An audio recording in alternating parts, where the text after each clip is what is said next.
この人イケメン。相性は 1.7。 1.7？ 1.7。なんと東方銀行オートローンは金利 1.7% から 1.7。スマホじゃ。青は挑み続ける心。青はまだ見ぬ何かへの渇望。青は内なる情熱。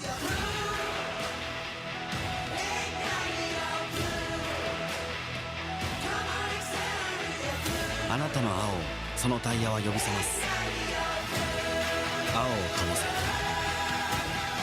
せ。Toyo Tires。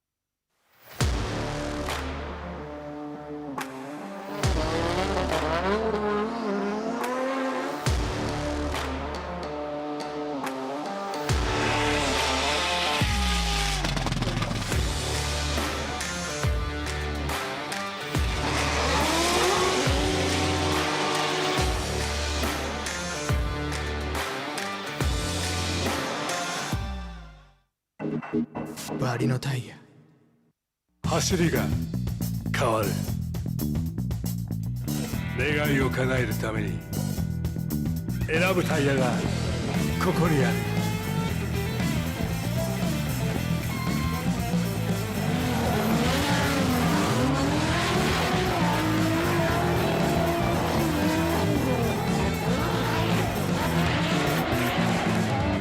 芝タイヤ。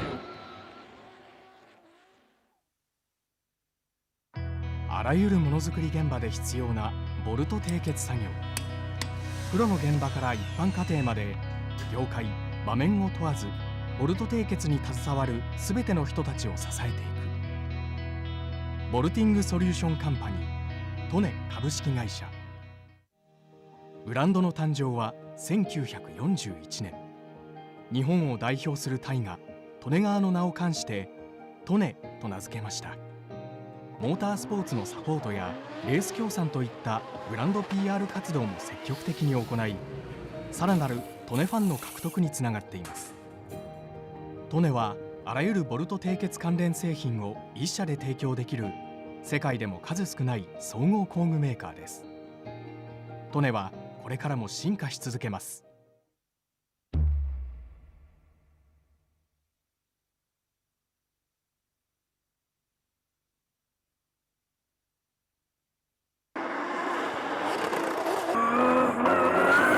スノコオイルはもう僕は長いことを使ってますけども、例えば、油圧が垂れにくいだとか、ミッションオイルなんかはねすごい泡立ちにくくてすごい、長く使えますし、スポーツ走行にも向いてるかなというふうにも思います。ぜひ皆さん使ってみてください。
Altia。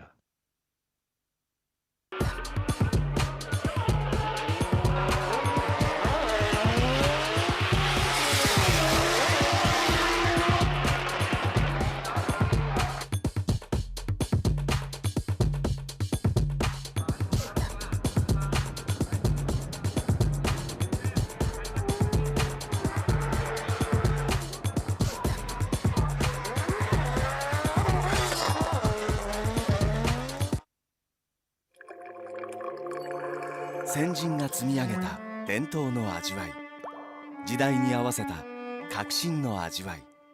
次の100年に伝統と革新の300年奥の松。お、この人イケメン。相性は 1.7。 1.7？ 1.7。なんと東方銀行オートローンは金利 1.7% から。スマホじゃ。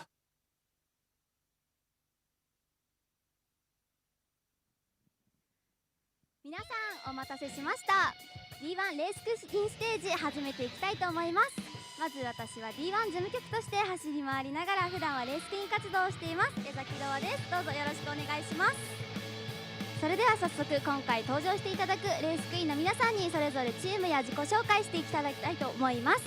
ではまず最初のチームはこちらなんですけど、ちょっと声が出づらいみたいなのでフリップでお伝えさせていただきます。ではお願いします。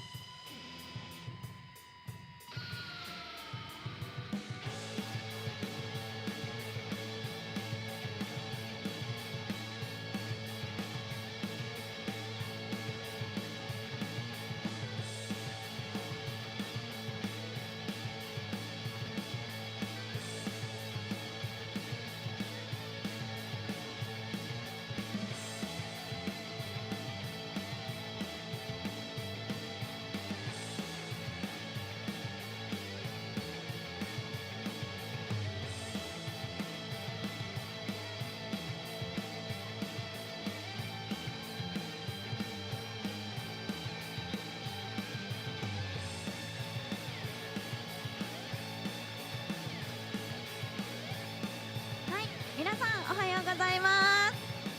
バリノガールズの宮瀬七海です。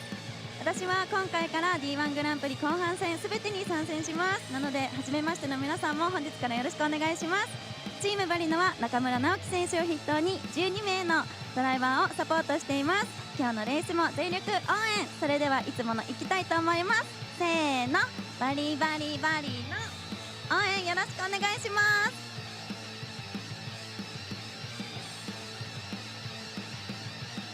おはようございます。ドリフトスターレーシングを応援するアグニャンこと三方アグナです。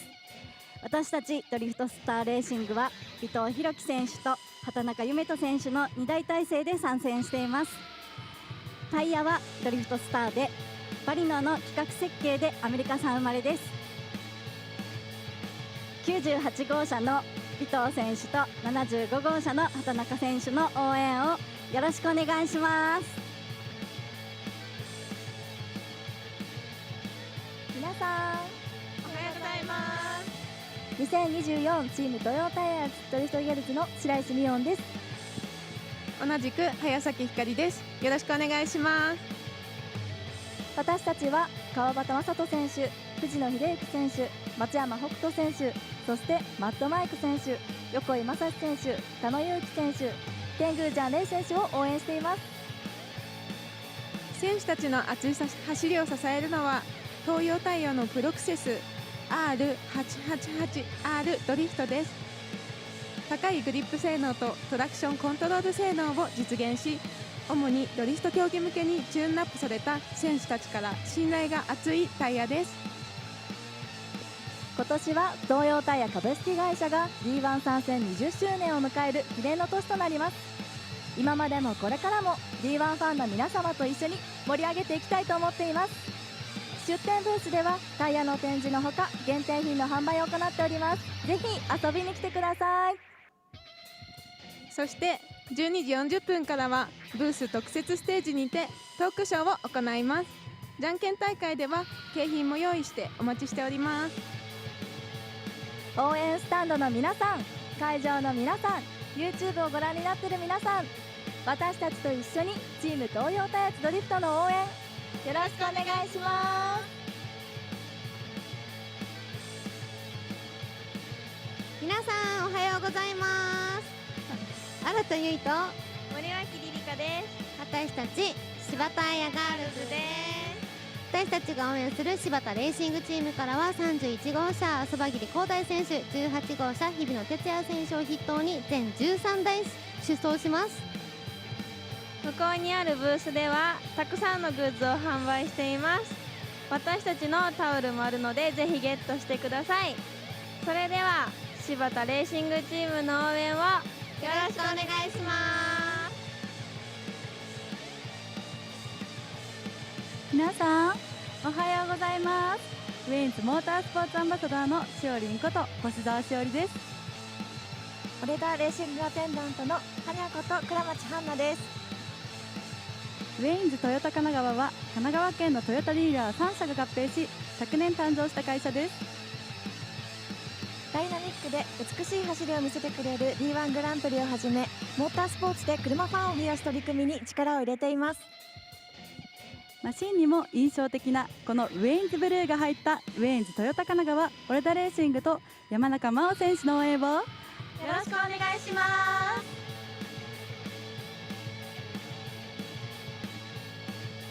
皆さんおはようございます。シャークガールの長坂理沙です。牧しおりです。私たちはチーム D-MAX レーシングの横井選手、田野選手、そしてユーラスレーシングの野村選手を応援しています。シャークエナジードリンクはガラナエキスが入っていてカフェインが控えめなのでとても飲みやすいエナジードリンクとなっています。皆様ぜひ飲んでみてください。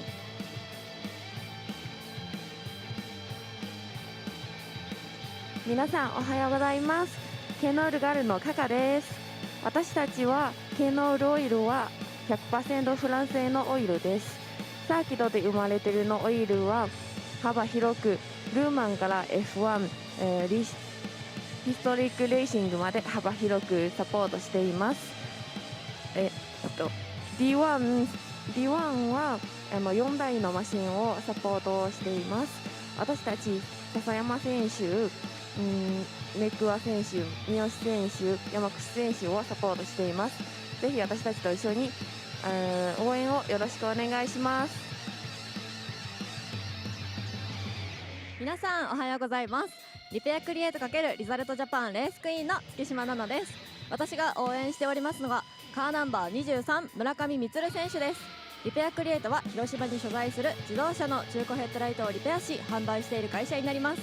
そしてリザルトジャパンは村上選手のマシンに装着されておりますエアロパーツをはじめとする各車種のエアロパーツを手掛けるメーカーになります。本日も勝利へ進んでいくチーム一丸となって戦ってまいります。チームのこだわり詰まったイエローの GR86 にもぜひご注目ください。それでは皆さん村上選手の応援よろしくお願いします。皆さんおはようございます。アキウムガールの木瀬崎瑠璃です。私が応援しているチームはチーム TNR ラブカカーナンバー30、お車は赤いマーク2の中田哲郎選手です。私が勤めているアキウムはアキウムカンパニーという会社で静岡県三島市に本社を置き、埼玉県日高市に関東営業所を置いているトータルカーショップです。本日アキウムはブースを出しております。アキウムのグッズ、マナピーのグッズ、ステアリングやレーシングナット販売しておりますので皆様ぜひお越しください。では本日もよろしくお願いします。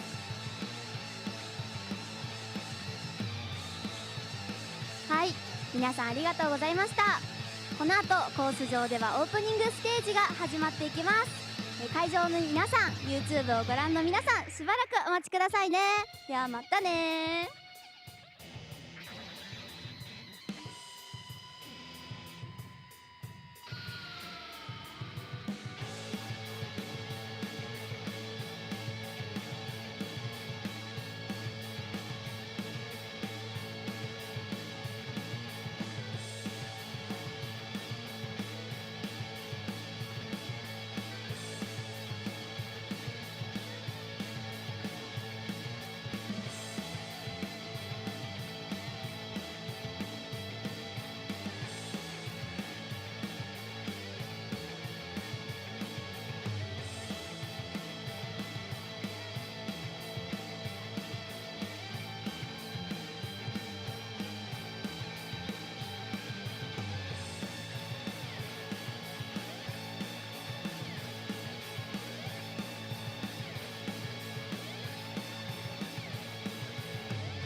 はい、皆さんお待たせいたしました。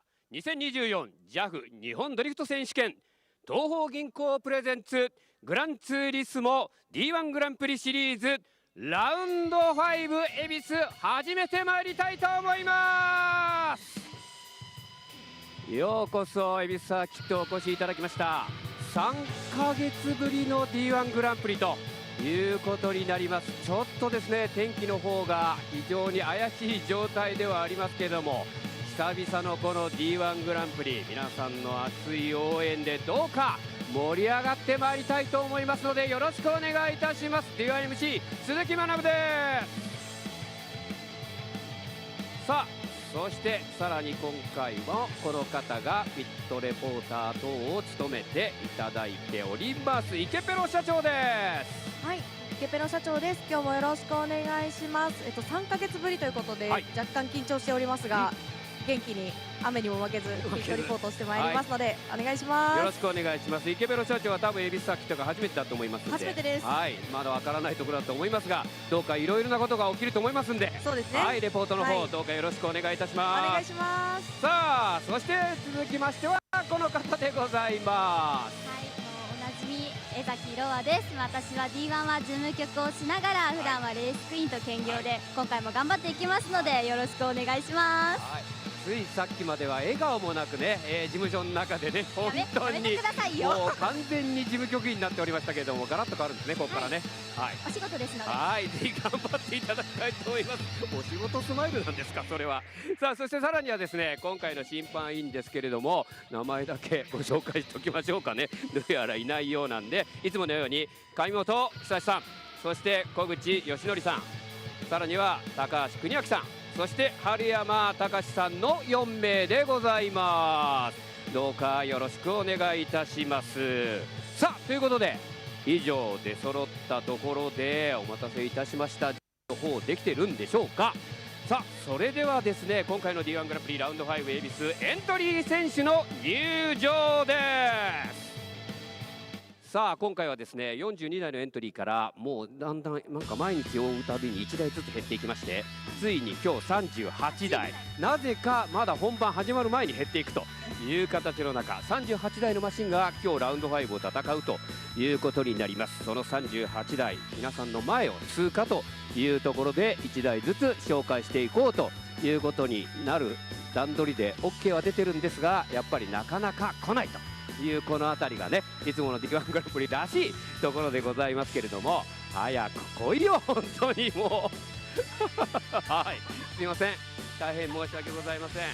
さあ、というところで今日の出走順でございます。この後のこのオープニングセレモニーが終了いたしましたら、すぐに単走この38台で行ってまいりますけれども、この単走の出走順に登場ということになってまいりまして、その順番で出てくるので十分に覚えておいていただきたいと思いますけれども、 A グループの1番からということになります。さあ、見えてまいりました。ご紹介いたしましょう。カーナンバー55、広島トヨタチームドゥルーピー松川和也です。さあ、松川選手、どうやらですね、10月の13日には全日本選手権ダートトライアル in 高田、このアンバサダーも務めているということで、どうやら D1 から多分ダートラに変更するんではないかという感じが噂されておりますが、さあ、そして続いての登場でございます。続いての登場はカーナンバー27番27ワークス茂木武史ではなく、その後ろのマシンが来たカーナンバー80チーム D マックスレーシング田野裕樹だ。茂木選手はもしかしたら今隣に乗ってましたね。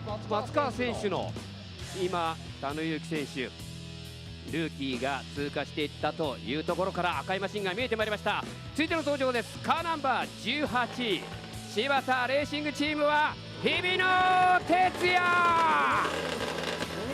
さあ、モチュール GR86 柴タイヤ、この GR86 で日比野哲也、現在シリーズランキングも第2位というところにおりまして、もう2位はいらない、とにかく優勝が惜しいということで狙っているんだとは思います。さあ、で続いてゆっくりと見えてまいりました。続いての赤いマシンです。カーナンバー95チームベルテックスネクスター D2D GR86 に乗るのはポンです。さあ大ジャポンドインチャロネマシンはシルビアからまず前線のポップが乗っていたこの GR86 にチェンジしてまいりました。どんな成績になってくるのかどうか。さあ続いてグリーンのマシンがぐっと見えてまいりました。続いての登場はカーナンバー 47GP スポーツグリーントップ米内久人です。ライツチャンピオン米内久人、もちろんルーキー、この地元福島、この恵比寿の中では当然上を狙っての登場ということになりますが、このルーキーどういった走りをこの恵比寿で見せることになるかどうか。さあ続いての登場ということになります。続いての登場はカーナンバー63ネクスタードライブトゥドリフトコンビチットドインチャロネンペイです。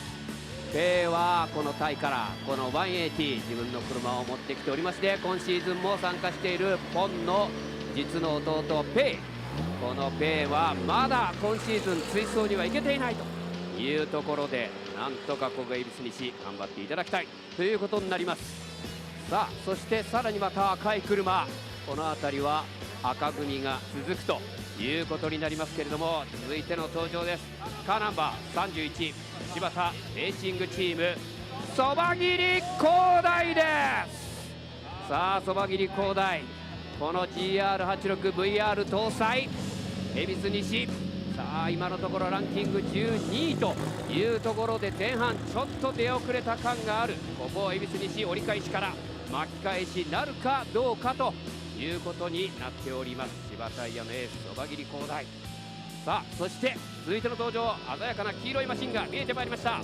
カーナンバー23リペアクリエイトリザルトジャパン86村上充、ここ恵比寿西得意としている自己最高位準優勝というのもこの恵比寿西で成し遂げてきた。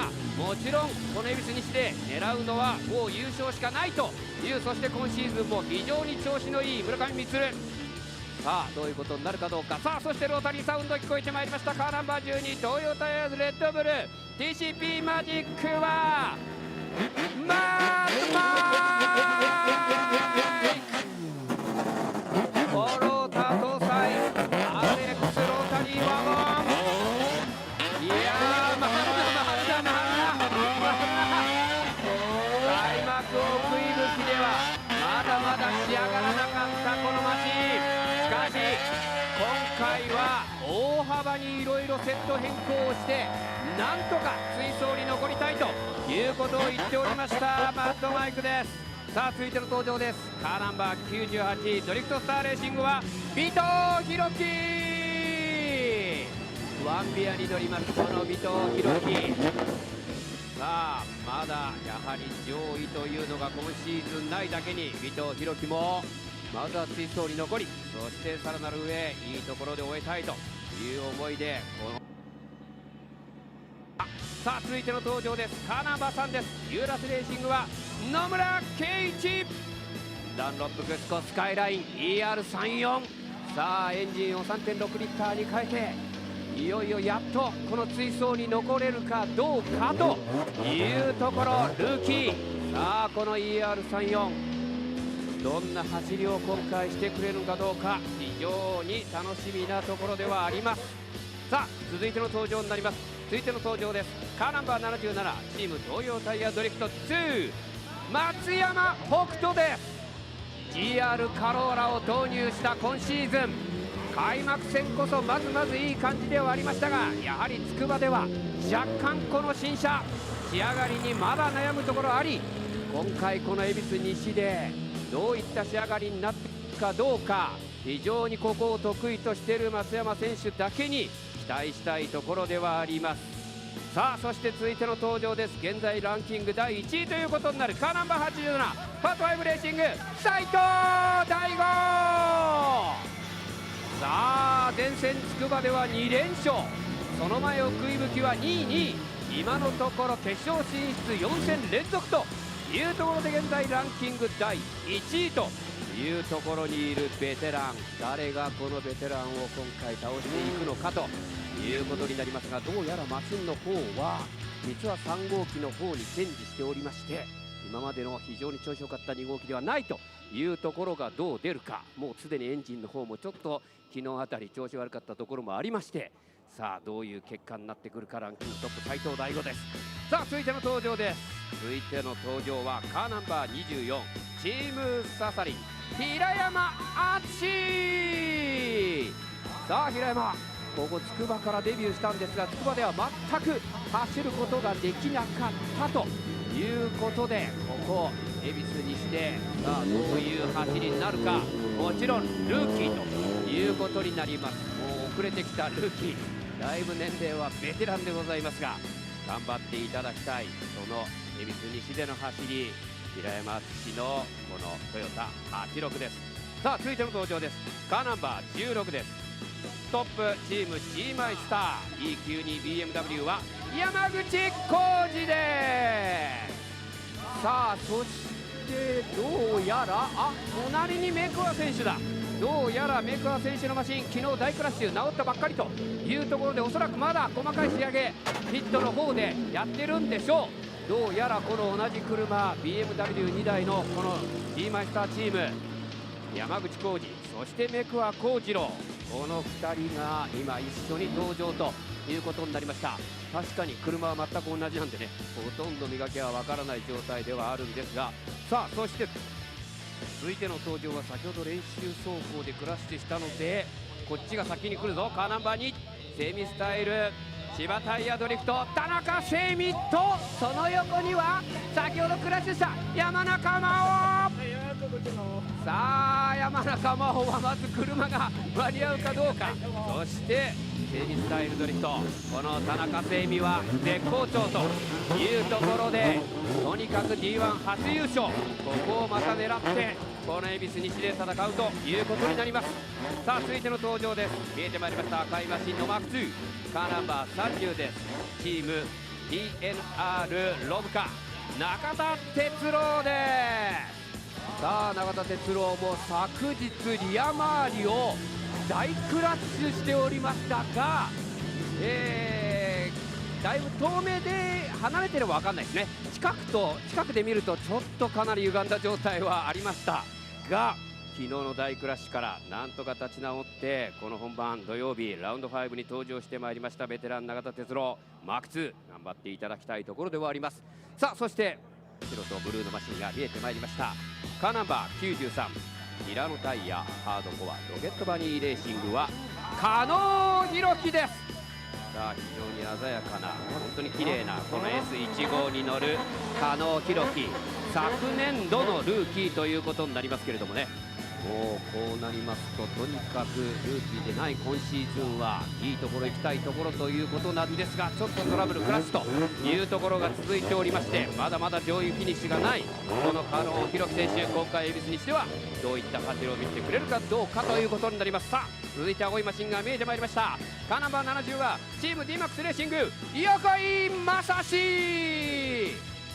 さあベテラン横井正史、まずというところにつけていますが、ここ恵比寿西はトラウマのあるところ、さあそこをどう攻略し、そして優勝まで持ってこれるかどうか。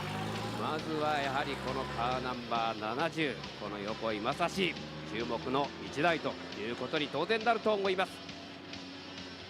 さあそして続いての登場はカーナンバー86チームフロンティアネクスト笹山茂久です。そして横に乗っているのはどうやらポップということになりますね。どうやらポップのマシンも BMW がね、 VR 搭載の BMW がちょっと見ることができる、はい、笹山のマシンにこのラッタコンカウチポップがどうやら隣に乗って、まだギリギリまでピットでおそらく修理を行っているということでしょう。昨日ポップの BMW 新車は燃えましたからね、かなり激しく燃えていたというのもあって、そこから立ち直って本番まず間に合うかどうか、走れるかどうかということになりそうです。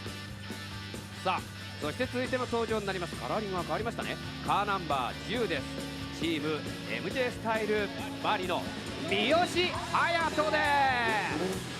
さあ三好隼人、この GR86、さあこの若干カラーリングも変えて登場してきましたけれども、まだまだミオティとしてもこの追走には残れていない今シーズン、非常にトラブル多発という形の中でのこの GR86、今回はどうでしょうか。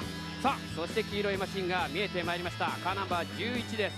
ハイチュウインターナショナル180は久保川澄香とその隣に乗っているのは橋か、橋正和がどうやら橋が乗っている久保川と橋がどうやらこの辺りはチーム島タイヤね、どうやらこの180久保川澄香の横にこの後登場の ER34 橋正和もどうやら今ピットでマシンをセッティング中もしくは修理中ということなんでしょう。橋も出てこれるかどうか、筑波ではだいぶ暴れてましたからね、そういうことになるかどうか。さあ見えてまいりました東洋カラーのマシン。お、もう1台いないぞ。次に来るのはカーナンバー88チーム東洋タイヤーズドリフト川端正人。さあチーム東洋タイヤ、この東洋タイヤのエース川端正人、ここをエビスにしよう。こっち来なくていいこっち来なくていい。どう攻略してくるかどうか、実はあまり好きではないと言っておりますここのエビス西。しかしやはりこのベテラン川端正人ね、本番ではしっかりと決めてくるということになるんだと思います。上野貴弘選手がどうやら登場してきていないということになります。どれかに乗っていたのかもしれません。続いての登場はカーナンバー56です。 GP スポーツグリーントップ森貴弘嬉しそうです。もうすっかりと D1 グランプリシリーズ上位の本当に選手というところまで成長してまいりました、ね、本当に素晴らしい走りをしっかりと単走から行い、必ずもう追走にも残ってくるというところまで来たこの森貴弘選手、今回エビス西どうでしょうか。さあ続いての登場です。カーナンバー75ドリフトスターレーシングに JZ100 乗るのは畑中夢人。今回の最年少者21歳ということになります。もちろんルーキーではありませんが、この D1 グランプリラウンド5の中では一番若い21歳畑中夢人。しかしまだまだ今シーズンはちょっといいところがないというところで、ここ恵比寿西どういった走りを見せているかどうかということになってまいります。さあ続いて見えてくるのは東洋タイヤの車が見えてまいりました。カーナンバー66チーム東洋タイヤーズドリフト藤野秀幸です。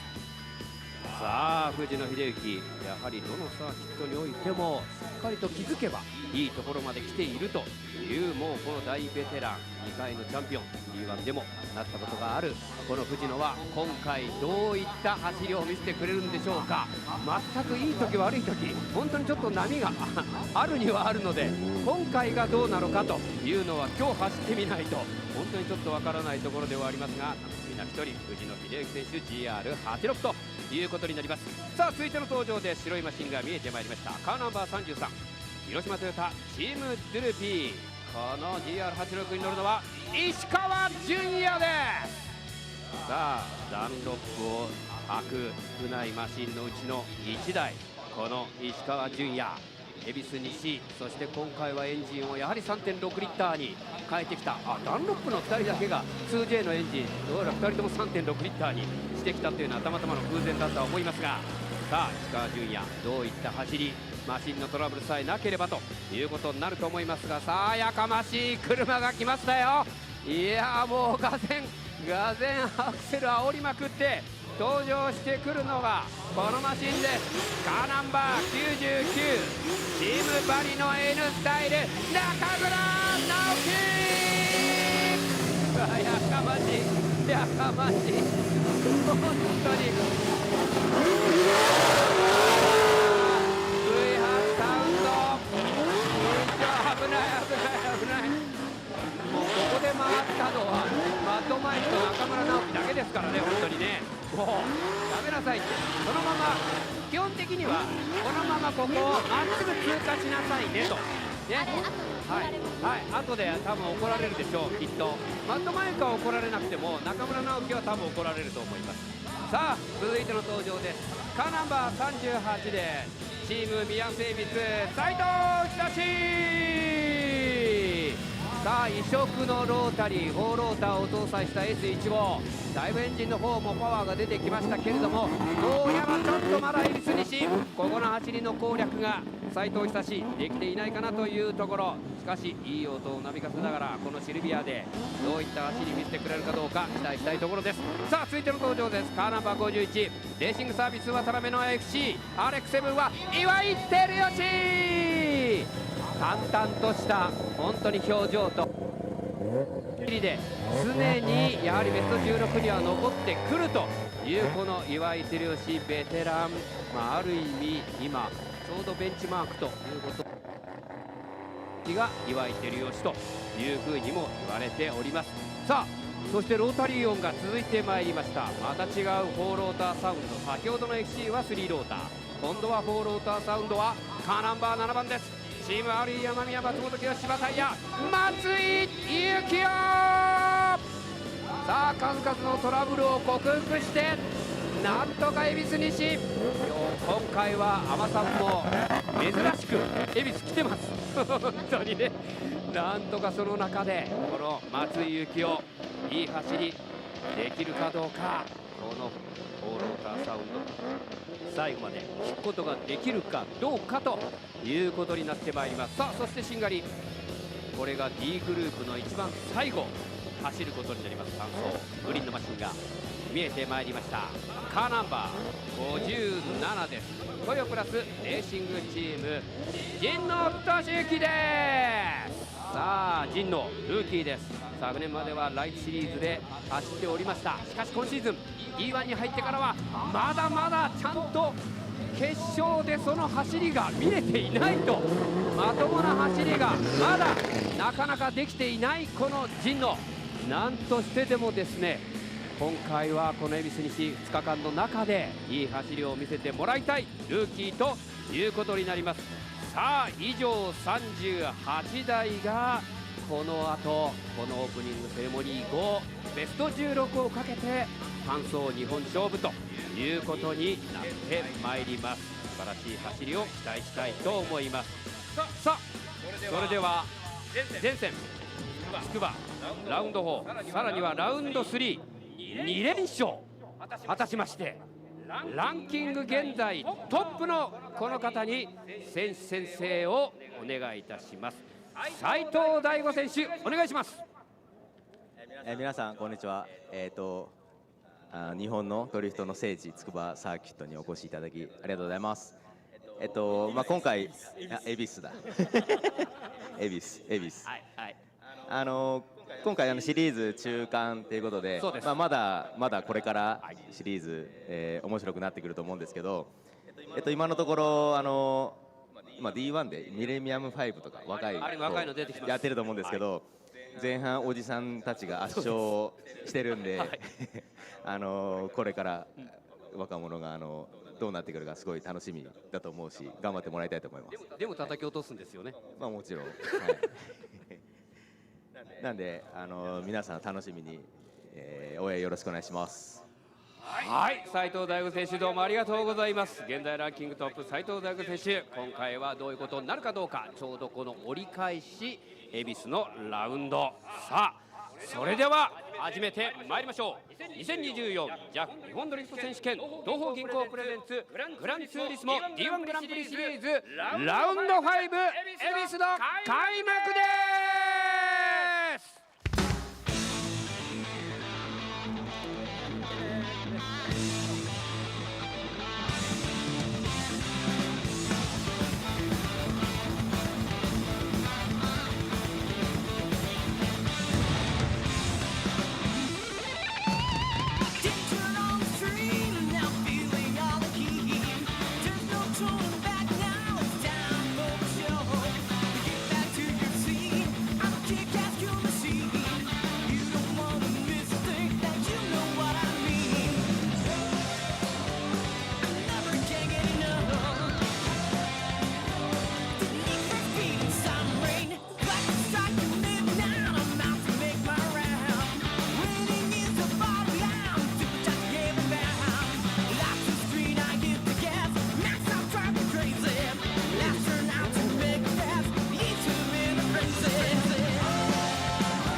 シリーズタイトルスポンサーグランツーリスモ、大会スポンサー東邦銀行、オフィシャルタイヤスポンサー東洋タイヤ、バリノタイヤ、芝タイヤ、パートナースポンサーダンロップ、トネ、ダスキンレントオール、スノコ、グラムライツ、アルティア、 ATS、 ワーク、プロジェクトミュー、 BN スポーツ、ブリッド、メカニクル、ウェインズトヨタ神奈川、オフィシャルウェアプーマ、オフィシャルアワードドリンク奥の松酒造、メディアパートナーサンエイ、以上の皆様のご協力でお送りいたします。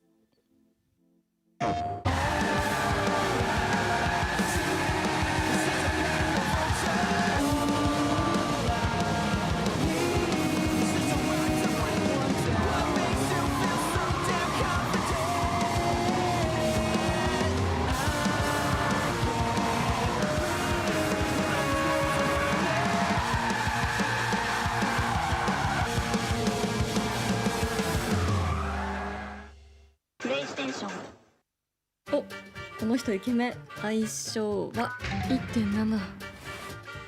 1.7？ なんと東邦銀行オートローンは金利 1.7% から 1.7？ スマホじゃ。青は挑み続ける心、青はまだ見ぬ何かへの渇望、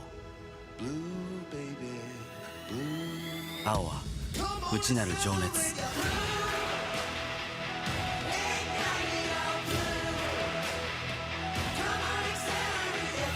あなたの青をそのタイヤは呼び覚ます。青を灯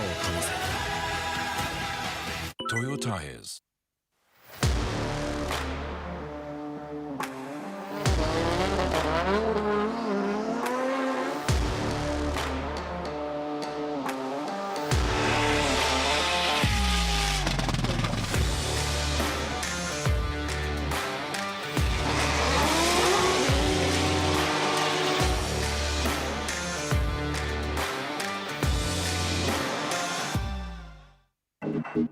バリのタイヤ。走りが変わる。願いを叶えるために選ぶタイヤがここにある。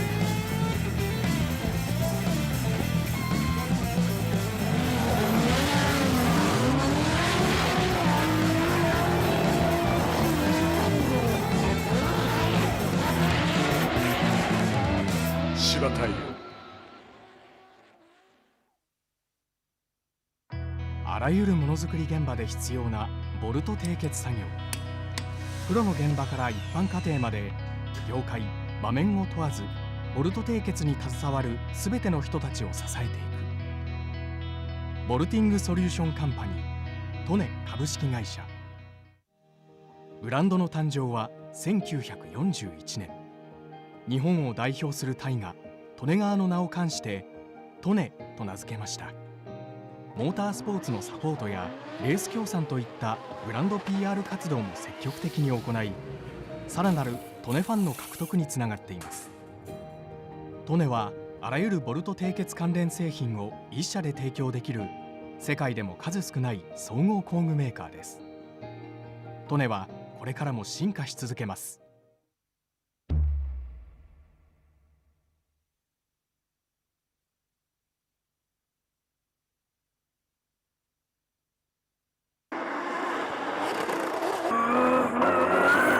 スノコオイルはもう僕は長いことを使ってますけども、例えば、油圧が垂れにくいだとか、ミッシュオイルなんかはねすごい泡立ちにくくてすごい、長く使えますし、スポーツ走行にも向いてるかなというふうにも思います。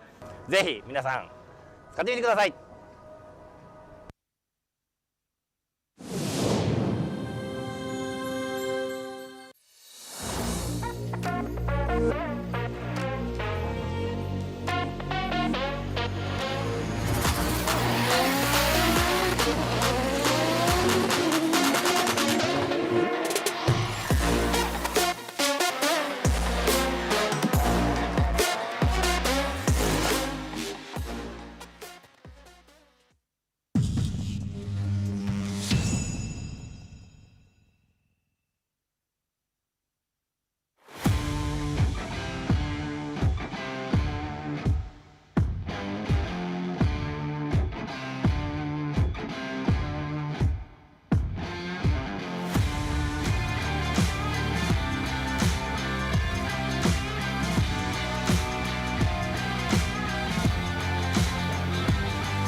Altia.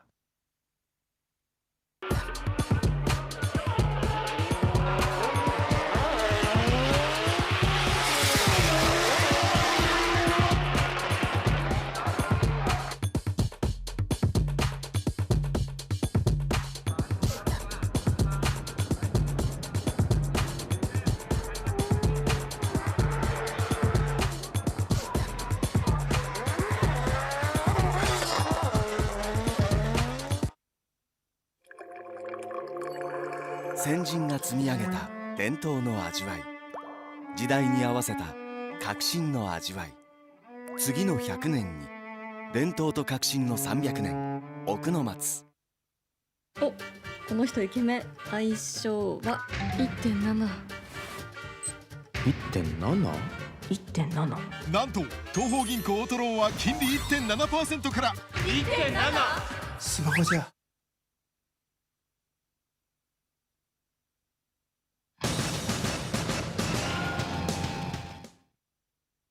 はい、ビデオオプションをご覧の皆様おはようございます。今シーズンもですね3会場目となりましたビデオオプションで MC を務める勝俣智也です。どうぞよろしくお願いいたします。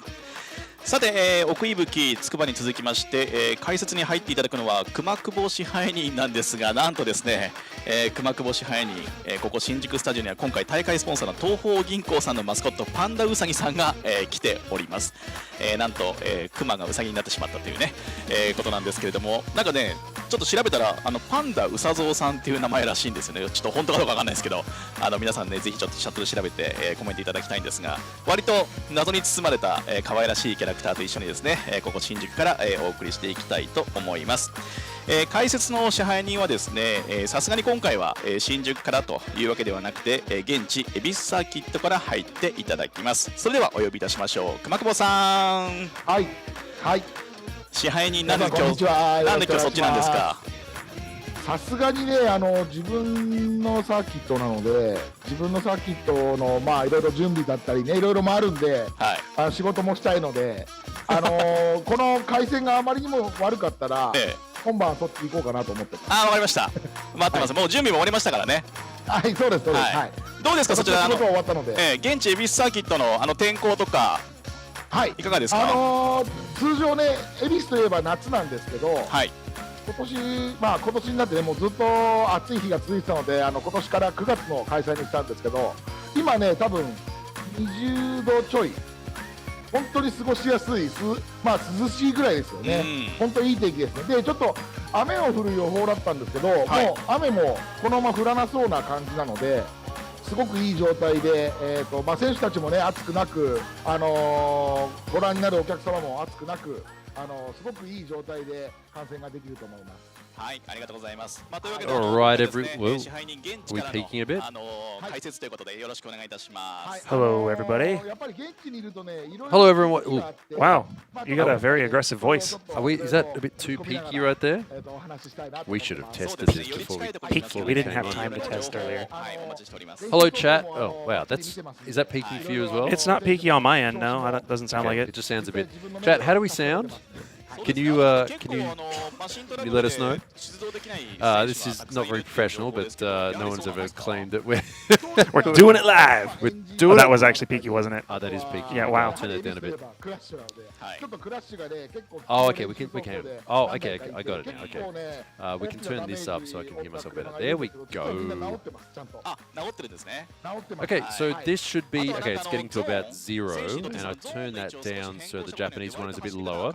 Okay, how does that sound? And how am I compared to you? Am I going to be super quiet now? Well, you can turn that one up so you can hear yourself better. You know, I can hear myself perfectly fine. I'm just wondering about output. It's getting to about 0, so okay, we should be okay. We'll turn this. I'll just turn it up a little bit, because otherwise it starts to peak a bit. No peaky. Peaky bad. Oh, is it just? It's not buzzing. Sounds decent. Kyle peaking a little. Okay. I'm peaking a little. Am I? Am I peaking now? Okay. What is it? What's the phrase from that movie? What's the Anchorman movie? Snoopy was stabbed with a spear. Was it? What? The arsonist has oddly shaped feet.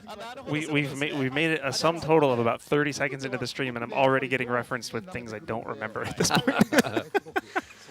Good morning, everyone. Welcome to D1 Grand Prix. We are at Ebisu Circuit this weekend for round 5 of the 2024 season of, as I said, D1 Grand Prix.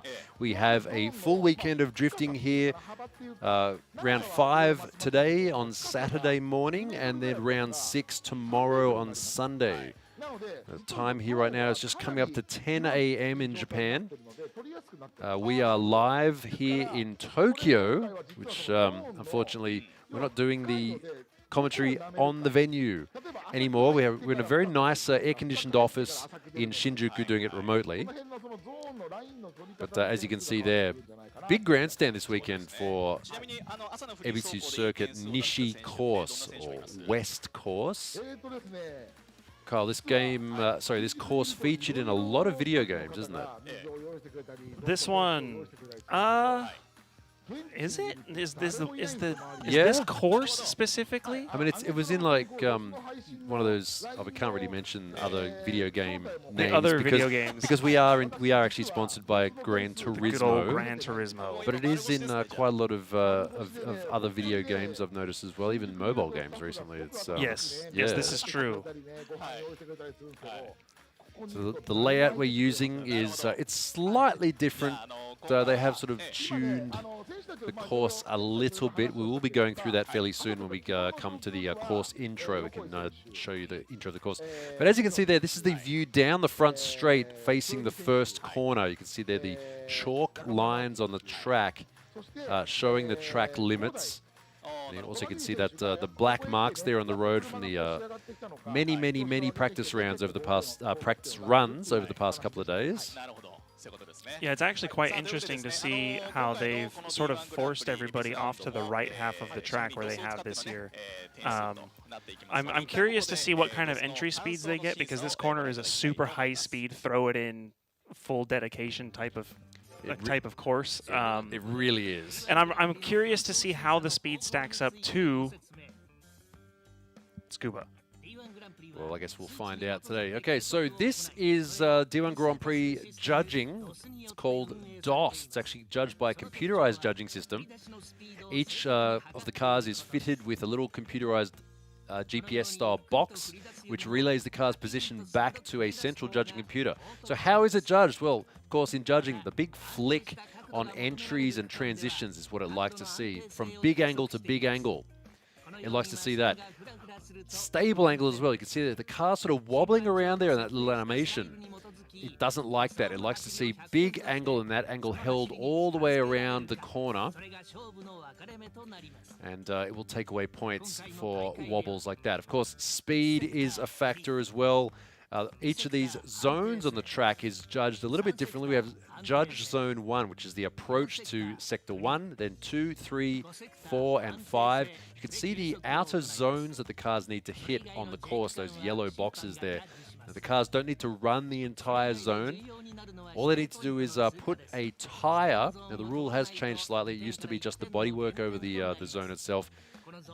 This season, it's changed to a tire. Hitting that zone at the beginning or the end, it doesn't matter as long as they hit those zones. You can see there, that's a fairly egregious miss there.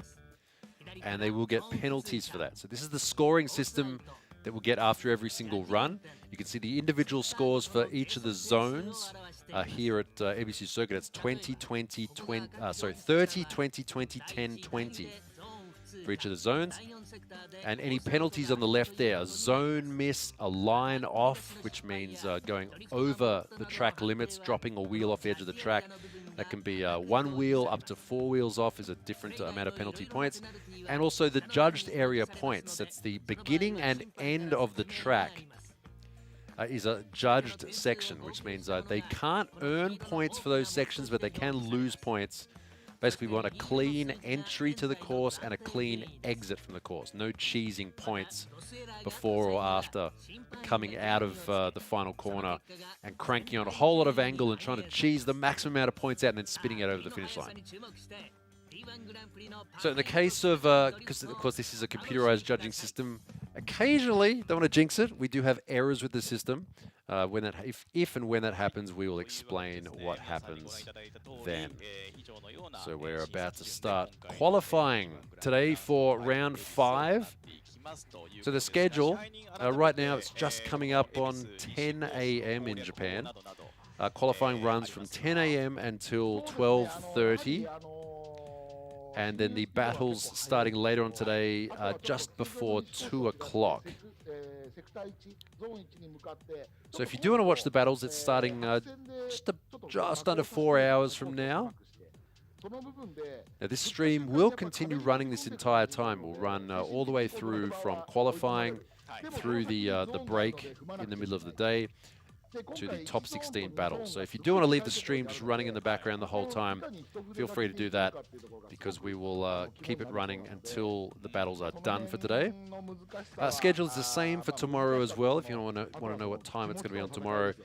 Once again, 10 a.m. right now in Japan, running until 12:30, and then the battles from 2 o'clock, and they run for about 2 hours after that, or a bit more than 2.5 hours. Depending on how it goes. Hopefully there's no big issues here this weekend. Kyle, did you see a few of the crashes on social media from yesterday? There's been a few crashes. Has there been crashes? I have not caught any of those. The people that I did manage to follow on social media were all saying that this year their goal for practice was don't crash the car, because there's been a really big history of people totaling their cars like 2 days before and then having to spend multiple sleepless nights. Chat, I am showing Kyle a picture on my phone of some crashes. This is typical Ebisu, I think, at this point. Yeah. This is almost like a ritual to sacrifice a couple of cars like the day before the tournament. Well, we had a few issues yesterday, some crashes. Mekawa, big crash in his BMW. Of course, some engine issues as well. I think, I don't know, it was one of the Toyo cars, one of the Toyo 86s had to swap an engine yesterday. Again? Yeah, again. I think Daigo Saito, I think destroyed... I think one of his valves came loose as well. They had to rebuild the engine in the pits as well with a new head on that. It seems like the amount of engine reworking going on in D1 this season is at a peak. Well, they're all pushing them pretty hard now, aren't they? Yeah. Wait until you see. I saw some, for those of you watching who've been keeping up with the social media of some of the drivers, some of the videos coming out of yesterday, they are holding it flat. Yeah. Deep into the corner. Yeah, they're using accelerators to slow the car down. Yeah, they're almost driving like rally drivers now, where they're backing it in and flooring it to slow down. It's going to be pretty crazy here today, I think. It's looking like, of course, Kyle, you know a lot about sim drifting. You know, like you see those people on Instagram and stuff like that who they kind of do simulated runs of competitions. Right. And you see them like, oh, wow, that's really impressive. I've never seen anyone drive like that in real life. Yesterday, some of the shots I saw from here, it's like, oh, that looks like people doing it in the sim. Right. It's that crazy. Right. And that's always fun to see when people really start pushing to the point where there becomes no difference between the whole like simulator competition versus real competition, where a lot of times people think the whole sim thing is pushing it too far, like, oh, that's not realistic. And then you see it happen in real life and you're like, oh. Yeah. Like, oh, hold on. No, honestly, some of the stuff I saw on social media yesterday was like, oh, wow, this is going to be interesting today. Trying to see these guys pull up in time, I got to say. Yeah. Yeah. Yeah, well, especially with this course too, right? Because like I was said briefly earlier, seeing the way that people are going to throw into that first corner super hard, super over speed, and the only thing that's going to save them is literally more accelerator. Yeah. And I love seeing that level of driving, because it's over speed. It's really not in control. You're just kind of controlling the out of control, which is fun. So that also means lots of smoke as well. Should be spectacular in qualifying. The parts we can see, anyways. The parts we can see, yeah. So we are here today at Ebisu Circuit. This is the Nishi course layout. Nishi is west. On the screen there you can see track manager Kumakubo there on the right. And normally we'd have him here in Tokyo to do the commentary with Katsumata there on the left. But of course this is Kumakubo's track. He built this track with his own 2 hands and a bulldozer. So of course he is at the venue, just with us remotely as well. So thanks a lot for joining us here today on the live stream. Should be a good weekend of drifting coming up here on the video option channel. If this was recommended to you and you just opened up YouTube and oh, that looks interesting, I'll watch. You saw my face giving the thumbs up. Yep. And then me, the international man of mystery, nowhere to be found. Yeah, well, you have to have those. You've got to get one of those promo shots done. You know what I did? I think I told you this before. That on the thumbnail of this, like where I'm sort of giving the thumbs up, going hey, like that. You know, they take photos, right? Like when I did those shots, it was with like it was at one of the D1 events, and the guy's like, okay, stand like this, stand like this. Okay, now do something stupid. That's the one they use. That's the one they use. Yep. That's always the one they use. And I should know this too, as a former photographer. Like I know that. It's right. Like, you know, if you're taking photos of your kids or something, it's like you do a few and then you do something funny and then you snap it as they're laughing. I was like, you know, there's tricks to it. And right. Yeah, I got done by that. So I got done. Well, I mean, you should also expect that coming from D1. I mean, that's been their thing ever since they started. All the funny driver faces and everything else. That's a signature move right there. That is very true. All right, everyone, so we're bringing out our first group of drivers. So the way it works in qualifying is we have 4 groups of drivers, each split into 5 drivers each. So group A1, A2, B1, B2, C1, C2, D1, D2. Each of those groups is 5 drivers. We may have some retirements in there as well. So each of the drivers will get 2 runs. So send our drivers out to do a quick warm-up for their first run. So here's our first driver out today. This is Matsukawa in his Toyota E85.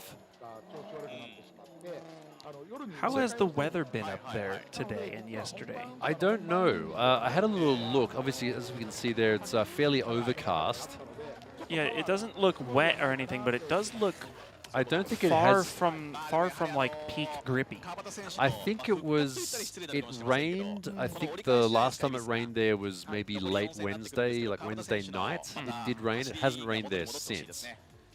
And it's not really looking like rain up there in Fukushima, but it would make things sketchy, interesting in a bad way. Yeah, this is one of the few tracks that I generally say I like drifting in the rain because it allows for closer tandems and all that. Yeah. But this is one of those tracks that I don't think anybody wants rain. No, this is probably the worst track for rain out of any venue for D1 Grand Prix. I'm trying to think of a worse one. No, this is absolutely the worst, worst one. It doesn't make for better tandems here. No. It doesn't make for better driving. It would only be a bad thing. Yeah. This, well, I guess we'll take it as it comes.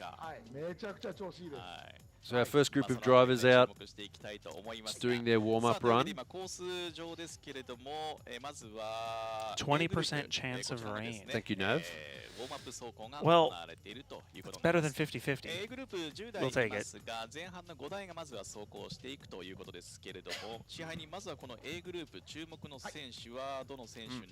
So if any of you are joining us from New Zealand, I'd say good morning. Sure to you.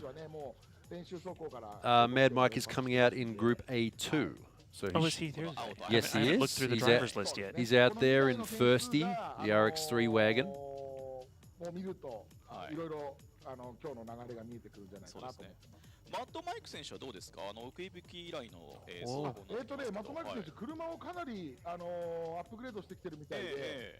スピードもすごいありますし、角度もついてきてるので、かなり今回はいい走りをしてると思います。 Other drivers here this weekend, we do of course have drivers like Naoki Nakamura, Daigo Saito, Masashi Yokoi. それよりね、目の前で車見てるんですけど、めちゃくちゃかっこいい。かっこいい。かっこいい。映像で見るのとね、現物は違う。We have one lady driver out there as well, Sumika, in her 180SX. All right, here we go. So this is the first qualifying run of the weekend. First driver out there, Matsukawa, in his A85.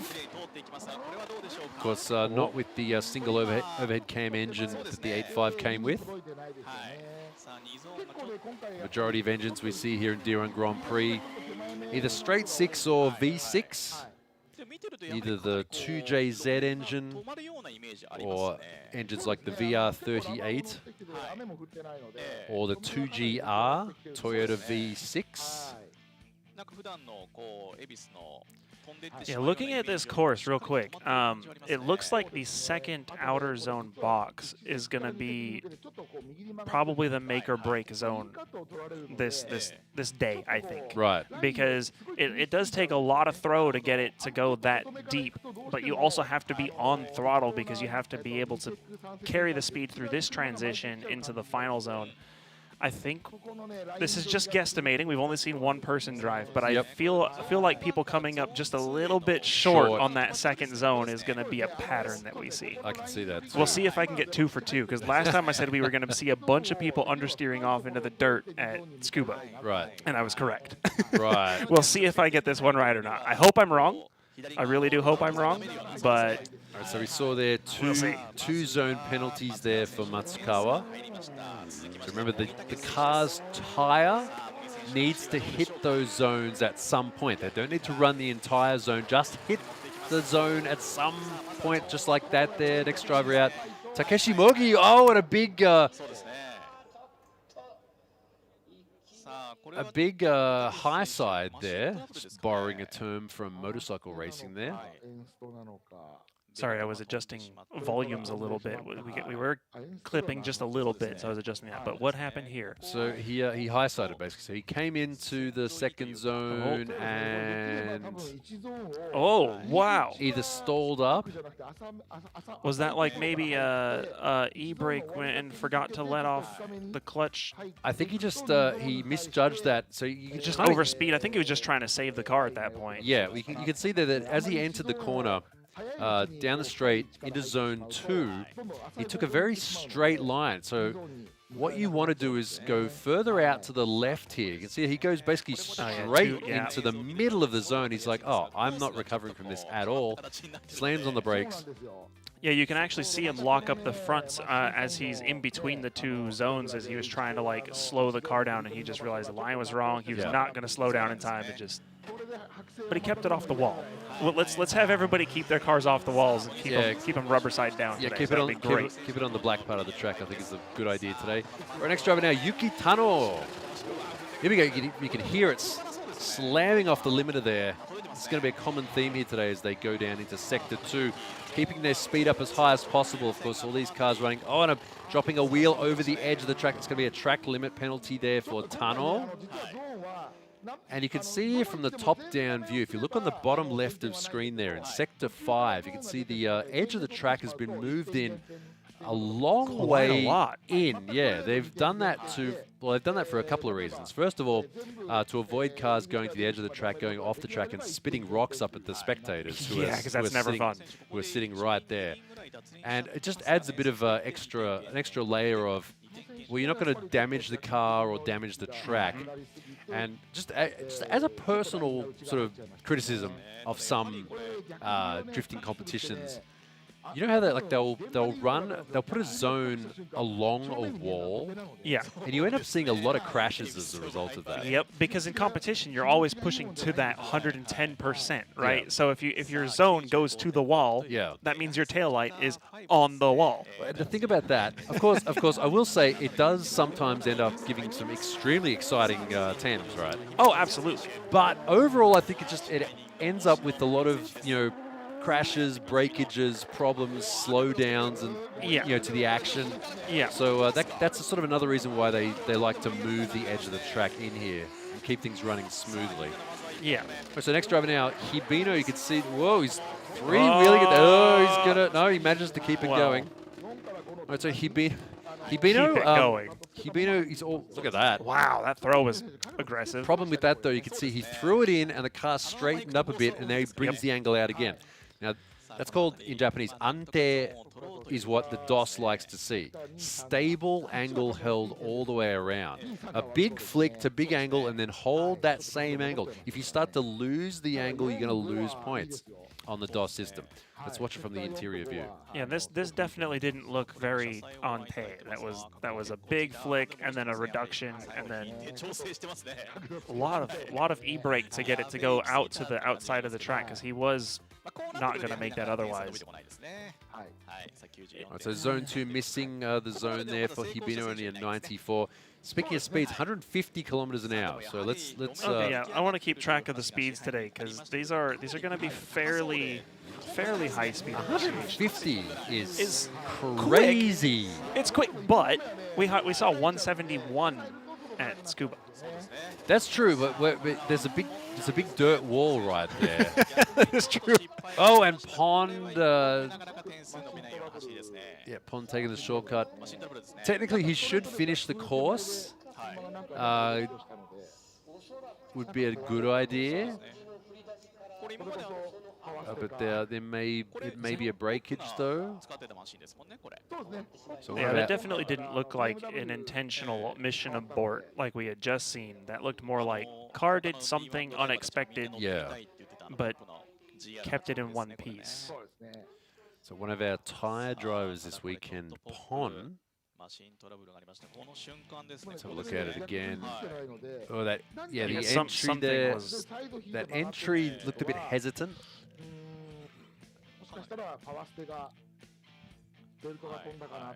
Yeah, that it looks something about power steering. Yeah, Kumikuba said something about power steering. Could be an issue. Yeah, we can kind of see that, like as Pond entered. Right, watch this. Right about. He goes to enter and the car just does not rotate, and he goes, "Oh, okay, I got to do something." Gets on the handbrake, and yeah, the front wheels just aren't really moving there. This may be a power steering issue or some sort of steering issue for Pond's 8.6. That's going to be unfortunate. Yeah, steering racks on these cars. One of the most punished parts, I've got to say. You've got to remember these cars are all running very, very high grip front tires with huge angle, and they're going from lock to lock to lock. And that's a lot of hydraulic fluid being pumped through there in a very short amount of time. Yeah, I think power steering systems in a modern comp car is probably one of the top abused parts, second to probably like half shaft axles. Right. Like that's probably about it. Yeah, one of the non-engine mechanical parts of the car that tends to suffer. All right, here we go. Next driver now, Matsukawa. His second qualifying run. Remember, he had some zone penalties on his first run. Does look a little bit better this time. Looking better, right, threads it down the middle of the zone there and over the finish line, looking pretty good. So that's a question, is as they come around the final zone here for everybody, do they have to keep it on the inside of the white line at the bottom of the screen before the finish line? Are they allowed to overrun that track boundary there? Usually not. So the course, so you can see like where that chalk line ends sort of abruptly, and then there's the edge of the track and then the finish line. So that is a judged part of the track. So as they go after the finish line, it's not counted. Right. The judge section that you see here on this is just before the finish. Just before, yeah. Right. So they stop being able to get points just before the finish line. Right. But then they have to go over the finish line normally. Right. Without spitting out, basically. Right. All right, second run now for Takeshi Mogi. First run, kind of messed up his line and went in a bit funny. Looking a little bit better this time.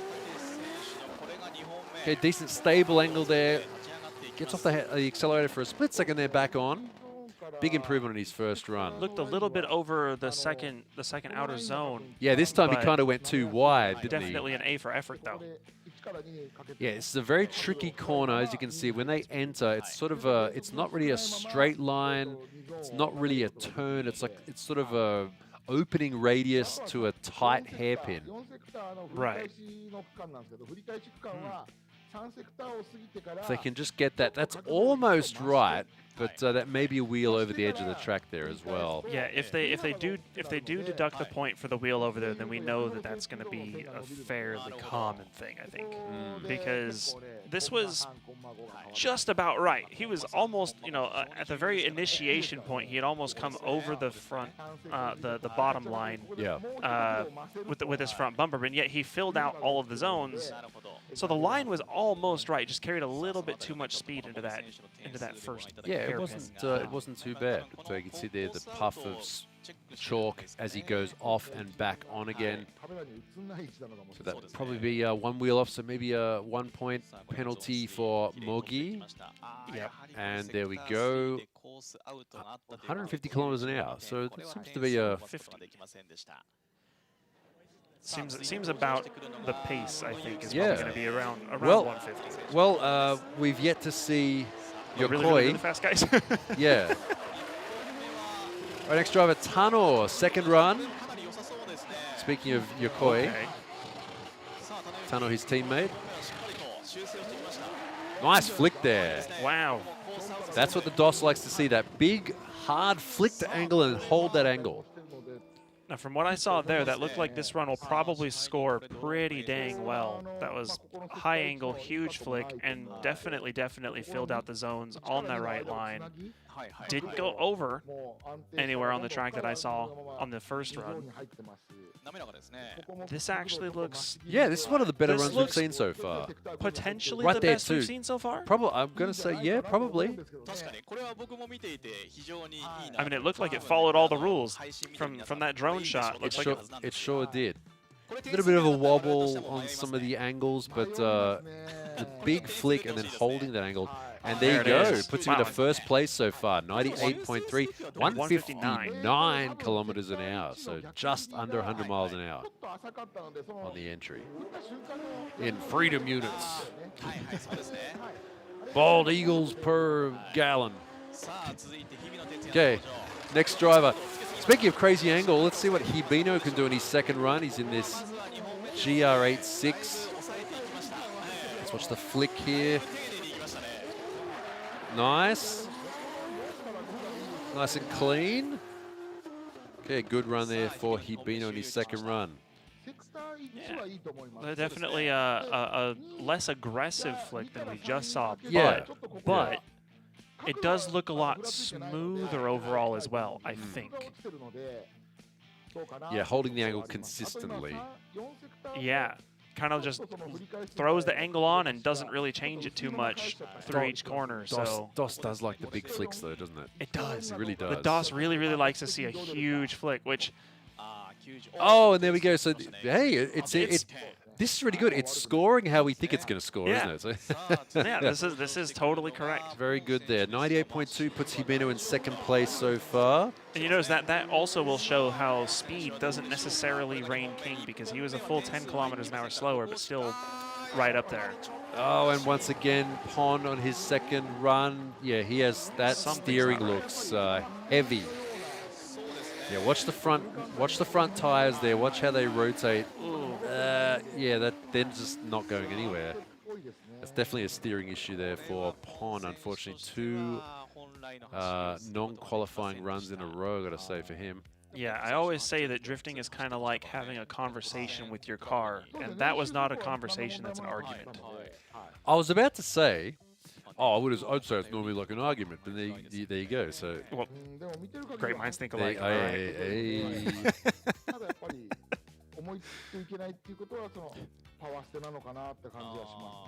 Yeah, I like that comment. Power steering has left the chat.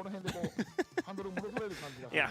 So Pon was like, what do you want to eat? Car's like, oh, I don't know, whatever you want. What do you want, pizza or Mexican? It's like, I don't know, I don't care.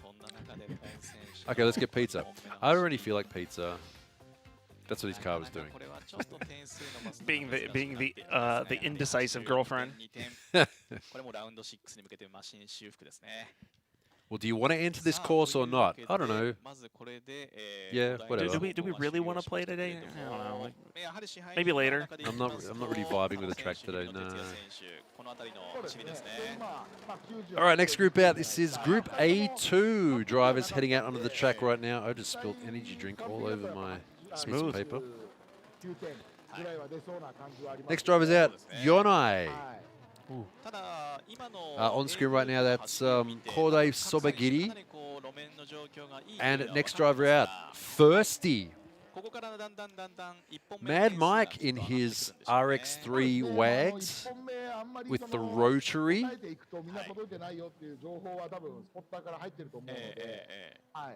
is that?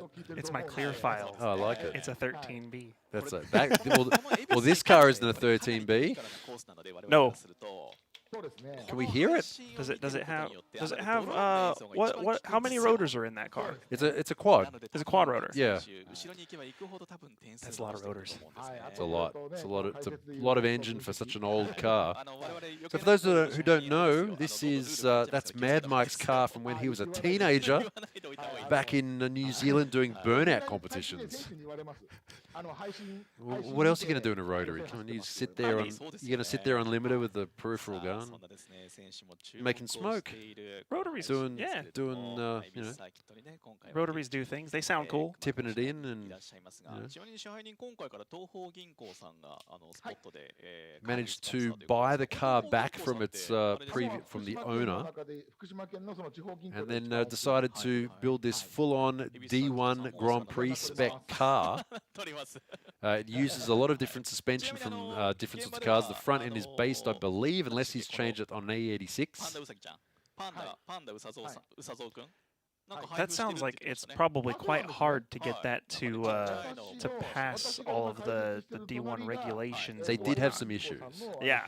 I thought one issue that they had, unfortunately, is because D1 Grand Prix comes under JAF regulations. Yes. So the wheels on the car needed to be JIC compliant wheels. Oh. And the wheels he had on there were some wheels from, where were they from? I can't remember now. Chat, does somebody know? Those two-spoke wheels that Mike had on there at Auto Salon. They were from the United States. Like two-spoke? Yeah. Someone in chat will know. Someone needs to look. Chat, let me know.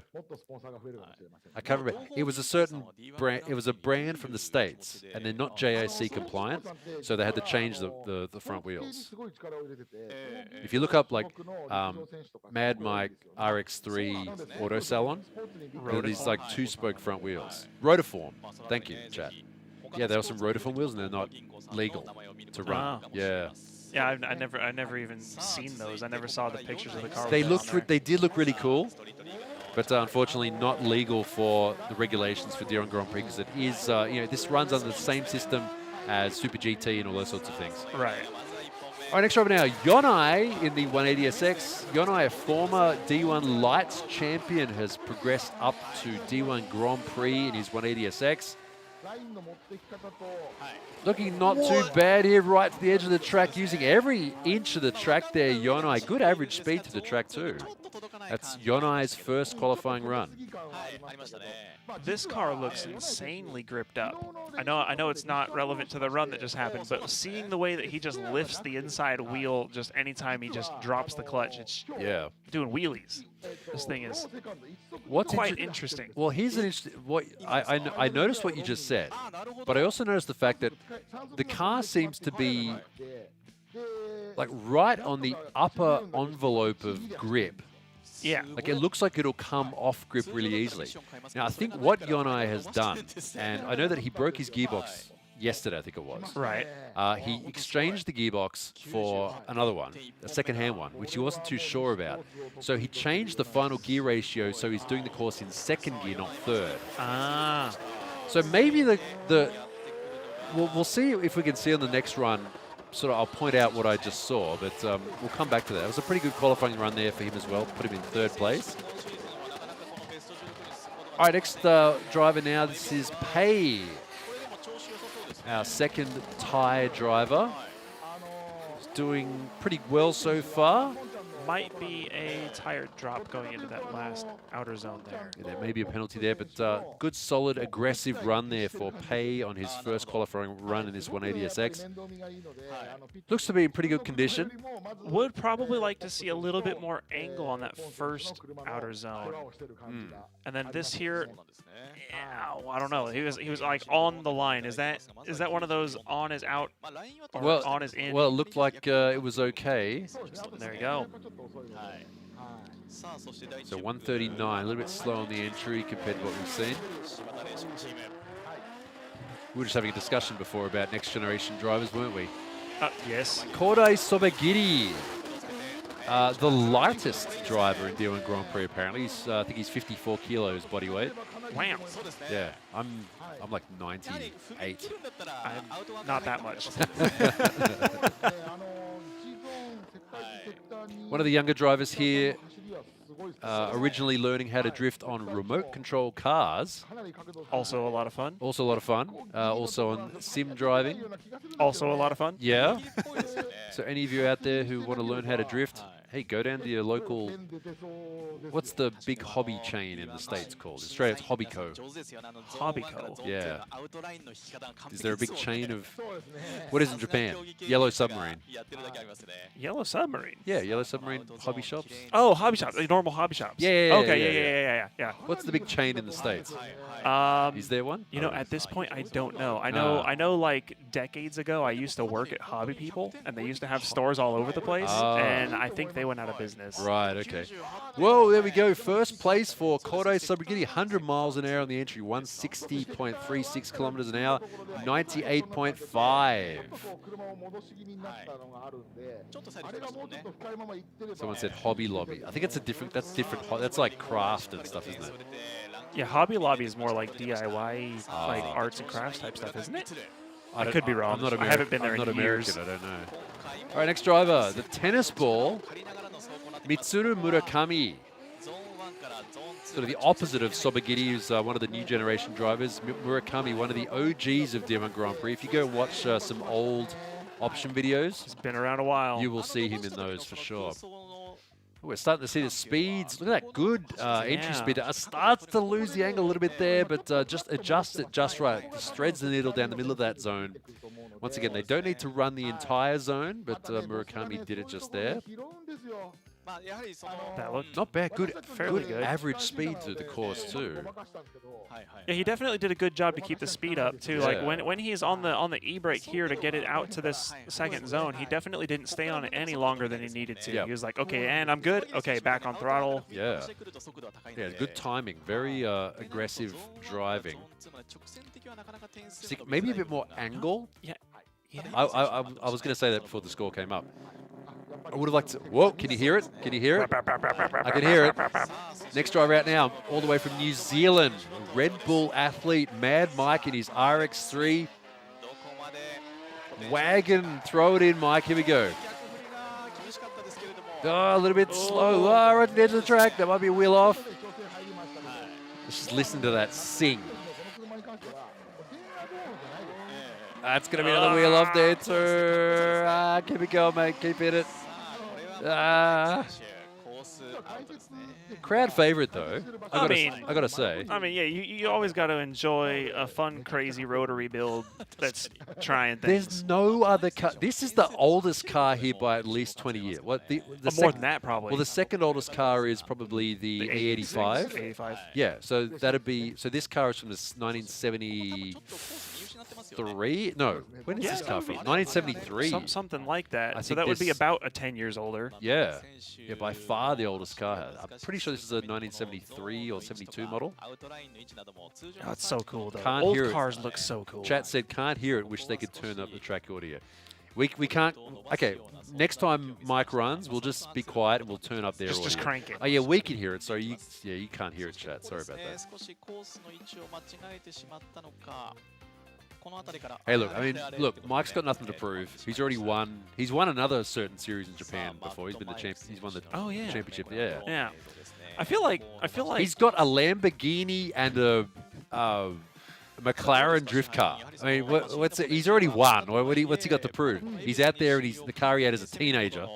Yeah, I feel like drifting in Japan with a four-rotor. Come on. I feel like at this point for him, it's not necessarily It's even side about quests. trying to win. It's just it's like, oh, this sounds like a fun thing to do. Let's go do it.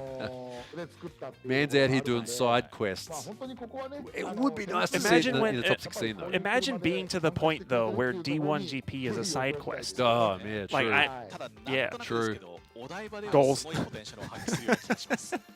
This car got a lot of attention at some previous rounds too.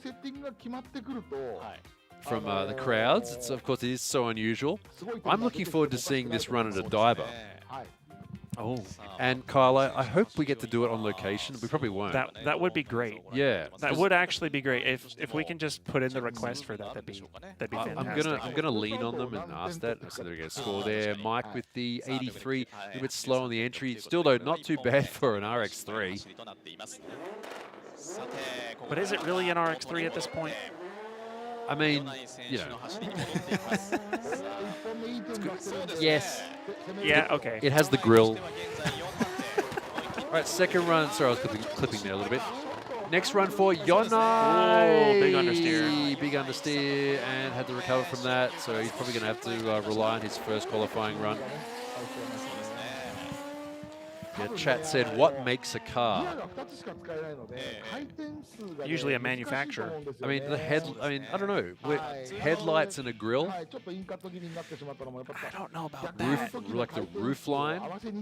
I think if you maintain the majority, actually, you know what? I think that's where things like drift regulations come in, because if you maintain all of the unibody between the four strut mounts, right? That's the car. Yeah. Right. Yeah. If you start getting like space frame stuff in the middle, then that's like in the middle. Yeah. That's no longer the car. I'm yeah, sorry. True.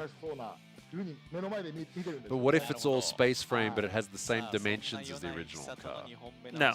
No? No, personally, I think no, because it's going to handle completely different. It's going to be a completely different car. True.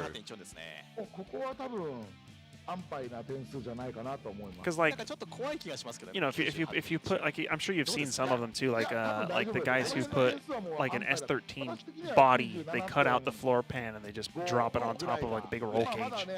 Yeah. It's not really an S13 anymore, is it? It looks like one. It looks cool, but I mean, there's entire I'm probably gonna trigger half analogies about. Well, it's the whole like the whole ship of Theseus thing and things like that. The farmer's axe and whatnot. Like, oh, best axe I've ever had. It's on its third head and fifth handle.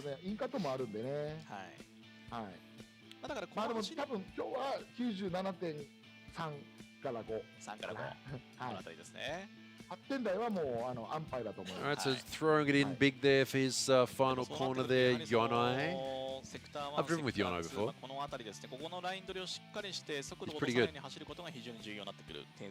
we have a penalty there for J1.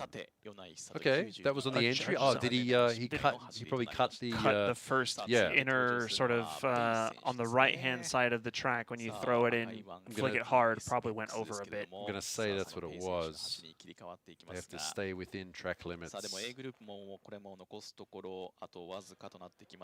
Yonai had, when he was doing D1 Lights, the series coming up with this one, an interesting setup on that car. It was a 350Z box set up with the final ratio, so he was using third and fourth. Yeah. So he just had to shift from like up and down. That's my style. Yeah. That's how my Roadster's set up. Oh, it's all third and fourth.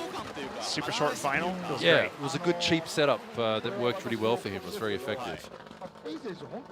All right, next driver, we just saw there, Pei, his second run, looking a bit better this time. You can really see the shallow angle there coming in. Sector 2 and Sector 3, the angle not so great, because Sector 2, that the part where they flick it in and that outer zone there,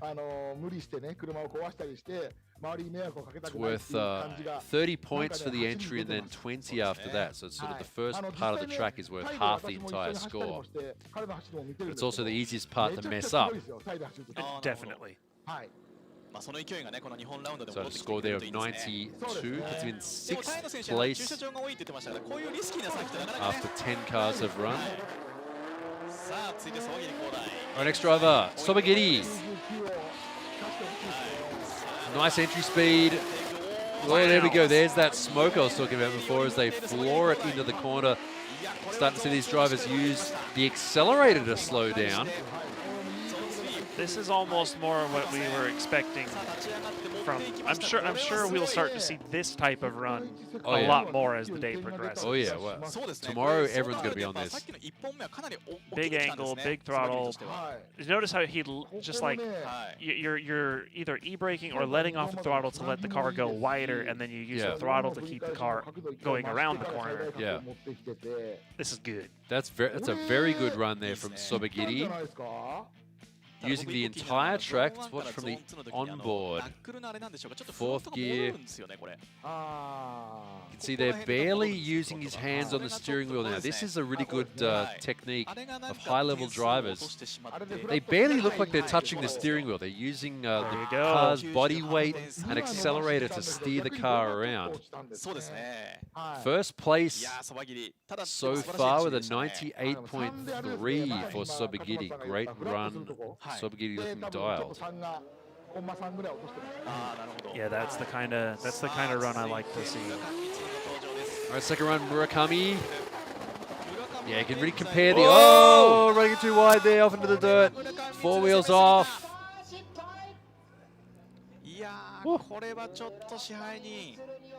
His face probably matches about how he feels at the moment. Yeah.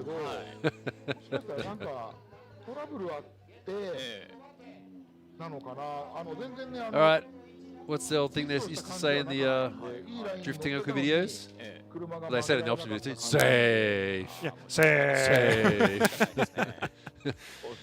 How close did he get to the wall? Let's see it from the top-down drone view. Relatively okay. What did he do there? He just got off the accelerator. No, that was pretty safe there. It looked like he was a bit overspeed, and in the process of trying to slow the car down, was using brakes in various ways to try to slow the car down, which is never going to be as fast as just adding angle and accelerator. You can see that he was left foot braking because he's understeered. Yeah, he just understeered off. Womp. Womp womp. My chat's broken. What's that? My chat broke. Oh. Trying to keep up with YouTube chat. Oh, do you want to put this in the middle later on? Yeah, afterwards. I'll turn it this way so you can see it. All right, I'll turn this up. We're good.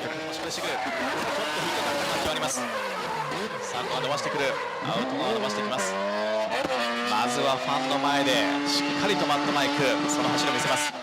さあこのゾーン3はどうでしょうか。今度はしっかりと。No, it was looking really good. Yeah, that's all we're going to see of him today. Oh wait, did the car brake?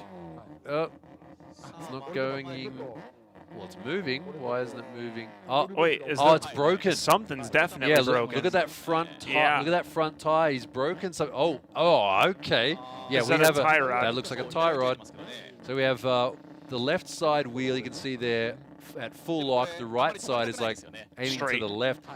Yeah, Mike's going to get out and have a bit of a squeeze at what's going on there. Oh.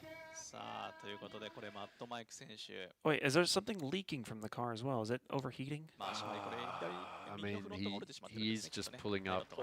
You know, what would have?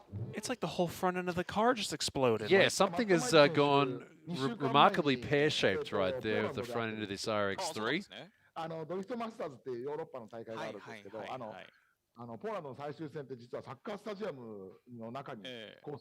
Yeah, it's a full lock on the left, and sort of, it's the wheels like forward in the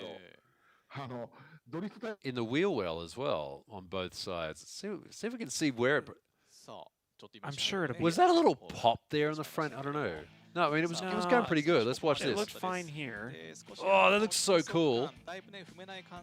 Maybe about here something maybe might have felt a little strange. Here we go. Looking all right. Flicks back and watch the wheels. Watch the wheels. Right there. Yeah, right there. Yeah, something just went snap. So the front right, something snapped. Yeah. Either a tie rod or a caster rod. Well, it'd have to be a tie rod because the wheels aren't pointing in the same direction. They've gone cockeyed. Yeah. Fortunately, tie rods are pretty easy to replace. Unfortunately, it means his second qualifying run. The other thing is no longer a thing. The other thing to consider too, though, is when that broke, is did it break anything else? Yeah. That could be potentially a problem. So there we go. Watch once again as we switch the camera. Watch right side of the screen. Watch that wheel.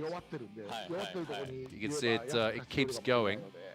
And the one on the left, or now facing us, yeah, just sort of went pop. So that wheel we're looking at is okay. That one is not. They're no longer connected. And this looks like coolant, maybe? That's probably just coolant. But I mean, just coolant is never really a great. Or actually, no. It could be It could Power be. steering. It could just be the rack just snapped off or something. Oh, if the rack broke, that yeah, would but see, suck. well, look, he's looking. He's taking a photo. It could be the. It could have been the inside of the rack. Yeah. Just like ripped out. Yeah. And that would result in stuff spilling out like that. So, yeah, they forklift coming out. 構ね、これ17インチだかな。で結構ね厚みが4号かなんかで厚みがありましたね。もうなんかもはや4号どころかなんか6 So that's a shame. 号とかに感じちゃいますけどね。50すごい。はい。 That's a quite meaty set of rubbers on the back of that thing. It's almost got that old like drag tire aesthetic. Yeah, kind of does. I guess the those work wheels are kind of helping that look as well. Yeah.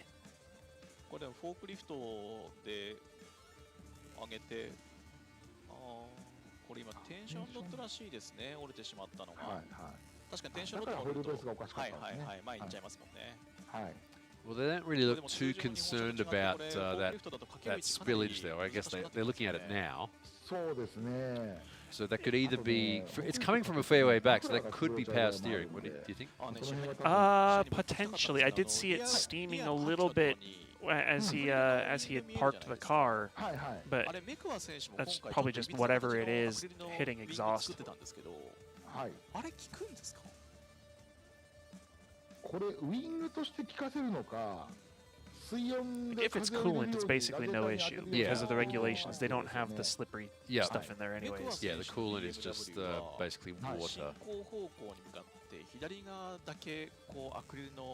no glycol or anything in it, so but if that's not a problem. If that's power steering, they'll have to clean it up a bit, but we'll see what happens here. Unfortunately, Mad Mike's RX3, some steering issues there. His second run was looking pretty good. Hopefully they can get it fixed for tomorrow for round 6. Should be running tomorrow at the same venue.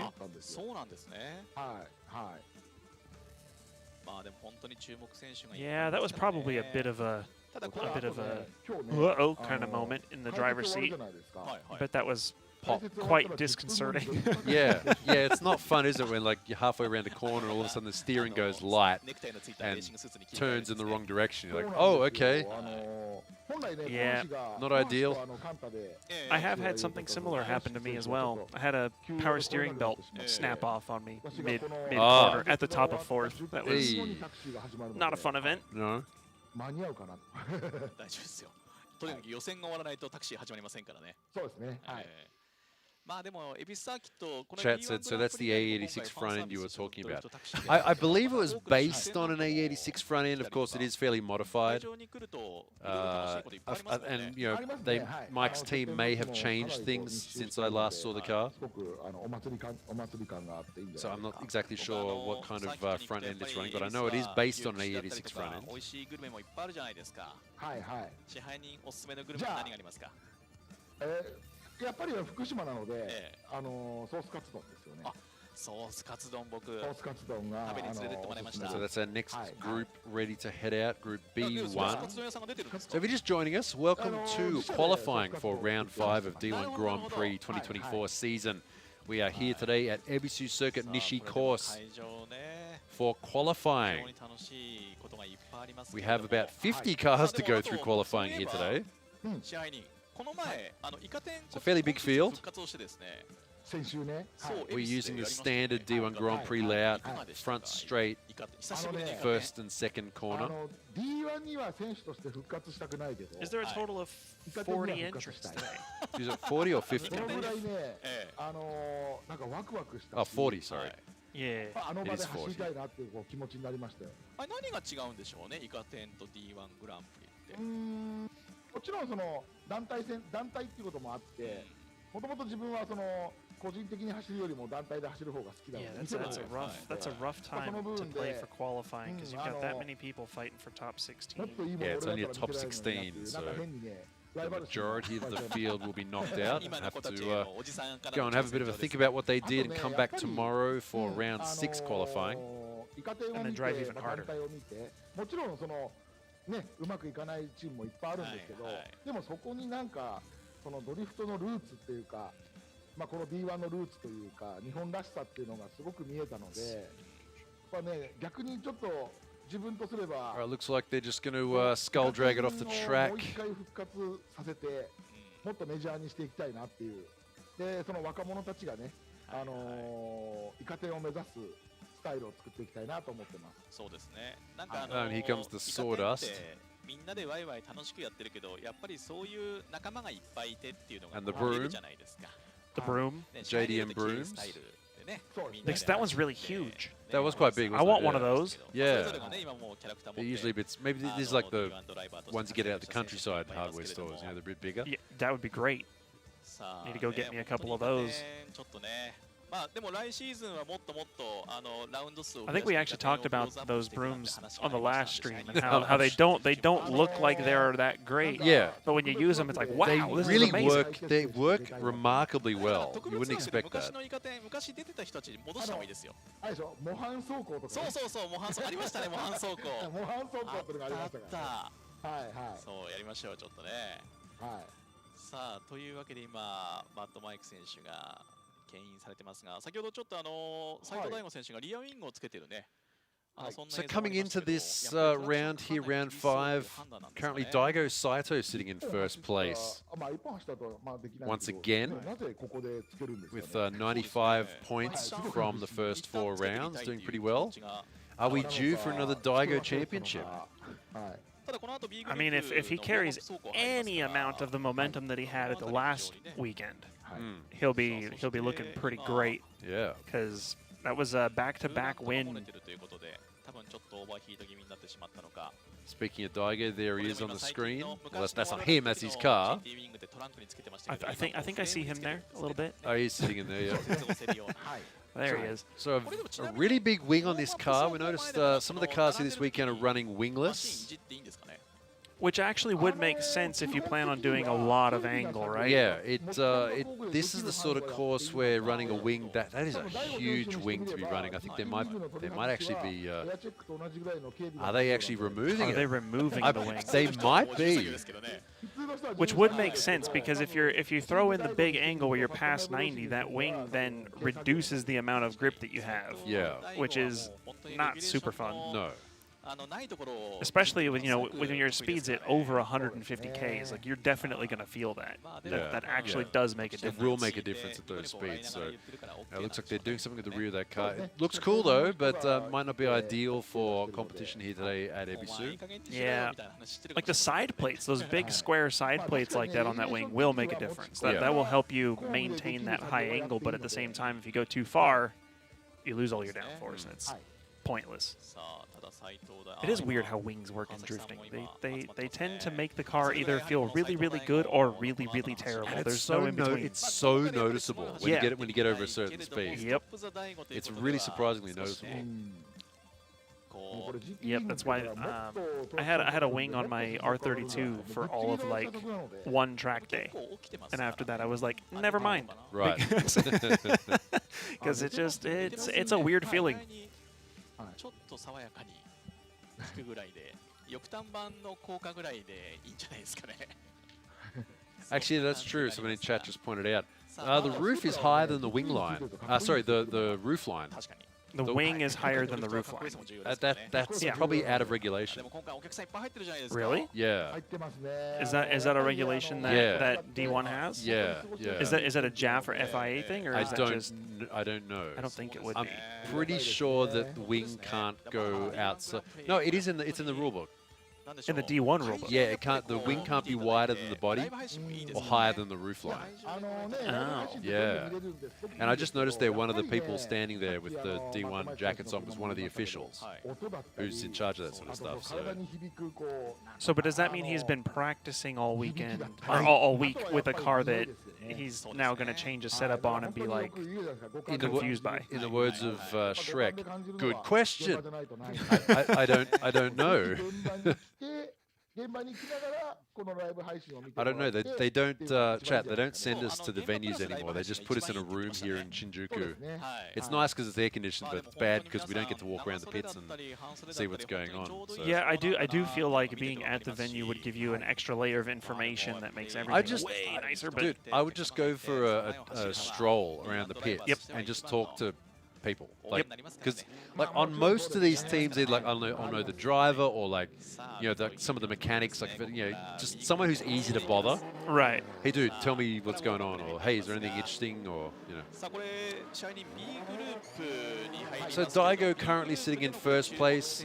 Second place is Hibino, who we just saw run before. Of course, Daigo, former D1 Grand Prix champion. Hibino also. No, wait.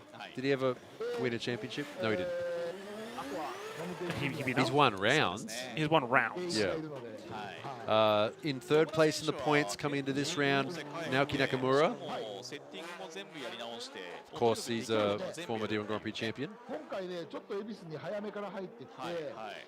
Yeah, we still have a lot of really big, like I guess a lot of very high level drivers remaining in the drivers. Oh yeah, list. there's still quite a few to go. Yeah. So also in this group we have Hiroki Vito in the Bald Eagle S13. It's the Drift Star Racing sponsor, that's why they've got that American kind of look. It's a tire company.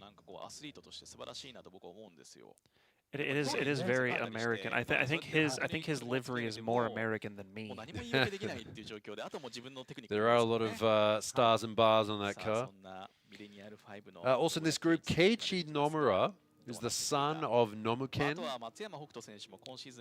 And named after a certain other drifter. Named after, yeah, his first name Keiichi, named after a certain other drifter as well. He's out there in the R34. We also have Hokuto Matsuyama in the GR Corolla. Of course, rear-wheel drive 2JZ, that car. Been a little bit converted. And Daigo Saito in his GR Supra. And Hirayama in his Toyota 86 as well. So this will be the next group heading out. It's definitely going to be an interesting group of drivers to watch. Yeah, so we have the track cleared now from Mad Mike's RX3. We're sitting at our next driver now, Hiroki Vito in the S13 Silvia. First qualifying run. Vito, also another former D1 Lights champion. Yeah, really pedaling that 2JZ. It's not really what they want to hear. It sounds cool, but it means slow. Yeah, you can see a lot of steering work going on there too. He was really kind of, yeah, I think the word that I used to trigger you last time was bobbling all over the place. Yeah, You're not wrong, but yeah, because you could see actually as he came into zone 3, he was into zone 4, he was almost straight. Like he really had a lot of sort of steering into the next transition going on. It was right after he was sitting on the limiter. He had lost a bunch of speed. You can see him right here. Basically straightens up. I don't know if that's going to hit him hard for the points. It's not a 0 in D1 Grand Prix, but the DOS definitely will start to remove points when that happens automatically. Still not a terrible score. I don't know where that's going to land. Yeah, not too bad, but we still do have a lot of drivers to go. I'm All right, next driver now. Keiichi Nomura, son of Nomiken. Nomiken always known for driving a 4-door. Keiichi in the 2-door R34 with a 2JZ. Looks like he came up a little bit short on the second outer zone there. Yeah, I think the Japanese commentary said the same thing just now. Yep. And he might have cut yeah, that first. too close to the inside of the course. Yeah, there it is. I mean, I know we're not super far through the driver's list yet, but I do expect to see a couple more people do that same thing in that first, the second outer zone as you come around the first full hairpin type corner. I really expect to see a lot of people coming up a little bit short on that zone there. Yeah, well, we've seen a lot of different kinds of things happening on that first corner. Of course, the best way we've seen that course be attacked so far is tip it in and hold it flat, basically, if you can handle that. Pretty much. But you got to be up to speed first. That's true. Because if you don't carry enough speed when you flick it, it's game over. All right, so speaking of running a good line here, Matsuyama doing his first qualifying run. This is a Toyota Corolla. Oh, nice flick there. No. Running too deep. Well, that run was looking good. Until it did. Until it did. There it is. There it is. It really did on that run too. Yeah, that big angle, big accelerator work, and really did. Wait a minute. Yeah, I kind of lost it there too. Is that the wrong car? That's the wrong replay? Oh, is that Vito? That's the Vito's wrong replay. Yeah, that's Vito's replay. I think. It's the wrong replay. That was the wrong replay. Let's see if we can watch it again on the regular camera. Because this looked really good. It's almost frustrating for me because I don't really like that car, but it looks like it drives so good that I want to try it. I know. I got to drive that thing. I feel you. Yeah, I 100% agree. Yeah. Like, it looks just overly engineered to be an absolute drift weapon in the state that it's in. It's clearly not the car it was manufactured as originally, but it looks like it drives good. All right, current #1 point ranked driver in D1 Grand Prix for this season, Daigo Saito, first qualifying run. Here we go. Very rapid flick. Anti-lag going nuts. Running a bit too deep there. Look at that. Instant smoke, instant power from the 2JZ engine. It looks sped up. Man, the way that he just it's not even like any clutch work. It's just wow, a little bit of throttle work, and it just grips and goes. Yeah, Daigo is very good at managing the grip point of tires. Yeah, he's exceptionally good at that, and that's one of the reasons why he's done as well as he has. Yeah, he's really good at balancing the maintaining boost and keeping the tires just on the edge of grip. Yeah, I remember a long time ago I drove with him a couple of times, and after I drove with him, I got out and sort of watched him driving, and I noticed, I was like, I've never seen anyone do this, where like the technique where you accelerate to slow down, to overspeed the tires. Right. He was one of the first people I ever saw do that really well. Yeah, I remember when he when I first found out about him, one of the things that he was doing was in tandems he was using the e-brake without using the clutch, but not aggressively. He's just using it to slow the rear tires down in order to speed up and catch the person he's chasing. And I was like, oh my god, like at the time that was like I'd never seen that before.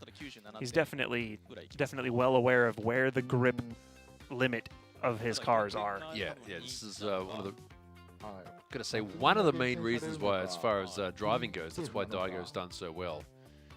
It's sort of ahead of the curve when it came to figuring out how to drive a car really fast. Yeah. Of course, having a lot of horsepower does help with that too. Oh, absolutely. And just being kind of crazy. But so first run there, 97.5. If you can just trim the edges off that run a little bit, just sort of smooth it up a bit, you might be seeing a bit higher in the points. All right, next driver. Hirayama. Hirayama's first qualifying run. A bit too much of a throw there. He's going to cut across the track there. Just do every can to try and make it. Ugly. Ugly, ugly. Yeah. That looked like a sort of line you might see at like a drift Matsuri. Just keep your foot in, mate. Just keep going. That's fine. Don't stop. Yep. He decided to make his own track. Yeah, we've got some fresh black lines on the track there.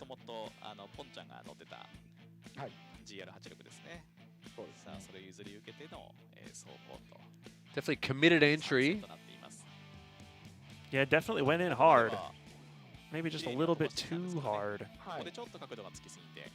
Yeah, it looked like he just over dedicated to the angle a little bit, and the car wasn't quite set up to handle that.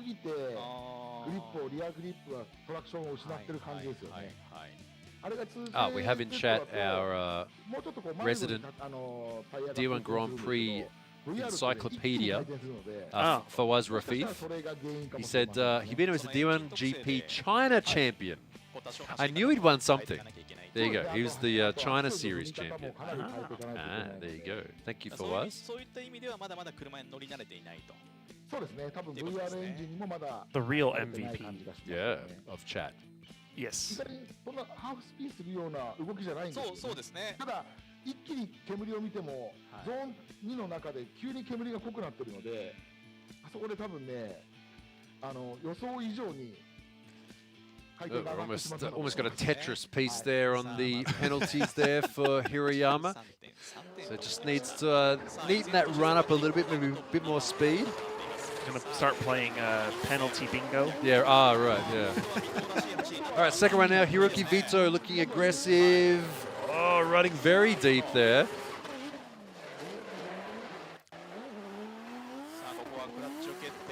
It looks almost like he might need a slightly longer final drive or something. Like it's almost like he's just running out of gear, and he doesn't want to necessarily shift up because he's going to run out of torque, but then it's like kind of in between. Yeah.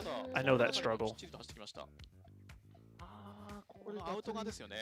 Yeah, a little bit over the edge too. That might be a wheel over the edge of the track as well. Usually if the tire hits the line, that's okay. If it goes all the way over, that will be a penalty. Yeah, not a whole lot of amazement on this run from Vito. The front end, they're kind of bouncing too. Yeah, that looks almost hard to slow control. Down. Yeah, a lot of that front end, maybe the damper settings maybe not ideal.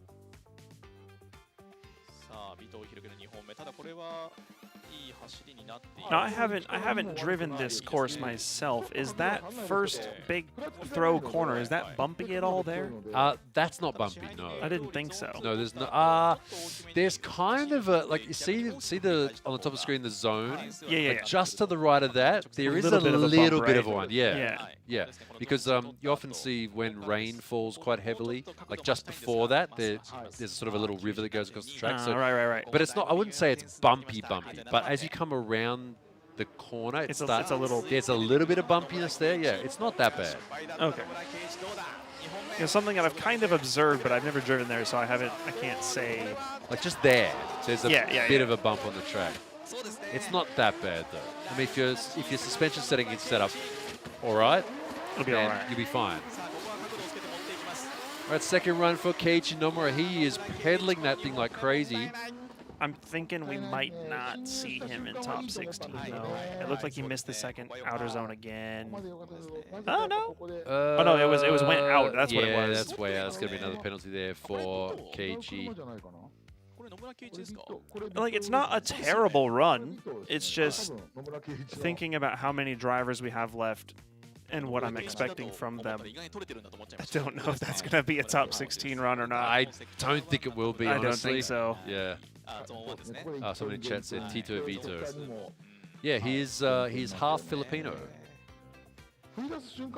half Japanese. So for all our all the what is it? all our kuyas out there. The what? It's like kuya means like brother, like big brother. Like you know, like you call someone like aniki in Japan, or like. Okay, right. Oh, is that the equivalent? Kuya, yeah. Oh, okay. What's the word in Korean? That's beyond me. It's the same thing. Like there's a lot of.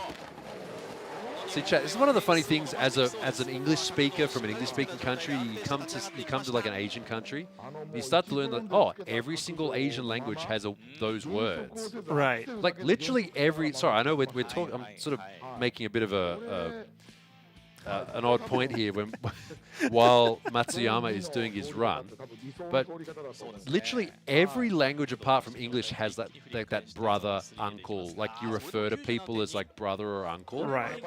Except English. Yeah, pretty much. No, it's what's the in Korea it's like oppa in Korean. Oh, is that what that is? Yeah, like you know the oppa Gangnam style. Like, oh, is that what that means? That's what that means. Like yeah, I don't know. I don't know any. Aniki, like yeah.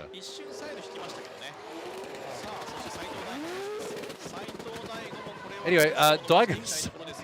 Tangent. What is Daigo doing? He's currently sitting in first in the championship points. This is Ebisu. Oh, he's trying to do something. You know what he's doing? Yeah, he's getting frustrated. Tilted Daigo. I think like. That has to be with that because he never bounces rev limiter like that unless he's just whatever, don't make me care anymore. Like stupid car. Yeah. That seemed very much like as soon as he went over, he just lost it. He's like, just take it out on the accelerator. Yeah, right there. He slowed right down as. You look at that black line there. Yeah. Ooh, kind of a weird hand. Yeah, what was it like? Two hand? Yeah, what was that? I don't think I've ever seen that technique. He doesn't before. look. He doesn't look comfortable. No. Yeah, that's. He spent too much time on all these super refined drift machines he builds and his little like missile Miatas and stuff. I mean, you do see some drivers that kind of have an ugly style when they're driving. Yeah. But that just looked a bit uncomfortable there for Daigo. He didn't really look like he was. Right. There's a difference between the guys that look like they're going to crash the whole time, but that's just the way they drive, and then there's that, which just doesn't look like. Again, it's not a conversation; it's more of an argument. Yeah. Maybe not to the same extent as was earlier, but still, it just doesn't look like it's quite meshing out. Yeah, 90.3. That's ugly there for Daigo. 6th place. We might not be seeing him in the top 16 today. We still have well over half the field to go. But what if he's playing 4D chess? He used that first qualifying run, just barely squeeze into the top 16 and just get easy runs all the way first. There's no way. There's no way he's that. Like, no way. Slim to none. He's actually managed to do that. All right, second run now for Hirayama. Last chance for him as well. Off the edge of the track. Yeah, pretty much any course limits in this qualifying is going to be a guaranteed pass to see you tomorrow. I mean, unless every single other person just keeps doing that. I don't know. We'll see. This is one of the things about competition drifting is all their spotters are watching these runs and they're going to be in the ear of all the drivers saying, hey, don't whatever you do, stay off the edge of the track. Hey, you can back off a little bit because everyone else is messed up. Just make it clean. Yeah, because we really are getting, well, we're knocking out the first, like, little chunk of drivers at this point, and I almost feel like we're seeing a lot of mistakes consistently through each group of drivers. There's just like the line must be hard to follow. I think it's not easy. No. Yeah. But it's almost like the line that the drivers would prefer to drive is not the line that they've gone and told them to drive. Okay, so looking at the results so far, so we have 15. I'm thinking so a high 97. yeah, I'm thinking like maybe a high 97 might be the cutoff for the top 16 so far.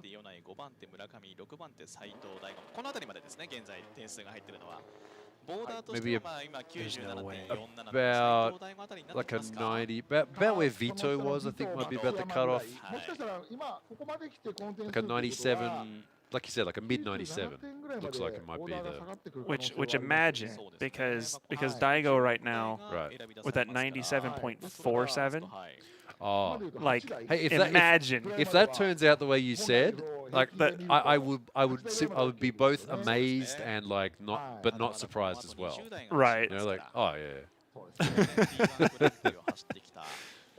If that makes sense. I'm just covering all my own bases. The 4D chess that just can't even comprehend. And that would be like the most enormous brain call from you as well. So. I mean, at that point, I would just be like, well, my job's done here.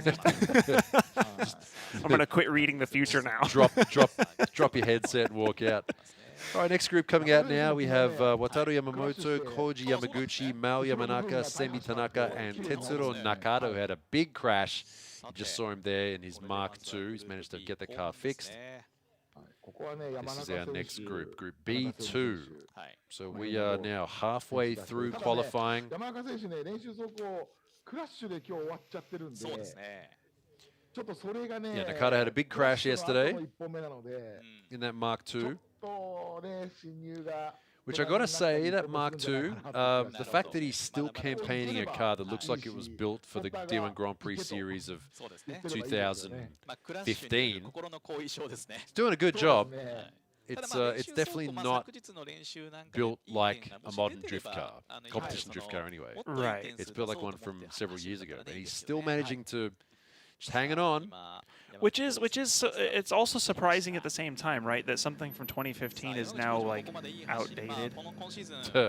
Like, hey, racing, hey, last round is outdated, right? I mean, this is true, but it's still crazy because even in 2015, these cars have been so crazy. Yeah. All right, first run, Koji Yamaguchi in the BMW. But it is fitted with a Toyota 2JZ straight 6 turbo engine. Here we go, first run. A big understeer there, big straighten for Yamaguchi.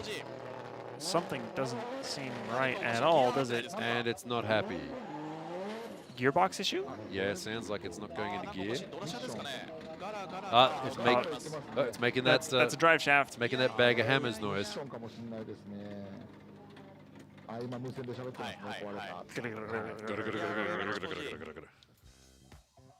I hate that noise, man. I hate that noise too. It's one of those noises that, as a driver, you're just like, oh, come on, man. Like at the same time, you kind of like relieved. It's like, oh, that's all it is. Good. Like, yeah, because that's the most easy thing to change. Yeah, it's a couple of bolts and it's good. It's but like what? 6 bolts? Usually, yeah, well, something like that. The probably, nut yes. and like 5 bolts or 6 bolts, depending on what you got. But yeah, and if you have a spare, it's like I just chuck the spare in. But at the same time, it's like, yeah, because it's like, man, now I gotta change that. Yeah, I was doing so well. Why do I gotta go change that now? And I think the thing that makes it so frustrating is that you never hear that noise when it doesn't matter. You know, it's all the practice runs, it'll be fine, but it's always qualifying. It's always mid-competition that you. Yeah, that's it. It's like, why didn't you brake 2 hours ago when I had time to change you? Yep.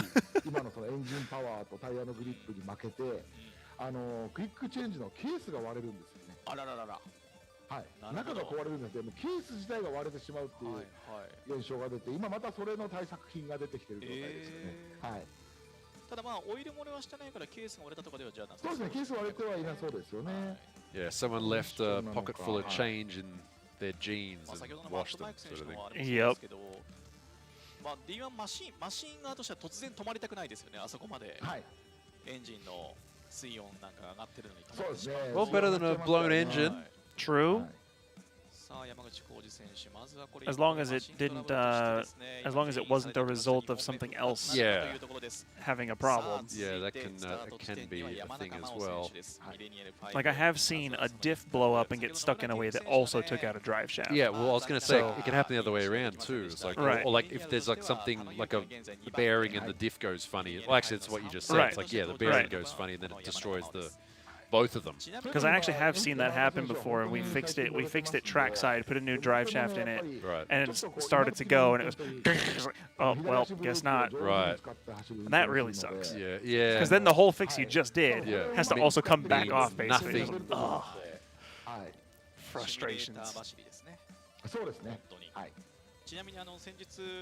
But especially for a lot of these guys too, because Ebisu is pretty far from the majority of drivers. Like, if you take all the effort and the time and the money to get out to the track and go to compete, and then you have something like that happen, that's just frustrating. Chat said mechanical parts does not respect human time schedule. It's true. That is true. That is true.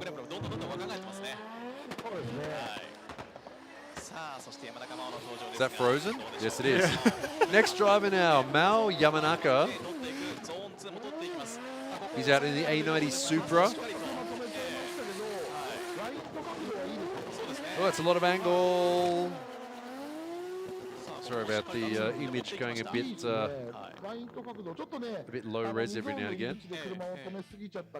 All right, not too bad for this first run for Yamanaka in the Supra. First zone and into this first corner, definitely nice and deep, nice filled out. Fairly consistent angle, carried all the way around. Transition was, wow, lots of angle there. A little bit of a wobble there. He's kind of late on the accelerator for the whole course. So watch this. He sort of waits a long time, and now he's on it. Yeah. And then he transitions and he waits a bit, and then he's on it. So true. There is a bit left in the bag for that run for Yamanaka. But overall, definitely. Good score there, 97.1. Puts him in 9th place so far. Which actually isn't a very comfortable spot to be in. No. We're currently looking at about, what, mid-97s?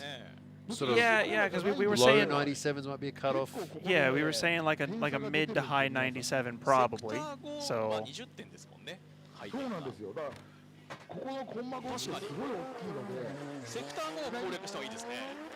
right, next driver, Semi Tanaka.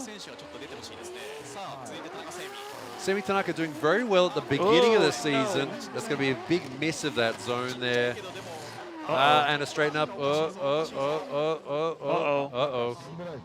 Is this another one? Yeah, it sounds like something. See how it was bucking there? That whoa! Was the car sideways? Yeah, that was something kind of weird there. It was driving like a NASCAR down the straight. Yeah, it almost like imagine like the subframe mounting studs broke from the chassis. Ooh, oh no, that would be terrible. No way. I that doubt would it. happen. I doubt it. That would. That's almost. I mean, but it could be. I mean, it could be a broken rear member. Okay, here we go. Let's watch this on board because we can kind of see when that happened. Here we go. Watch. Right there. Oh, right yeah, there. you could see it. You could see it. Was it there. a slight clutch kick and then just like earth shattering shake? I wasn't watching his feet. You could be right. I think I caught that. It looked like he went to go clutch kick, but instead of getting a clutch kick, he got like a chassis just detonation or something. That was crazy. Yeah, I've never seen that sort of thing before. Let's have a look. So right about there, yeah. The car started to straighten. And then we got that weird shot of it going down the back straight, crabbing like crazy, but the wheels weren't. Yeah, watch this, like watch this. Here we go. Oh, come on. They always do that. They always cut it right where you want to see it. Director, come on. So Semi missing that first zone there. I don't know if we're going to see him again. Yeah, that might be some real mechanical problem there. Next run. Tetsuya Nakata, you can see that kind of weird panel fitment there. This car had a big crash yesterday. It looks like it. Into the dirt wall, yeah. It's looking all a bit. Yeah, it's kind of looking a bit not straight. still doing a good job to pedal it around the track.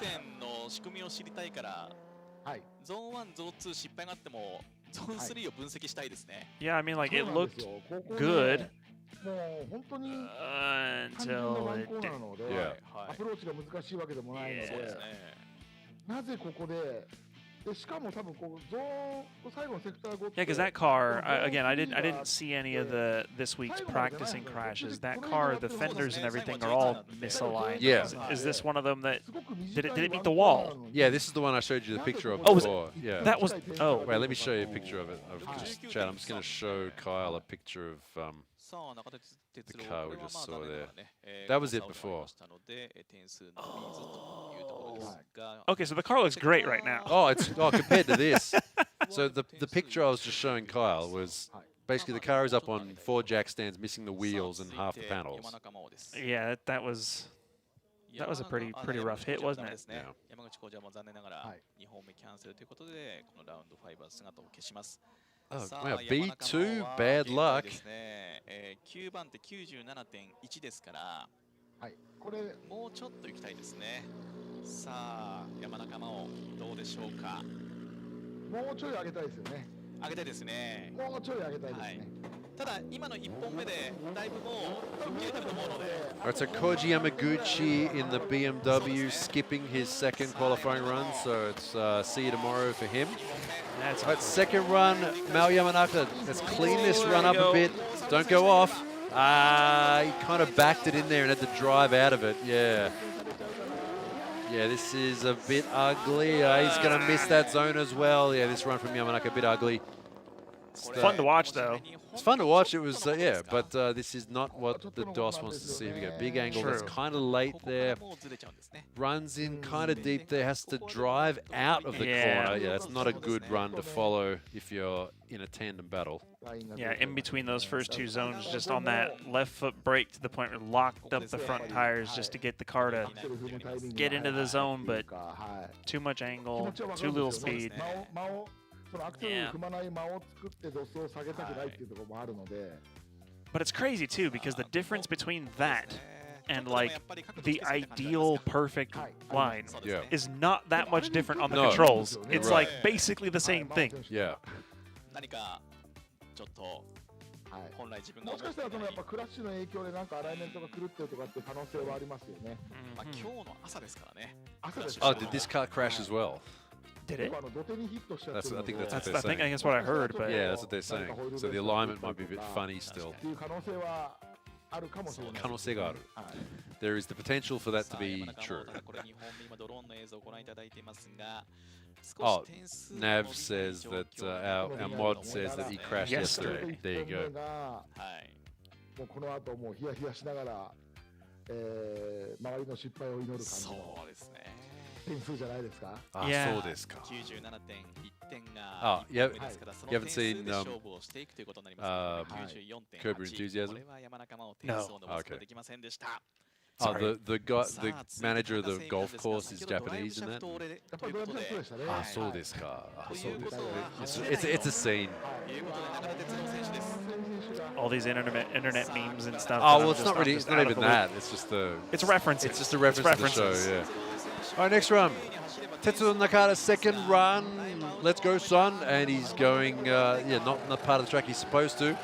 But he's going all. It's like he doesn't care anymore. Yeah.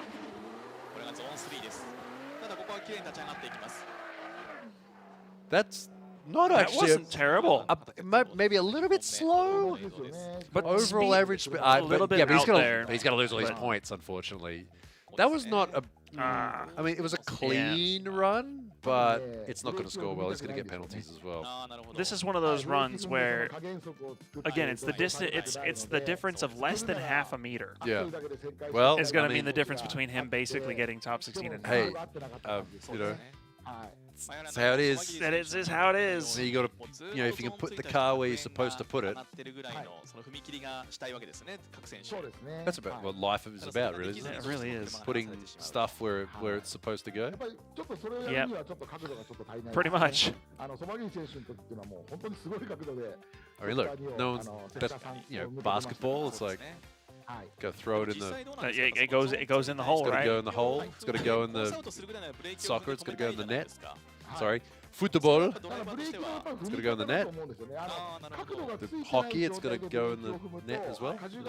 So It's usually a net, isn't it? Are there any non-net ones? I mean, I guess like volleyball is a net, but it's like It doesn't go in the net. It goes on the ground. Or over. On the ground. Around. Yeah. You did some mad spin shots there with the. And then the 2 penalties. So that would have.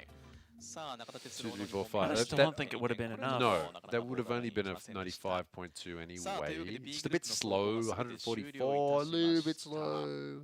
The first zone was pretty good, though. Yeah, no, it was, yeah, first, yeah, that's it. Only first zone was, Okay, we are halfway through with 19 drivers. So if we look at the score there, the borderline, yeah, looks like it's going to be about a mid to high 97. Wait, there's a huge gap there. 93, 94, 94, 97, 97, 97.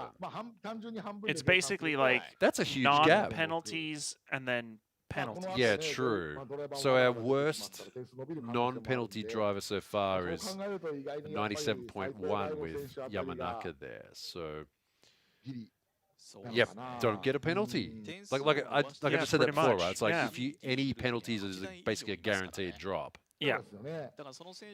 Yeah, because I think getting a minus of a 0.4, 0.3 by maybe not having quite as much angle as you might want, or maybe going a little bit slower than you might want, is better than overshooting and getting a -2. Yeah. I mean, the scores are out of 100, but really, you're not dealing with 100 points here, are you? You're dealing with a difference of like 3 points. Yeah. D グループの最後の3台ぐらいでノックアウトがするかしないかみたいな感じでしょうね。はい、そんな感じですね。And we still got kind of a stacked list of drivers remaining too. So it might even go to 90 if everybody holds their stuff together. But it's possible. It's possible, but I wouldn't count on that. We still have Naoki. We still have Yokoi. Mekola, I don't know if he's good. He had a big crash yesterday as well, so I don't know how well he's going to do. Mekola throws down when he does that. He does when he gets it right. He gets it right. We still do have Fujino. Yes. As well. We have Teruyoshi Iwai in the RX-7 that everyone is a big fan of. Yeah. Great looking so car. We'll see how we go. Still. So once again, thanks for joining us here on round 5 of D1 Grand Prix 2024 season on YouTube. We are live from Ebisu Circuit. Well, we're not. We're in Shinjuku down in Tokyo. But the venue itself is live up in Fukushima. Far. Closest, yeah, about probably from here, like 3.5 hour drive. More than that, no traffic. Oh, well, no traffic, yeah. Assuming no traffic. Well, you got to stop to maybe get some lunch. So like 4-hour drive. If you're driving reasonably. If you're driving, yeah, I don't speed sensibly. Although some parts of the expressway are now 130, right? So, really? Yeah. I haven't seen that. I've seen 120. Oh, sorry, 120. My mistake. Yeah, well, yeah, that's what I meant. Yeah. That's what I meant. What do you mean I was doing 10 over, officer? No. Yeah, they changed it to 120. And it feels great, except for the fact it's that... so good. Except that's like 5,200 RPM in my car. Ah, true. So yeah. it's just the whole time, and it's not fun. Yeah, there's some parts of the Tohoku Expressway that go north, and some parts of the Tomei that go south. Yes. Are now 120 legally, which is nice because they're just you can do it. Yeah. Sometimes. Even though the limit's 120, the majority of people seem like they still go 80. Yeah. It's a little bit frustrating, honestly. I feel less bad about flashing my lights at people. Yeah, you're like, move! Get out of the lane, bro. It's 120 at least.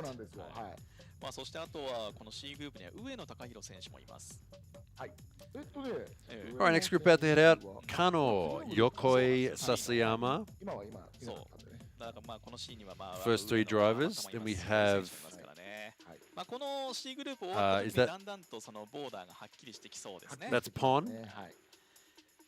our Thai driver, and Miyoshi in the 8.6. シーズンも折り返し、そしてこのラウンド5エビスの走行もここからちょうど半分折り返しとなっていきますので、先ほどのボーダー予想がありました。 So if you're wondering when we're going to be seeing the top 16 battles, it's coming up to 11:30 a.m. here in Japan. And the actual battles themselves will be starting at just before 2 o'clock. So that's 2.5 hours from now, we'll be seeing the top 16. So this live stream will continue to run live this whole time. If you just want to leave it running in the background, feel free. If you want to come back then for the top 16, we'll welcome you back at that time. But the stream will keep going. We're going to be doing qualifying, continuing on with our next group, starting with Group C1. We're about halfway through qualifying. And our first driver in this group, Hiroki Kano. The S15 Sylvia. この前、つくばもすごいいい選手だったんですよね。奥井吹もいい走りをしてました。Ready we go, first run for Kano. Up through the gears. Initiates. Not a bad run so far from Kano, running kind of wide there. He's got to keep it off the edge of the track. Back hard on the accelerator, flicks it in. He's going to get back on the accelerator, drive it around the final sector. It's not a bad run there. Nah, just a little bit deep on that second zone. Yeah. Other than that, looked fairly okay. Maybe a little bit shallow on the angle, but other than that... That's going to be a wheel off there. Yeah, definitely a wheel off there. Yeah, we've sort of seen so far that any kind of penalty is pretty much a guaranteed. See you tomorrow. Yep. No top 16 for you. Although the rest of the run did look... It was clean. Good. It was clean. Watch me get like a 96 even with the penalty. It might be, honestly. Like his flicks in Sector 1 and in Sector 4 were really good and just clean. He hit that, he hits the flick. Look at that. Holds the angle. DOS loves that. Yeah. DOS loves that. When you flick and hold that angle all the way around. Yep. When you can flick the car really hard to the maximum angle that you intend to carry around a corner and then just stay there. Yeah. Yeah, DOS is like, thank you. Yeah. ただその先は非常にいいので、ここの点数気になりますね。はい。Yeah, not a bad run. That'd be a good run to follow in a tandem battle. Although it almost seems like it's a bit of the opposite of what I expect. I'm seeing a lot more people running over the outside of the second zone than not quite getting to it. Right. So the score there was a 95.8. I mean, I said 96. I'm sure he can improve on that, I'm sure. All right, next driver now. Multiple champion here, your boy Yokoi. Whoa! Oh, no. Keep it off the wall, son. Yeah, he's good, he's good. He's good. Woo! Yokoi.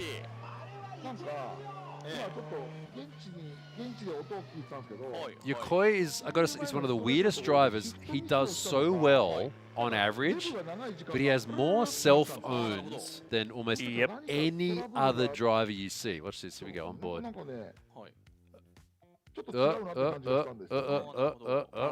Yeah, no panic hands, nothing. Just like, oh, I messed up. I need to fix this. I think at this point, look how fast he was going. Yeah, yeah. Yeah, that was definitely one of those moments. Yeah. Dude, I want to see the entry speed. Look how he's. Yeah, 156. Man, like his entry speed was like high, but he kept it. Yeah, it didn't way slow too down. Long. Yeah, Right. he had to slow down. All right, well he's had a feeler run now. Let's see how he's going to do next time. Okay, he's the next driver, Sasayama in the 8.6. He comes in very shallow there. That's going to make it difficult to exit.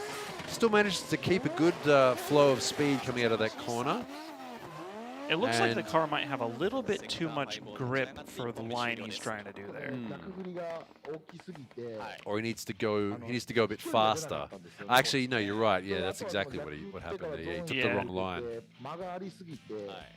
Or he took the wrong line for what he could handle. Right. Because that flick, that for the speed and the angle that he had when he initiated, the only way that he was going to get that line to hold him to the outer zone, the second outer zone, was either with way more speed or way less grip. Right. And it just didn't quite pan out. But now he knows that. Well, that's the thing. That's drivers who can quickly change their style. Yeah, or quickly adapt. Yeah. It needs to go a bit faster. It looked faster than that. It did look faster. Could that be, again, just not slowing down that's as much as other drivers? It could be. Well, I think it's been proven so far that's not a good technique. A little wide. All right, next driver, this is Miyoshi in the GR86. Understeer. That car looks like it understeers a lot. Yeah, this car, yeah. And that's the thing about competition level drift cars are not set up to be easy to drive. Not even close. No, you have to be able to drive them well. And if you don't, it looks like they're badly set up. I mean, it can, obviously cars can be badly set up. But at the same time, yeah, right there. That was maybe an issue of not enough accelerator early enough. The front of the car gripped up and understeered. Yeah, and that's the thing too, is like, again, I think we talked about it before, but the difference between a competition car at this level and like your standard drift car, everything that you learn when you're drifting in your homemade practice car, it's all backwards in a competition car. And it really is. It's very, very much a, you got to relearn everything you know. Yeah. No, that's true. All right, second run, Kano. An honest chance for a top 16, I think, here. Oh, no! You jinxed it. Sorry, you gave him that announcer curse right there. I got a caster's curse right there. Sorry, chat, for clipping, by the way. No! Kano! Kano! No. Dude, oh, that's such a bad... That's a terrible joke. I'm never going to make that again. Dude, that sucks. He could have made a top 16. Easily. Yeah, definitely. If you took all the best parts of the better parts of the run, like extrapolated it out. Yeah. Yeah. He had a real shot. Absolutely. It's a shame there. Kano, second run.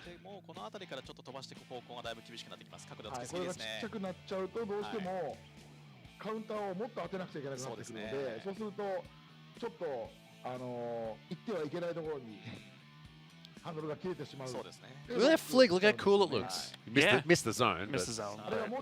Hey, chat. Where are you watching from? I'm doing some cheap engagement here.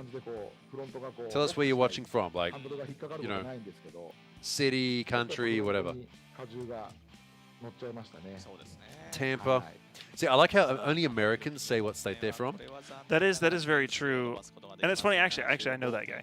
All right. That's a friend of mine. Tampa, Indonesia, Florida, Cali, Indonesia, England, New Zealand, Philippines, Finland. I know where Nav is, yeah. Philippines, Bali, Newcastle, Queensland.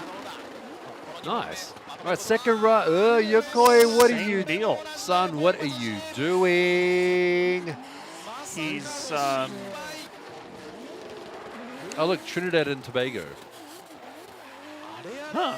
Portland. A Coca-Cola warehouse in Arizona. He's probably sitting there on the forklift with his phone, sort of. Dude is on the clock right now. Rochester. Rochester's in New York, right? Saginaw, Michigan, Brazil. Texas. Washington State. Yeah, well, Jagger. That's what I was going to make that point. States are pretty much like countries. They really are. Yeah, I know. And they really are that different. Dude, too. I noticed. I've realized that now. Like having traveled traveled to, been to Texas a while back, and now went to Wisconsin? Wisconsin and Illinois. Okay, yeah, It's yeah, like, oh, these are like different countries. Oh, they really are. You all speak the same language, but it's a different country. Yeah. Absolutely. I can see that now. I understand that now. Yeah, like for me, like being from California and then living in Arizona for a while, right? It was like, oh, this is America. Like, yeah. You Actually, I needed to be careful with that. But wait, yeah, let me go. Wait, Madrid 4 a.m. 4 a.m. Yeah. That's the night owl right there. Yeah. Good morning, Europe. All right, second run now, Sasayama. We've got some people in the Middle East as well.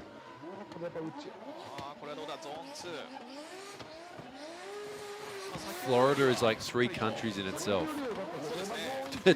I can't believe Yokoi was robbed from a top 16 spot by Yokoi. So okay, so the part that okay, so this run does look a lot better than his first run for sure. It looked like he more or less studied the things he needed to study, but it looked like he did still push that outer track limit on zone 2 there. Sasayama is a good spotter, obviously. Yeah, I'm not sure if this is quite gonna be enough, but anyway, thanks chat for letting us know. That's interesting. Thank you. 94.4 for Sasayama. Yeah. A bit slow. He just needs to turn it up a little, turn everything up a little bit. Make it at least like 10.5, maybe 11. All right, next run, Miyoshi. Second run, understeer again. Yeah, he's going to have a bit of a think about this car. Was that a panic brake? I mean, it was. I mean, yeah. Like, it looked almost like he might have been a little bit faster than he was hoping for. I was like, oh. I just don't think the front end of his car is set up right. I don't think the front end of most people's cars is set up. No, I know, but it's not set up. It's not set up in a way that he understands here. Right. You know what I mean? Right. It just looks like it's a bit like you need to spend like a day or like a day setting this up a bit, like another day setting this up. It just doesn't look right. Right. It's like when you hop in a new car on a simulator, and then you go to hit the brakes and you use like 2%. And it's like, you're like, wait, hold on, what was that? Like, what the heck? Good speed though, 154. Yeah, it was great speed. Miyoshi, a big fat zero there. 3 duck eggs in the middle there. So maybe they have to have a go and think about the setup. I think is probably the issue more than anything else. I mean, he's going in there with full confidence. So yeah. All right, that was Group C1 run and done. We're moving on to C2 in this group. Mekawa, Kubakawa, Ueno, Kawabata, and Mori. Oh, it should be an interesting group.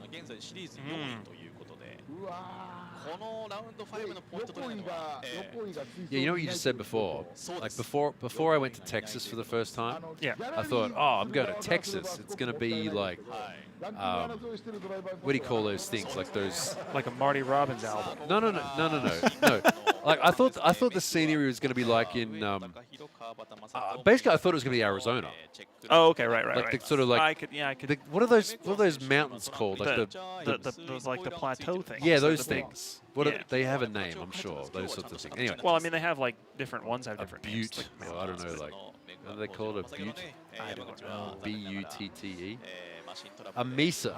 Oh, mesas. Yeah. I thought that was going to be Texas. Mesa. I roll into Houston. I roll into Houston. It's like, it's basically just like, this is like extended Florida or something like. It's just all flat and grass and extended Florida. And like it's just all grass and drainage ditches and humid. Yeah. Like this is what Texas is like. Yeah, I mean, if you're in the southern bit of it, and you're closer to the Gulf, absolutely. Yeah. A bit further up north was nice. There was all like rolling hill. I mean, it wasn't really rolling hills. It was pretty flat, but and hot. It was hot. It was a nice cool breeze, but yeah, it was like, oh, okay, this is what Texas is. Like, obviously, I'm wrong.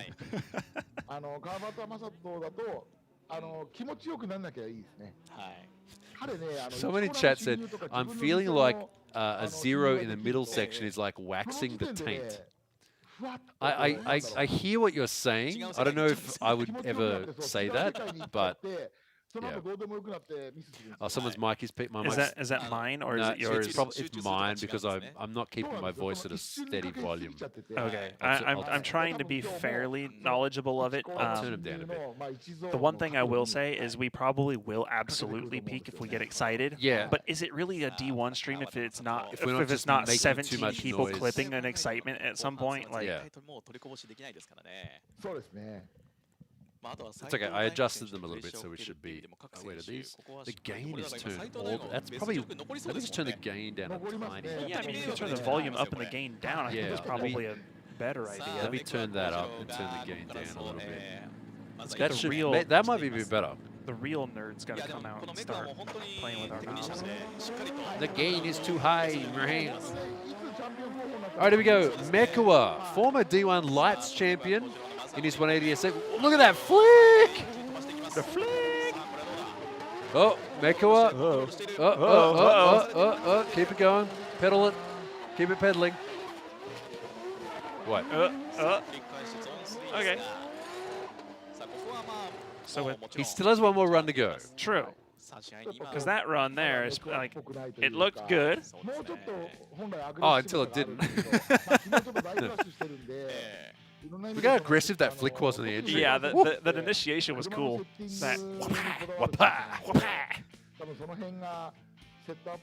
What's that from?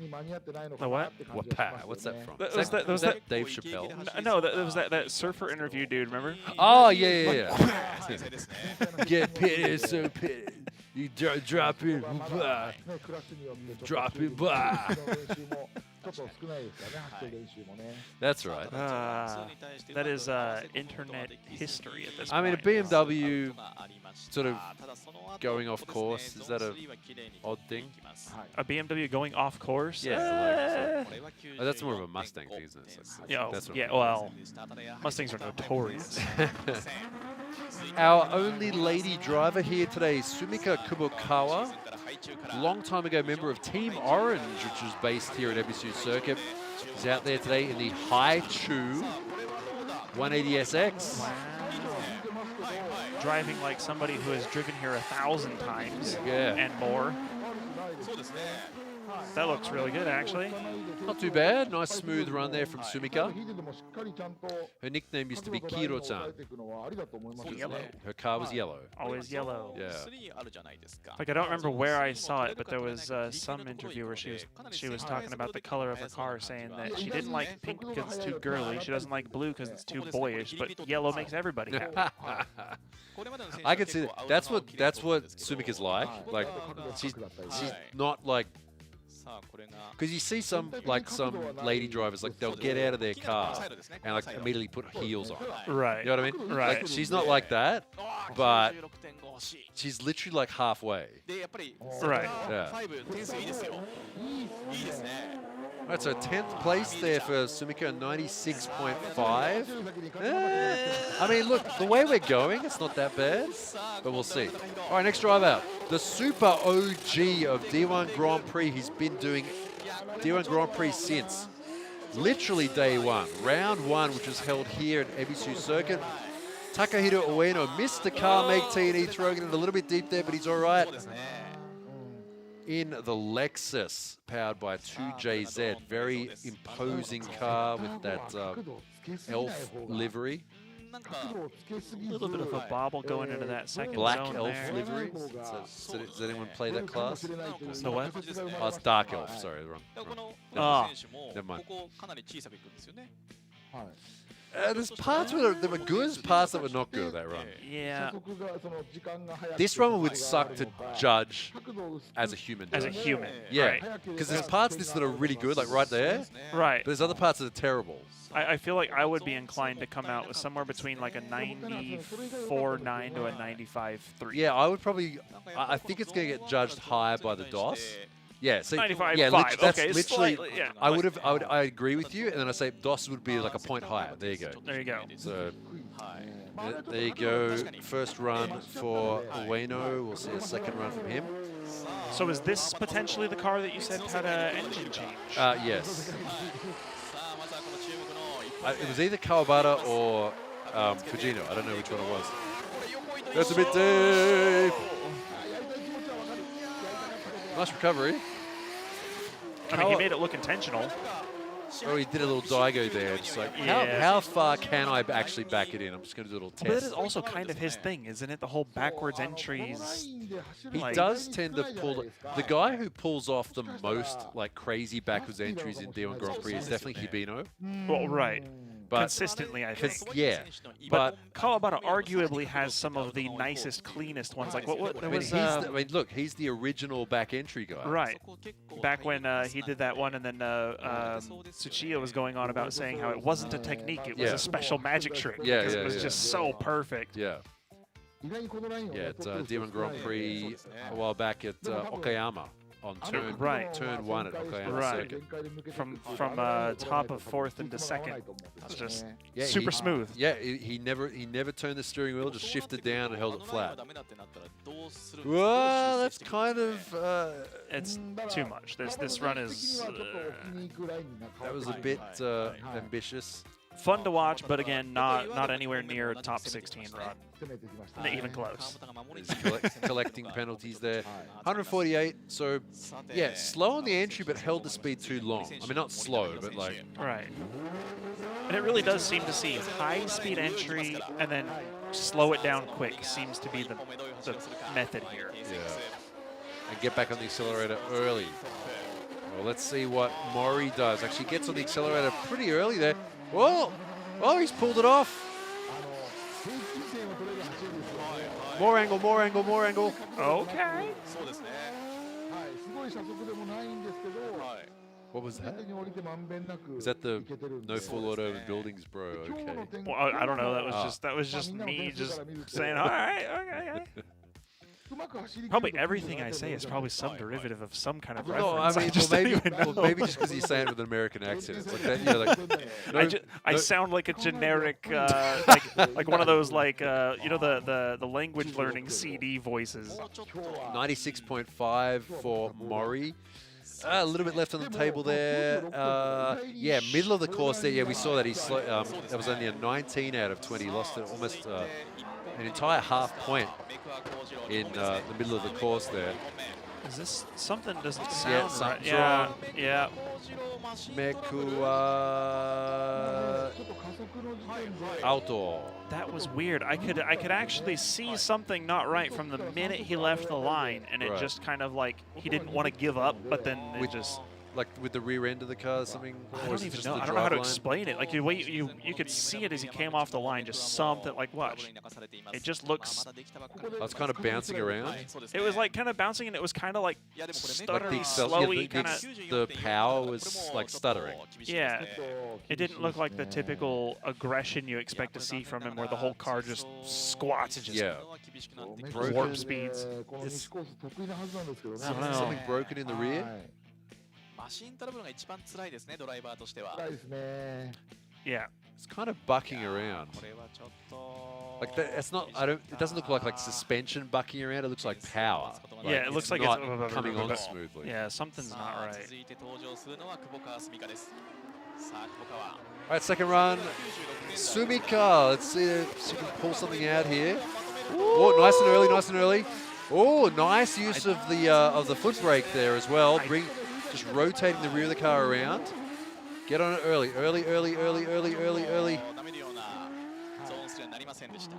Yeah, I don't think she even made it out to that second zone though. It looked really good. There was a lot of really interesting driving techniques on display, but I just don't think the line was right.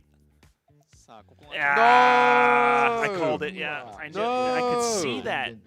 She just didn't quite bring it out far enough.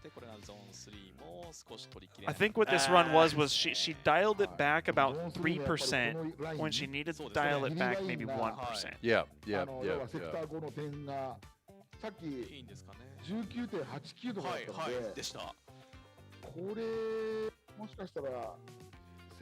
You see that getting hard on the accelerator, and then at the last second, little tap of the foot brake to rotate the car in. See, that's how you're supposed to use the foot brake, like that. Right.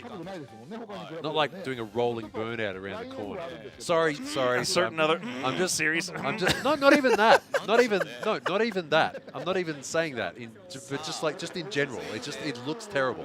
No, I agree. I agree 100%. That's one of my favorite things about I'm not the way throwing that shade at any others here. I'm just saying it's like, I hate seeing that because it looks terrible. But then you see stuff like that Sumika just did there. Oh!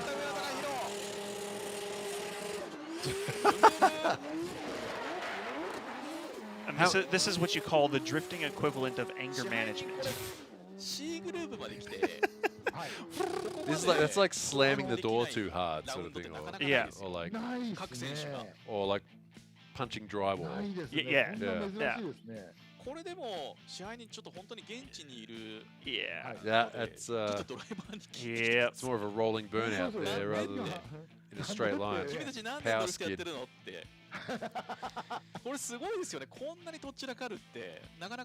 What an aggressive looking car. It really does. It looks cool. It is kind of chunky though. It is. I personally, I'm not really that big a fan of the big, bulky, chunky cars. Yeah. Oh. We won the jackpot. need a button with the casino jackpot sound effect. Oh yeah. Yeah, we need a soundboard for next time. So it was Kawabata who blew his engine yesterday, according to chat.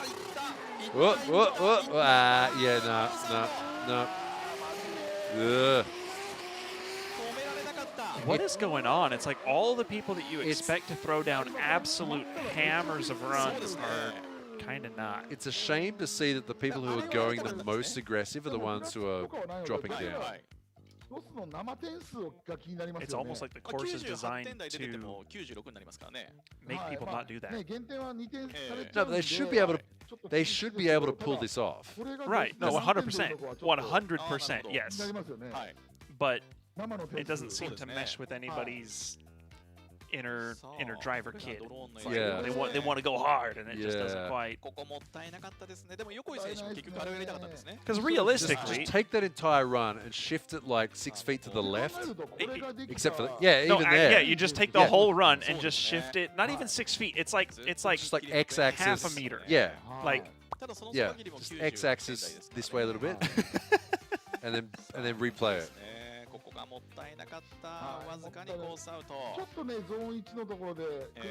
No. Also, yes, since I see the question in chat, yes, tandems are coming later. This is qualifying. This is the solo runs. Once we get through all the drivers and we get the top 16 people qualified at 2 p.m. Japan local time, we will be getting the tandem battles going, which is 2 hours from now, almost exactly. Yeah. So we are currently doing qualifying. We have 2 more groups to go. Just after this one, we have Mori.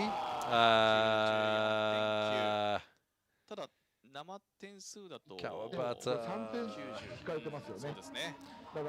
Yeah, I don't think we're gonna be. Not today, anyway. So yeah, qualifying right now. Battles in 2 hours, and the stream will continue to run the entire time. Mori running a bit deep there into the dirt. Very, very deep.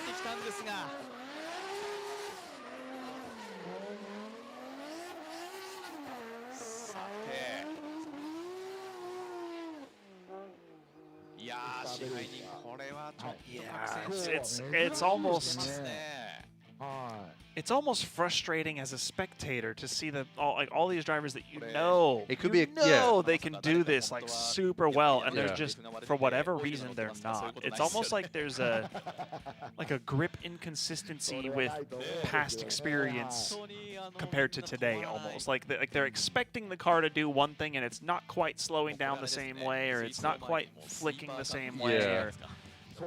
Because it really is one of those things too, right? Like when you go to a track multiple times over multiple years, you get comfortable with corners. Yeah. And then when it feels a little bit off, like if it's a little bit too humid or it's a little bit different, just enough to make it so that you throw it in and it's like, wait a minute, I didn't expect that. Oh crap, what do I do now? And then you got to completely just try to forget your muscle memory, and it's hard. Yeah, Nico does that sometimes. Nico does do that. Yeah, it really changes. Nico really does do that. Yeah. All right, that is C group run and done. Currently sitting in first place with a very clean run was Sobagiri. And then Tano, Hibino, Yonai, Murakami, Daigo Saito is in 6th. So we'll everybody above 6th place is safe. So the cutoff right now, everyone from Daigo up in 6th place is safe. What? Did it. Daigo? Oh yeah. Yeah. The 4D chess. Did Daigo do it? Well, Daigo did it. Daigo done did it. Daigo done did it. Everybody below that is not safe because we have 10 drivers to go unless we have a scratching, which I don't think we have heard of any time recently. So everybody... Oh, because some of those zeros are previous buys. Yeah, so there's 10 to go. I think. Well, the other previous buys all have one run completed, right? Nobody has completely skipped, have they? Pop did, I think. Oh, okay, right. Yeah, oh, Pop, right, yeah. Pop skipped his run.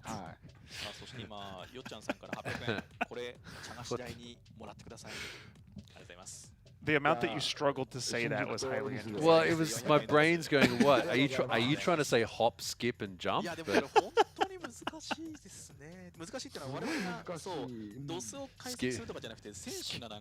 Skibbity. No chat, no. Alright, so 10 drivers to go for round 5 of D1 Grand Prix. Thank you for joining us here on YouTube for the live stream. This is indeed live right now from Ebisu Circuit. お願いデーグループみたいな感じでしょうね。いやー、これはちょっとこのラウンド5はですね、 Oh no. 本当に大波乱。 Don't look at chat. まあただこのデーグループですけれども、 It's gonna degrade quite quickly, I think. いい選手はいっぱいいます。 You know when people used to go the most crazy? Remember the Tone Tools girl? Yeah, chat loved her. Yeah, like what was that, like 3 or 4 years ago? Yeah, yeah, about that. Yeah, somewhere around there. I know because she had like a whole cult following. Yeah. It was like 80% of chat was like only here for that. Yeah, the Tone girl. Yeah. I think she's quit. She deleted her Twitter. Oh. Yeah. I think she's she had enough of the. Well, I mean, she might still be doing like model stuff, but not like like not like race queen stuff. Yeah, not race queen stuff. Yeah. Yeah. See, Apex remembers the tourney thing. Yeah.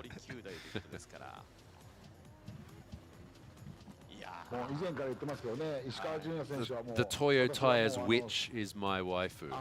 Oh, they do that. Like the Toyo Tires girls, I think they're like last at the next round, which is like during Halloween. Oh, they're wearing like little witch outfits and stuff. Oh, is that a thing? Yeah, I think it was a thing.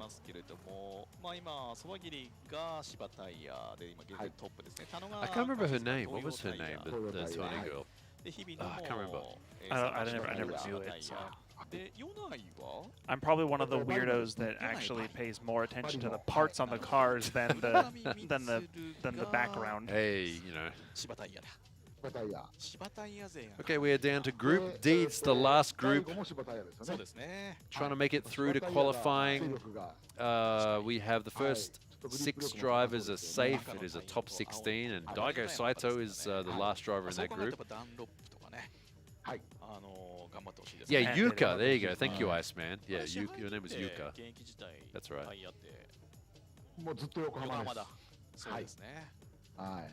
まあなんかもう本当にまた BS さんとか横浜さんとか戻ってきてタイヤ戦争やってほしいですよね。そうですよね。はい。もうぜひぜひ。タイヤが今本当にこう。 Someone said once the Toyo Tires girls look like Pokemon trainers. I can see that. Yeah. I can see that actually. Yeah, that makes sense. 残りねライブ配信ご覧の皆さんも All right, we have 10 drivers to go in 2 groups of 5. Our next group has Hatanaka, Hashi, Fujino, Ishikawa, and Tadokoro. And then group 2, Naoki Nakamura, first driver in their group. Hisashi Saito, Iwai, Matsui, so 2 rotaries in that group. And Jino. D1 でずっと横浜を履いて、その後ダートトライアルに転向してからも横浜を使ってます。そうなんですね。はい。横浜一筋何年なんだろう。もう30何年ですね。はい。さあそのタイヤの話もありました。All right, next run, Yumito Hatanaka, JZX100 Chaser. Nice big flick there. He's got to get it slowed down in time. Too early on the accelerator. He could have waited a little bit more. Or not stop quite as fast. It is always weird seeing the bigger, longer wheelbase cars like that stop so fast. Yeah. Because they don't really do that, traditionally speaking. Yeah. But with setups like these, it's just like, stop. Yeah, it just needed to... I almost wonder if feather the brakes a bit more. He really did stomp on him, and it just, yeah, you can see there, get on the brakes, just slow down. Rear of the car rotated around nicely, but just not in the right place. You know what I think it was? I think he got on the accelerator too early after hitting the brakes. Right. Because he hit the brakes and then just immediately stomped on the throttle and just shoved him around the inside of the corner. I mean, if you can do that and keep the radius of the corner going, that's probably that's cool. That's the strat. All right, next driver now, Hashi in the ER34.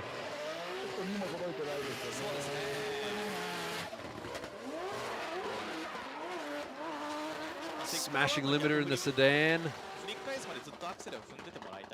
Looked like a lot of like forward, backward movement from the car through the corners. I think that's going to be a miss there. Might be. Might be an over afterwards, too. Yikes. So remember, we only have 2 groups to go. And then it's going to be a break until 2 o'clock. It's currently 12. It's currently 5 past 12. No, 7 past 12. So there'll be a little bit of a break, and then we'll be back after that. You know, considering the fact that they did spend a bit of time getting Mike's car off the track, right. We're moving along pace quite quickly. Yeah, we're good schedule so far. あとタイヤ1本内側走ってれば、アスファルトの上走るんで、つじつまがあった気がするんですよね。はい。まあそのあたりだったのかどうなのか。まあね、さっき夢人選手も石灰引き立ての時に言ってるじゃないですか。はい、そうですね。で、やっぱ石灰の上を過ぎた瞬間にカクンと角度がついてるんですよね。Like not a bad run there, but maybe just not quite up to D1 standards.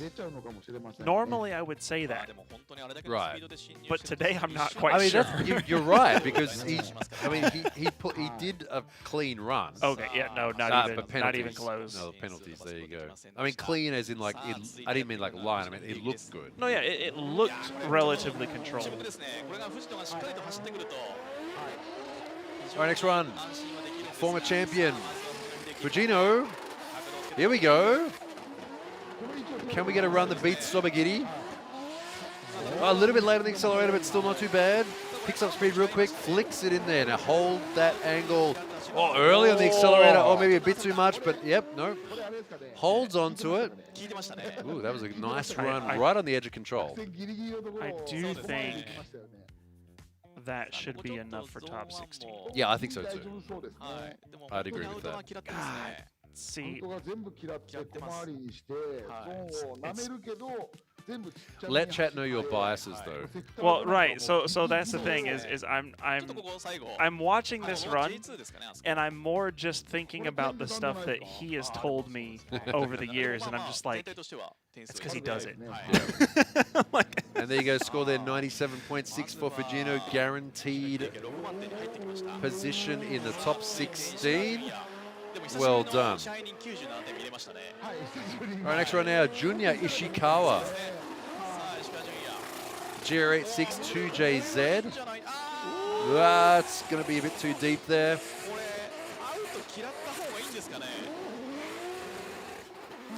So now this looks like if he just dials it back just a little bit on his next run, he'll be totally solid. Yeah. Totally good. Yeah. Because this looks good. This looks really good. High angle, on throttle. You know, it almost looked like if he just didn't use any e-brake there, he would have been totally fine. Because he had the speed and the momentum to just let the car go around the corner. Yeah. And he did pull that e-brake just a little bit, which extended the drift just a little bit, which was just a little bit too much. Yep. Yep, that's a fairly good analysis, I'd say. That little right there? Yeah. And then, yeah, didn't need it. Yeah, because we were actually having this discussion before, weren't we? That when you pull the handbrake, it does load up the rear end suspension, and when you let it off, it gives you more grip. It does push the car forward a little bit. But beforehand, it does also make the car slide the direction it was already sliding. Yeah.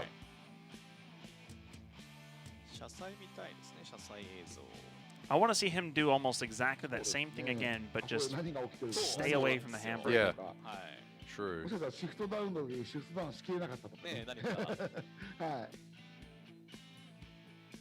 ただまあやはりその点数が出る要素は見えてきますね。はい。 Yeah, because I think if he can find a way to make it so that he doesn't have to slow up and then re-accelerate in that second zone, that'll be really good. I know how he can do that. When he flicks in, just turn the car in and hold the accelerator flat the whole way around. Yep. Just I want to see someone do that. Just more throttle. Well, there you go. 97.3 for Ishikawa. No penalties there, puts him into 8th place. I mean, it's still good. It's still. I think that'll actually be probably good enough for top 16. Oh yeah, for sure. Yeah.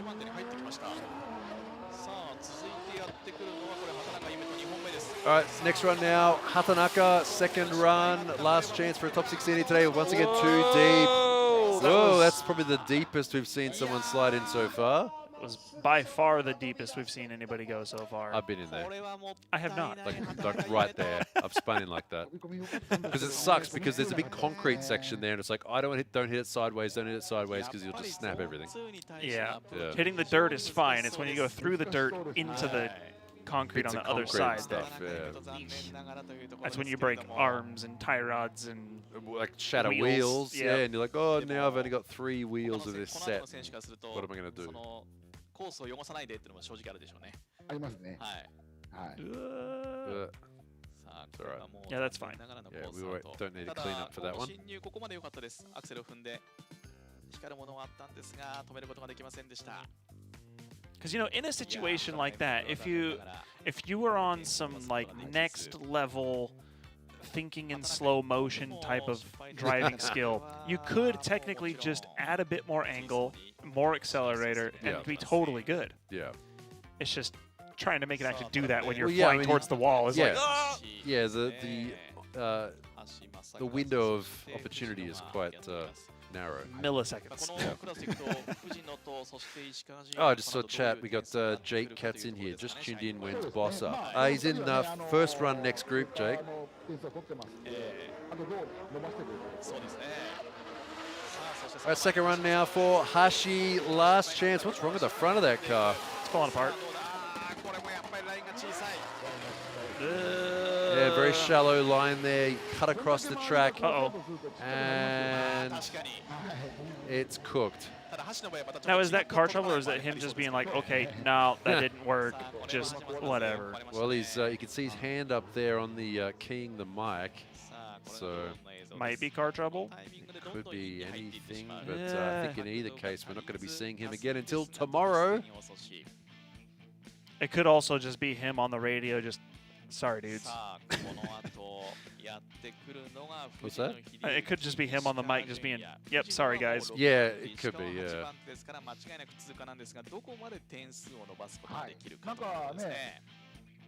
If you had a 34, would you have the 2-door or the 4-door? 2-door. Yeah? Oh, really? 2-door. Why? Because when it comes to clearancing the rear wheel wells for the suspension to compress, the door jamb on the 4 doors is such a big. That was the. I had a 4-door R32, right? Okay. And after having that, I was like, I'm never doing a 4-door again. Screw this. It's terrible. Laughs in JZX. That's like the standard issue on those too. Oh, they have the same problem, I assume. Yeah. Yeah. Oh, yeah. That's the exact same problem. Yeah, it's terrible. All right, second run now. Fujino. Can he knock down first place with this run? Oh, a little bit wide there, maybe. Good speed, very deep. Once again, good angle. Yeah. Ooh, I don't know if that can knock down first place. I don't know. Maybe let's watch the onboard view.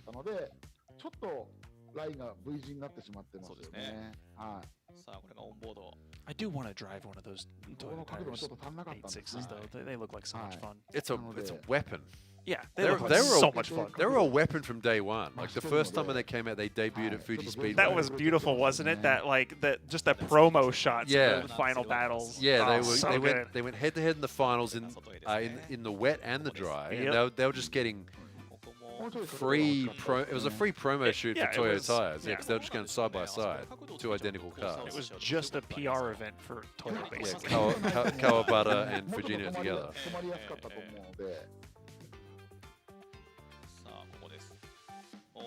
Yeah, no. And still in 6th place there, Fujino with 97.6. Where was he lacking? That was judged as like the most like mid-run. Yeah. I'm not going to complain about it. I mean, it still should be good enough, and I'm sure that's better than blowing an engine. Yeah, true. All right, next one now, Ishikawa. Oh, he's going for too deep. Looks like he tried to turn it in, get on the accelerator to both rotate the car around the corner and slow it down.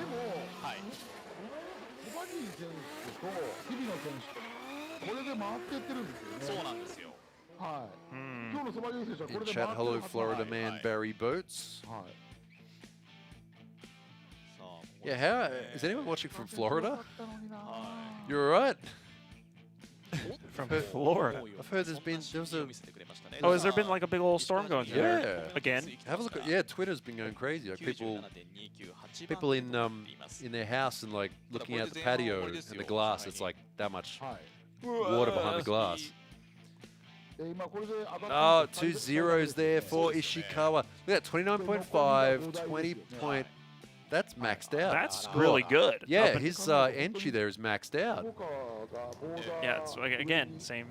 And at the end too, he's maxed out the sector 5 as well. Yeah, it was very obvious that he was on it. Just made a pretty vital mistake. That could have been a top run. Could have. Yeah, absolutely. Oh well.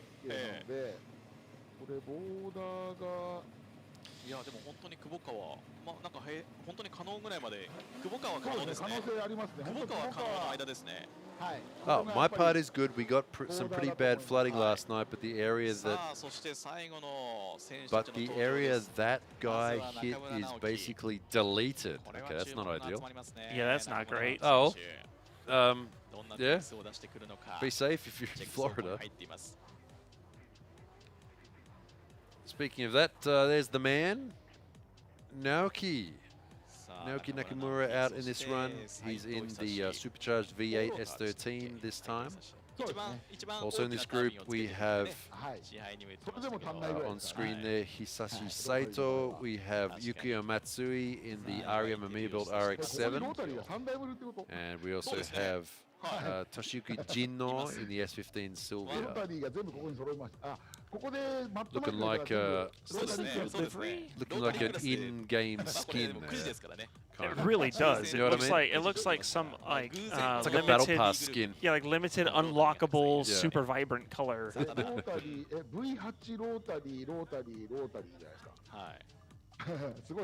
Oh, true. Wait, 3 rotaries. Yeah, in one group. Yeah, Saito's S15 is also a rotary. So V8 rotary. I guess 2J. in Jino's one. I'm here for that. I'm here for that. They should have got Mike in this group too, Mad Mike. Yeah, because we could have V8 rotary, like all the weird engines. I guess I mean weird for Japan. Weird for Japan, yeah. We're in Japan, yeah. It's not weird. It's definitely not weird in America. What you calling weird there, boy? メイハンの1コーナーとすごく似てるんですよね。Actually, I think the weird thing in America is to use the engine that came in the car. 中村選手なんかは得意な Nobody does that. How do you mean? Like, if you have an S chassis, they all came with KAs. Yeah. Nobody runs those. Like, there are some, don't get me wrong. Man, I went to final bout. There's a few. The guy who won the solo competition was in a single cam KA. Yeah! Single jingle hero, let's go! Yeah. All right, everyone, here you go. He's that guy. Former D1 Grand Prix champion.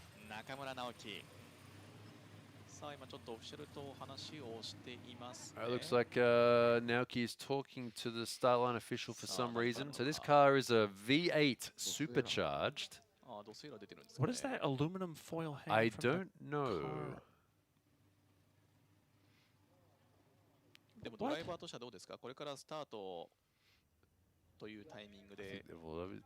I don't know what that is. It's just like a piece of aluminium. Did someone unwrap a yeah, I was gonna say, like, is that someone's lunch? Like, what is that?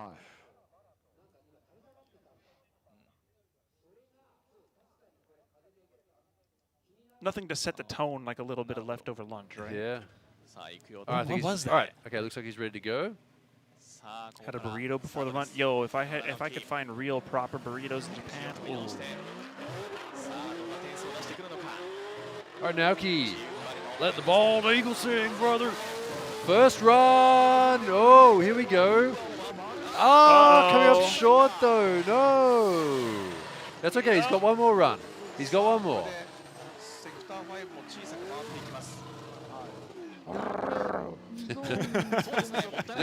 You don't need that kind of limiter on a V8 that often, do you? Oh, no. Top down. Look at that. Oh, he just drives out. Yeah. He did what I would honestly like to see. It's just he just did it too early. Yeah. Yep. If you just stay off the throttle just a little bit longer. Because if you get it right and you stay on the accelerator like that, it acts sort of like, I guess, like rocket boosters. Yeah, no, it really does. Yeah. And drives the car forward.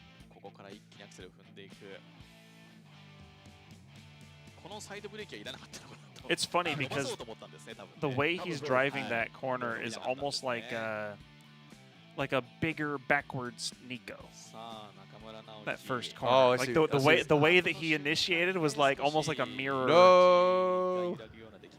Yeah, that would have been a great run if he didn't get that penalty. Well, he's in 14th place. With one more run, though. With one more run and 4 drivers to go, including this guy here. So this is actually an RX-7, and a rotary. This is a RX-7. It's the RX-15. Yes. Yeah. Saito running a bit wide there. みたいな感じでいってもそこそこ点出ますからね。そうですね。はい、逆に今日の場合はそういう点の取り方もありかもしれないですよね。これで言うとセクター I like how this course kind of looks like しっかり入ってますよね。 like abstract art. Right. Can you see a face? It looks looks like some sort of Nickelodeon character from back in, like, in the 90s, you know? Sorry. No, I think I see where you're going. I didn't get much sleep last night. I should have gone a bit earlier, I think, on Sunday. Alright, so first run from the RX-15.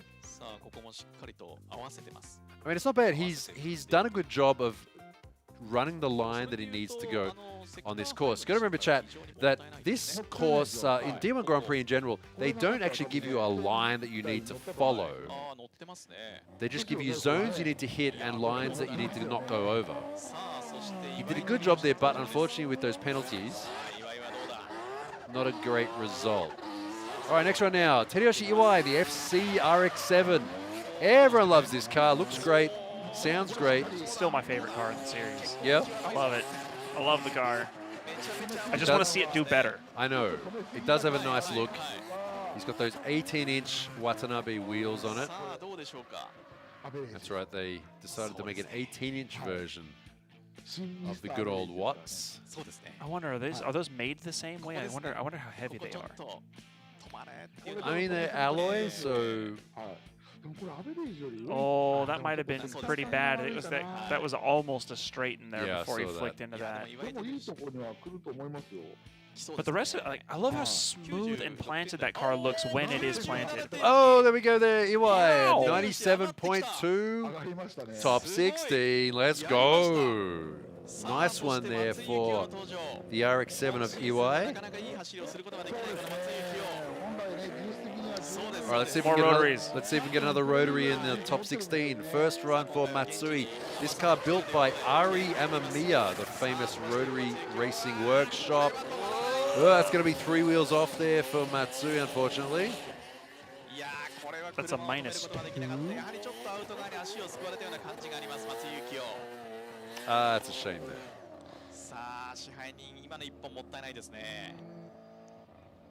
Oh, no, that's a -5. If it's only 3 wheels off? 3 wheels off would be a -5. Right. That's rough. Yeah. That's rough. 30センチ内側を走って通ってればそば切り選手のラインに乗ると思うんですよね。そうですね。は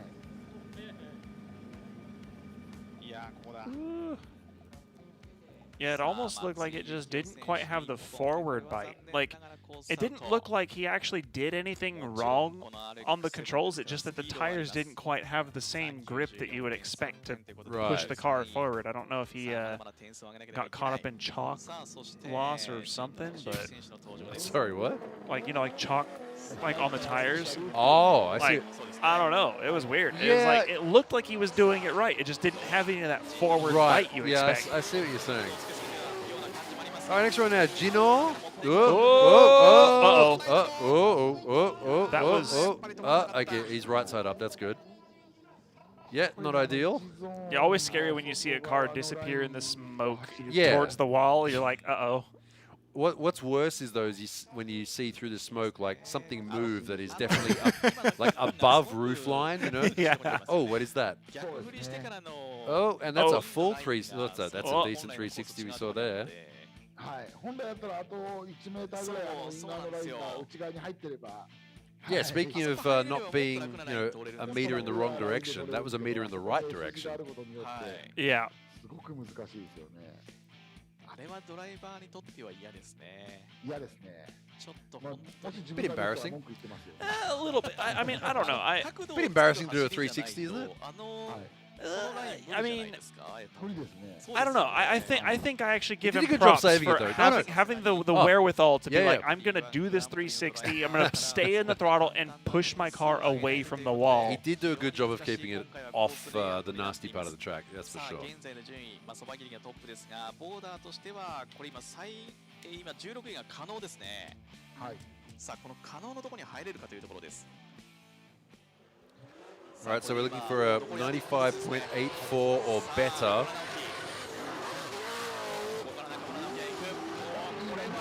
.85 is what you need for a top 16. That car just makes all of the track side mics. Oh, lifting a wheel.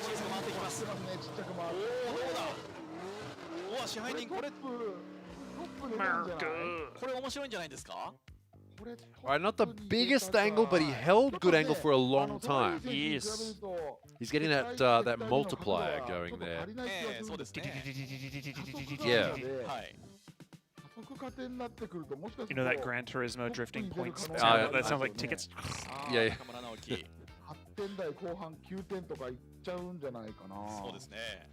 This is not bad. Oh, and number one! Yeah. There we go, Naoki Nakamura.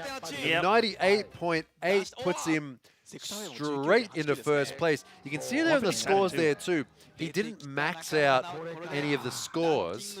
He didn't get over, but he got all of them good. Right. That's ideal. That's absolutely ideal there. He definitely did what he needed to do, for sure. Shot up into first place on his second qualifying run. Nicely done. Right, here we go. Second run now for Hisashi Saito, the rotary S15.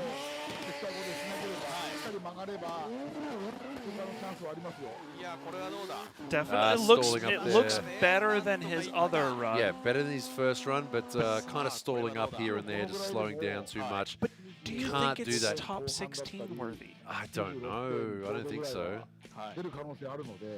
Going by today's standards, I wouldn't be against it, but it's like, I'd rather see. I'd like to see. I think if I sound so was entitled, don't I? That's like, oh, yeah, I've seen better. Like, yeah. Like I wouldn't be angry at it, but it's like, but there's better runs, so yeah. We'll be seeing him tomorrow, so we can get another rotary in there. Tetsuya Iwai, actually he's already in, isn't he? The what? He's already in. Oh, all right. Let's see if we can improve on it. Big pause there.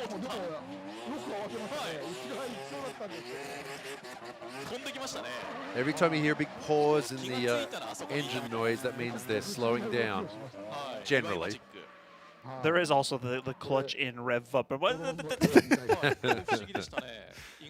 You know, in this first corner, like the way that he had all that angle and was slipping the front tires, it was definitely slowing him down a bit, and I'm sure that's not what the DOS is gonna like, but it sure does look cool. It's almost like the old school style of drift where people used to throw into the corner and just let the front of the front tires just slide along with the car.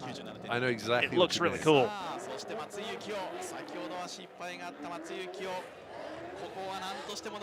All right, second last run of the top 16. The qualifying here for the top 16. Matsui's on track. Okay, holding good speed around sector 3. Into sector 4 and sector 5. Oh, here we go. Could this be a top 16 run? He needs better than a 95. But actually, it might be a bit higher now. We're looking for like a high 95s.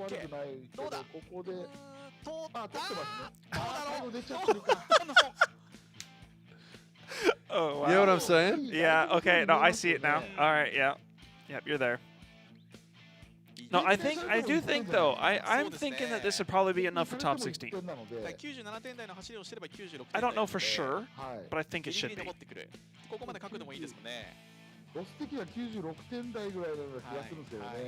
Might be. Like 96? I mean, if it's 96, he's in. Yeah, that's what I'm saying. Pretty I sure. think this would probably be like 96-ish. Are you going to put the two pictures next to each other?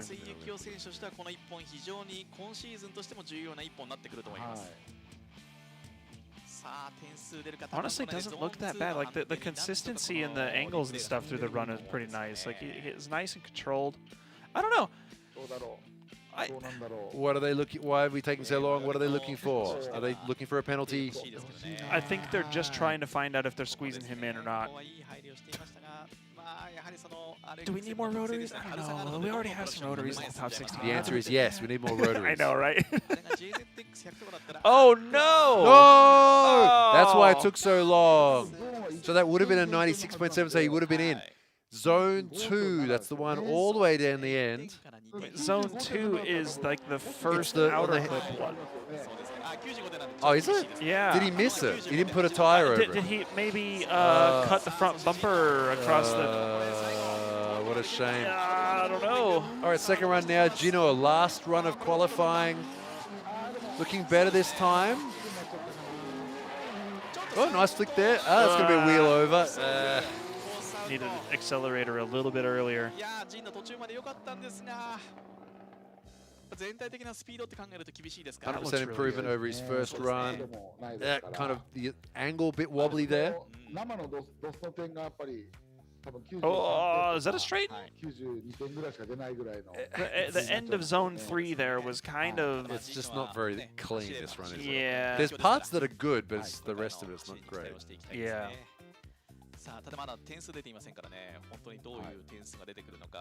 It actually reminds me of the first time I drove my S15 because the front arms were still like kind of binding because the Heim joints were still new. And it was like when I got it locked into a corner and it would carry through, it felt fantastic. But anytime I was trying to transition, I was like manually steering the wheel around the corner because it wouldn't automatically counter. And I was like, oh. Right, I see what you mean. It kind of reminds me of that because you're kind of like, well, it feels good. And then you try to change direction. You're like, oh God. Right. See, you're sort of explaining how he's driving here. When the car gets into the corner and it's good, it's like, oh, that looks cool. Yeah, it's like it just sits down and feels good. It's comfy, and then you try to change, and it's just sketchy.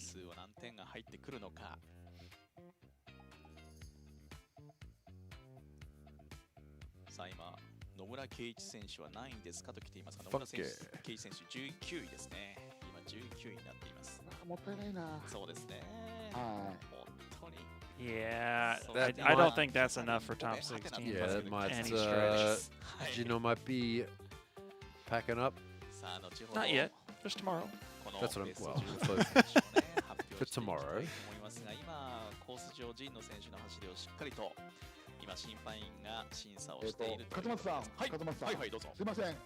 ですね、私現場の方もなんか仕事を任されてまして、12時40分からドリフトタクシーのドライバーをやらなくちゃいけないんですよ。なので、申し訳ありません。この後の16の発表はお任せしまして、And there's a score there, 141, entry speed of 93.5 for Gino. So Sector 5 course out. So this is your top 16 for round 5, the left column there. Kano, wait, where's Daigo? Oh, he's up in 8th place now. Okay, that's good. So, number 1 qualifier for today, Naoki Nakamura on his second qualifying round, putting down a great 98.79. Second place, Sobagiri. Third, Tano. Fourth, Hibino. Fifth, Yonai. Sixth, Murakami. Seventh, Hibino. Eighth, Daigo Saito. 9th Ishikawa, 10th Iwai, 11th Vito, 12th Matsuyama, 13th Yamanaka, 14th Mori, good to see him there, 15th Kubokawa, our lady driver here this weekend, and the only lady driver here this weekend in 15th, and just squeezing through with a 95.84. 95.84. I did not expect the top 16 scores to go that low today. We started off thinking probably high 97s. Yeah, is Kano. Difficult course though. We'll probably see some higher average scores tomorrow. Oh, guaranteed. Yeah. Guaranteed. It always works that way though, right? Yeah, you have Saturday to kind of get comfortable with the track, you figure it out, and then Sunday becomes the real bloodbath. True. All right, everyone. So it is now just past 12:30 here in Japan. We'll be starting the top 16 battle tournaments at 2 o'clock. 2 o'clock. So that's about an hour and a half from now. We're ending on time. We're only about 5 minutes over. So yeah, we're ending on time. So an hour and a half from now, that's 90 minutes. So if you'd like to either just leave the stream running in the background, you can do that. Or if you want to just grab your phone and just set a timer, you could do that too. And come back and join us for the top 16 battles. They'll be running from 2 o'clock until 4 o'clock. So from an hour and a half from now, and then another 2 hours after that, we'll be running the top 16 battles. And also the same schedule today, we'll be running it tomorrow as well. The exact same schedule. So whatever you saw today, whatever time you saw it, you'll be able to watch it again tomorrow for round 6. And as we said, probably see some better qualifying tomorrow, maybe? Yeah, I expect it. I expect it as long as there's not something stupid like rain or something that magically makes everything fall apart. Yeah. I think we'll definitely expect better driving tomorrow from probably everybody. All right, everyone. So we'll leave you there for now for the midday break. And we'll be back at 2 o'clock Japan time, which is a little bit before that. We'll start before that. An hour and 20 minutes from now. Hour 20 minutes from now, we'll be back here on this exact same stream. It'll keep running this entire time. And we'll see you then for the top 16. Looking forward to it. So number 1 qualifier today, Naoki Nakamura in the V8 supercharged S13 Silvia. Can't say that was unexpected, though. I am a little bit surprised that that Daigo. Well, he's kind of midfield. Wait, does that mean that it's the first battle is going to be Daigo versus? Oh. No, wait. No, because Daigo's didn't even qualify that low. Yeah. Okay. We were worried if he was going to qualify at all. Yeah. And he actually ended up qualifying fairly decently. He's in midfield somewhere. I think he got 8th. Somewhere along there. Yeah. All right, everyone. We'll see you in an hour and 20 minutes from now. See you soon. Bye for now. See you guys soon. Bye-bye.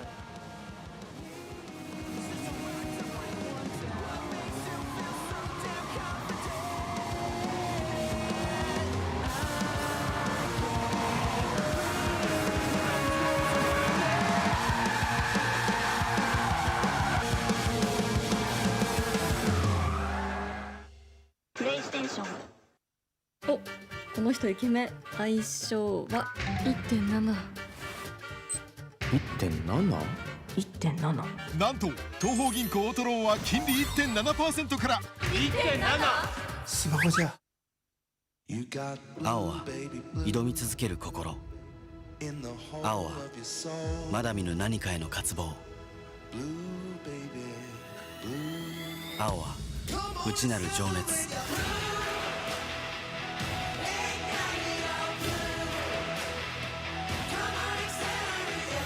あなたの青をそのタイヤは呼び覚ます。青を灯せ。Toyo Tires。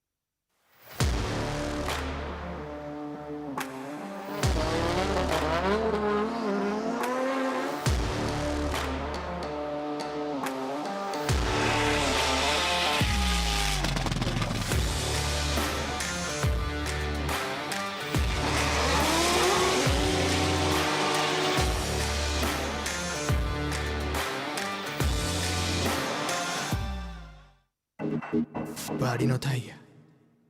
走りが変わる。願いを叶えるために選ぶタイヤがここにある。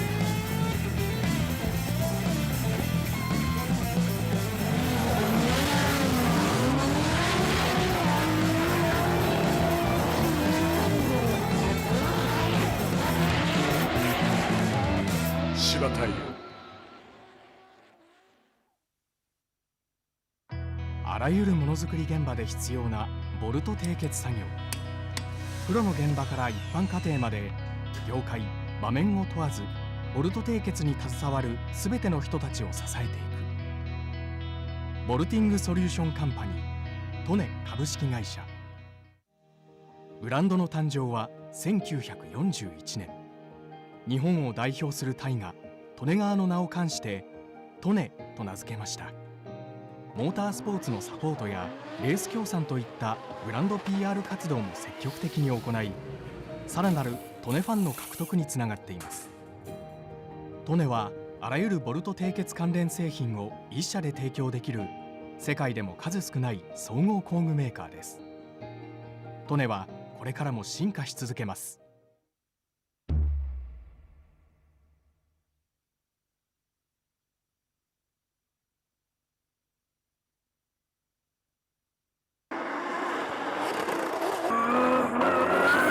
スノコオイルはもう僕は長いことを使ってますけども、例えば、油圧が垂れにくいだとか、ミッションオイルなんかはねすごい泡立ちにくくてすごい、長く使えますし、スポーツ走行にも向いてるかなというふうにも思います。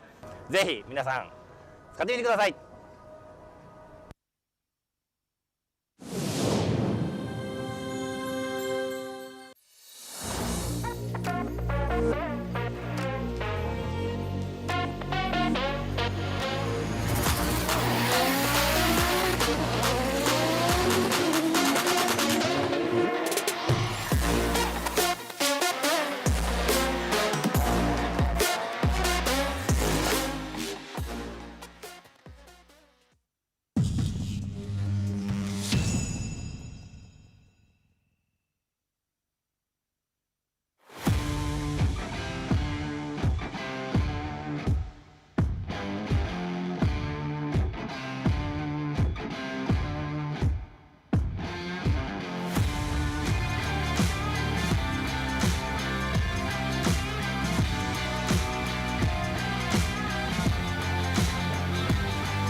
Altia.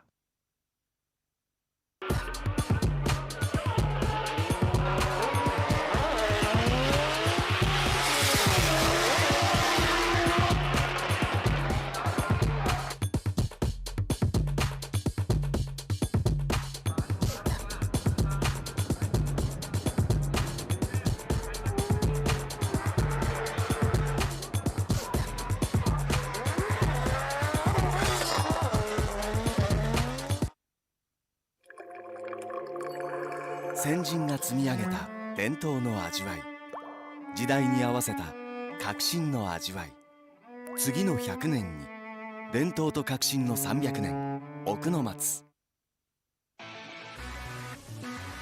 In a world of extreme,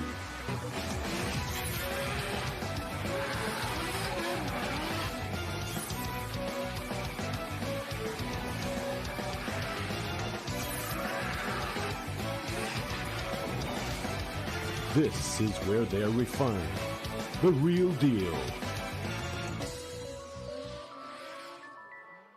Cusco.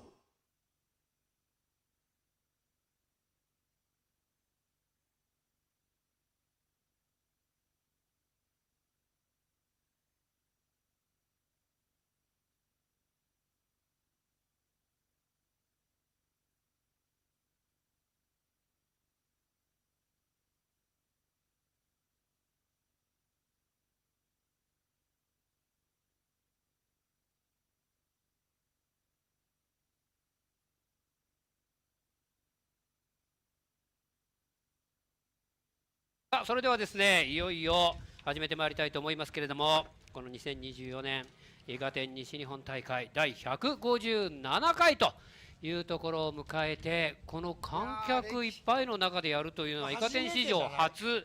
考えてみたら言わないで、知ってるでしょ。誰が銀タコとか言わないでしょ。そもそもあなたやってたじゃないですか。いやでもなんか銀タコみたいなステッカー作ってなかった。作った。あ、銀タコステッカー今日ね、お昼にですね、これ終わった後に、このテントの中に小学生以下の方は差し上げます。これは僕がそう言い出しまして、小学生の人には僕があげようと言ったんでね。ただそれ以上の方には500円で1人1枚お売りいたします。小学生のふりをしてバレなきゃ大丈夫ですよ。あとですね、ドメインの懐かしいステッカーも合わせて丸まマーク入りで発売しております。小学生の人銀タコシール知らないよね。知らない。知らんね。さあというところで、いよいよこの3人で始めてまいりたいと思いますが、5人での3本勝負、まずコースインして、もうコースインしてるじゃん。もう行こう、スタート。デモランね、まずね。はい。ということで、先ほどの5人のデモラン。ちょっと待って、これやると返しがないから、これを5人のデモラン、どういう形で。中に入れないと。多分ね、相当うまいですよ。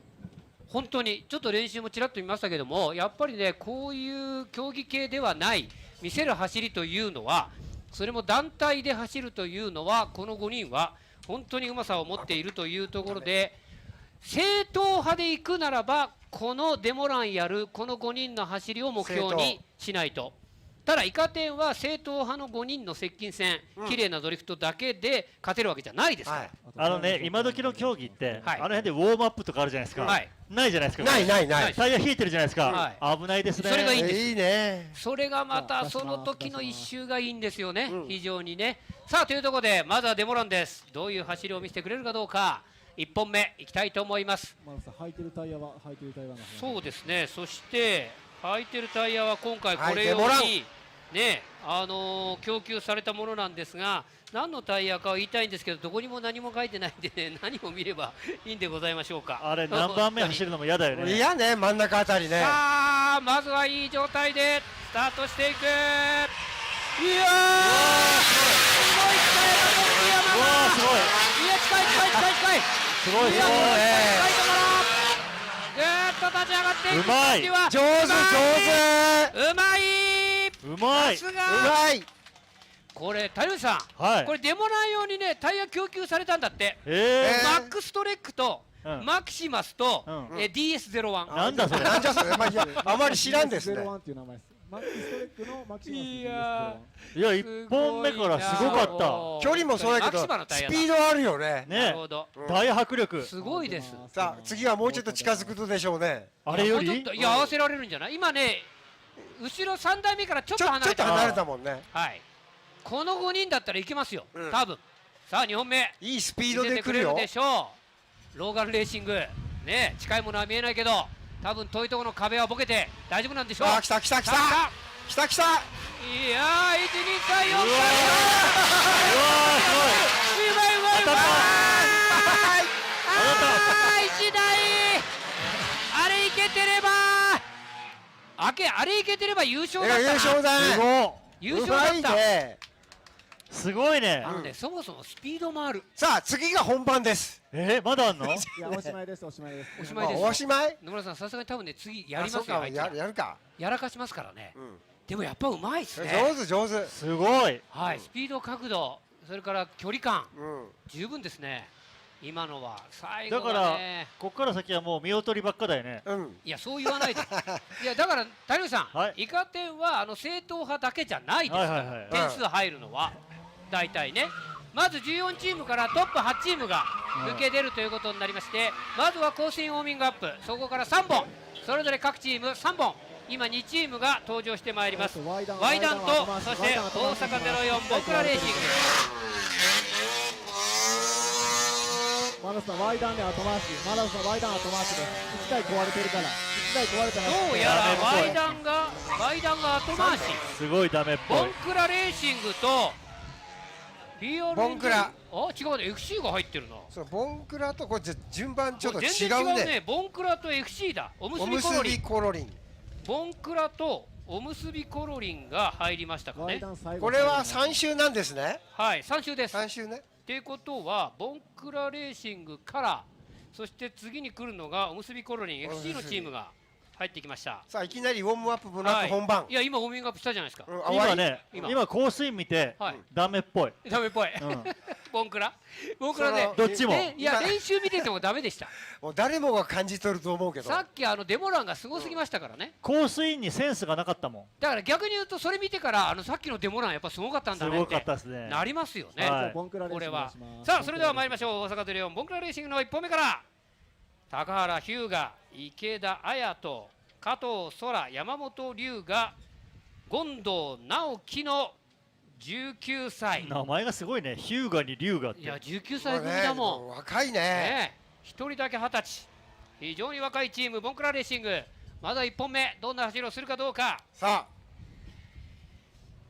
まずドリフトできるのか。まずこうバラバラできたよ。ものすごい間隔を置いてトヨタ86から高原が、そして C35 ローレル、ほとんどまずは1周目のウォーミングアップみたいな。一応ウォーミングアップで回った危ないよ。ね。これになるならなるでやっぱり距離感縮めて。ドキドキ感出さなきゃダメですよね、野村さんね。確かに第1回イカ天混ぜ大会見てるみたいな感じだったよ。本当そうですね。まさにそんな感じで、まずドリフトがちゃんとできるかどうか。25点。20点。マジ？ここじゃないんだよ。ボンクラレーシング1本目。さあ続いてくるのはおむすびコロリンです。クラゲ。FC3S。ウニとかなかった。ウニありましたよ。ウニ高級食材ですけどね。でもウニなのね。さあおむすびコロリン。FC3S のチームです。村地俊介、田中一成、田内、そして園田、日比野健太が、さあ FC が車はまとまってるけどちょっとばらついた。前近いは近い。危ない。おー、大変だよ。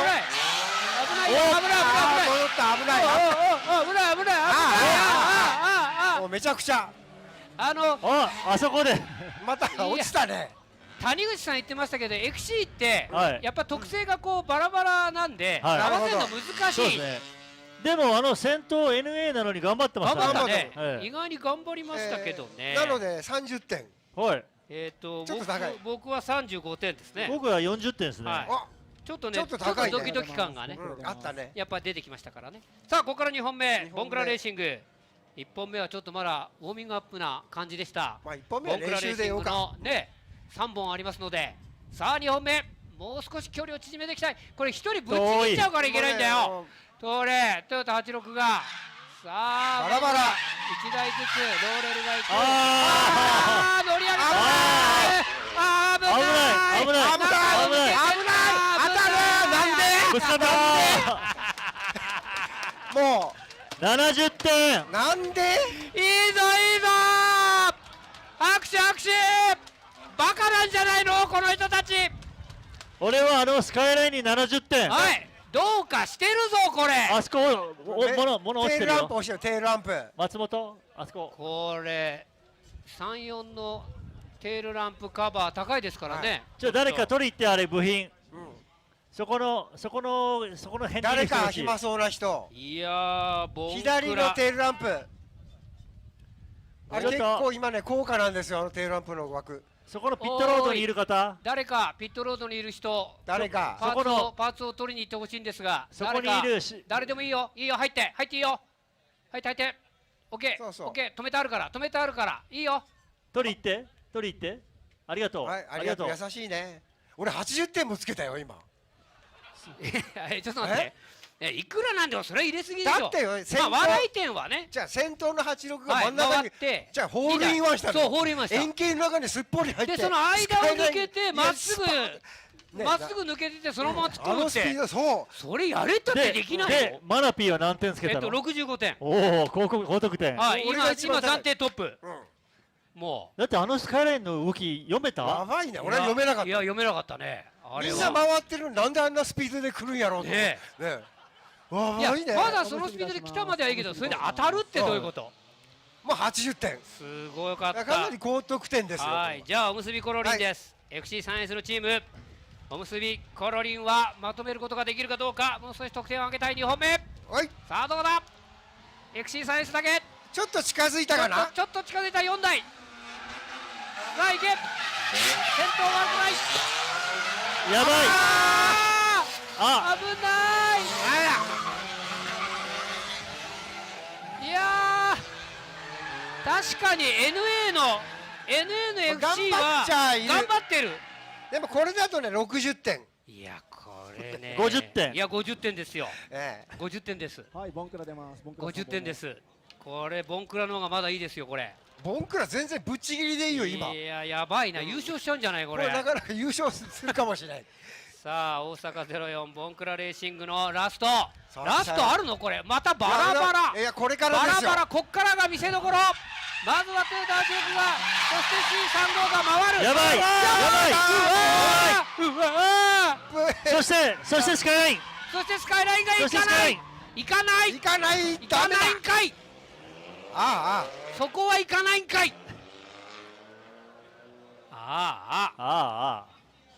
これねナンバー付きってことははい自走ですねこれ。自走ですよね。完全に自走タイプですねこれ。あいた。これは痛いな。まあやると思いましたけどね。たださっきはスカイライン ER34 山本がひるんでましたね今はね。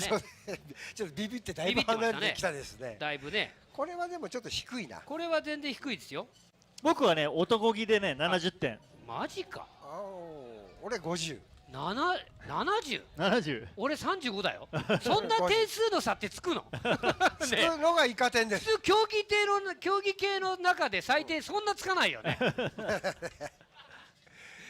すごいな。2点もついたら大変ですけどね競技系で。そうですよ。あんなにさ車間開けてきたのにのにだよね。のになんか期待してしまう俺がいるもん。まあね。さあはいこれはおむすびラスト3本目。まだちょっとは良くなりましたけど最後のラストどう見せるか。この FC3S だけでの5台のチームおむすびコロリンちょっとどうだばらけたか綺麗にきたこれは綺麗にいったドリフトが続いてる。戻った。ダメだ2人戻った。綺麗に行くなら行ききれれば惜しい。綺麗に行くなら行ききれれば75点ぐらい入ったのにね。今じゃちょっと失敗。もったいないな。これもう60点。65点。俺も60点。これじゃさっきのボンクラの方がいいってことになっちゃう。全然もちろんぶっちぎりでいいですよ。次はミニマムチャレンジとフルカウント。これはさあ続いてはチームミニマムチャレンジミラー4区回 FR、 そして続いての登場がフルカウンターミニマムチャレンジとフルカウンター with 石井教室。石井教室の年齢が前3人50代、後ろが30歳と24歳。もうほとんど親子のなんか年齢ですね。そしてチームミニマムチャレンジはこのミラの L285S 回というやつね。これ FR のやつそう、軍団ですね。 FR4 区回 FR の。さあまずはミニマムチャレンジからもう1本目。ただねドリフトはどこまでできるかはね、まだ団体で走ったことはないって言ってましたんで、さあどうでしょうか。軽自動車だけ、そして FR のミラーどんな走りを。いや可愛いぞなんか。でも近いの近いの。大丈夫か前2台は。おいおいおい、いい感じいい感じ。飛んでく飛んでく飛んでく。わあ危ない、ひっくり返るひっくり返る。やばいって。やばいね。惜しいって何？惜しいって何？つい心の声がね。ひっくり返る寸前って俺が言ったのに惜しいってどういうこと？いやすいません本当に。ついつい心の声が出てしまいました。ひっくり返りますからね。先頭がモーションを起こしたところが距離感がめっちゃ怖かった。はい、怖かったです。ドキッとしました。壁に来るかと思ったよ。はい。35点。マジですか？40点。僕60点。高いね。高い高い。全然だってなんかやってくれそうな期待を含めてだもんここは。だから惜しいって言った時にはもうダメなんですよ。そうだね。さあそしてフルカウンター with 石井教室。さあ往年のこのフルカウンターが、そして石井がどんな走りをするか。石井の Z が先頭で違うわ、シルビアだ。そして置いてかれている、1台置いてかれている。あれあれあれ全くもうなんかあいつは何やってんの。やっぱいいね。石井今の見た？でもね谷さん思い出しました。石井君ねもともと昔出てきた時からドリフトできてなかったんですよ。そういえば今思い出した。あそこを振ってみてうまくいかなかったからもう行こう行こうってここら辺で決めたよね。そうやってました。もう決めてました。はい、というわけで今得点80点つけました。同じくまあまあ高得点よ。僕は今までの最高点70です。おおやっぱりね。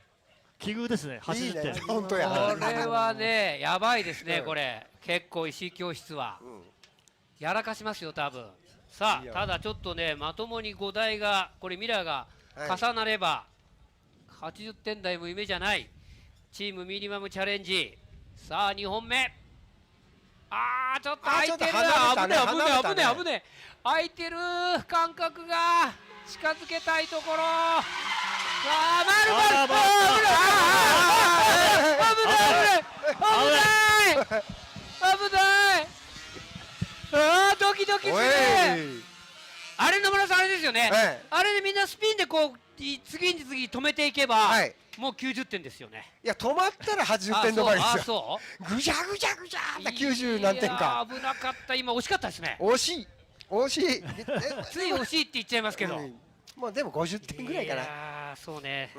ちょっと低いね。ちょっと低い。はい。さあそして期待ができるフルカウンターウィズ石井教室。一番後ろのフェアリー Z に注目ですよ。思い出したもん。本当石井君できないんだそういえば。もうだからイカ点だけで石井注目。さあ最後尾もうすでに遅れるっていうね石井君がね。さあ先頭のシルビアからまで行っていく。前がやばいやばいやばい。あら中途半端失敗。全然中途半端。これは今の3台目のせいで石井封じだったよね。封じちゃいましたね。封じたね。今もう20点。石井君がビビりすぎちゃって何もできなかった。石井に何もさせない3台目。回ることもできなかったね。妨害したね。これ大失敗です。得点低い20点。30点。0点。今日初の0点が出ました。谷内さんの基準がどこにどう置いてるんだか全然分かんなくなってきました。いやもう大体俺ツボが分かってきた。なるほど。石井を封じちゃダメでしょ。ダメだよね。いいところをね、いいところ伸ばさなきゃいけないよね。やっぱり。さあいよいよ3本目。ラストミニマムチャレンジ。はい。ラストですよ。頑張ってほしいところ。ミビラカイ FR5 人組、まず先行はいいぞ、先頭はいい、2台目いった、危ない危ない、3台目4台目ダメだダメだ、なんかどちらかしちゃう、合わない。多分ですけど、そもそもがまずここでずっとドリフトができないんじゃないかなというふうに、続けられないよね、いうふうに思ってきました。馬力なのか、ちょっとやっぱね、さっきよりか低い、ドライコンディションはしんどいね。しんどいかもしれない。雨だったらいいのかな。まだ雨の方がいい。まだ雨の方がいいと思いますよ。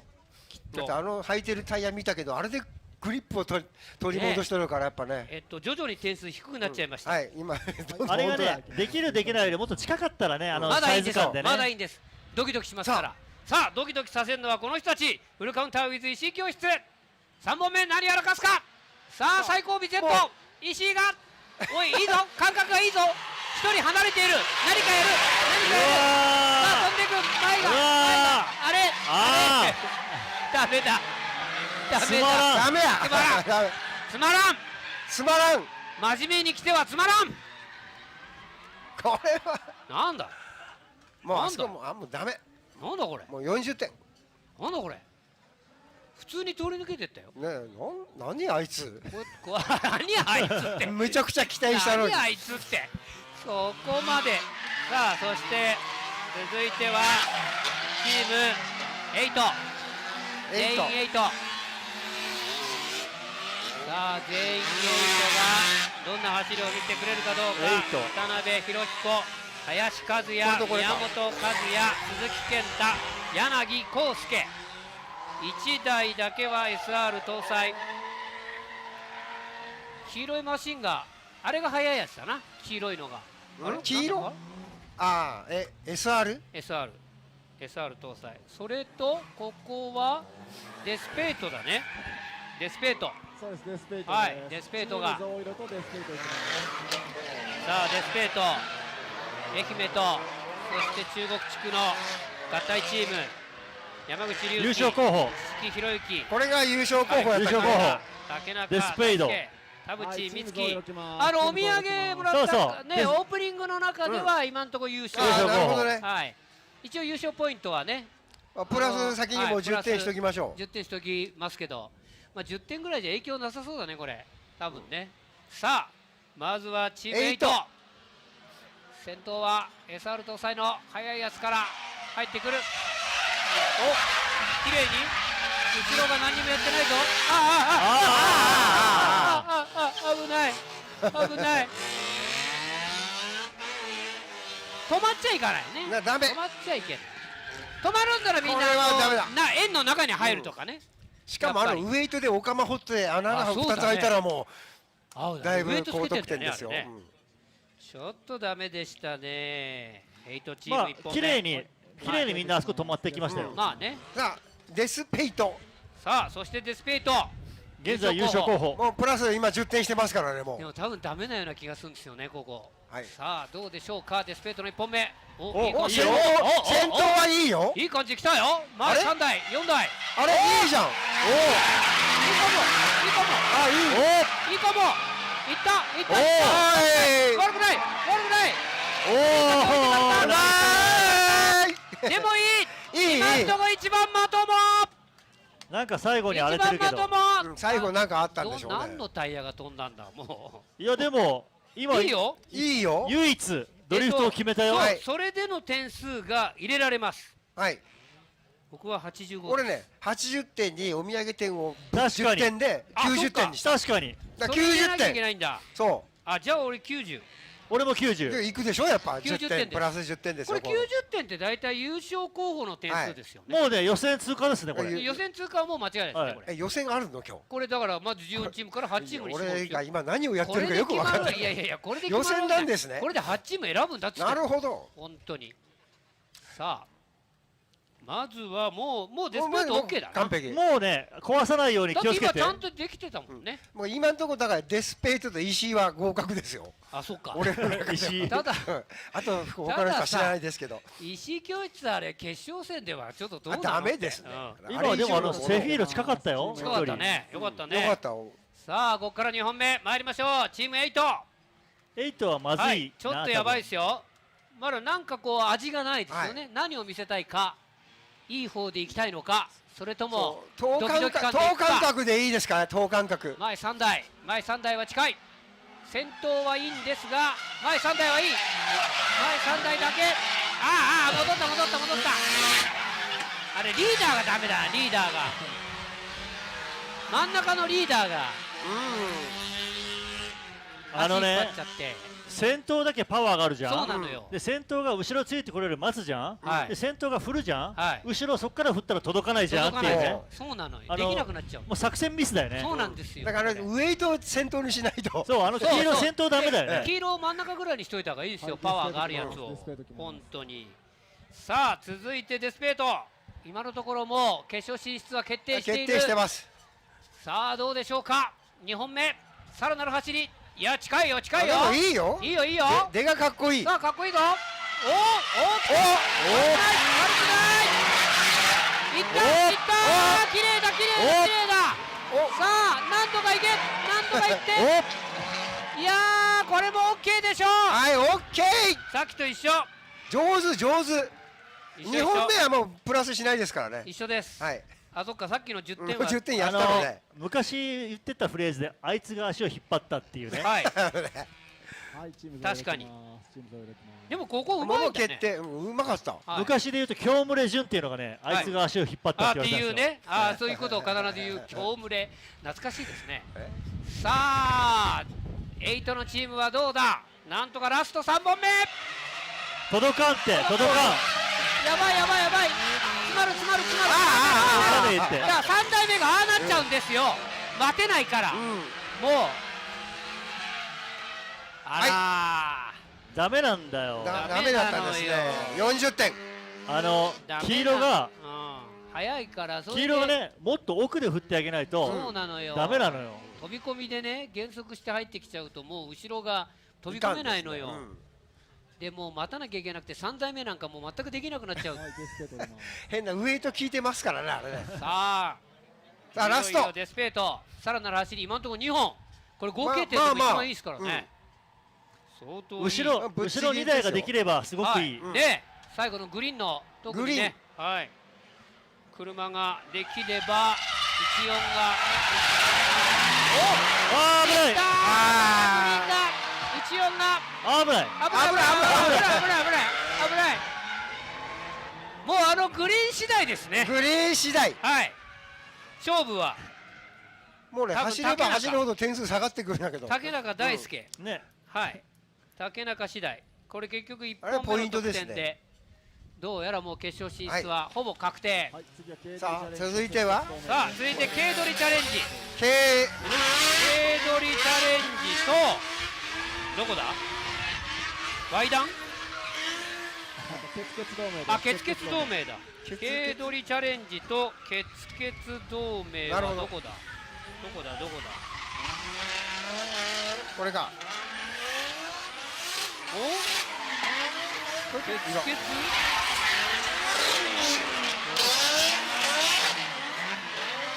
これか、はい、さあ軽取りチャレンジとケツケツ同盟、このイヤホンのざわざわが耳壊れそうだね、これね。あ、すごいの、雑音がノイズが入ってる、すごいよねこれ。いや俺やってないもん、こっちの方がいいって、耳熱くないし、聞こえるよ、大丈夫です。さあはやぶさのエンジンずらして、いい音がした。すごいもん。あれがどこを走るのか、真ん中走ると危なそうな感じがしないでもないんですが、さあ軽取りチャレンジから1本目、もう来た、はい、来ますよ、どんな足を見せるのかどうか、さあ注目、まずはそれずいぶんゆっくり、なんで離してくんのこれが、さあそして後ろ、あでもうまい、おいいよ、前方いいかも、早いうまい危ない前3台早い、いいじゃん。ただ後ろがちょっとあれですね、失敗しましたね。アイミーブのフロントタイヤの細さにばっかり目がいく。あれめちゃくちゃ細いんだね。めっちゃ細い。145ぐらいの多分タイヤ履いてる。フルチューンの K の FR よりかノーマルの FF の方が早かったね。ね、そうだね。これの先頭うまかったね。先頭うまかったね、あれ。多分走り慣れてますね。ケツケツ。さあそしてケツケツ同盟です。これやりそうな感じするけどね。やれるとは思うんですが、正統派ですね。じゃあね、正統ここは。派っぽい。はい。いいかも、いいかも、いいかも。あら、いった、いった。ちょっとローレルが、ローレル失敗。惜しい、惜しい。ローレルとワイエティ。やっぱり誰かが足を引っ張る。ああ、一人、二人足引っ張った。75。桐山、ローレル、鎌田、ワイエティが途中までは90点ペースでしたよ。ね、いったね。はい。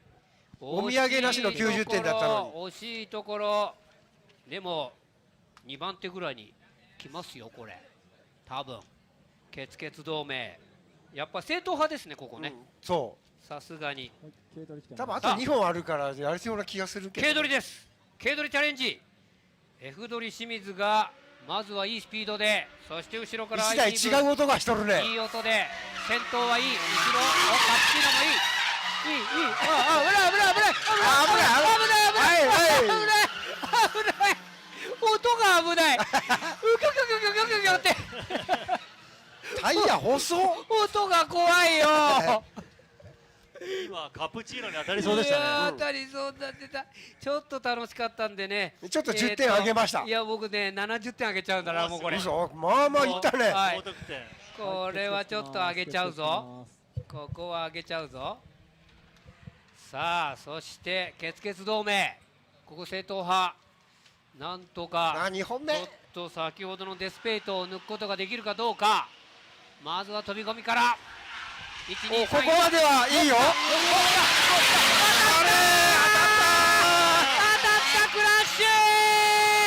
マフラー飛んでる。クラッシュ。開いた。YAT 鎌田健介。あらなんか外れたね。パイプ飛んだ。持つなよ持つなよ、熱いから。熱いよ熱いよ熱いよ熱いよ熱いよって言ってんだから持つんだよ普通。熱くねえんだ。熱くねえんだ。熱くねえの。いやじゃ熱くないところを思ってる。あ、そうね。いややっちゃいましたね。でもガッツに今ちょっと点数上げました俺は。これでも出てこれないかな、1台。いや多分無理でしょう。パイプ抜けじゃないの。あれあんなに綺麗に抜けちゃうの？はまってるだけだじゃんあれもう本当に。でも電話したら5分ぐらいで来るんじゃないですか。まあ0120-500-500パイプのトラブルなんちゃらかんちゃらってね。多分ね。パイプ抜けぐらいだったら5分で来る。なんとかなるでしょう。6000円でしたっけ？そんな安くないんだあれ。めっちゃ高い。めっちゃ高いんだよ。だいたいその6000円からとか書いてあって頼むと基本料金10万円ぐらいがついてる。でサービス料だら延長とか指名とかいろいろあって。えらい目に遭いました。高いね。パイプのトラブルめっちゃ高いんだから。高いんです。その通り。本当です。それは。だからこの今インタークラのパイプの方がまだいいです。まあ本当。つなげばいいだけなんで。でもねゴムが破れてたらあれです。あ来たよ。さあそれでは軽取りチャレンジ3本目ラスト。3本目ラスト。ちょっと期待はしたいんですが。2番目が早いからさ開けちゃうじゃん。そうなんだよね。もうちょっと先頭が全部ちゃんと。これだったらうちのヨークシャテリアの方が早いですね。いやでもね先頭うまいっちゃうまいんだけどね。さあ行ききれるかどうか。最後で軽取り。そしていやカップ。危ない危ないカプチーノが合わせられないからね。もう無理だよねそりゃ。これは難しい。で後ろ2台が何もできなくなっちゃうっていうね。あれスピンしないんだねしないね。はやぶさ。ね。回るかと思ったら。いや軽取りチャレンジちょっと得点伸びませんでした。さあそしてケツケツ同盟1台がリタイアで4台ということは若干減点が10点ぐらい減点ですよ。うまく4台がまとまっても減点が入る。しかし4台まとめたい。ギリギリ感ドキドキ感出るか。いいところ。どうだいけローレルいけ。おい上手。なんとかいったけどローレル桐山前3台すごくいい。ドンピシャよ3台。よかったね。いやでもだから桐山ローレルとさっき壊したやつ鎌田180あれが足引っ張ったな。4台分がちょっとね減点。あかんかったか。い次はパイプマンと東部連合、パイプマンと東部連合です。いよいよ最後、これはなんだ、どっちがどっち、どっちがどっちだ、どっちがどっち、これどっ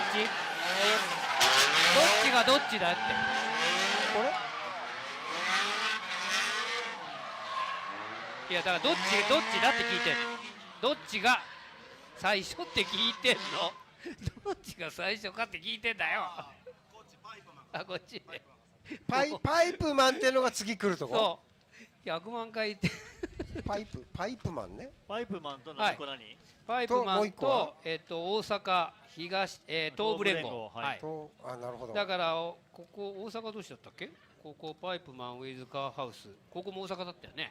確かね。さあ来ますよ。パイプマンウィズカーハウス。優勝するって言ってました。はい。さあパイプマンやからチーム。さあどうでしょうか。1本目。そういうところに限ってバラバラだったりするけど、お前3台。まあやっぱ前3台ですね。3人で分かれた。おいい。前3台はいい。おやるやん。悪くないやん。意外に正統派。意外とね。意外に真面目に正統派。パイプマンウィズカーハウス。ただそんなに面白くもなく。そうね。3人に分かれちゃった。そうなの。3人。最初のね。あれが5台でまだ近かったら。最終の出は揃っててほしいよね。そうですね。ちょっと分かれちゃってたのが痛いですね。さあ大阪東部連合はどうでしょうか。大阪東部連合は川端のチームね。あれね。ここね。はい。さあ箸にも棒にもかかんない。そうこれぐらいの距離だったらいいよ。悪くないぞ。勢いはある。いい。バラバラガシャです。これは期待ができそう。後回りなし。はい。ガッチャガチャ系。ガチャガチャ。まあいわゆる川端系ですな。危なかったね今の。いやー危ない。ケツスレスレ。ねえギリギリでしたけど、ちょっとドキドキ感はありますよ。でもねこの2チームちょっと期待感がある。さすが大阪のチーム。期待感は十分にというところで、さあパイプマンウィズカーハウス、前3台後ろ2台が近づいてくればかなり高得点が期待できる。今度はどうだ2本目。いい距離。来た。さあどうだ。悪くないぞ。いったいけこれなら OK だ。 OK、いいと思います。決勝進出だ。決定。これは決定だ。これは来ました。はい、やってました。今のところ自力得点トップですよここ。あれで距離感縮めたら優勝ですよ、もう本当に。でさあ大阪東部連合はどうでしょうか。さあ大阪東部連合、なんとか大阪チームついていきたいところ。ここもいい距離で来たよ。いい距離やってくれるか。やっちゃうか。大丈夫か。あら戻ったね。危ない惜しい。ちょっとやるならやれ。もう最後の1台がやるならやらんかい。70点。今一番の右コーナーなのに左行ったね。危なかったね。そうなんです。ドキドキ感は十分にあります。惜しいとこです。さあそしてパイプマンウィズカーハウス、もう2本目 OK がもう OK 出てますからね。さあ3本目。いや近い。いいよ。やばいよ。来るよ。来た。かっこいい。失敗した。危ない。セーフ。飛び込みまでは満点。もうねいいね。もう今のでも80点ぐらいやけど、当たりそうで当たってないから。あれ最初の口だけじゃなかったですね、あのチームは。これパイプマンはいいですよ。さあ大阪東部連合、これやるんじゃないですか。ここいけそうでね、あんまり点数が出てない。やっちゃうんじゃないですかこれ。ちょっと最後いかないと。いっちゃうんじゃないですか。さあ来た。いいよ。いい距離。さあ来い。どうだやばいよやばいよ、危ない近い後ろで1人13だ当てるもうね赤が一人で暴れとる。あれ当てる必要ないじゃんね。全然もう赤が一人で暴れとる。いやでもね悪くないです。でも赤いシルビアに80点。はい、僕75点。赤いシルビアの反応の遅さにね、びっくりするよね。ひどい反応の遅さだよね。あれコンビニにぶつかるおじいちゃんだよね。完全に行きますよあれ。本当に。次は？さあいよいよラスト2チーム、ブラストとレスポンス。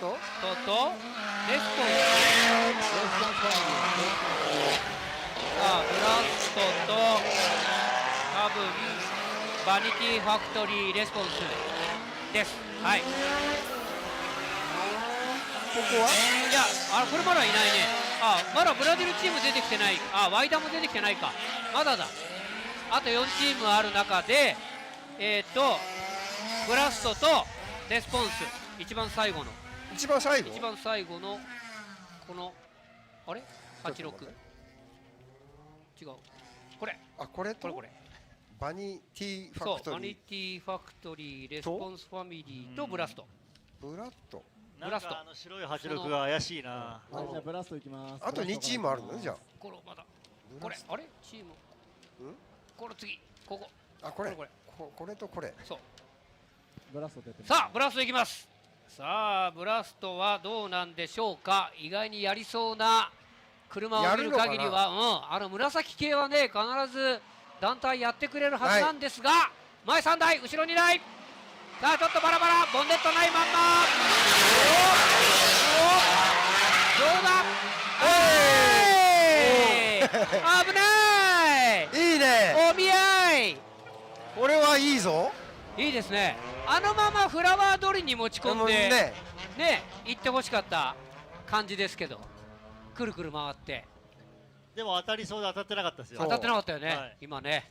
で次はレスポンスファミリー。ブラスト。レスポンスファミリーいきます。さあ続いてはバニティファクトリーレスポンス86のチーム、岐阜の86チームはどうでしょうか。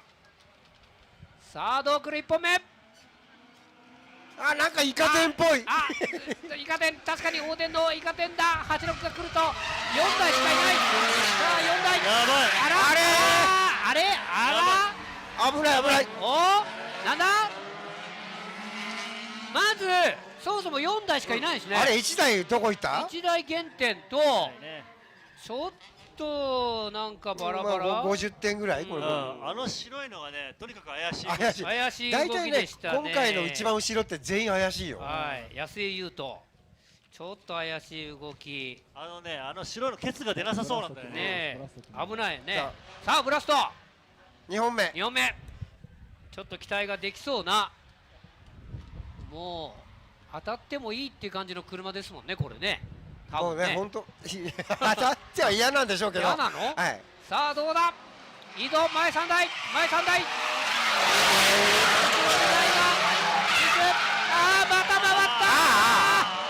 また回ったよ。これはダメ。必ず回るね。これは期待外れに終わったよ。期待外れだね。ちょっとやばいっすね。今点低いよ俺。低いっすね。今2本目60点。嘘、俺40点だよ。俺4555だね。1本目2本目。俺5040。どんどんダメになってきた。レスポンスきます。さあレスポンスです。バニティファクトリーレスポンス。ダメな感じがするね。ダメっぽいね。ちょっと合わない感じが。それも4台になって。一番後ろちょっとあれですよ。後ろがドリフトできない。前3台まで。危ない。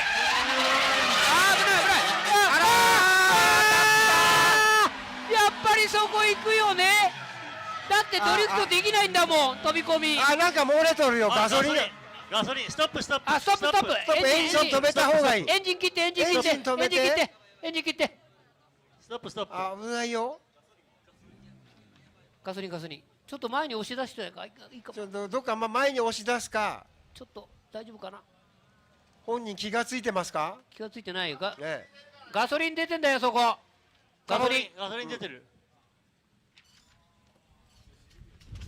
やはりやっぱ一番後ろの方がやっぱ注目でしたね。あれね、まあもう固まって当たってったからね、そのまま何もできずに。本当は今の彼が内側に巻き込ませないといけないんだけど、そうだね、本当はね、逃げる方向にそのまま来ちゃったからな。いやー、これはでも痛いな。もう今となってはこの86も高級車ですからね。本当よね。ただ86だけでこう来ると本当にイカテンっぽいね。かっこいい、もう本当にイカテンっぽかった。やっぱりね。あれタンク穴開いたところ。タンクに穴、横から穴が開いたね。穴ね。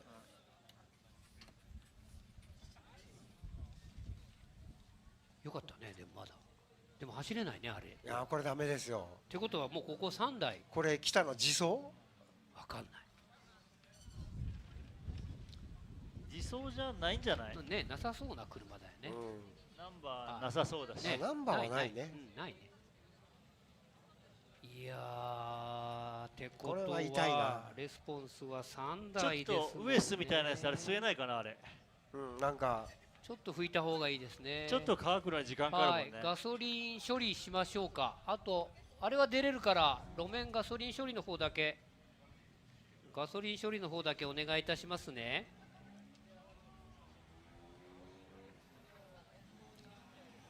この白いのがね、最初からやばいなとは思ってたんですけどもね、ちょっとドリフトできてなかったですから、ちょっと3台になっちゃうと、ちょっときついですね。ああいうクラッシュは見たくないな。見たくないですね。今日86チーム2チームあってね、岐阜のチームはちょっとこれ厳しいことになっちゃいましたね。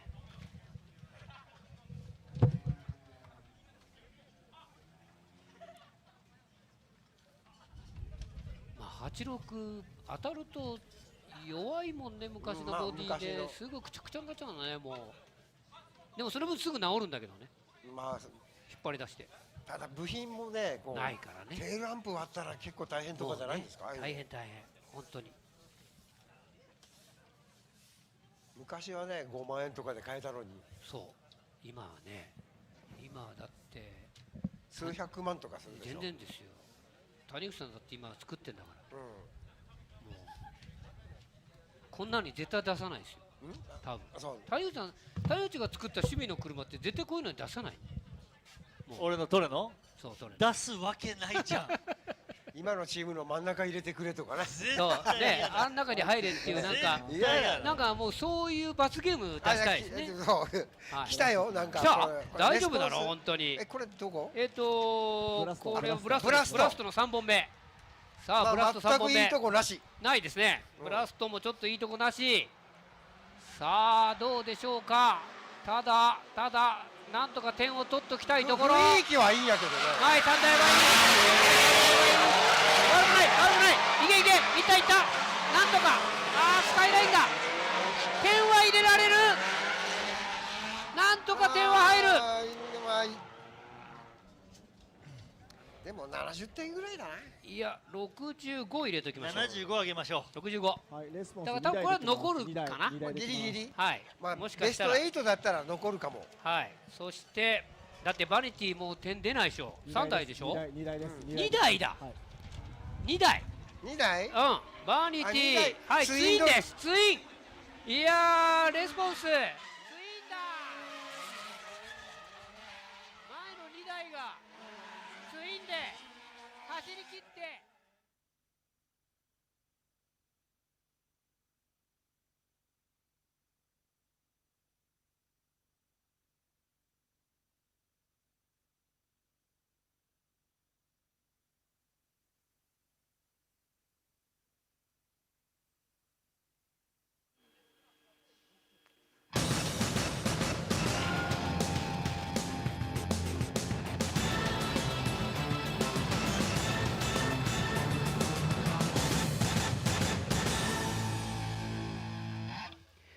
さあお待たせいたしました。それでは 2024JAF 日本ドリフト選手権グランツーリスモ D1 グランプリシリーズラウンド5、いよいよ追走トーナメント始めてまいりたいと思います。それではまず最初に対戦相手順番に皆さんにご紹介してまいりましょう。まずは1組目、単走優勝を果たしましたカーナンバー99中村直樹。その対戦相手は16位ギリギリ入り込みましたカーナンバー93加納弘樹です。初めての対戦ということになります。しかし中村直樹、とにかくですね、単走優勝今シーズン3度目、本当にいい調子のまま、さあこのまま勝ち進んでいくのかどうか、若手加納が止めることができるかどうかということになります。さあ続きまして2組目の対戦です。2組目の対戦、単走順位は第8位でしたカーナンバー87斉藤大吾。そしてその対戦相手は単走順位第9位カーナンバー33石川純也です。斉藤大吾、石川純也の対戦はここも初の対戦ということになります。斉藤大吾現在ランキング第1位、石川純也ランキング24位、どういう対戦になってくるか楽しみです。そして3組目の対戦ということになります。単走順位第4位カーナンバー18日比野哲也。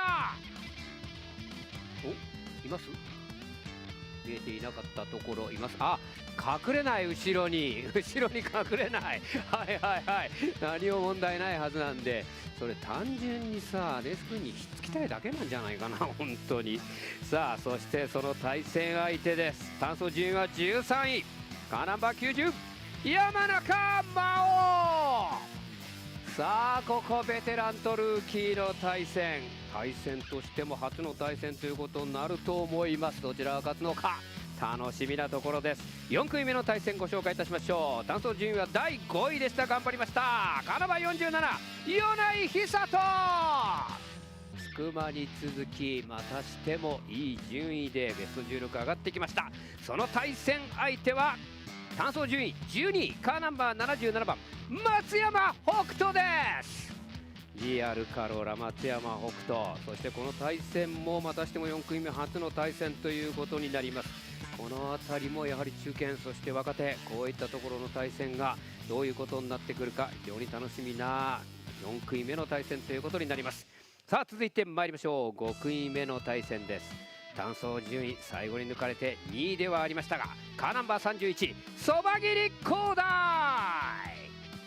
さあその対戦相手は D1 ね、ステップアップして2度目のベスト16進出。単走順位は15位でしたカーナンバー11久保川澄香。いや芝タイヤ同士の対戦ということにもなりますけれどもね、そば切り広大選手どう久保川選手と走るのか非常に楽しみなところではあります。さあ続いて6組目の対戦に参りましょう。単走順位は第7位でしたカーナンバー66藤野秀幸。さあそしてその対戦相手です。やはりちゃんとしっかりときましたミスターアベレージ。単走順位は10位でしたカーナンバー51岩井照義。しかしこの対戦だけ過去4回もありまして4勝藤野と、全くもってこの岩井選手をカモにしている藤野選手、多分楽に勝ち上がってくるのか。いやね、岩井選手頑張っていただきたいと思います。さあ続きまして7組目の対戦ということになります。単走順位、いや堂々たる順位ですね。3位で通過カーナンバー80は田野幸。そしてその対戦相手は単走順位は14位、ある意味ギリギリではありましたがカーナンバー56森高弘。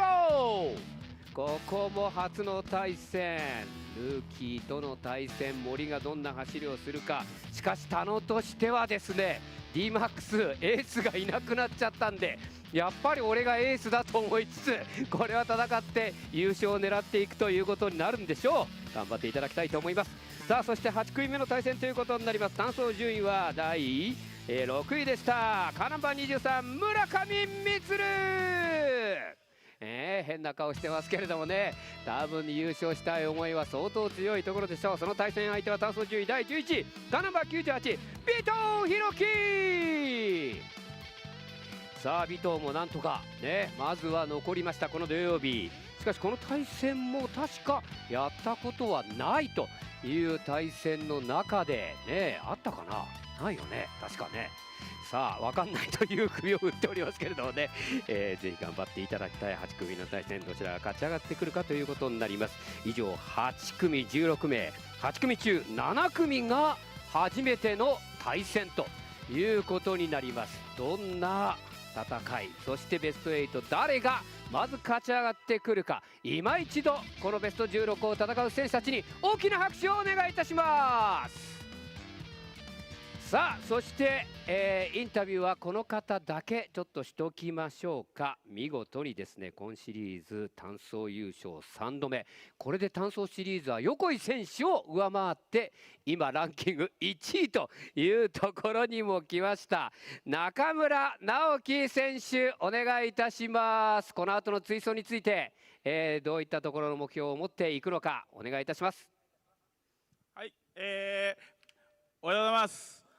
これからね、追走始まるんですが、今日はちょっと単走1番取らせてもらえたんで、そのままの勢いで、思いっきり追走もバチバチいきたいと思うんで、最後まで見ててください。よろしくお願いします。もう天敵いないけどいいんですか？天敵いませんけど。ちょっとね、あれ厄年です。出たまた。なるほど。ということはもう中村直樹選手は全然いい状態なんですね。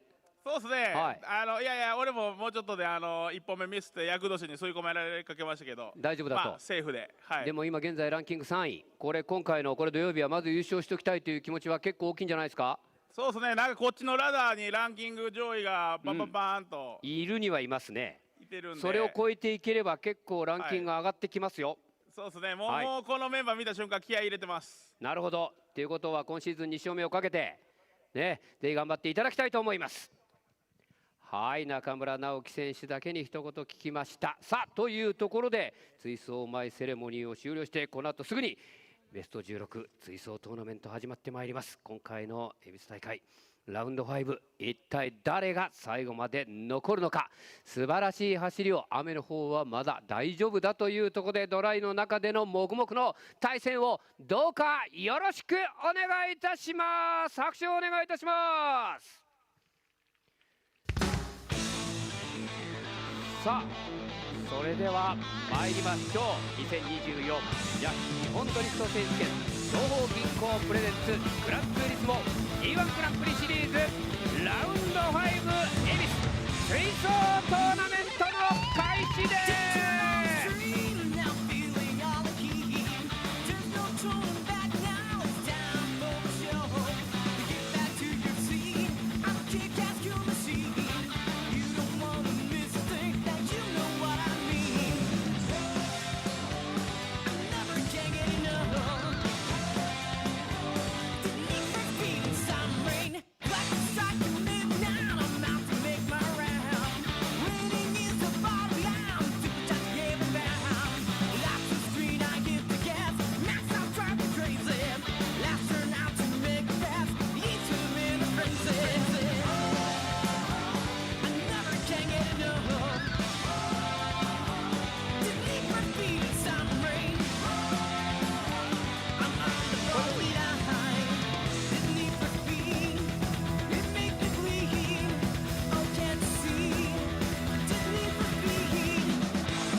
シリーズタイトルスポンサーグランツーリスモ、大会スポンサー東方銀行、オフィシャルタイヤスポンサー東洋タイヤ、バリノタイヤ、芝タイヤ、パートナースポンサーダンロップ、トネ、ダスキンデントオール、スノコ、グラムライツ、アルティア、 ATS、 ワーク、プロジェクトミュー、 BN スポーツ、ブリッド、メカニクル、ウェインズトヨタ神奈川、オフィシャルウェアプーマ、オフィシャルアワードドリンク奥の松酒造、メディアパートナーサンエイ、以上の皆様のご協力でお送りいたします。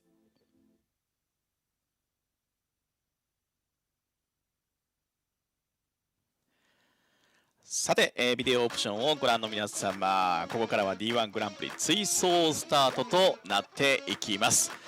さて、というわけでですね、こちら新宿の会場ですけれども、こちらのね、パンダウサギちゃんとね、また引き続きやっていこうと思いますので、皆さんぜひよろしくお願いいたします。今ですね、エビスサーキットの方ですけれども、まだね、熊久保支配人が到着していないということで、先にですね、皆様からチャットで応募いただきました、投票いただきました解説の、ドライバーの方をですね、お呼びしていきたいと思いますので、皆様大きな拍手でお迎えいただきたいと思います。ゲスト解説第1弾で放送席にお越しいただきましたのは横井正志選手です。よろしくお願いします。はい、どうも皆さんよろしくお願いします。声届いてるのかな？全然届いてますよ。ちょっと横井選手どうしたの？いやー、ちょっと点数すごい練習出てたんで、失敗しても8点台だったから、結構自信持ってなんか緊張もしずにいけたんですけど、ちょっとなんか角度がつききらなくて、奥に押し込んじゃった走りになっちゃったから、ダメでしたね。やっぱりそのフリー走行練習とは全く違う路面状況だったとか、そういうのはあったりするんですか？いや、僕的にはそういうわけじゃなくて、もう自分のミスだなっていう感じです。まあ1本目でミスをして、でも2本目も全く同じ走りしたじゃないですか。やっぱ攻める気持ちは変えずに。そうですね、まあ、距離感は別に間違ってなかったので、その奥で振りすぎたとかそういうことはなかったんで、まあ、ちゃんと振っていつも通りのことをすればいけるっていう感覚でいったんですけど、同じようにちょっと角度2セクターに入るところで角度がつききらなくて、なんていうんだろう、加速しながらアクセルを踏んじゃった感じですね。なるほどね。本当はね、角度をつけて加速しないような角度でアクセルを踏んでいくような感じじゃないといけないんで、そこがちょっと失敗です。なるほど。はい。あとはあれですね、今回のその単走って結構有名ドライバーたちが非常に苦労していた感じがありますけれども、そのあたりね、後ほど、横井選手にもね聞いてみたいと思います。さあ、その前にですね、一旦 D1 の追走の審査紹介をしていきたいと思います。こちらをご覧ください。それではここで D1 グランプリの追走審査方法についてご説明。D1 グランプリでは追走もドスに基づいて判定を行っていきます。まず単走と同様に1セクターから5セクターまで先行後追いそれぞれの走行のドス得点を計測します。同時に後追い車両の接近度に応じてセクターごとに接近ポイントが与えられます。下の段の白い数字がドスのベース得点、青い数字が後追い車両が先行車両に近づくことで稼いだ接近ポイントです。接近ポイントはセクターごとに与えられ、通常1セクターごとに2ポイントから3ポイント、全てのセクター合計で10ポイントから15ポイント程度が設定されます。赤い数字はコースアウトなどの減点ポイントです。前後入れ替えを行い、2本の合計点がこの黄色の数字で表示され、ここで勝負が決着するわけです。前の車に合わせて走る追走という競技の理論上、先行車より後追い車がドスで上回ることは非常に難しいことです。そこをなるべく前の車に合わせてほぼ同じドス得点を稼いだ上で相手の車に接近してポイントを稼ぐ、それが追走で勝ち抜くセオリーなのです。本大会では15ポイント満点の接近ポイントが与えられます。またドスエラーがあった場合には審判員による映像判定に切り替えます。もし2本目でドスエラーが発生した場合には1本目がドスで取れていても改めて映像判定で点数を入れ直します。さあ D1 グランプリが誇る接近戦をお楽しみください。はい、というわけでですね、皆さん Alright, everyone, welcome back. 追走もドスシに差を使っていこうと思います。まあフルマークね、 Why is this not on? お楽しみにしてください。 Oh, Hello, hello. 現地の We are エビ on. スサーキットですけれども、 There we go. 熊久保支配人が到着したような Hello. ので見たいと思います。 Welcome back, everyone who watched はい、お疲れ様でした。 qualifying earlier today. でしょうね。 We are now back for なんかちょっとパワーバランスがお the かしいん top ですよ。 16 今回 battles. 現地が2人いて、配信が1人しかいなくて、もうそちらメインで進めていただいて大丈夫ですか？ Oh, you want to put that there? 2人いるのにめちゃくちゃ遠いんですよ、同じ部屋の。別に隣同士でいいのに。なるほどね。はい。さあ試合に改めて Hello, chat. 単走ね、本当に度数多分 I 各 can 選 see 手 you 苦労したと now. 思うんです。その辺なんか情報ありました？ Put that like that. There we go. Should have run into that before. タクシ Okay. ーの運転手やってたので情報を得る時間がありませんでした。じゃあそこは横井選手に聞いてみた方がいいですかね。はい。はい。横井選手、単走のドスの今回の解析、横井選手的にはどんな感じで点数が入るっていう算段だったんですか？いや、そうですね、絶対に2セクターに入るときには速度を殺しすぎてたらダメなんですよ。なので、まあ、クラッチを蹴って入る人とサイドで入る人がいるんですけど、僕はやっぱ速度殺したくなかったからクラッチ蹴りでアクセル踏み込んで進入したかったんですけどね。そこが、今回すごい難しいところで2セクター、1ゾーンから2ゾーンにこうつながる部分ですね。 Right, everyone, we're about to start the top 16 battles, head-to-head battles here at Ebisu Circuit for Round 5 of the D1 Grand Prix Series for 2024. We started stream this morning at about 10 o'clock Japan time. Ran through the top 16. We had 40 cars, not including scratchings. And we have now found our top 16.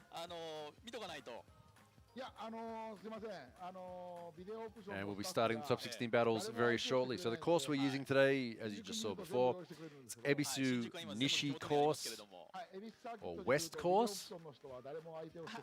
We're using the standard D1 Grand Prix layout down the front straight.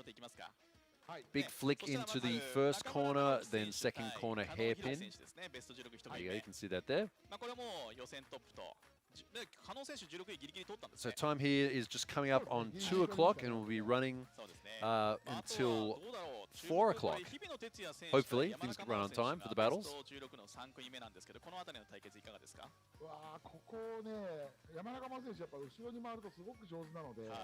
So if you're in here, probably a lot of you probably all know who I am anyway. This is Alexi, aka NORIYARO on YouTube. I am joined by Kyle, aka SLI guy Kyle. That would be me. Hello, everybody. It's nice to be back again. Second weekend here. That's right. It's your second round doing this. Well, technically third round, but second weekend. Well, okay, yeah, true. Yes. So yeah, it's good to be here. Yeah, who am I? That is probably a good question. I'm that one random guy who's been driving cars with everybody for decades and you've probably never heard of. It's realistically who I am.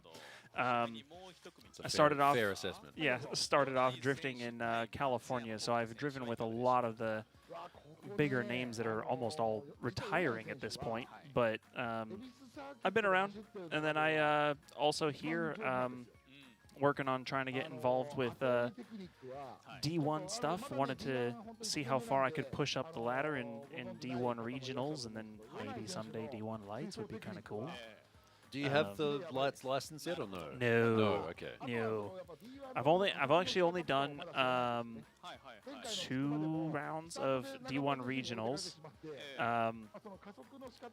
both of which I was having a pretty rough time with the car. It wasn't set up like anything else I had ever driven before, and it was like literally my first time driving that car. Right. At tracks I had never driven before, so that was always fun trying to figure that out. Not ideal, but yeah, you know, it is how it goes, right? Yeah, well, it's good they've finally convinced them to bring in someone else. I'm not sitting here talking to myself the whole time.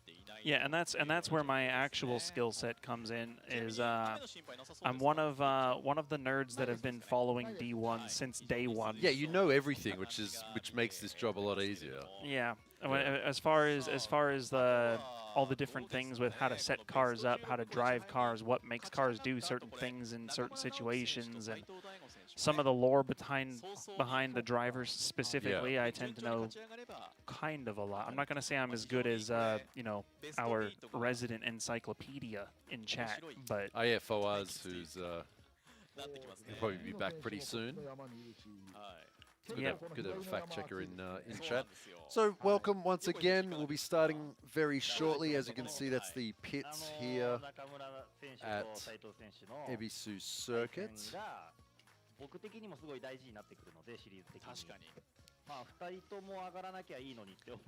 So going into this round, the series leader in points was Daigo Saito.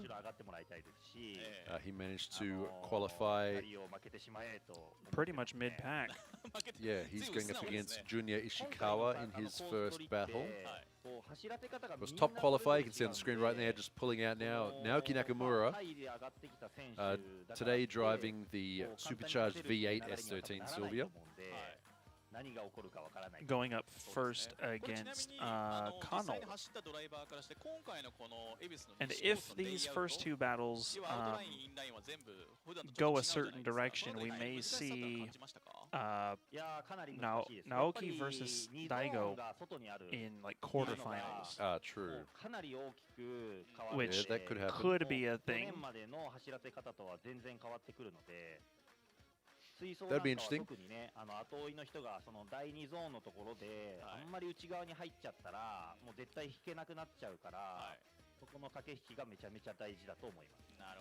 So you can see on screen, excuse me, our Japanese commentators on the right there, Kumakubo and Yokoi. Of course, Kumakubo on location today. Of course, this is it's his track. And Yokoi, unfortunately, D&Q for Yokoi. That is a point, isn't it? Yeah, he didn't qualify. That's why he's here. They get the people who didn't make it through to do the commentary. Wait, why do I not even recall seeing him in? He did like 2 bad runs in a row, and was it just that? Was it just that it was subpar that I just completely have already erased it from my cache? It's gone. He did a great entry on one of the runs, and the rest, and he kept running wide. Like he didn't do the out of the zone very well. Oh yeah. Okay. He just sort of misjudged it. So yeah, he's wow. I completely already forgot about that. I was like, they were very forgettable runs, honestly. Yeah, not on his game today, that is for sure. So I just put it down to him. I mean, look, there's nothing more D1 than Yokoi, self-owning. Yeah. He does it all the time. Yeah. Like unforced errors, just all his fault. He's that driver that as long as he gets in his flow state, he just destroys. That's it. But he has a tendency to just be like, he works himself up too much and just makes mistakes. There was a round. Actually, it was the year where Yokoi was champion. There were 2 rounds that year he D&Q'd. Right. For somehow he managed to not even enter 2 rounds and still took the championship. Because when he does good, he does good. But that's it. When he does good, he does good. When he does bad, like it was around at Ebisu that year, and he put the back of his car into the wall in a warm-up. Yep. And it's like, dude, you're leading the championship right now. What are you doing? It's spicing things up for the audience. You gotta put on a show, right? Could have done without that, honestly. Anyway, so Batsat top 16 battles warming up right now. On board with Naoki Nakamura. He is leading this first battle, being chased by Hiroki Kano in the S15 Sylvia, who looked for a second like he was sort of doing well enough to qualify, but then maybe not well enough, but it turned out he did well enough to qualify. Barely. Just barely. His runs were clean enough to be good enough for a top 16. But I'm just looking forward to seeing the chase with Naoki, because he's just going to get destroyed. Maybe. I don't know. I don't want to put any you know, thoughts on it. But come on. You know, statistically speaking, I would say yeah, but today the driving has been so all over the board. I'm not even going to try to predict anything at this point. Yeah. I don't even know. Although I did say that Saito somehow was just like gonna qualify good enough, and then he went from both of us thinking that he's probably not going to qualify to actually being midfield. So yeah, this I don't know. weekend's been pretty unpredictable in that way. Yeah, I don't know what's going on at this point.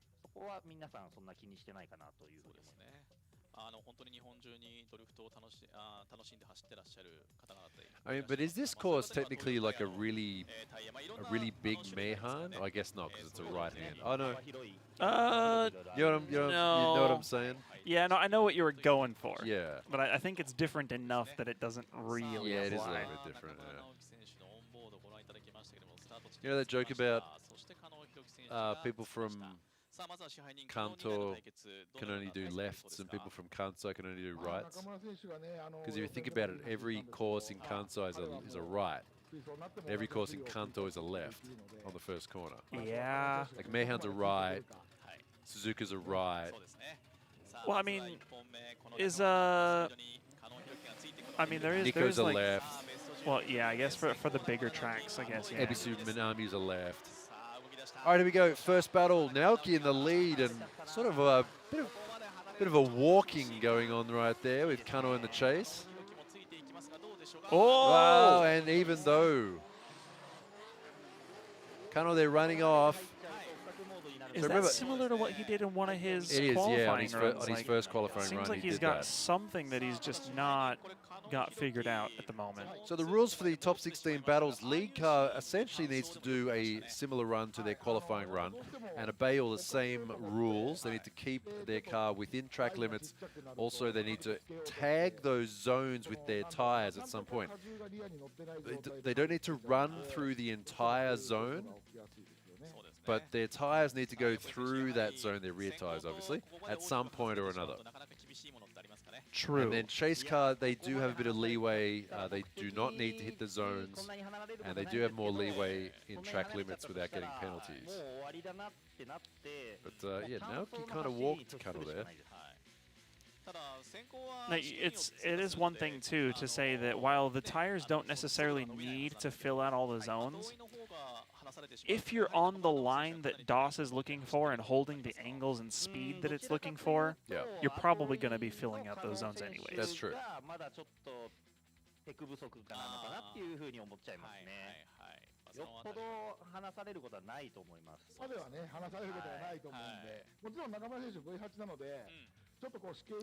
Top down shot from the drone there. That is 2 solo runs. That is a gap right there.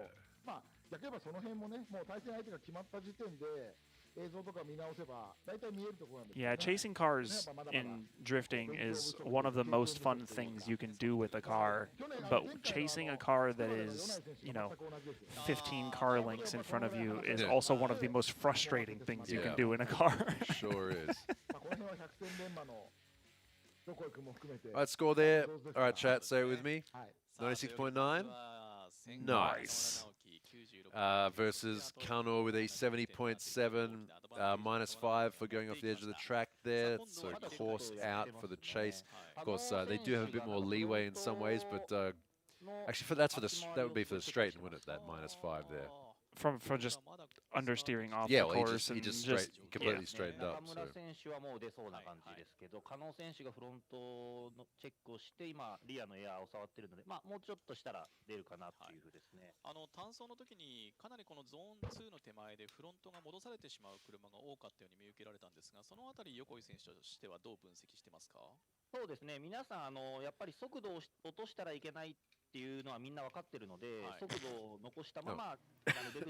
Sorry. What was that? I was trying not to cough, but I coughed.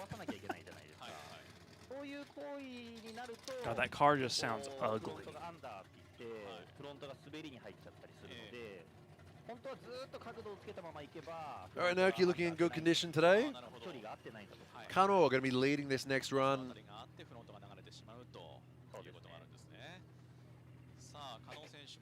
Now, I almost don't expect to see Naoki trying to be super close or anything on this run. He probably knows. I don't know, man. The Naoki switch might be flipped right now. I mean, I guess we'll find out. Here we go. Second run. Buried in the smoke there. Kano going quite wide. No, I think you're right, Kyle. He's just sort of taking it easy. Yeah. I mean, he's getting nice and snuggly when he knows he can. Yeah, right. Over just on that last part. Yeah. Yeah, and that's the thing, right? You called that exactly right. Yeah, it's one of those things where, you know, I don't think there's anybody in the top 16 grid where if you said you can trust that the guy is going to hold a line, stay off the door. Nobody's going to do that. Yeah. Everybody's going to snuggle up when they know they can, but he definitely didn't do anything unexpected. It wasn't overly aggressive, but I think he knows.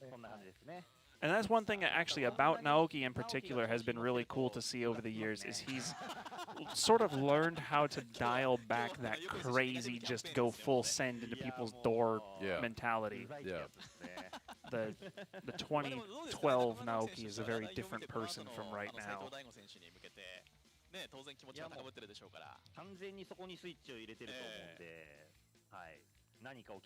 そうですね。 So even Nico is talking about the switch. The switch, yeah.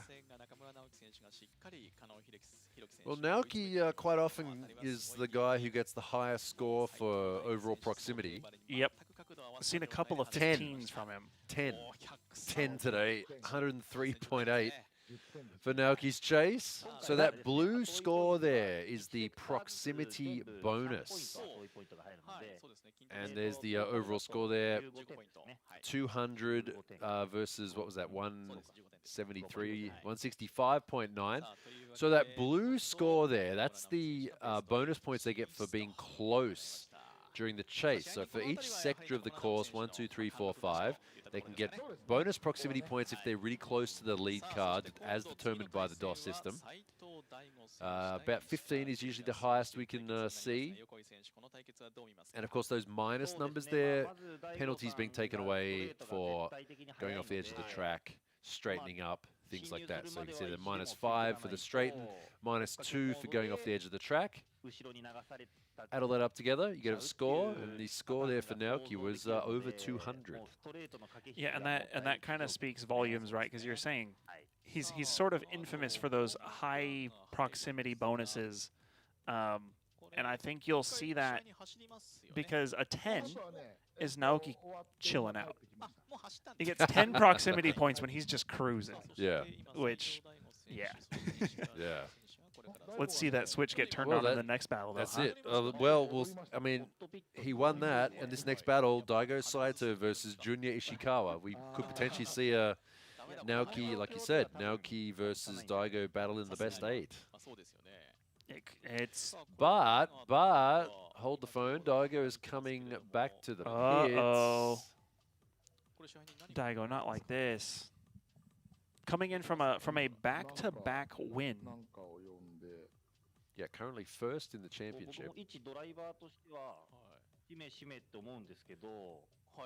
Coming into round 5, Daigo top rank on the points. The engine? Bonnet is going up. Bonnet stay is going in. They said they've cut the engine power. そうですね。多分ある程度原因は大悟さん本人が分かってると思うので、これを伝えて、あそことあそことあそこがおかしいんじゃないかみたいな感じで。Okay, so they have been called to the start line. So Daigo. They're gonna change the alternator?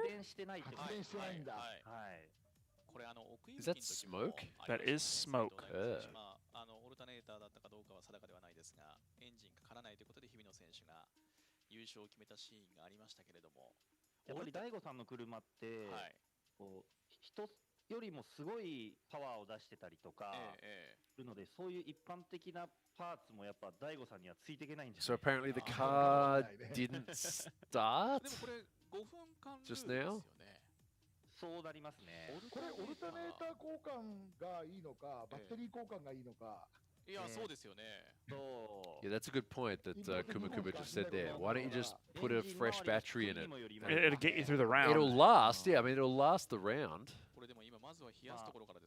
At least. They're trying to cool it down? Oh, did it like... The smoke was coming from the alternator. Are they trying to cool it down so they can pull it off, or are they just trying to cool it down? I think they might just try to get it cooled down so that it starts working again? Yeah. I don't think that's how alternators work, though. I mean, they do get hot, but... All right, I'm not entirely sure what's the thought process right now. Oh, okay.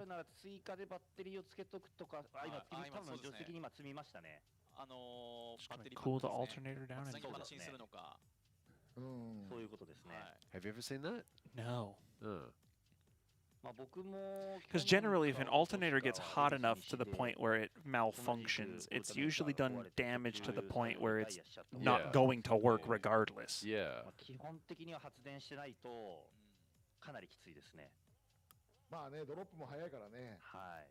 So are they going to try and like, I wonder if swap a battery? So they do only have 5 minutes to do this.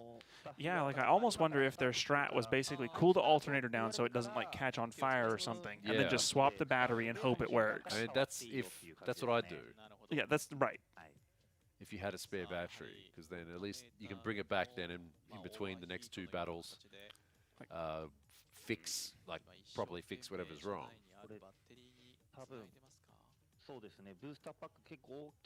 This is not how you want Wait, to start. are they strapping in a jump pack in there in replacement of the battery?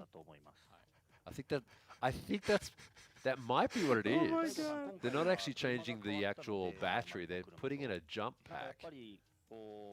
I mean, a jump pack will start it if it dies again too. Yeah.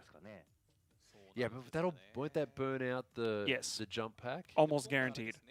But wait, if the alternator's not charging though, it won't burn out the jump pack because it's not. But it might overdraw from it though. Like continually drawing from a jump pack is not really ideal. Yeah. They're designed for high current flow Short for short amount of duration. time, Yeah. and this is kind of. Okay, well, it's working. It's driving. So unless I'm mistaken, there's currently a jump pack in the car attached to the battery, and the alternator is not charging. Is that correct? That sounds like an accurate. Seems like. Can we see the voltage? Jump cables. Yeah. Dude has jump cables just straight up under the dashboard. Can we see voltage on the display there? Is it showing voltage? 11 point. What's that? 11.9. That might be AF though. True. Yeah, I was thinking like voltage wouldn't be that big. Well, I mean, voltage should be what, between 12 and 14, technically. I mean, if it's just running off the battery, then like 12 point something. Yeah, like usually with the electrical dip, you'll get like 11-ish. That could have been voltage, but. No, I think you're right. It would have been air fuel because it was that big. You wouldn't normally have it that big. Right. I guess we'll find out. Unless he switched it. Mysteries abound here at Round 5 D1 Grand Prix as Daigo Saito goes up against Junya Ishikawa. So Daigo will be leading this first run. He has some sort of an electrical issue with this car. It only needs to survive 2 runs. Hopefully it doesn't catch fire. Here we go. Yeah. Well, big speed from Daigo in the lead. Not right. Oh, just pulling up just in time. Ishikawa catching up slightly. Daigo putting out that speed. That is a very fast super right there. Ishikawa comes diving up the inside to try and make up some proximity.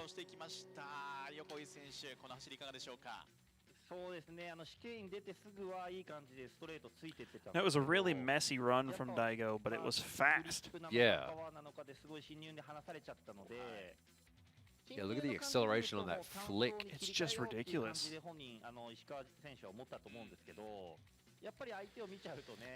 Difficult lead run to follow if you're not fast too. And the chase run from Ishikawa was not ugly or anything. It was a little bit far back, but it was kind of just a conservative chase run. さあ試合にこれ斉藤大吾選手のバッテリーは大丈夫そうですかね。多分2本ぐらいだったら多分大丈夫だと思うんですけどね。はい。ブースターで繋いでるんで、バッテリーを変えたわけじゃないじゃないですか。そうですね。多分容量は多分しっかりあると思うんで、多分問題ないでしょうね。ただこれこの後斉藤大吾選手としては勝ち上がった場合、中村直樹選手の対決に向けてどうするんですかね。Yeah, so Kumakubo just there saying what we just saw there before, a booster pack connected to the battery. How did they secure the booster pack? Was it just one of those little ones? Yeah, you know the little ones about this big. That are brick size ones. Yeah, little brick size ones that they work real good. Yeah. I keep one in the trunk of my Roadster because you I never know. I need to buy one of those. Yeah. I don't. I mean, mine's from 2015 and it still works great. Oh, score there. Oh, Daigo, a 96.1 for that. That's for the first. Yeah, so because of the fact that there's no proximity bonus here, that might not be an advantage for Ishikawa at all. Yeah, so if you're not too familiar with the judging, if you see an even score like that, generally the chase car should have a higher overall score than the lead car. But if it's even like that, it's not really looking too good for... Whoa, that's a big throw in there for Ishikawa in the lead. And Daigo just saw the angle and was like, yeah, I can match that, bro. Let's do it. Oh, Ishikawa doing a great job in the lead, but Daigo's right there. Lead run from Ishikawa was really good, Really actually. good, yeah. Properly good. Wow. Look at the angle there. Yeah.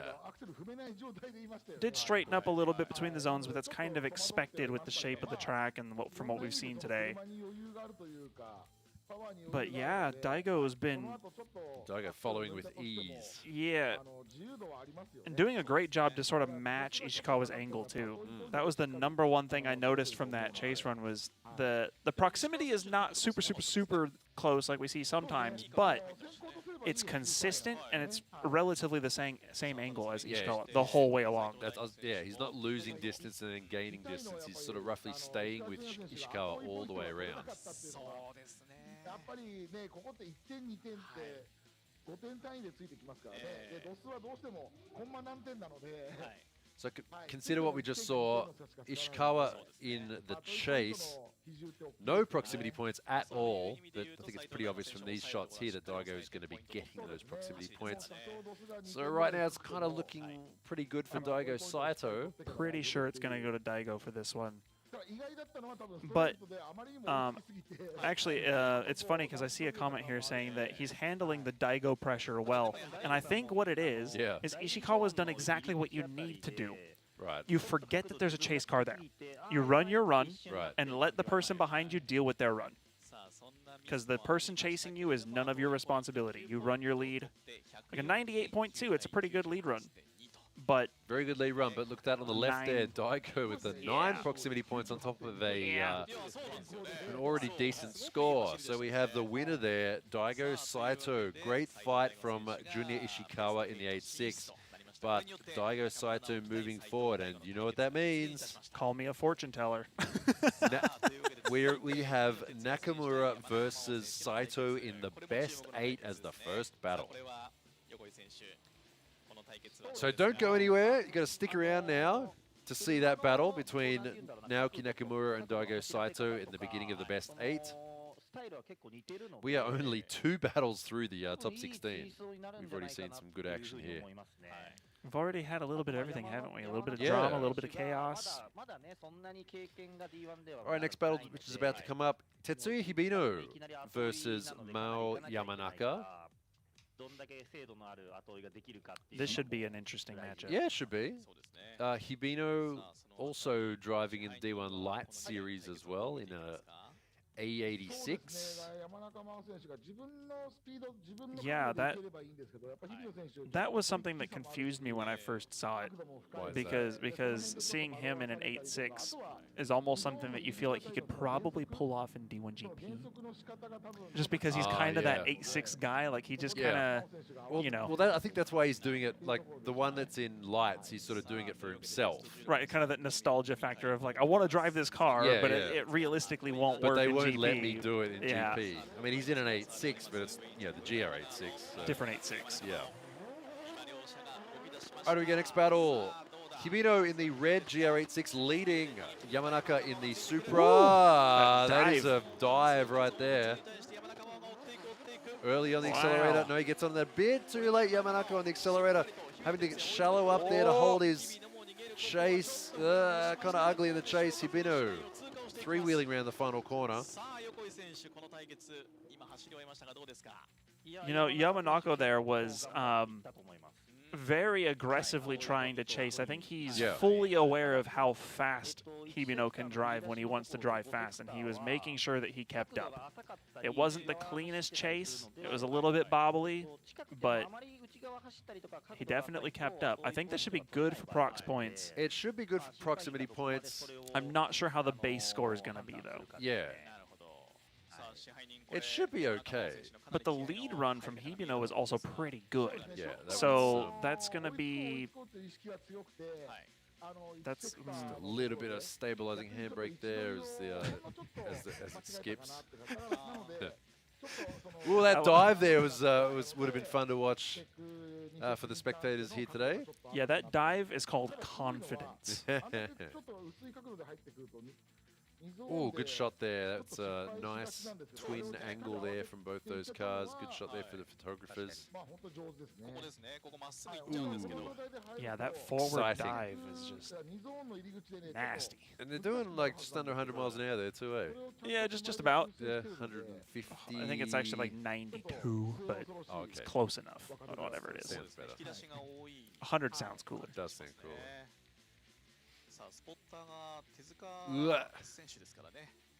I love how the Supras do tend to do that. Like they don't swing as much as they just dart. Like they almost drift on the front wheels. It's like they just kind of dive in.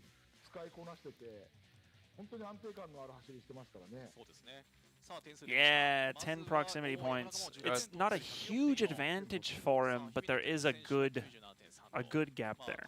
That's, you know, if it wasn't Hibino chasing me, I would feel like I'd probably have a little bit of an advantage with this points gap. Right. But with Hibino, you never really know. When he turns 7 up, point gap.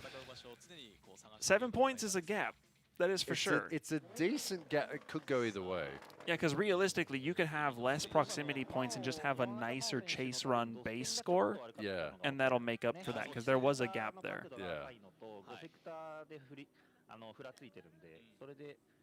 ドス点がちょっとあとポイントはいっぱい取れたけどドス点が多分まあ2点ぐらいは多分引かれてんじゃないかなっていう感じなんでそういうのが後で効いてくるんですよ。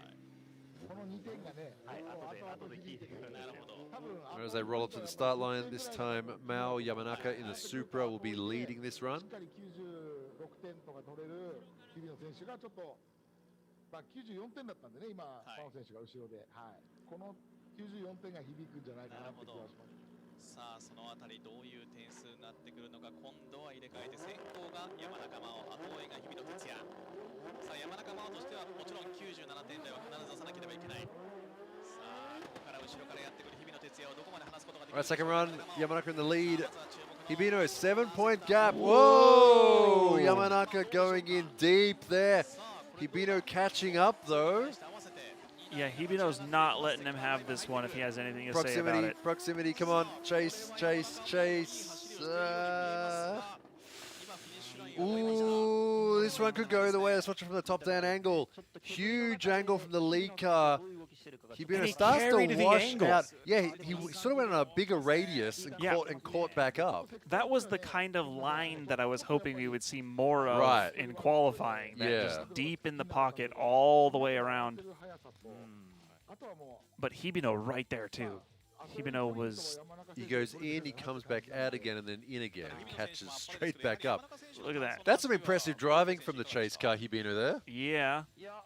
すごい良かったと思います。角度もすごいついてアクセルも踏めてるので、すごいいい。Yeah, look at that.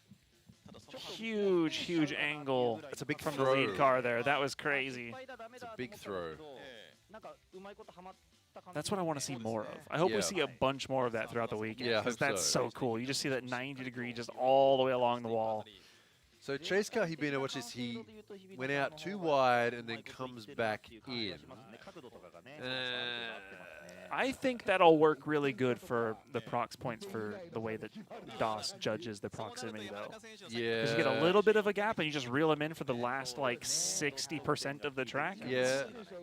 I mean, as long as you're really close in the last 3 or 4 sectors. Yeah. Like, if I didn't know better, I would almost call that deliberate on Hibino's part. To give him a little bit of space on the initiation, make sure everything works out, and then just dive in and... I see what you're saying. All right, score there. I think he might have got it barely to Hibino. Now, we don't have one more time battles in... Yep. What? Half a point. Yep. Ooh. And it's actually, it worked out exactly like I said. A little bit less proximity point with a better overall run. And that's how you get it. Yamanaka put up a good fight there. Look at that. 203 versus 202.5. Remember, we don't have one more time battles in the best 16. It comes down to purely points. This is the kind of closeness in competition that I've been wanting. This is absolutely what I'm looking forward to. That was exciting. Yeah, it was, as you pointed out, a good move there for Hibino. Whether he did that on purpose or not, we will never know. We will never know, but if he did it on purpose, massive brain move there to keep his speed up. And I'm sure if you ask him, he'll say he did it on purpose. Hey, why, you know, always take credit, I'd say. All right, next battle now. This is going to be an interesting one. Matsuyama versus Yonai. Yonai. So Yonai there on the right of, left of screen, sorry. Former D1 Lights champion. And leading this first run, Matsuyama in the chase in the Corolla. 2JZ powered. Yonai maybe losing a bit of speed there, throwing it in too deep there. Gives Matsuyama a chance to catch right up to him. A little bit ugly there though, but Yonai manages to pull out of the corner and Matsuyama keeps it clean. Yeah, a bit ugly in the lead. Yeah, a little bit all over the place in the lead, actually. A bit too shallow, missing some zones, a bit over-rotated into this last zone. It's not great, but might work out really well for Matsuyama. Yeah, might work out really well for Matsuyama. Yeah, I think so. I think the lead car's Yonai's disadvantages will be his advantages in this battle. Watch this throw here. Now, I complain sometimes about people with their cheap wobbly steering wheels that you always see, like the bent steering wheels. But the whole steering shaft was wobbling in that Corolla. I can like, see what? That. Yeah, they might want to get like a little upgrade that. Come on. Yeah. Sorry, a little bit of a technical rant there. No, I 100% agree. I think that rock solid steering is like one of the most important things. things. Makes a huge difference.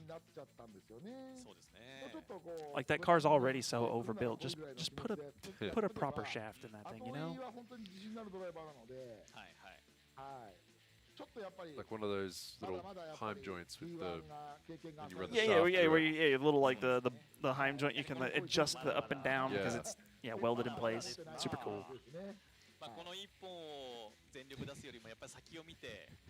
Oh, wobbling shaft. Chat, come on, chat. I swear, didn't even cross my mind. I swear. Which honestly is unusual for me. Here's me making 96.9 jokes before. Okay, so what do we think about this? I think, so Yonai, aggressive and fast, just a bit ugly here and there. Like, he's really trying to pedal. Yeah. He's really trying his hardest to pedal. And chase car not really being put off too much by it. Here we go. Here's another shot from the chase. And what this does is... All right, so lead car, sorry, -4 there for the lead car, Yonai. That's going to be 2 course outs. Yikes. Dropping 2 wheels off. So -2, -2 for dropping wheels off the edge of the track twice.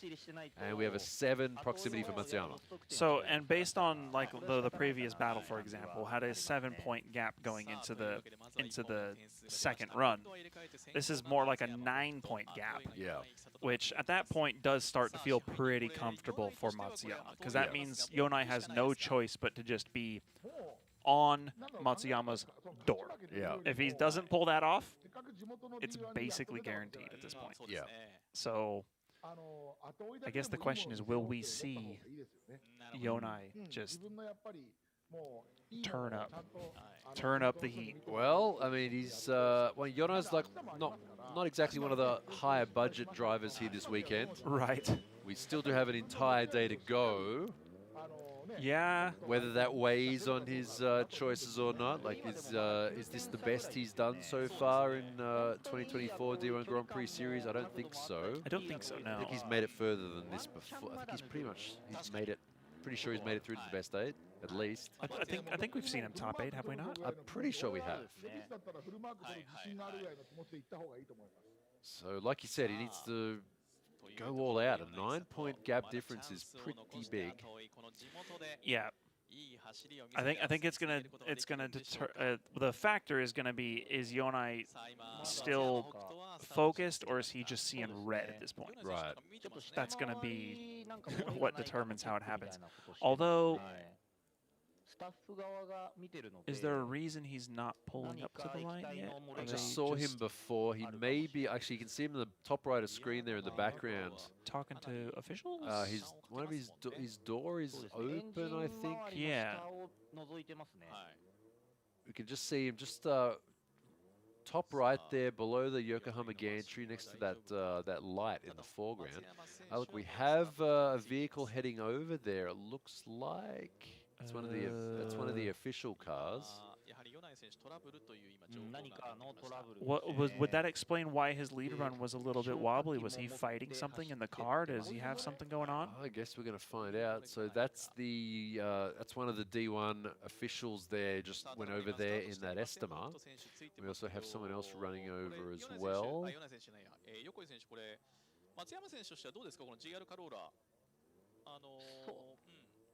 So Matsuyama is already waiting at the start line in his GR Corolla.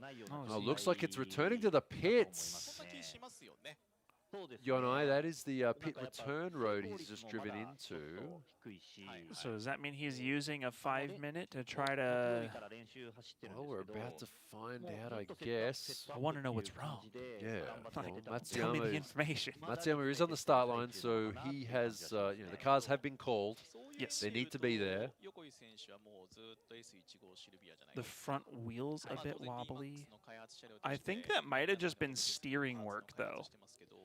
Because chat said the front wheels are a little bit wobbly, but that's kind of common with drift cars, though. Like, you'll see people sawing at the steering wheel, or you'll see maybe like a little bit of like over centering happening if they're super high angle or something. I know. No, that's not the sort of thing you stop and go back to the pits no, for. No, that's something you just drive through. You just deal with that. Yeah, like, unless something's broken or loose, then no, you wouldn't really. You just drive through it. Because usually when it becomes a problem is like we saw earlier with Mad Mike's car. Like, that was very clearly a problem. That was a definite problem. All right, Yonai's car coming back through the pits. So generally they have, they're going to take a 5-minute. Right, bonnet up.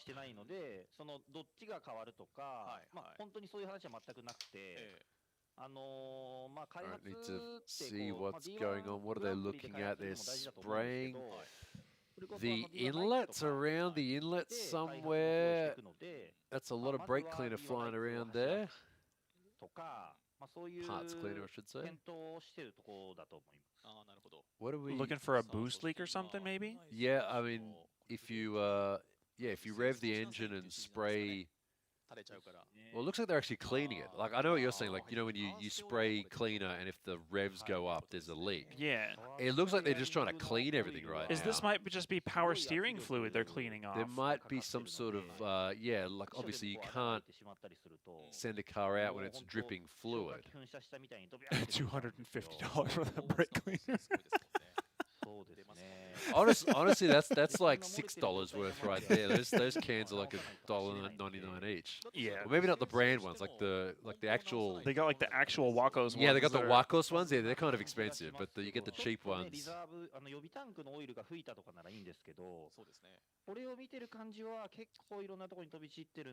You know, if that is the power steering thing, I know exactly what that's like.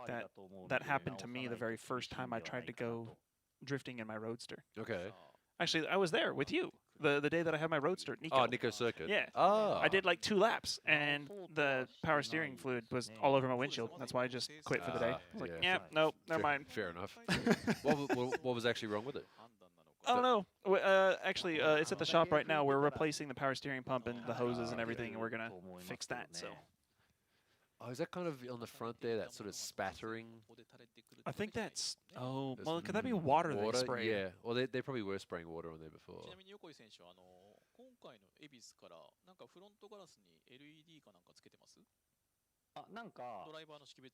一応前 So sort of still wondering what exactly is going on there. Some sort of leak?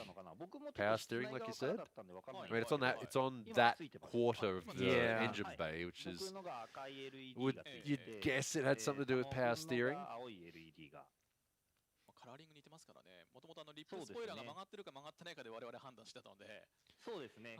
Yeah, and it's funny too because, you know, especially at this level of car, they usually keep them so clean and well maintained that when something starts to leak or something, you can see it pretty easily. Yeah. きっとチーム側で何かあるんでしょうね。 What are they talking about? What are they looking for? I don't know. We used to have a pit reporter who could sort of go in there and ask, but they're not doing the thing, so I'm not sure. Yeah, of course, we've got to remember that Daigo Saito had alternator problems just before, so... You'd be guaranteed that they're in the pits replacing that alternator right now. That's a pretty easy repair on that sort of car. Assuming they have a spare, which they probably do. I mean, at this point, knowing the fact that these people are, you know, you see teams replacing engines overnight on like a regular basis at this point. Wait, it looks like Yonai is taking out, he's taking his harness off. Let's see if we can find out what they're... リタイア届けが出たということで、米内久人。 Let's see what they say. 2本目を残して。 追走トーナメントから姿を消しますが、横井選手、これはドライバーとしてはちょっと辛いですね。辛いですね。でもこれも一つの経験としてね、次につなげてもらうしかないですよね。そうですね。なんとなくな想像ですけど、5セクターで思いっきり行った時にコースアウトしそうで、ちょっと耐えたんですよね。その時にブレーキ踏むと、こうフロントそのパワーステすごい負荷がかかるんで。So Yonai there apologizing to the viewers. Sorry, he can't go out there and put on a show. Alright, here we go. パワーステオイルも結構吹いてて、まあ走れるかもしれないんですけど、ちょっとこれ以上走っても、コースにオイル巻いちゃったりとか、まあ車両火災とか、ちょっと皆さんにもご迷惑をおかけすることになると思うので、ちょっと今回はリタイアという選択をします。明日までに必ず直して復活して。Alright, so yeah, you pointed that, didn't you? It's power steering. So some sort of power steering issue, power steering fluid all over the engine bay, and also leaking and can't send cars out with active leaks, so has to retire there. So I don't know, I'm guessing some sort of hose or the actual pump itself failed. Yeah, it kind of just depends on what part is causing it, but the whole thing of when the power steering fluid shoots up through your power steering cap and gets all over the engine bay and leaks all over the place. That's unfortunate. The high pressure line leaking is a pretty common thing to happen as well. So no time to replace that. So unfortunately, Yonai getting knocked out, and that gives the win to Matsuyama in the GR Corolla, who'll be moving through to the best 8, going up against Hibino.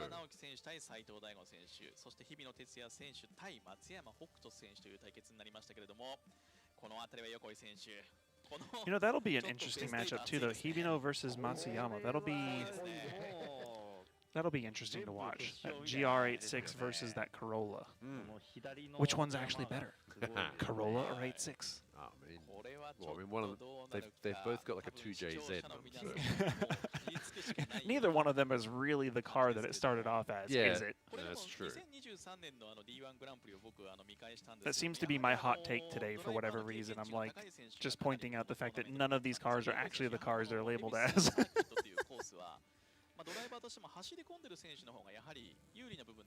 All right, so we are halfway through the best 16 here at D1 Grand Prix Round 5. Welcome and thank you to everyone watching us on the video option channel. Don't be afraid to share this on, I don't know, if you're just chilling out on the sofa or something watching. I don't know. Get on your Insta story and go, hey everyone, watch D1. It's cool. Yeah, let everybody know. Make sure you get your dog or your cat in the thing as well. Oh, that's right. That's a thing that you do, right? Like you get pictures from random people. I don't ask, but people always send me. Like when I put a new video out on YouTube, like they'll be chilling on the sofa and like with their dog or something, and they send me a picture of it. And I never said anyone to do that, but it's really common.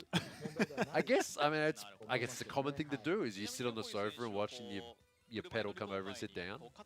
I mean, yeah, hanging out, watching drifting on the weekend. Yeah. Hang out with the doggos.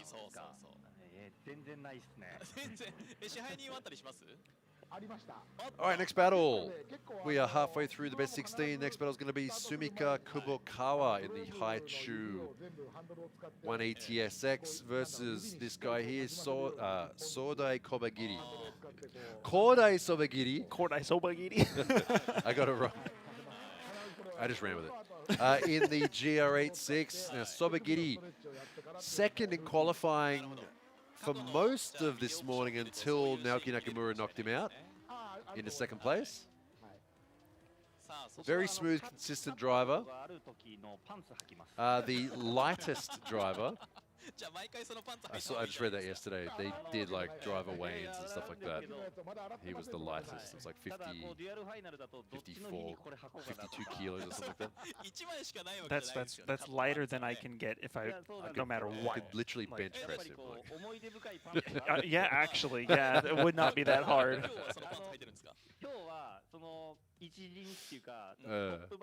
Also, I saw mention of electric power steering in chat. I don't think there's any rules against or for it, but I don't. No, they use Daigo. I mean, Daigo's like he's had electric power steering in his drift cars like since forever. Yeah, some of them have electric power steering. Some of them, like it's interesting. Like for example, especially Yokoi, and I guess he's not a good example right now because he didn't actually qualify for the battles. But I mean, he's a former champion. He doesn't use. Actually, he's only just recently switched to a hydraulic handbrake. He uses a lot of stock parts on the car. Yeah. Like they just have stock power steering, stock, stuff like that. Right. Oil pump and things like that. Like I guess he used like the old school like cable e-brake for the longest time. Yeah. I was talking to one of his mechanics one time, and his mechanic said like we try and keep everything as simple as possible, so that we can just replace stuff or get parts or anything like that. But at what point does it become easier to buy the aftermarket stuff than it does to find yet another e-brake cable for a car that's 30 years old? You know, like at what point does it get there, Well, right? I guess you got to find that balance. Right. I think one of the more popular power steering second-hand units were out of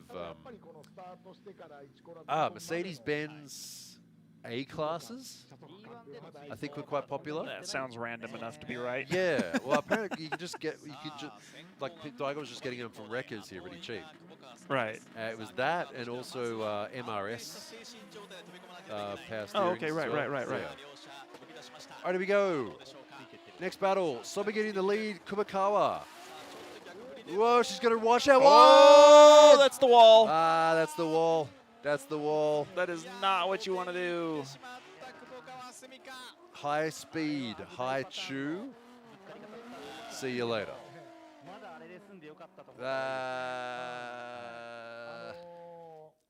It just ate its own bump. Oh, rear end is not looking too. Oh, it looks like we might have a broken. Oh, is it straight? Wow. That's ugly.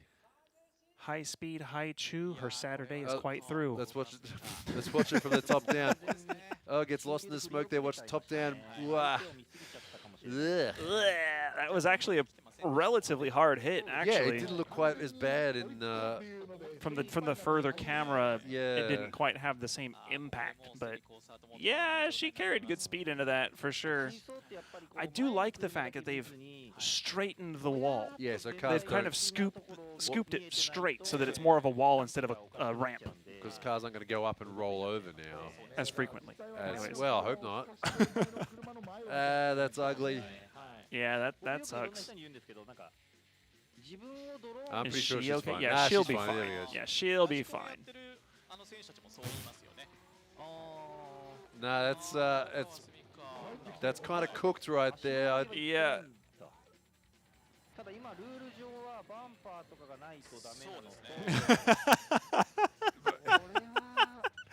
They talk about the rule is you have to have the bumper, and I'm just looking at the hatch hanging off. Like, there's more than the bumper missing here, guys. This is, I think her day is done. Yeah. If they manage to hammer that straight and get everything duct taped back up fast enough, I will be that ain't happening. Very surprised. I don't think they'll even try. That's not happening. I think it's just that's not happening. So yeah, you do need to run panels essentially in D1 Grand Prix. Once again, because it is under JAF rules. There was a case, cases back in the day where you could just go out without a bumper. Right. You can't do it now. And I know it sounds silly. It's like, well, it's just a bumper. It doesn't mean anything. It's like, well, there's a line you need to have. Right. And it's actually one of those rules that I know back in the day when it wasn't really enforced. Nobody really cared too much, but it got to a certain point where drift cars almost like more than half the time didn't have a front bumper. And it got to the point where I was like, okay, guys, this is kind of ridiculous. And then they added that rule, and at first people complained about it because it was like, oh, I don't want to have to deal with it. And then now it's more like, okay, well, this is understandable. Like if it's at the professional level that this is, have the bumpers on your cars, guys. Yeah. Well, I think too that especially now that a lot of these cars have those tube rear ends and rear mount radiators and stuff like that. Like it's not a regular car anymore. So, where do you sort of need to have an arbitrary line because otherwise. Yeah, you get to the point Sorry, where I was just distracted for a second there. I had to stop talking for a second. Yeah, like you get to the certain point and you start seeing cars with as soon as the bumper's gone. The only thing there is the fuel cell and a little bit of tubing around it, and it doesn't even look like a car anymore. Radiator. Looks like some Baja 500 truck or something. Did she just destroy a genuine pair of Type X's too? Yes. Yeah. Yeah. What's $600-800 bucks? Like chewed up. Honestly. The high chew car chewing up parts. Look at that. Poor thing. That whole car is twisted at this point. Like, it's just kind of crooked.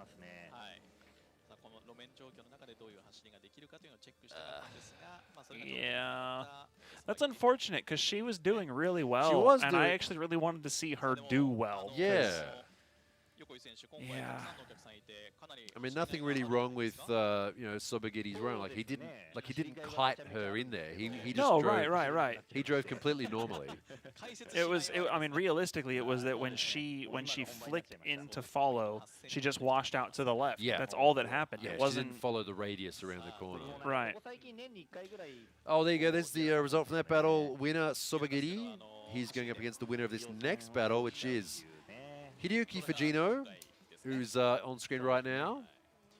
And he's up against Teruyoshi Iwai in the FC RX-7, this classic 80s-looking FC. I was saying offline that I don't want to say too much about this battle because you have people that I consider to be pretty good people to me, and then you have my favorite car. So I don't want either one to lose. I'm just like, nah, I'm good. Right. I mean, I'm not going to give anybody the announcer curse. Well, I guess speaking statistically, I think Fujino probably has the the odds. Yeah.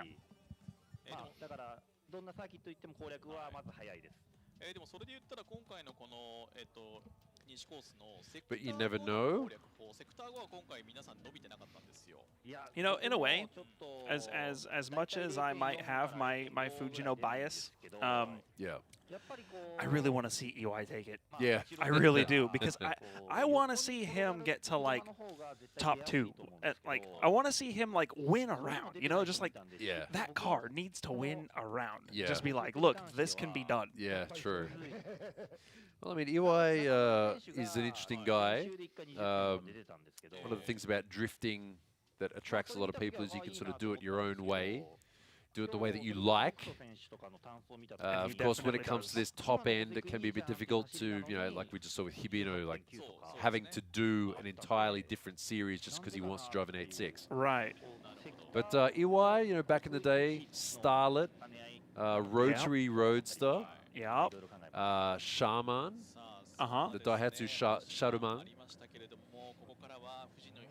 Always drives the car that he wants to drive. And I respect that. Yeah, and that's what makes it so cool. And it would be nice to see him get further than he normally does. Yes. Right, so Fujino leading this first run. Iwai in the chase. Whoa, big dive. Woo! He's got to get it in. Don't wash out. Oh, he's washing out. No! Get in there. Proximity points slipping through his fingers right now in the chase. Iwai, Fujino continuing his lead run nice and cleanly.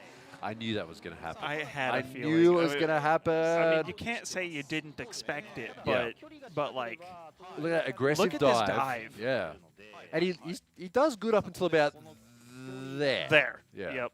It looked good. Yeah. Until it didn't.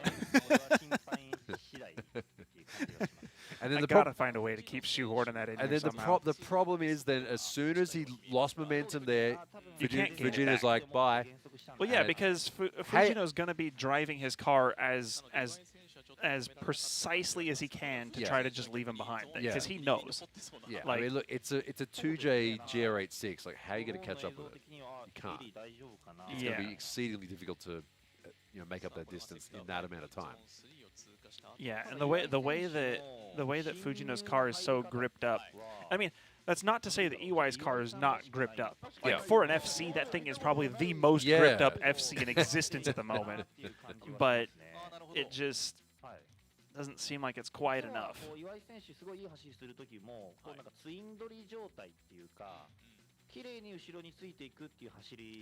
Both two went off. Did Fujino leave the track?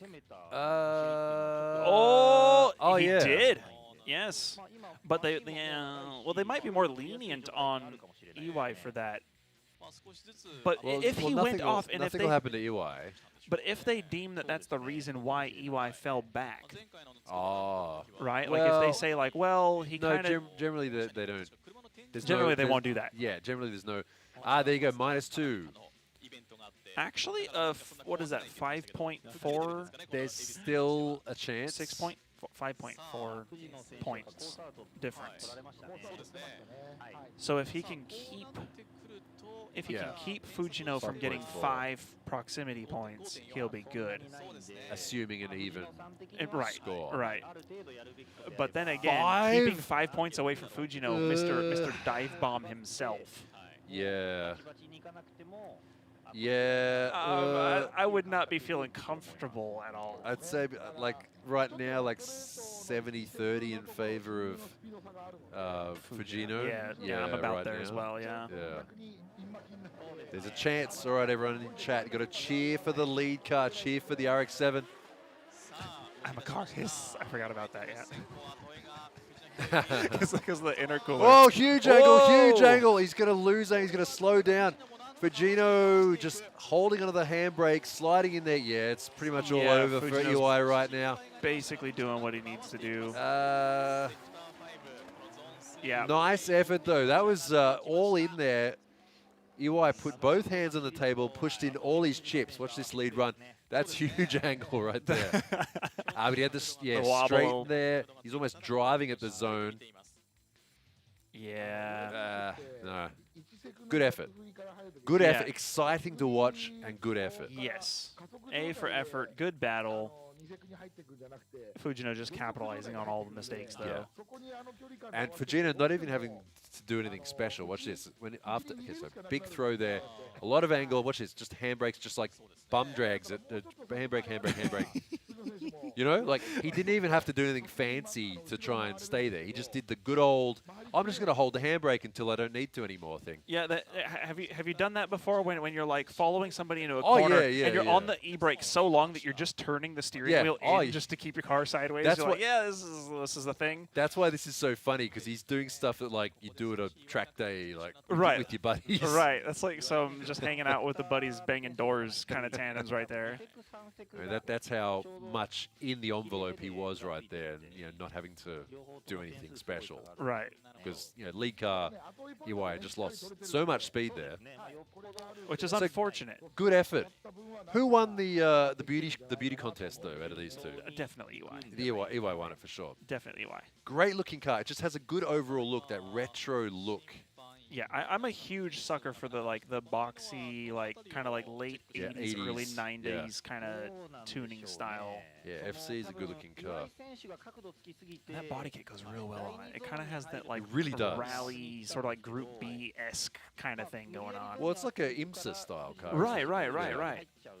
With the endurance headlights on the front of the spotlights. That whole era. Yeah, that whole every racing category had that style. Yeah. Nice flick there from the lead car too. 11 points. Yeah. Oh well. All right, good effort. Exciting run though from EY. It was anything from far from a boring battle. No, definitely not boring. Absolutely not.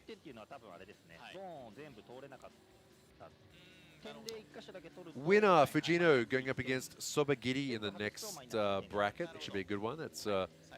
That'll be fun to watch. Yeah, GR86 versus GR86 head to head.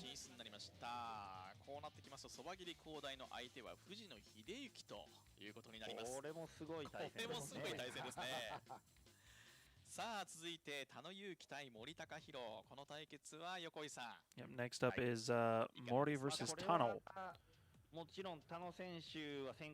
Sorry, what were you saying? What? I was distracted. Sorry. Oh. No, I just simply said next up is Mori versus Tano. Oh, right. Okay. So next battle now. Pay attention, man. I was distracted. Yuki Tano versus Takahiro Mori. So Tano right there in the blue S15 Sylvia 2JZ. Takahiro Mori, who is the current boss of GP Sports, in the red and purple 180SX, painted by Naoki Nakamura, by the way. It does look like it, doesn't it? Well, that's you can tell. Big throw there from Tano Mori. Oh, contact. Oh, that's probably contact right there. Couldn't see it from that angle. I'm just going to say, just going by previous results, I think Mori drove into him. Can we tell? Is there any damage? Or did Tano just spin out? Or I think Tano might have just No, lost. there's damage. Look, there's damage on the rear Yeah. of the 186. Yeah, that was a tap. But it looked like he tapped the back together. Like it might have been the bumper to the wheel. That's why we couldn't. There wasn't any. Couldn't see any marks. Okay, here we but go. did he just lose too much speed? Well, let's watch. Here we go. Looking all right. Bonk. You know. That was a wee bonk. Yeah, just a little bonk. Definitely not anything too serious. Did he slow down all of a sudden? Or, but then again, hey, but in D1, it's generally the chase car's fault. No, right. Right. I mean, look at the speed there just before we lose Yeah, sight you know, of I honestly don't think it was anything wrong with the lead car. I think the chase car just came in a little bit too quick. That's fairly on brand for Mori just to be kind of like... just like, YOLO! Yeah. Here we go. Here we go. Was there yeah. Well, so here's where it gets tricky, right? Because he was technically off of the track at that point. But then if he's already off of the track, should the lead car or the chase car not already be like, hey, he's off the line, I need to back off because I don't need to be that close? Technically, I mean, they're both just going to get low scores. yes. But what I'm going to say is lead car is actually at fault for the whole situation, but the contact is 100% chase car's fault. Yeah. For just not knowing when to dial it back. They're both going to get low scores. Yeah. It's not going to be... It's going to be like a 30-point run. Yeah. Something like that. And Mori will get either a 3 or a 5-point penalty for the contact. Yeah. Okay, so watch lead car. Watch lead car. Watch lead car. He's off the track. I mean, he is off the track, but you know, I mean, okay, so I understand that Mori was like 100% dedicated to that dive. Yeah. But also, you can see that he really did try not to hit him. That's why he hit the back together, because it wasn't like he just drove into his car. He really did try. It just. Yeah. さあここですね。他の選手たちここで出ちゃうんですが、進行方向は向いているようにも見えます。そう、まあ出ちゃうけどいけそうはいけそうですね。これをどう見るかですけれどもね。Yeah, right, exactly. This last comment, the chase car spun to not bend them both, basically, right? Because he saw that he was going off, and he's like, he's not just going to drive into him. He's going to try to avoid him, but he was already over dedicated to the point where he wasn't going to be able to miss him. So. Yeah. No, they just both get low scores. Yep. Who was wrong in this situation? Yes. やっぱ他の選手が思ったより流されていかないんだってところで多分ブレーキ踏んだとか何かでこう避けようとしたかもしれないですね。Yeah, I think I'd write that contact up to racing incident. Yeah. Like really, because you know, Mori does need to be dedicated to the dive, which is fair. But when things go wrong, they go wrong. I mean, let's just say that the lead car didn't slow down quite so much, because he wasn't making that anyway. Right, and like if lead car didn't slow down, there wouldn't have been any contact. Right, because Mori was actually on the line. He was on a good line, good angle, good speed. Yeah. And as long as. But then he went over the edge of the track. Well, I guess he had to get on the brakes to. He's like, we're not. Neither of us are going to make this. So he had to slow down and stop anyway, and when in the middle of the drift like that and you slam on the brakes, you're gonna wash out. Yeah, you wash out and rotate. Yeah, so, yeah, exactly. Yeah. So that wasn't technically pushing. Like lead car Tano was gone anyway. Yeah. Let's see this. And actually, I think realistically, well, he could have kept going, but it's like a full car off, basically. So. Right. Right. These battles are so annoying to have to assign at. scores to. Because it's like, well, you both kind of messed up, but you kind of did, but you didn't, and he only did that because of this. Yeah, because the thing is like, yeah, there was contact, and he should have backed off when he noticed he was going off. But at the same time, even though he had gone off, even though the lead car had gone off, if he would have just said, okay, I've gone off, but I'm going to dedicate to the run, I'm going to keep the run going. Yeah. Then I think it would have been fine. Yeah, true. Like it would have been at least a minus, a two wheels off, basically. Yeah, yeah. Guaranteed. But that would have been better than slowing down more and more and more and getting hit. But also what I noticed too is from the in-car view that we saw earlier, when he got hit, he actually was on power. He was trying to go around the corner at the time that he got hit. I think he just slowed down too much right before that. Yeah, yeah. Well, let's just see what they're saying. Yep. さあ、今どうやら決着というか結果が出るようですね。やっぱまだ。やっぱりまだ。All right, we don't have a result yet. あ、なるほど。はい。多分田野くんは待機してるので、結果が出てから、まあ後追いですからね、次、その結果次第で走り方変えなきゃいけないので、まだスタート地点にはつきたくないですね。ただこれ。Yeah, remember, we still do have one more battle to go. This was the first battle with Tano in the lead. We still do have one more battle to go. 確かに気合い入れすぎちゃって。はい。さあ、これが今度スタートのリプレイですね。Judge it as an unchaseable lead? I don't really think so. Like, it was just a spin, though. It wasn't a. Yeah. Wasn't an unchaseable lead. No. It was straight up. He went in too hot and spun out. Right. Yeah. 田野くんの無線的には当てられたって言ってるみたいです。ああ、なるほど。でも選手ってやっぱ。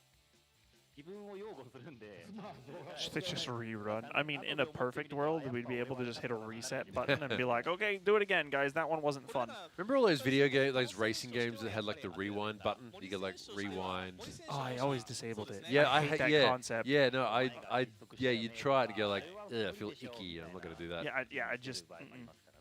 Like, I don't know. Oh, we can't mention other video game names. Gran Turismo. Gran Turismo. But by the way, there's a here we go. Okay, result. So minus 22. Oh, sorry, I peeked out there like crazy. You got real excited there. Minus 22 for Tano.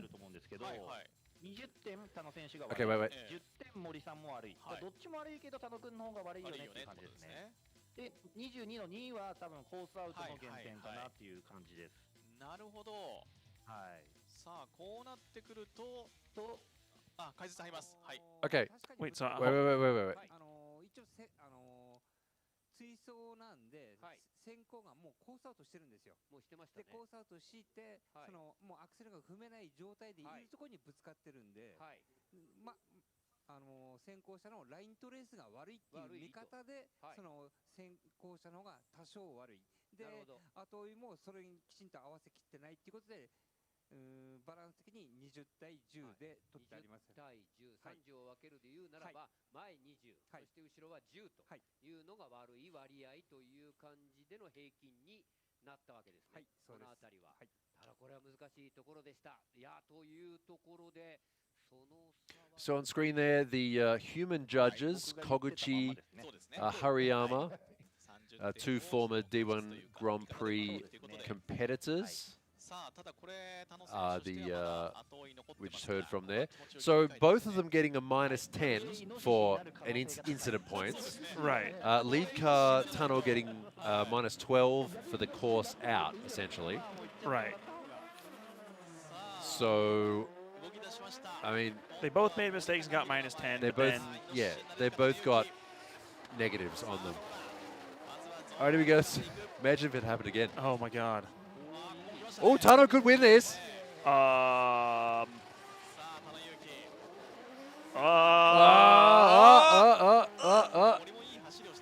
a little bit slippery there at the end, but Mori's doing a good job there in the lead. Yes. So why didn't they just drive like this the first time? It's much nicer, isn't it? Yeah, that was look a nice. at that. Look at that. Yeah, nice clear. Ooh, that is nice. Ooh, nice Look at that. Oh. Just get it. But then just a little bit. Yeah, he sort of maybe just boosted and come on quite as fast as he wanted it to. Need smaller turbo. Oh, very close on the initiation Yeah, too. That's he was dedicated. That's dedication to the cause right there. You know what that is? What? That's I've already got a bunch of minus points. Yeah. I'm going to just send it. In Australia, as we say, I'm not here to fornicate with spiders. That might be like the most Australian thing you could possibly say. Yeah. 108.5 to Tano, 11.7 proximity points, 96.3 to Mori for that run.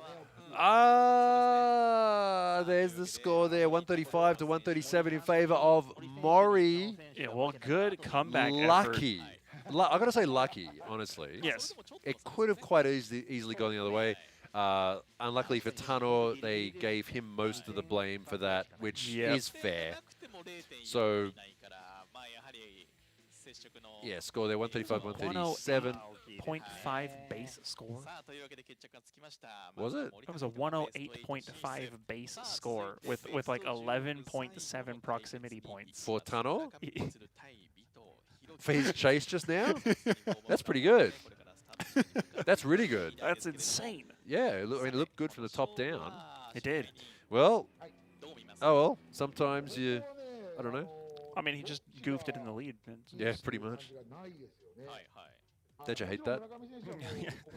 That's the in Mario Kart when you're leading on lap 3 and then you get hit by a blue shell, then you get hit by a banana, then you get hit by a bomb, then lightning. Yeah, and then you end up coming 7th. Like that's the equivalent of that. It's like I was doing so well, why didn't I win? It's like, well, you just got D1'd. Ah. You've been D1'd. Murray's going to be giggling at that. That's oh, it's a bad luck for Tano. Good fight, but yeah, at the end, it was his fault. So don't worry, he'll be back tomorrow. We'll be seeing Tano again tomorrow at round 6, and he'll be probably seeing red the whole day. So he's going to go home. He's going to go to the hotel and like angrily have a shower. And showers angrily in the subtitles. Murakami versus Vito. Murakami going out wide. We just saw the same thing. And Vito around the inside. And that is Vito, how you follow somebody that's making a mistake. That's how, exactly. That's what Mori should have done just before. We would have had that whole issue. They're learning. Yeah.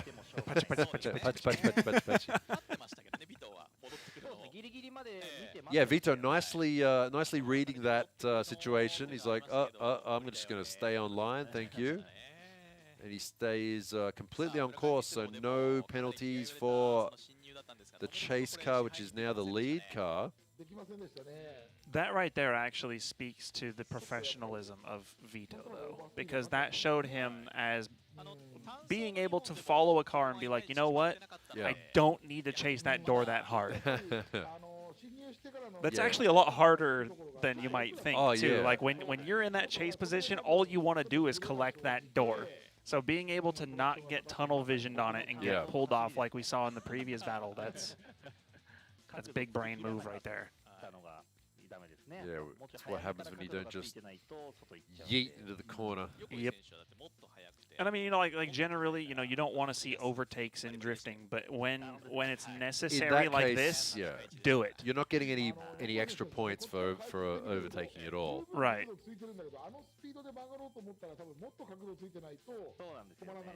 I'll tell you a little story. Long time ago, back when I was we were originally drifting in Sydney, Australia. This score there, Vito, a 98.5. Oh, nice first run for Vito. That's giving him a big advantage. Only 1.7 proximity, but that's okay. The rest of that score looks pretty good. We had a little drift day. This is back when right when we were beginning at a racetrack. And these guys came who was like a actual racing driver and his son who was like a racing driver as well. And we had like a little mini drift competition at the end of the day. And the racing driver drifted and like overtook another car in the middle of drift. He's like, yeah, I won. And we're all like, no, you didn't. You don't win by doing that. He's like, yeah, but overtook. And they had this full-on argument for 20 minutes with the judges going like, yeah, but that's, you didn't overtaking a winner because I'm faster. It's like, no, that's not what drifting is about. Right. And they were the most irritating people. And luckily, I think they gave up on drifting. Because remember back then, like there was a point, I'm not going to name names, when professional racing drivers thought like, oh, I can get into this and win easily. Yeah. And they're not there anymore because, because it's a different sport. Yeah, it really is. The only reason they could win is because what do I sound bitter or something? I don't know. It's like it was just so stupid. Like, oh, I'm just gonna win everything because I've already got the support and I'm not as good at regular racing, but I can win. I can beat a bunch of 22-year-old kids in, who work in a warehouse as a day job. Although I do actually know a couple of drivers that came from like the GT world and they started to get into drifting because of like sponsor obligations. They were like, hey, you need to get into this because drifting's getting popular. And they did like one season and they're like, no, it's fun. I love it. The community is great, but it's a different sport. I don't want to do that. And they would just move on. So it's weird too, right? Like you almost don't really see like racing drivers getting involved with drifting for whatever reason. Shane Van Gisbergen. Like it does happen, but he's not very often. But that's it. He's just good at everything though. So he's just good at everything. That's why.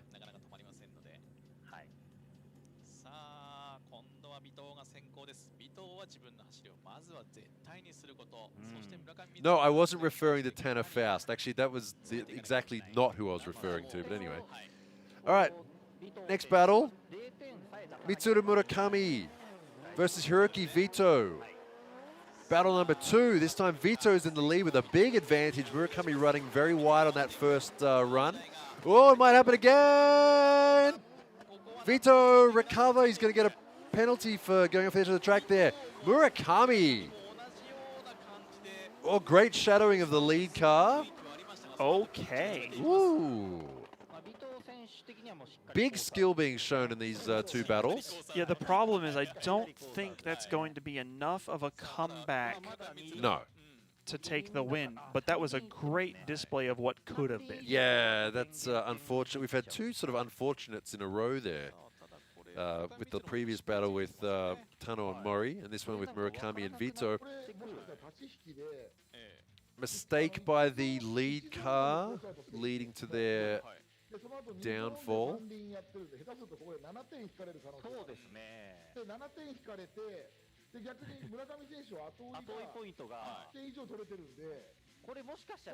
Yeah, holding that nice and cleanly, but yeah, I don't think it's going to be enough. Yeah. There's no way. There's no way you're going to make a 30-point gap. That was a huge point gap. Like, even if a -5 was it for 30? 3 wheels Was it like 25? What was it? It was ginormous. Yeah. It was... it wasn't 6 or 7. Right. Yeah. It was oof. Oh, that's a big throw right there. Because you see, like, even with 3 wheels off at a -5 in the lead car, it still is not going to be enough of a deduction that realistically... Even with like 12 proximity points, it's not going to be enough. The proximity's there, though. Yeah. Like, he's close. Yeah. I just don't think it's going to be enough. 12 proximity points. 12 proximity points. Not enough. No, that's not enough. Not even close. Yeah, so Vito getting a penalty there for running off the edge of the track. Yeah. No, I don't think it's going to be enough overall. Let's see if we get the final score there. And there it is, still 5 points gap, roughly. Hiroki Vito in the 1-via gets the win. He'll be moving through to the best 8 up against Mori. Hey, 2 guys who won in a lucky way up against each other head-to-head. That'll be interesting. Yeah. So for our top 8 battles, then we have Naoki versus Daigo. the one that I kind of foresaw a little bit. Yep. Then we've got Hibino versus Matsuyama. Ooh, should be two very aggressive drivers. Very right there. interesting to watch. Yeah. And then we've got Sobagiri versus Fujino. Ooh. That should be interesting. Yeah. And then we've got Mori versus Vito. All these matchups are just going to be like interesting. No, like these are all good. Yeah, these are all good battles that I'd like to see. Yeah, this is like when you kind of if you ask somebody to picture D1GP tandems, right?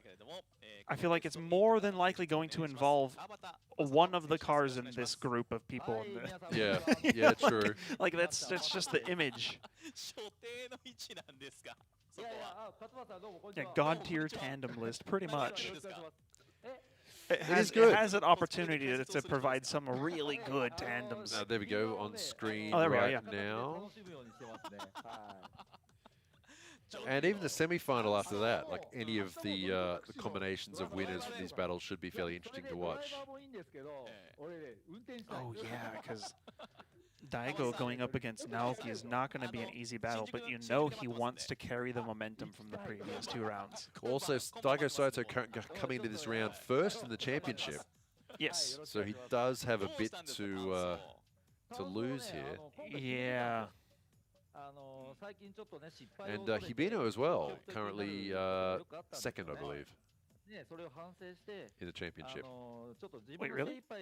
Let me check. I don't read have it that in before. front of me. I don't have it in front of me either. I'm going to bring it up. Encyclopedia man. You're being summoned. Fawaz, who's currently coming first, second, and third? I have to look it up. Hibino is second. Is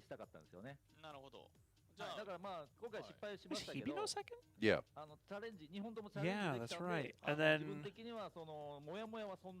how can I? Why am I having so much trouble typing in D1? There we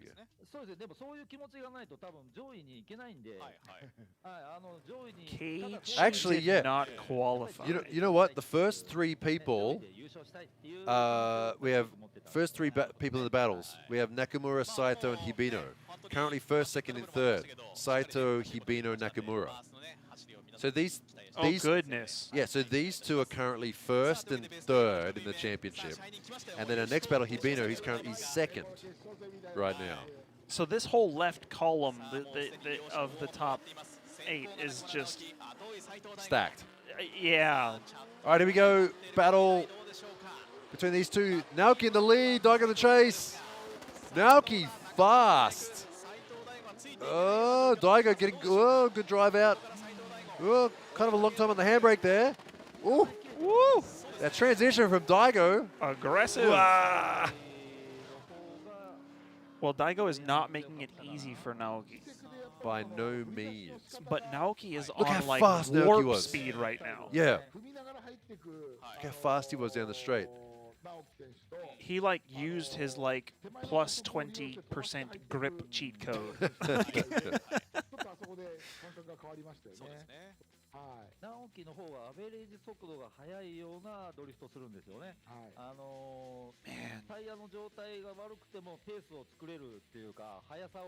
And the car just looks so planted too. It looks so stable. Yeah. So gripped up and yet so controllable.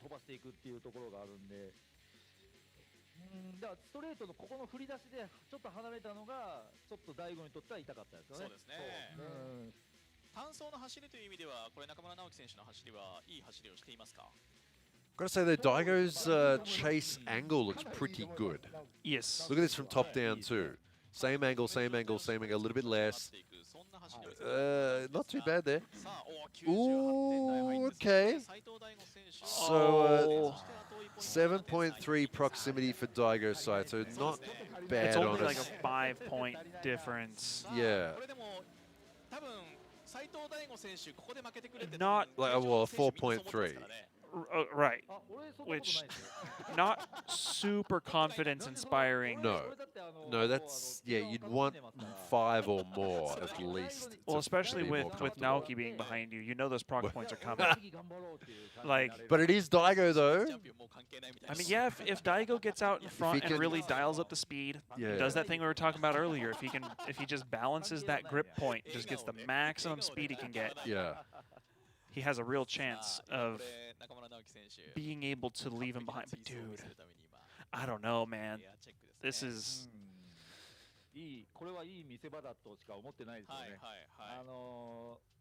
なんか追い込まれてるとかそういう感じは多分なさそうですよね。さあただこれ斉藤大吾選手としてはもう中村直樹選手がついてくるの分かってますから。何か秘策はある。All right, back to the start line for Naoki. Naoki's going to be in the chase this time. Naoki there on the left lane in the purple. S13 Sylvia. Daigo Saito on the right there. The A90. Did I say Super? You said A90. Did I say Sylvia? S13 Sylvia on the left. A90 Supra on the right. I'm pretty sure you said Sylvia. Yeah, I did. Okay. Here we go. Oh, Daigo's spinning up the tires, trying to get as much speed as possible. This is where Naoki shines, though, in the chase position. Oh, is Daigo going to be able to drive away from Naoki and prevent him from catching up? Yeah, his angle wasn't great, though. Naoki was. Oh, what the? Oh, and a collision! No way! Daigo Saito spinning out. Naoki Nakamura crashing into him. That's going to be a win to Naoki Nakamura there. Daigo Saito currently first in the championship. A spin there in the lead. Why, Daigo?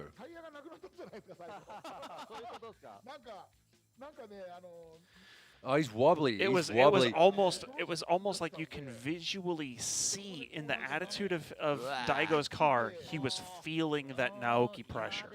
Did he roast his tires or something? Like, he just had no grip right at the end. What happened? Heavier foot. Almost guaranteed. Like, I feel like his normal driving style is already so aggressive. Yeah. And yet if you ever watch the in-car, he doesn't hardly ever use even like more than 70% of what his engine can do. Like, ooh, that's a pretty big hit. Bit of a bonk there. No, Naoki doing a good job there to keep the front end of his car off. Yeah, that's the important part. That's the important. Yeah, you don't want to bend that. I just noticed that there on the straight there too. Daigo spun up the tires too. So probably just what you said. He's just trying to give it an extra. He's feeling the pressure, just using a little bit too much gas. Bonk. Bonk. Yeah. Gave it that little. Dude, I can't even. How is Daigo feeling pressure right now? How is, Because it's Naoki. Because it's Naoki. That's it. Like, I don't even think it has too much to do with, like... So, okay, so if it was just championship, or if it was just Naoki, I don't think it would matter. I think it's the fact that you've got all these factors going on. It's just... And it's not like he qualified first, true. He was, like, not super confident with the car in qualifying either, so... Yeah, it's true. Bonk. Needs that what's that? That dong sound. That you see in like. Oh, like the. Dong. Yeah, like in whatever, like TikToks and stuff. What do they call it? The. Oh, I don't know about the TikTok one. I was thinking like the typical like Japanese TV like. No. It's the bonk sound. Like that. You know what I'm saying, chat? Bonk, thump. I don't know. It's that mean bonk sound. All right, score that -30. Yeah, big number there for Daigo Saito. Naoki with 70, but Naoki 78. Only 3 proximity. But he glitched the system. He went through the car, so it was reducing points. So, current point leader of the championship, Daigo Saito, getting knocked out by Naoki Nakamura, 3rd in the championship. So this may end up being a switch in the championship lead right now after round 5. Especially if Hibino ends up beating Naoki. Yeah, we could be seeing that from this next battle. Hibino versus Matsuyama. So this is Matsuyama on screen right now in the GR Corolla. Of course, it's rear-wheel drive, 2JZ powered. On the right of screen, Tetsuya Hibino in the red GR86. He's currently second in the championship. So this whole left side of the bracket is currently leading the championship. And the current number 1 just lost to the number 3. And this is the number 2 currently leading. Here we go. Big flick. Matsuyama doing a good job there. Wow. Following the shadow of the lead car. A bit low on the angle, but good on the proximity. Wow. Kind of low on the angle. Chase car. Good on the proximity, though. The proximity was good, but I'm thinking that you might actually see an advantage Hibino in this situation. Yeah.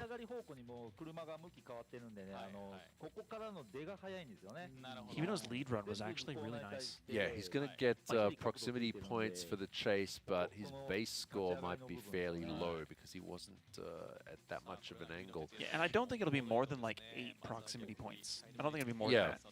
Yeah. That's it though, because we're talking about base scores.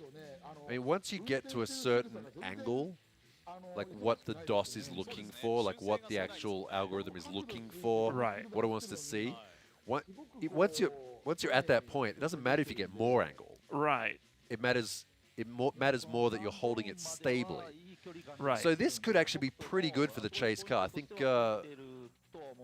Although it might not be like he's a bit less angled than the lead car, but it's not a whole lot less. But the thing is, too, though, is you have to remember that Hibino is known for that. He's known for building his cars and having his car set up so that he can max that angle and carry it around the point. Look, think about when he had the S14 and it had a ridiculous angle because that whole season DOS wanted to see like basically like 80 degrees. And the S2000 as well. Right, just like go-kart steering because at the time that's what DOS wanted. So I wouldn't be surprised if he knows kind of like, which would mean if you're following Hibino, you don't want to have less angle than him because he's kind of playing that game. Yeah, it's true. I know what you're saying. Hibino really likes to figure out how DOS works and then just like game the system as much as he can. He does try to. I don't want to say cheese because that's kind of the wrong word, but he does. See? 8.3. Right. Yeah. See what I'm saying? Yeah. Yeah. Nice. That's a great lead run score there for Hibino.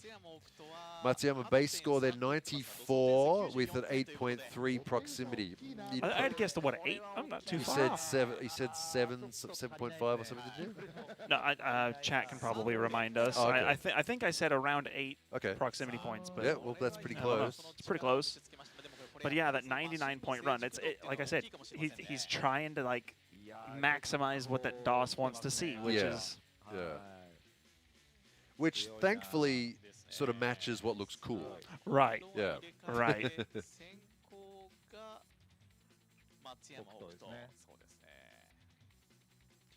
So that's a great score. 99 in the lead with no, bonus points on that. Yeah, that's a great because he's in the lead, run. obviously. Yeah. All right, this time Matsuyama has got to throw down some much bigger angle than what he just did. Or is he just going to go for straight out speed? Matsuyama up there with Yokoi is one of the fastest drivers in D1 Grand Prix. Oh, no! Hibino falling back. Uh-oh, he's not catching up. Ooh, let's watch it from the top-down view. Yikes. Yeah, look, he was carrying a lot less angle trying to catch up, but then he forgot to follow the track. Yeah.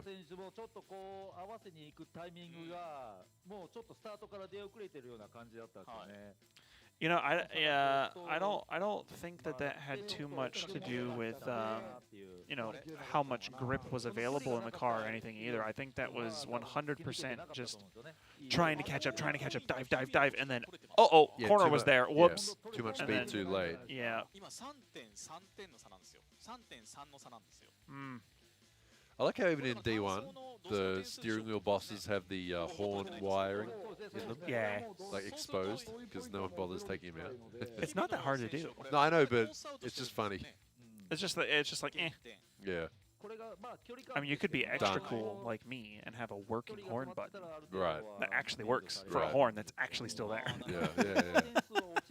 はい、そうですね。スタートすると速度も落ちるので、なので結構厳しいと思いますよ。 Yeah, I Just think went off. that's probably going to be a fairly self-evident result there. Which means we'll get to see if the Corolla is then better than V8 S13. Okay. That's a, I'm that'd still be so fun. polarized about this car, man. Why? What's wrong with it? I just What, you think it looks goofy or what? it looks like someone took their grandma's Hyundai Accent and decided to put a 2J in it. Like, it just looks wrong, man. It looks like it drives fun. Don't get me wrong. Yeah. I'm not hating on the car. Like, Yeah. it looks like it drives amazing. I just think aesthetically. Right. Again, Oh, I guess it's- I gush over the FC. This Yeah. Corolla is everything wrong. Right. With my aesthetic I preferences. mean, That's all I'm saying. That's the thing, though, is it's like you need cars like that in there for that aesthetic, like the people who like that aesthetic. You know, the sort of the modern cyber aesthetic sort of thing. I just don't like the whole hot hatch things. I I know they have a following. I know they have their thing and people love them. I mean, I owned an Accent for 3 years and I beat the crap out of it. It was fun, but that was also why I beat the crap out of it, because I thought it looked terrible. Right. 松山北斗選手のその速さで日比野選手をちょっと狂わせた感じがあるんですね。そうですね、そうですね。この絶対 All right, well, let's see if we have a result from this battle. 気持ちの表れだと思いますね。 Yeah, Sodi in chat. That Accent was fun. Yeah, because he saw it. That car was fun. I did some stupid things with it. Speaking of hubs. Oh, wait, we have a result there. 96 to Matsuyama in the lead. Hibino only a 1 proximity point. Yeah. 94.6 minus Yeah. 2. Yeah. Ah, there's the result there. Matsuyama gets the win. Moving through to the semi-final up against Naoki Nakamura. So we get to see the Corolla again. Yep. ね、日比野選手がやっぱ乗れてて99点出してるからだったので、ちょっとやっぱ日比野選手有利かなと思ったんですけど。そうですね。はい。いやー、本当にこの追走は入れ替えてみないと全く分8からないですね。 proximity, 1 proximity. それ結局やっぱり相手に It's not easy. ね、自分が飲み It's 込む definitely not easy. What's not easy? What we are looking at. Oh, well, just This- D1 in general. I mean, Yeah. this in general, like there's so much to it. Yeah, it's definitely a skill set that requires lots of practice.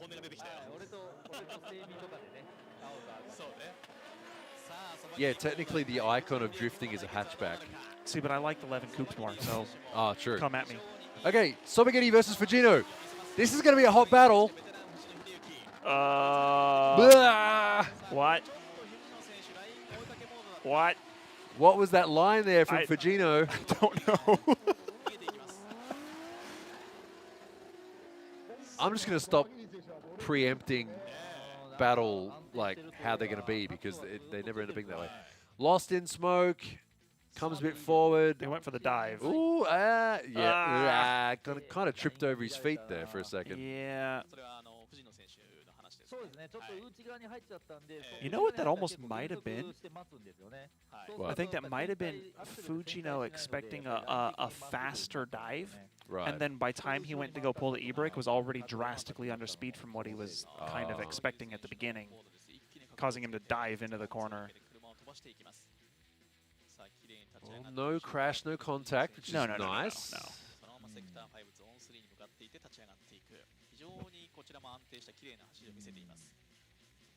That is something I have learned to respect from a lot of the more, I guess you call them precise drivers in the top people from D1. They will do dives that make you think, oh, we're about to write 2 cars off, and they don't hit. Yeah, like, true. never do. They're just like, no, that was fine. I wasn't even pushing it. You're like, huh? Yeah. Yeah, true. ここでもう少しそこをキープしたかったですよね。真横で。でもこれそうですね。そうすると。 I think this might be a bit of an advantage to Sobagiri in the red GR86. Someone in chat said, what happened to the Sobagiri Infinity? Well, you know, this is the new car for this season. GR86 is the latest... it's the meta. The latest thing. Is it the meta or is it just the latest thing? It's just the hype train, I think. All the drivers got to have that GR86. Why are you right? using Twitch chat terms now? Oh, wait, is it? Oh, like... Oh. Is it? Is it? I don't know. Hype. I might Hype use... train. Oh. Do you watch Twitch? I mean, I used to do Twitch like full time. Oh, but result. 98.3 to 97.7. Fujino only 3 proximity. So lead car with the higher score. Now, you don't want that. Generally, after each run, the ideal thing is for the chase driver to have an overall higher score. So generally, the pattern is a slightly lower base score than the lead car, but then proximity points, which bumps their total score up higher than the lead car. And that didn't happen there, so... Yeah, Fujino, not looking promising for... he's going to get a penalty for that. Never mind that for now. Lead car, Fujino with the disadvantage. He's going to need to get every single horsepower down to the ground, but he's going out wide. Completely off the track. Nope, Sobagiri right there. And on top of that, he's going to get a penalty for knocking over that pylon on the entry. Fujino is in tilt mode right now. Nothing is going right.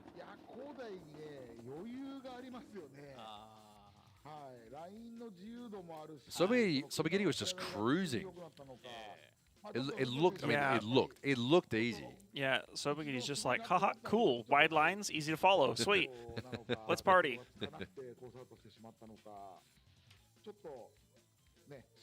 Because it is kind of the thing too, right? Like when you're just tandeming with friends and stuff, you always want the lead car to go a little wider because it's easier to like snuggle up. You're like, what's up, dude? I mean, on the other hand, I love doing that where it's like we're in the lead. It's like, I'm going to go out wide. A little wide, so everybody's like right here. Yeah. Like you go out so wide, like you go out in all the garbage, like you start hearing all the rocks kicking up. It's like, yep, I'm really wide right now. Yeah. そうそうストレートで結構ね横並んだんですけど藤野君もパイロン倒してねちょっとこうスタートでうまくいってないところもあったりとかして、横並んだんですけどいい引き方でまたいいそう距離の詰め方というか、間合いの取り方がまあちょっと今回は一枚上手だなっていう感じがしますね。はい。これやっぱり支配人そばぎり選手は冬のトレーニングのおかげですかね。 Okay, result there. Fujino with a -7, so no penalty for Sobagiri at all. So that's going to be a -5 and a -2 for Fujino. So overall score there, win goes to Kodai Sobagiri. Luck his way today.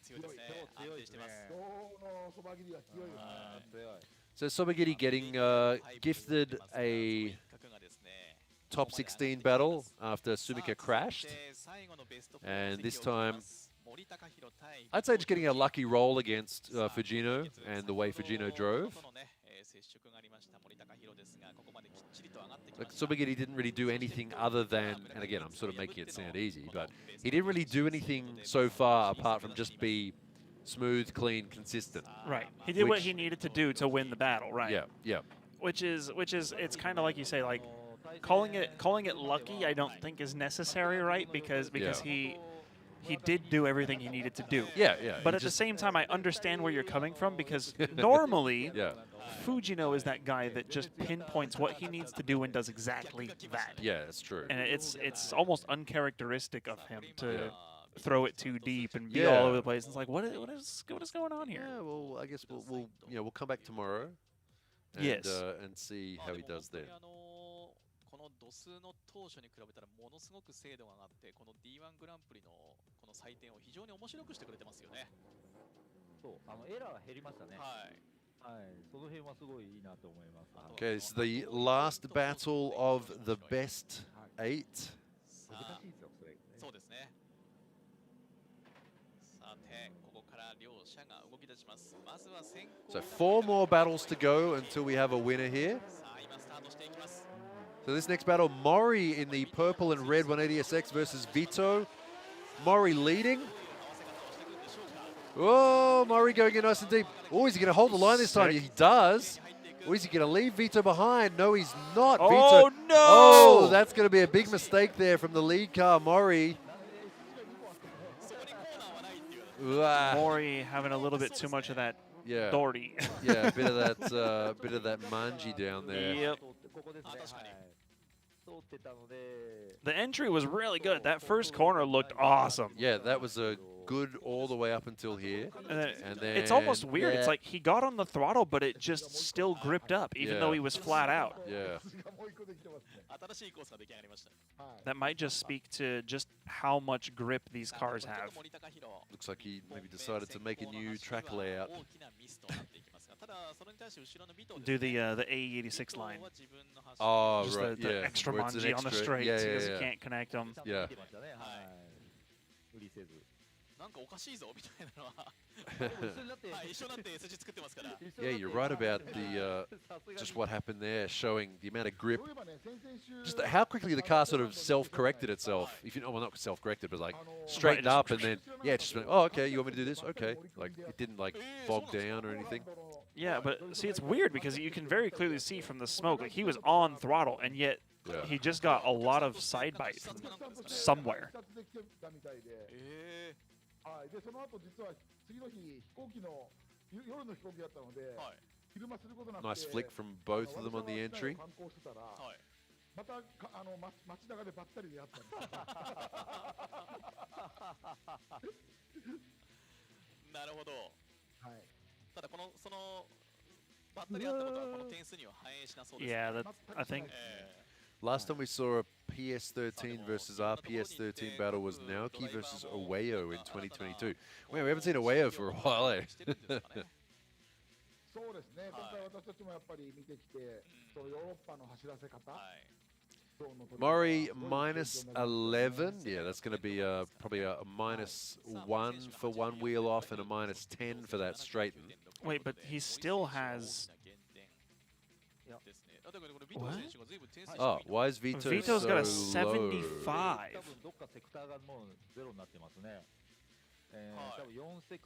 That's like actually a huge advantage. Did Vito zero a sector?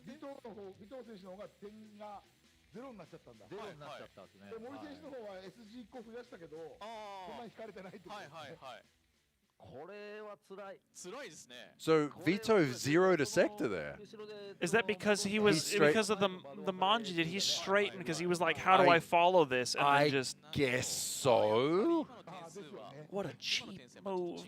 I'm not gonna say that, but hang on.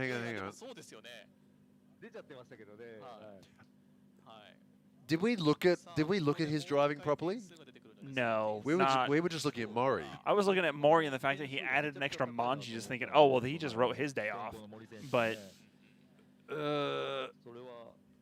I almost want to see an extra replay to take a second look at. Are we going to roll it back and watch that again? Probably not. I really hope they do, but.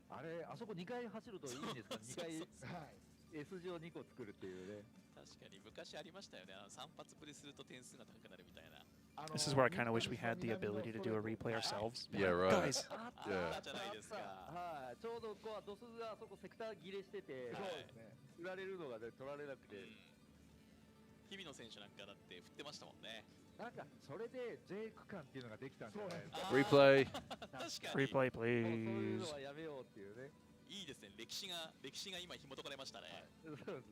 Oh, we actually do get another replay. There you go. Sick. さあもう一回ご覧いただきます。こちらですね。 Okay, so watch Vito here see if we can see anything that looks like a painfully obvious 0. Oh! Yeah, he did it too.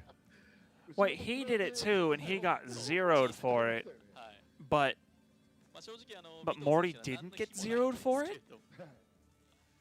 Because Mori's transition was enough to count as a drift, whereas I don't know. I don't understand. I'm sorry. Normally I understand how these things work. I can usually pick out fine little details, but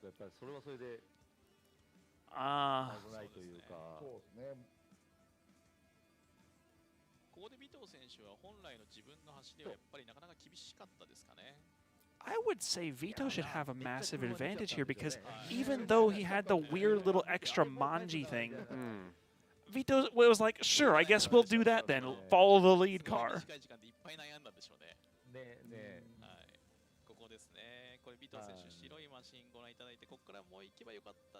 Yeah, see, that's not fair, man. Well, I guess they're working that out now. Yeah, we'll see what they do. Because if, like, normally, I don't even try to bring up that whole deal of, like, you know, competition politics. But, like, if I was in Vito's situation, I would be trying to be like, guys, what the heck? Well, look, we haven't had I mean, we haven't. True, true. We're not to that point, but just theoretically, like that's. Like Vito's on a good one. もしかしたら尾藤選手のトスが拾ってなかった可能性もありますよね。ちょっとコース外ですもんね。大きくコース外を走ってますもんね。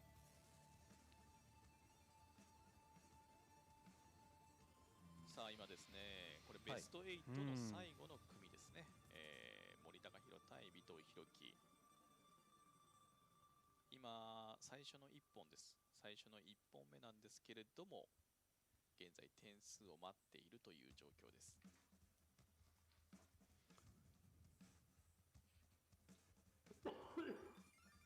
まあでも今のセクター1のインカットも何か取られたりするんですか、やはり。いや、それはもちろん引かれると思いますよ。もう一度、そうですね、5セクターも外出てそうに見え減点だらけですね。そうですね。はい。まあそのあたりをもう一度すべてチェックをして正確な点数が出てくるということになっていきますが、でも何かここまで点数がなかなか出てこないとなると、少し審判団の方でもいろいろな議論があるのかもしれないですね。もしかしたらドスのでもどうなんでしょうね。出ましたね。尾藤選手のトスが取れてなかったのを。出ました出ました。やはり。Okay. This looks more correct. Okay. This looks massively more correct. Okay, there we go. 森選手がああいう走りをしたからっていうことで、はい。4セクまでの点数と。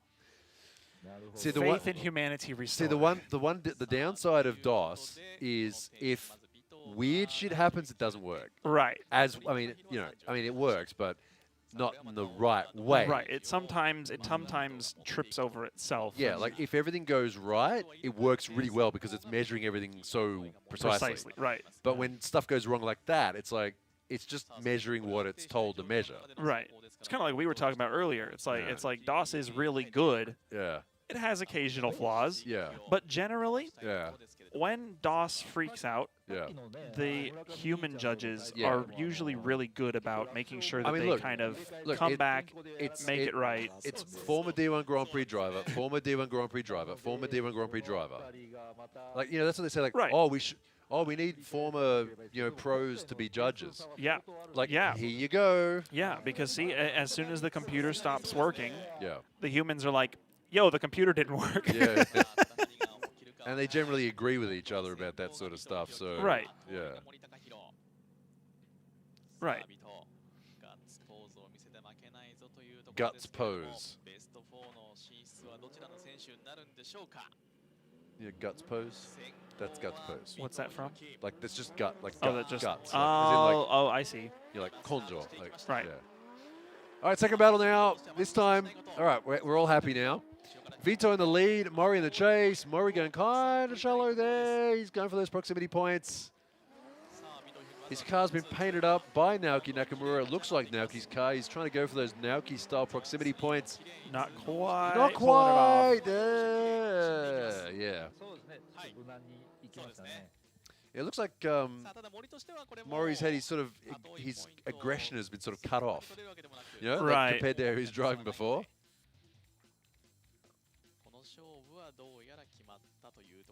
It's almost like the previous run just had like a glitch in the physics. Like that coming out of that first corner, you know, they just kind of like it just didn't work, and now it works. All right, well, clean run at least. Yes. Still going to go to Vito, though. It is still going to go to Vito. I'm always game for getting to watch more tandems, though. It's always fun. Hell yeah. ここでもう少し後ろで角度がある人は早くアクセル踏めて、ここからの立ち上がりがね。Yeah, this time a little bit less aggressive on the smoke. Not quite as hard on the accelerator as on previous runs. Yeah, I think it almost looked like Vito was just like, you know what, I'm just going to try to leave him behind. Let's go there. 95 base score, Murray. 89 with 8. If that base score was just a bit better, would have been. I mean, it would have made a difference anyway. I like how they just go to the windscreen. They didn't even show the score. So I'm like, nah. There we go. Yeah. See. Yeah, there you go. 135 to 174. Vito gets the win and moves through to the semi-final. So now we have our semi-final battles ready to go. We have Naoki versus Matsuyama and Sobogiri versus Vito. Yeah. This is shaping up to be a very interesting day. It is kind of interesting. So Nakamura he's had to go through Kano and Daigo Saito to get here. Daigo, I guess, sort of gifting him the win, in a sense. Yeah. I mean, he's half yeah. Spartan, so. Yeah, realistically, yeah. And Matsuyama, though, a decent fight to get here. He was up against Gonai, then Hibino. Yeah. Sobogiri kind of, yeah, his first battle. Sobogiri kind of getting through, like... Sumika crashing, and then also fighting Fujino, who was he's a bit off color today, it seems. Yeah.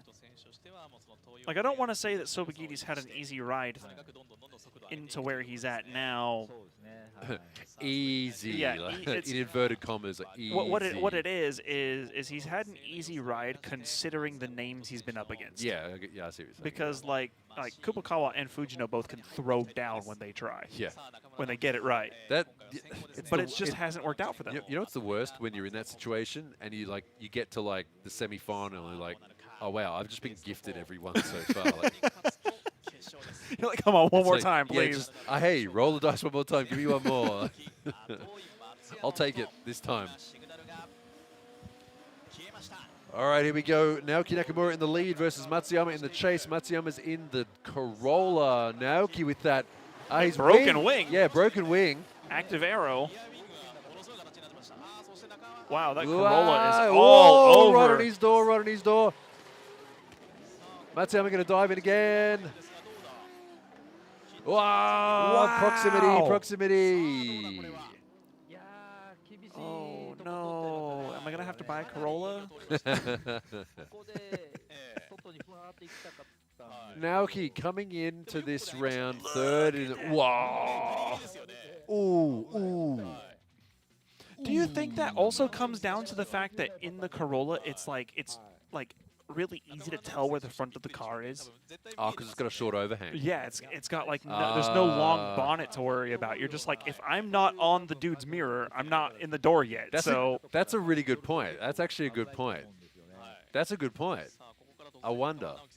I like wonder those. about that. Like I'd be wrong if I didn't have to acknowledge the A pillars though. Those things are like, you know, Look at half the a meter fenders. thick. I mean, look at the fenders on this thing though. They're huge. Yeah. Like the wheel is a fair way.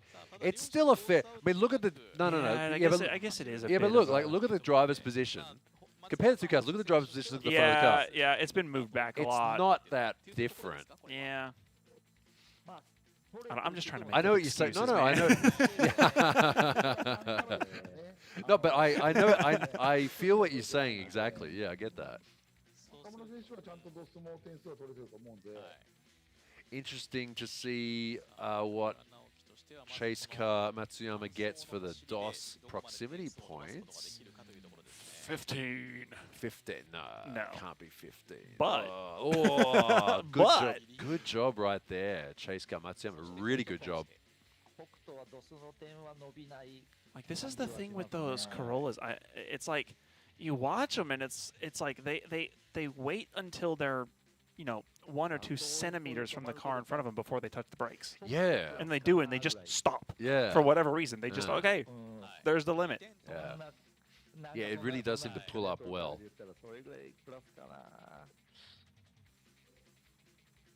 Naoki in the lead. Look at of course, that. It's a bit hard to hear though, but he's in the supercharged V8. Making them turn left noises. He's making a left turn. He's turning left again. What was that? Dude, that Corolla's ripping it, honestly. No, that Corolla is like actually just on it. I mean, it is being driven by Matsuyama as well. Like, if you remember the, True. You know, he's driven cars before, like the, what, the wing? Yeah. Yeah. What? Yeah, I noticed that. Oh, Naoki with a -2. Oh, Naoki missed the first zone. Oh. So that's the equivalent-ish of having like a 10.3 procs, thanks to that minus. Yeah. So if you want to say it that way, yeah. Yeah, so like the gap being basically 9 points-ish. Yeah. Naoki's just going to have to do the Naoki thing. He's going to have to just... Yeah. He's just going to have to do the Naoki. Yeah, Kuma just said the same thing. It's like Naoki's going to show us his real tandem driving. Right. Like his tandem driving.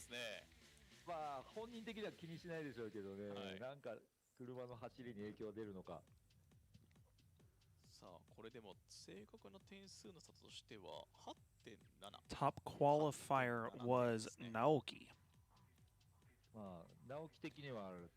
That's true. It was Sobagiri for a while, because Sobagiri was in one of the earlier groups. Yep. He was in Group A. And then just at the end, Naoki came in and got him in his second run. 単純に 8.7 ですね。単純に中村直樹選手は後追いで 8.7 の差を追い詰めるわけなんで。 All right, here we go, lining up. This time it will be Naoki in the chase in the purple and red S13 Sylvia. And he'll be chasing Matsuyama in the foreground, the blue Corolla with the Supra engine. Here we go. I wonder how this is going to go. Naoki. Oh, that's collision. That's collision. Naoki did it. He did it. He did the thing. Naoki did Naoki. Naoki. Well, okay, we were wrong last time, though, until we saw the replay, because we can't see through the smoke there. Did he nudge him off, or was that going to be a spin anyway, and Naoki just went off with him? Yeah. We saw that. We saw that in the previous battle. Don't forget. There's a mark there on the rear fender, right next to the Sunoco sticker. It looks like. Okay, let's see. Hold on. Here we go. Drone shot. That's a bonk. Naoki. No. I'm gonna blame it on Naoki. Yeah, that's a Naoki bonk right there. Bruh. What do you do? Bruh. Bruh. Bruh. Bruh. Bruh.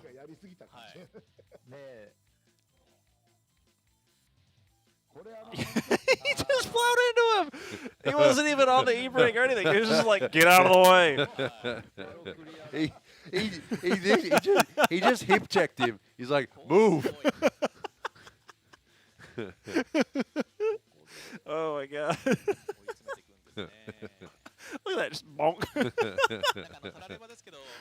I love how the in-car really just shows the level of degaff that Naoki had. He was just like, move please. Just like, go faster, go faster. That's got to suck to be Matsuyama. Yeah, here we go. Look, I was like, it's got to suck to be Matsuyama because you're like, oh, here we go. Naoki's going to do it, isn't he? All right, he's going to do it. Oh, wait, it stops freezing up. Bonk. Oh, we didn't quite see it. Let's see if we can see a replay. Can we get a different angle? I just want to see the in-car view from his point of view without the skipping. Naoki's broken wing too. Oh, there it is. Bonk.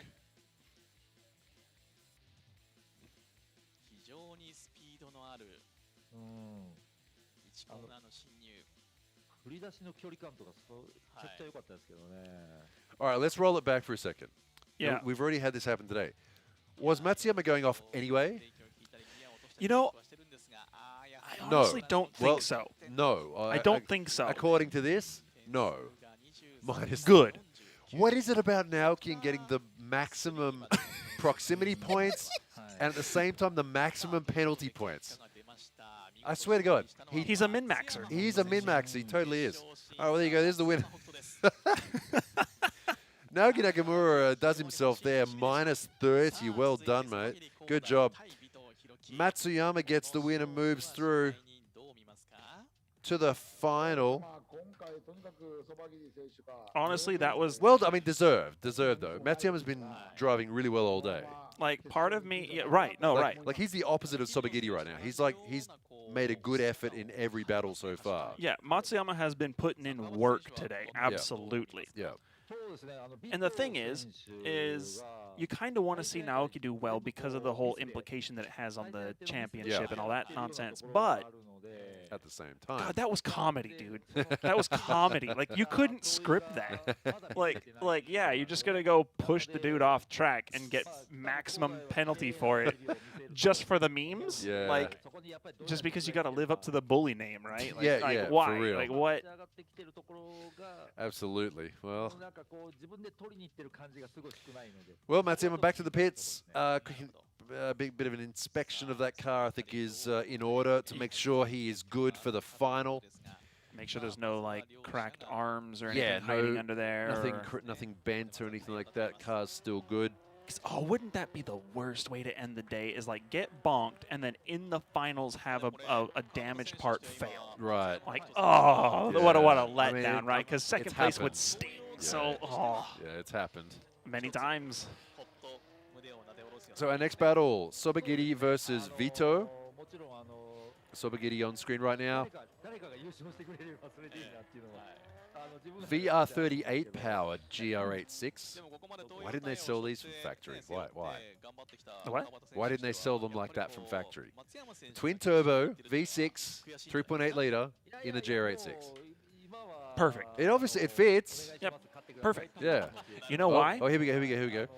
So we're having a look at Matsuyama's car there. So there is a bit of damage to the front. But the arrow is like real arrow that's mounted properly, so it doesn't just disintegrate and fall off. I think, but any kind of damage in that area, you want to make sure that there's no absolutely wheel damage or anything like that. The wheel does look a bit scuffed. Also making sure that if the panel work has been moved around, that it's not going to foul. Yep. When they turn the wheel and it goes to lock, you can see that's exactly what they're doing right now. So D1 Grand Prix, they do have tyre rules here. It's a limited amount of tyres available to them. Are they running that tyre backwards? Yeah, looks like it. Yeah, they're allowed to do that. I guess they've done testing and I mean, it is like the company that does it, right? Like, well, yeah. I mean, obviously they're being sponsored by Toyo, so. Because I do know, like, occasionally I've put tires on backwards in the rear, and it gives you a bit more forward bite in the corners. Yeah. It feels a little funky at first. Then once you figure it out, it's like, ooh. The what were the federal 595s. Yeah, they were the that was the beginning. Dude, they were the goat of like reverse fitment tires. Yep. Like they were so much better backwards. エンジンのパワーと車のそのバランス的にもちろん噛み合わなくてっていうのもちょっと前半戦あった部分もあるんですけど、今日見てる限りではもうシリーズ全然もう強いなって感じに見えますね。All right, Sobagiti versus Vito. All right, here we go. Sobagiti versus Vito. Sobagiti once again, the GR86, Vito in the 1VR. Vito has been just very professional about the way that he's been tackling all the battles today. Yeah, he's been really thinking the big Mori picture. One. Yeah. He's got his eyes on the podium today for sure. Yeah, the Mori battle was interesting. Well, yeah. Who's coughing? I don't know. Is it somebody here? I don't know. I don't know. It's occasionally it's like echoing cough. Yeah, I don't know if that's coming through the stream on our end or not, but we definitely If hear we it. can hear it, yeah, I don't know. Well, anyway. Occasionally cough. Yeah, chat, let's keep it on topic. About what's on the screen would be nice. Soundboard cough. It does sound like a sound. When you hit the cough button, and that's the cough button instead of actually just muting. Instead of muting it. 一応今回は持ってきてたんですけど、もう必要ないなということで、装着はしてないですね。なるほど。クールスーツは必要ですよね。さあそして今久保川選手ですね。先ほどの大クラッシュをしてしまった。So they're just doing a little interview with Sumika there. That's for the local guests at the actual track. They have a little mini big screen down there. Just doing a little interview, I guess, about her crash before, because that was kind of nasty. That was a relatively large bonk. Wow, it wadded it up a bit, didn't it? Yeah, it did. Yeah. That's going to be fun to fix. Don't forget, we do have another day of this to go tomorrow on Sunday. All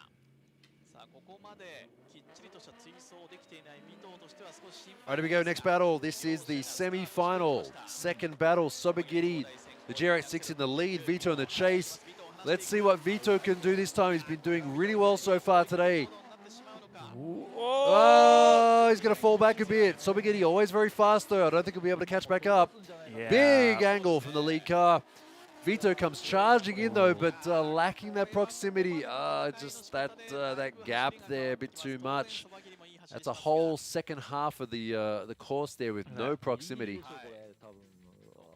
Oh, might have been maybe one tire off at the beginning of the second zone for Sobagiti, maybe. Right. But yeah, I don't think that's going to matter that much in this bigger picture here. Yeah, Vito just fell back. He just was over-dedicated to the dive, trying to reel in. Almost did exactly what Fujino did earlier. Where he's like over-dedicated to trying to dive in, and then by the time you get on the accelerator, it's like, oh, wait.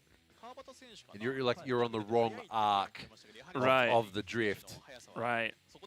Because that is a big part about drifting is managing your car's vector. Right, the trajectory that sounds through the so corner. nerdy, and I hate when people get all nerdy and talk like that. But it's true. Like it's the momentum of the car and where it's going, and it's a ton of steel. No matter how grippy your tires are, right? You do need to make it go where you want it to go. And that's the thing, is you have to throw it in and get on the throttle when you know that it's going to do the shape that it needs to do. Yeah. Wow. Ooh, wow. 99.1 lead score there for Sobagiti. Great job. Vito in the chase there at 96.4. Also, honestly, not bad. But no, not terrible. Not terrible. But in this situation, pretty terrible. Yeah, pretty terrible. Yeah. I mean, when the lead car is a 99.1 and you got a 96.4, less than ideal. So do we think we'll see a couple of 99s in qualifying tomorrow? I don't know. I mean, I want to. Well, yeah, I guess it depends on how, I don't know, how the drivers are feeling tomorrow and how they're performing tomorrow. I mean, tracks all rub it up now, and they've had a fair bit of practice, so right. Possibly, if someone wants to, stomp on it and just hold it flat all the way around. Daigo will come out tomorrow with a 99.7. Yeah, it'd either be like Daigo or Naoki or just some other random who Hibino, because Hibino also threw down a 99 lead earlier. That's true. Or Matsuyama. I don't know if he'd risk it or not. I don't know. That card is. Someone needs to tell him to. Yeah. Just send it. Just. I don't know if that card's like a qualifying hero. It doesn't seem like it, does it? Yeah. It's a tandem hero for sure. Yeah, that's the thing. That's where it's strong. All right, second battle now. Vito in the lead this time. Sobagiti with the advantage in the chase. All the chase car really needs to do is just stay there with the lead car. You can see the heavy left foot braking just so he can keep the rear wheels spinning hard. Yeah, clever chase run for Sobagiti. That's all he needs to do. Sobagiti just putting on an absolute masterclass there on how to take advantage of the situation you've been given. Yep. Like, he doesn't need to be 2 inches from the car. Yeah, he doesn't need to be a hero. Right. Just be where you need to be.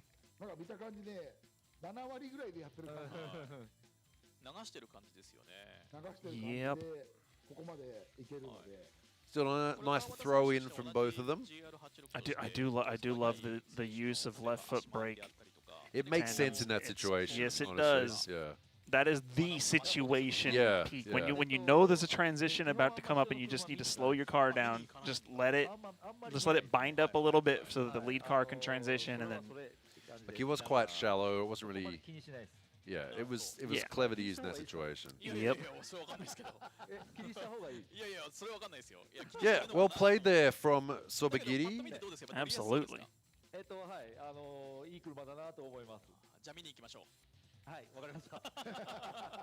All right, so I'm just going to call it ahead of time. So that means we have Matsuyama. There it is. So Matsuyama versus Sobagiti. Interesting. There's the total score there, 201 to 188 in favor of Sobagiti in the GR86. There's the scores there. Yeah.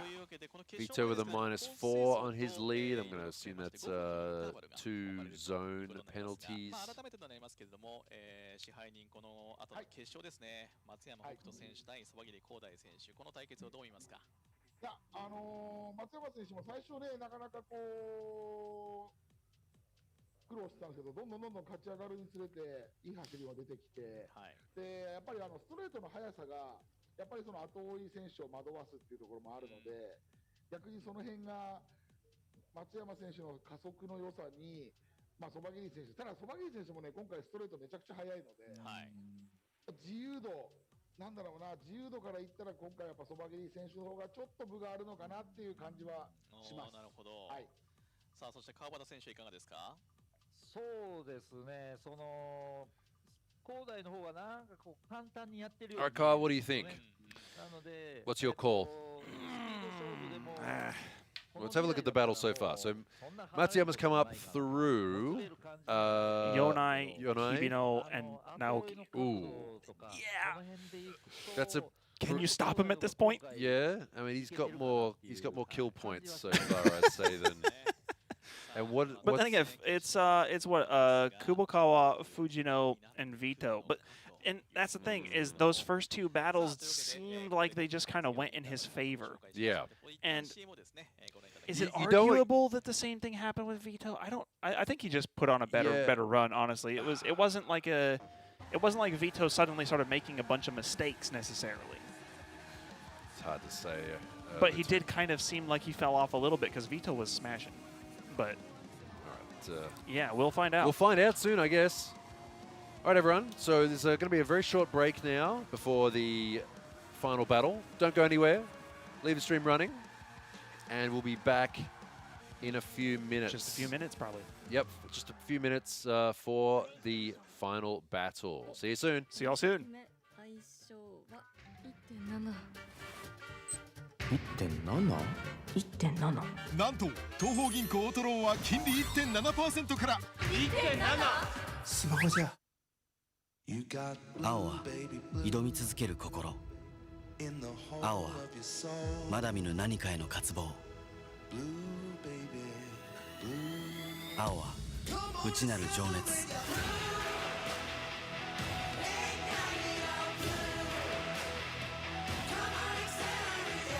あなたの青をそのタイヤは呼び覚ます。青を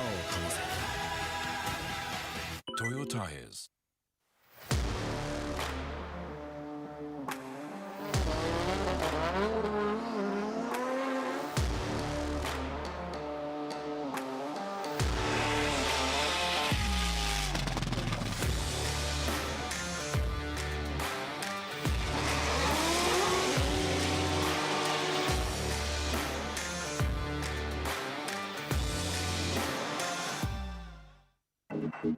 バリのタイヤ。走りが変わる。願いを叶えるために選ぶタイヤがここにある。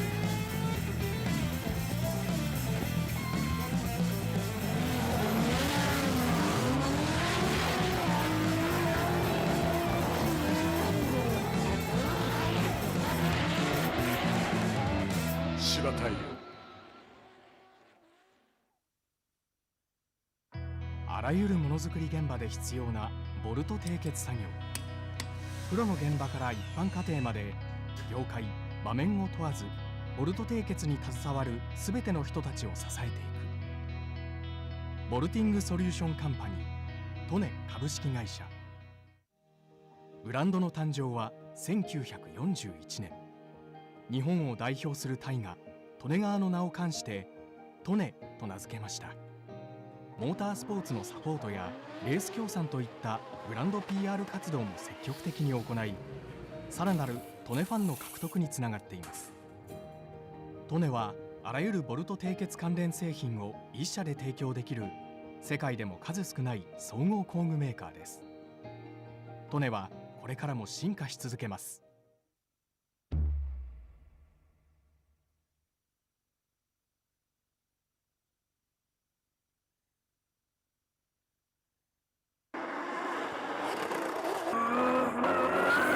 スノコオイルはもう僕は長いことを使ってますけども、例えば、油圧が垂れにくいだとか、ミッションオイルなんかはねすごい泡立ちにくくてすごい、長く使えますし、スポーツ走行にも向いてるかなというふうにも思います。ぜひ皆さん使ってみてください。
Altia.「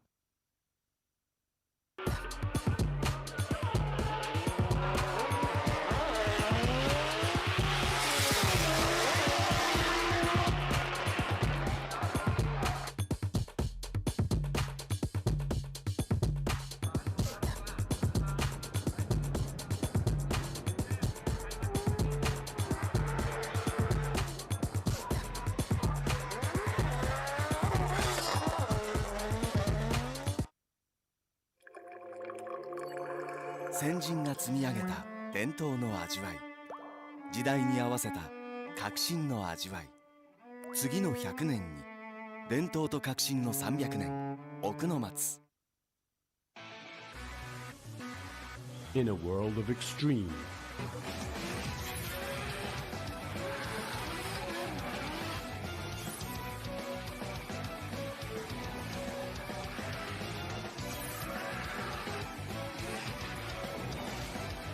This is where they're refined. The real deal. Cusco.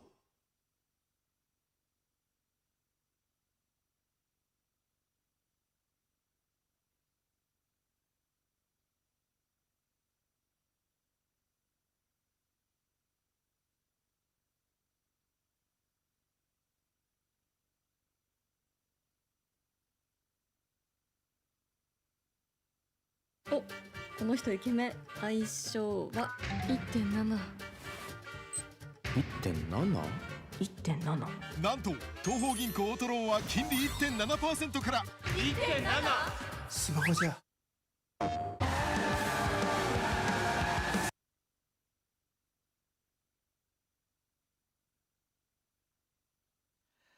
はい、それではですね、皆様休憩の方は済んだでしょうか。というわけでですね、この後ファイナルが、始まっていきますが、改めて、会場をね、呼んでみたいと思います。熊久保さん、そして、川端選手、取れますか？はい、よろしくお願いいたします。取れます。めちゃめちゃテンション高いですね。いやもうなんかもはや開き直ってるとしか思いませんけど。そうそうそうそう。そんなことないですよ。楽しんでるんですよ。D1 会多分ね D1 会場が楽しくてしょうがない。だってもう決勝戦ですよ。それはもう楽しいじゃないですか。そうですよね。確かに。でちなみに決勝戦というとこれ松山北斗選手は 2JZ のエンジン、そばぎり選手って VR。Alright, everyone, we're back. はい。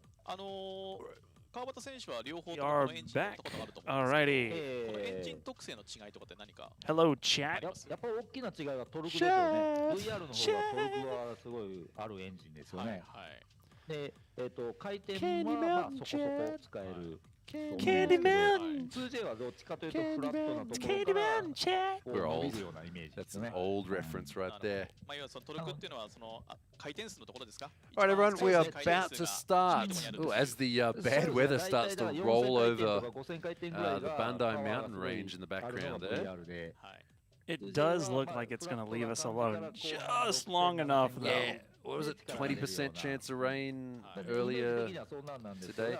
No, wait, that's wrong because like 20% chance of rain means in that area, 20% of it will be covered in rain. Right? That's what it means, isn't it? Something like that, right?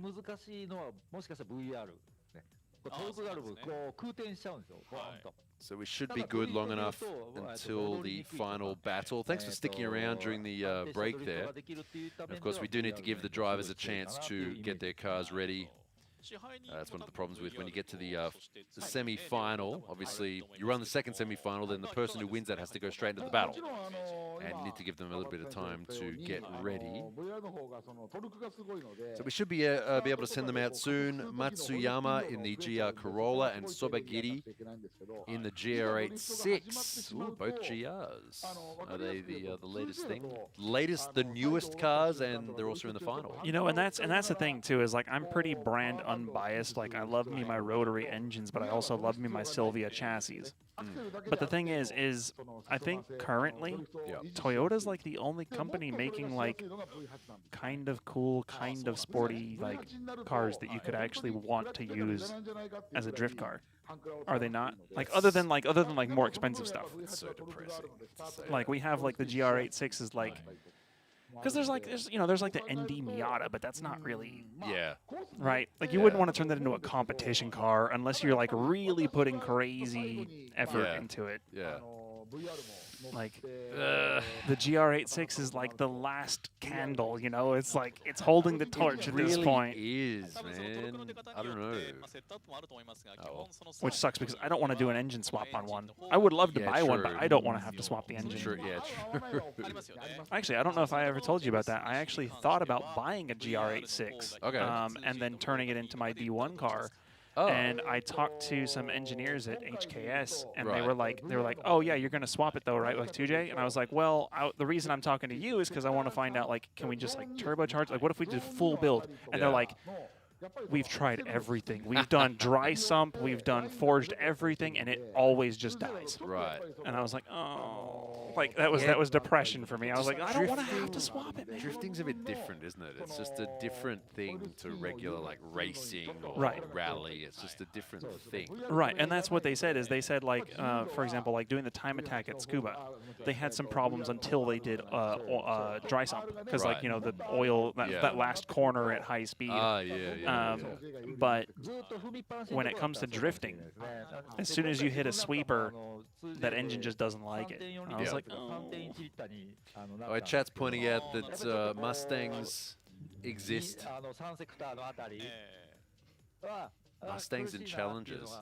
They're too heavy though, like Challengers. I've seen people like doing donuts and stuff in them. It's like, that car looks so heavy. And I'm not a fan of the big, bulky, heavy cars. Like I hate to say it, but it is a lot more fun to drift a smaller, lighter car. Yes. Like a lot more fun. That's why my fun car is an NB. Yeah. Because you throw it in and it's just fun. It's lightweight. But when it comes to competition cars, you do need something a little bit more substantial. But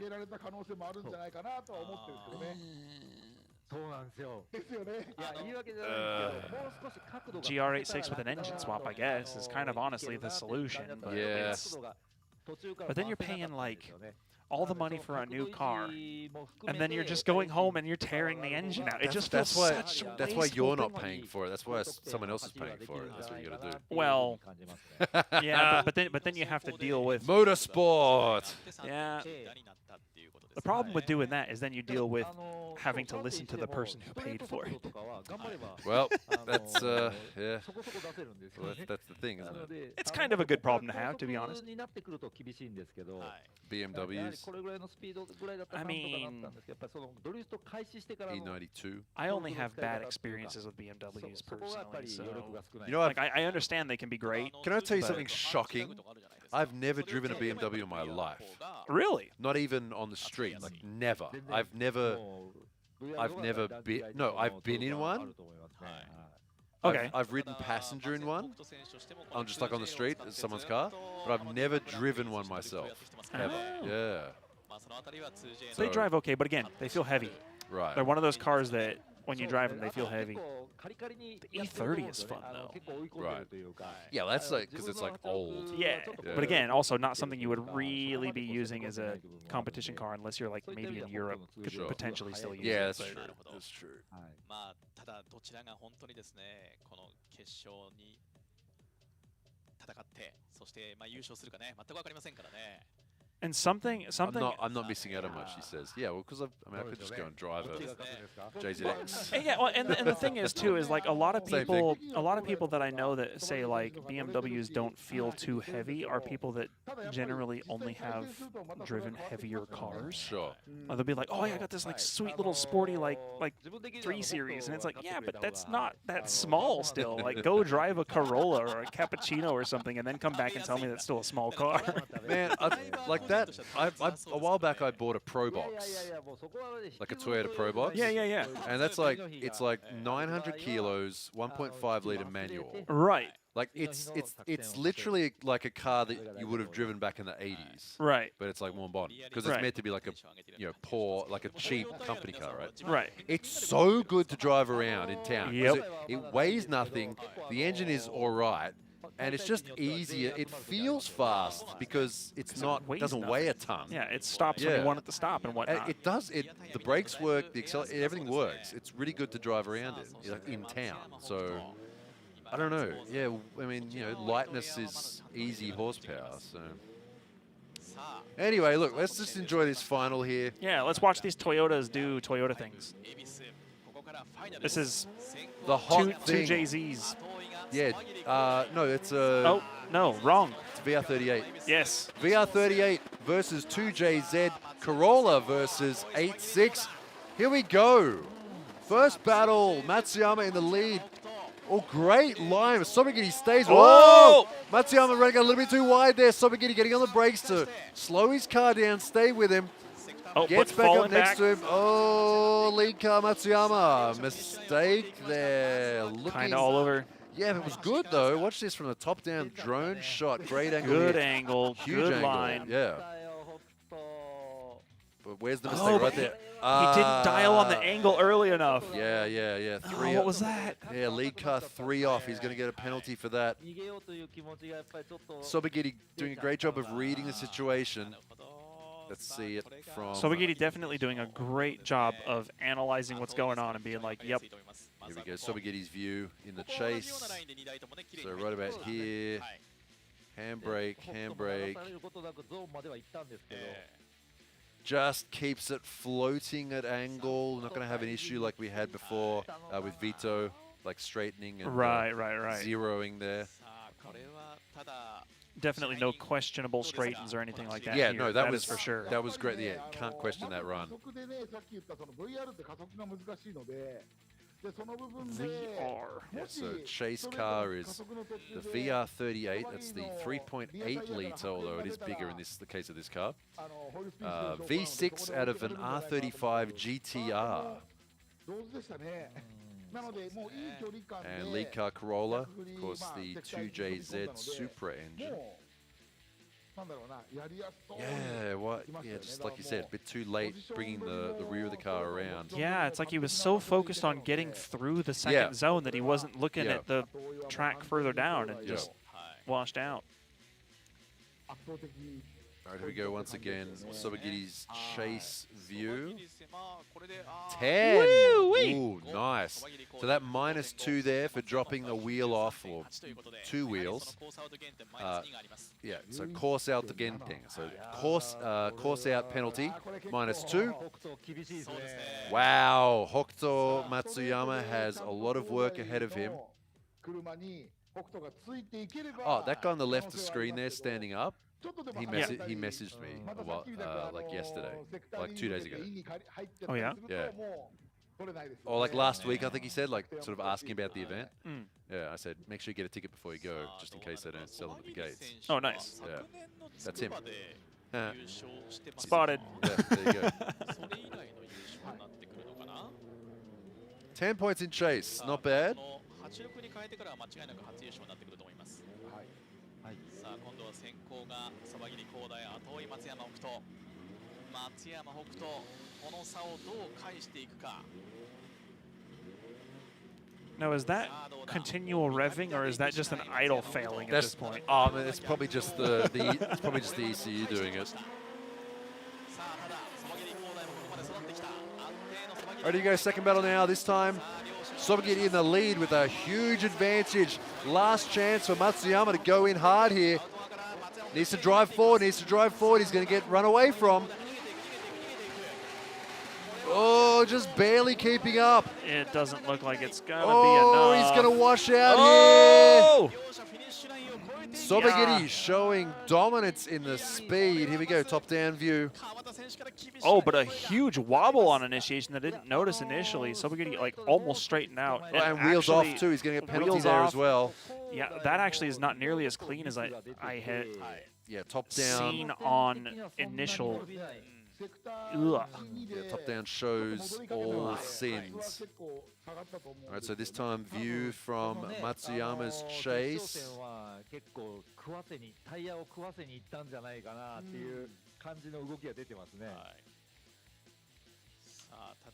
どこまでその差を詰めることができるか間違いなく多分ドスの点数はどうですか松山選手の方が良さそうですかね Nice flick in the chase too. So it looked like he was going to start to wash backwards here, but managed to keep his speed up. In that corner too, it's where he had washed out on a lead run, and then in a chase run, it was looked like he was gonna wash out a second time, and then it's almost like you can almost see it's like he remembered. He's like, wait, accelerator makes me go inward, and it like worked. Like, look, he's like, oh wait, accelerator. Yeah.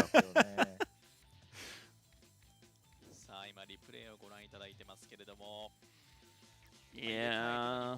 Yeah, Sobagiti, big ugly wobble on the entry. Let's watch it again. So angle, straighten a bit, and more angle again. Yeah, and then going off track a little bit in 2 different zones too. Yeah, that might be a couple of penalties there. Also, he's going to lose some points. Like, I thought this was going to be an easy thing for... I did too, I'll be honest. Sobagiti, and I don't think that's necessarily the case. God, that steering column still bothers me though. Yeah, I wish they'd fix that. Like just make it one of the cool ones.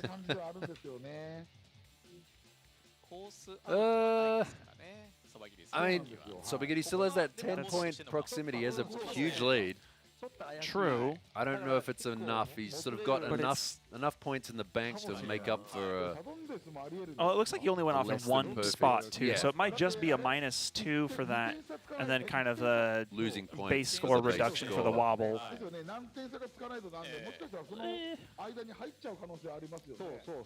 I think this is still leaning towards Sobagiri. I think that's.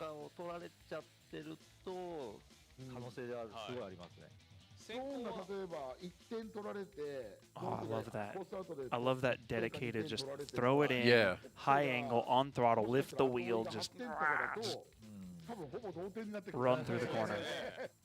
なんか8点ぐらいな感じもしますよね。そうですね。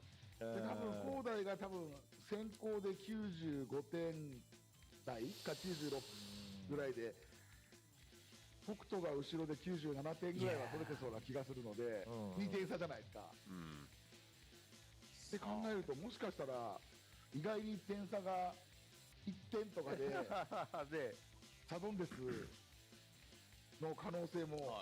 Nah, I don't know if there's going to be a one more time battle out of that. I don't think so. It's not enough. It's not enough to turn it the other way around. I don't think. But the thing is looking at base scores is going to be important here. I think. Right. Also, like analyze the run. Yeah. I still think it's pretty confirmed that Sobagiri's got it. Yeah. But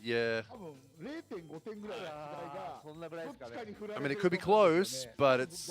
I mean, I'd be putting it on Sobagiri right now. Yeah. そうですね。これお客さんたちもだんだんとスタンドを離れてますが、多分会場のアナウンスで決まったーとか言ってるんでしょうね、きっとね。ねえ。はい。どっちでしょう。そうか。これでも確かにやっぱりそば切りがこれで勝つと昨年の筑波以来で、松山北斗が勝つと昨年のお台場以来と。まあ数々の。これ完全に度数次第ですね、これね。そうですね。度数の点が多分勝ち負けが決まってる感じで。いやー、しびれるな、これは。この決勝戦も。これしびれるな。どうなるんだろう。まあギャラリー目線から言うともう一回見たかったな。そうですね、確かに。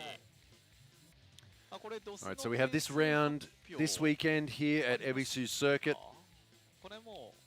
We also have round 7 and 8 coming up soon at Autopolis. Ooh. Autopolis is always fun to watch. It's September 26th. No, sorry. October, November? あれ、俺呼ばれてないですね。あれ呼んでる？これ川端選手行かなきゃダメじゃないの？いや全員行ってますよ。Autopolis. でも加納選手も October? もう全員行ってますよ。全員行ってますね。はい。あれ？じゃあ川選手 October 26th, 27th. October 25th. Well, yeah. So 26th, 27th, and then round 9 and 10. November 8th, 9th, and 10th at Odaiba. Let's go. Yes. Let's go. I hope that time. I hope we can do it at the venue instead of yes, here. Please. I'm gonna annoy them. I'm gonna say, look, let's stop doing the office. I want to do it at the actual venue because I want to be at Odaiba because it's in Tokyo. Yeah, like I don't necessarily need to go to all of them. No, Odaiba's close. Just Odaiba. Yeah. So it's like just go over there. Yeah, Odaiba's cool. I want to go there. Yeah. So anyone who is considering a trip to Japan. November 8th, or November 9th and 10th is D1 Grand Prix in Odaiba special stage in Tokyo.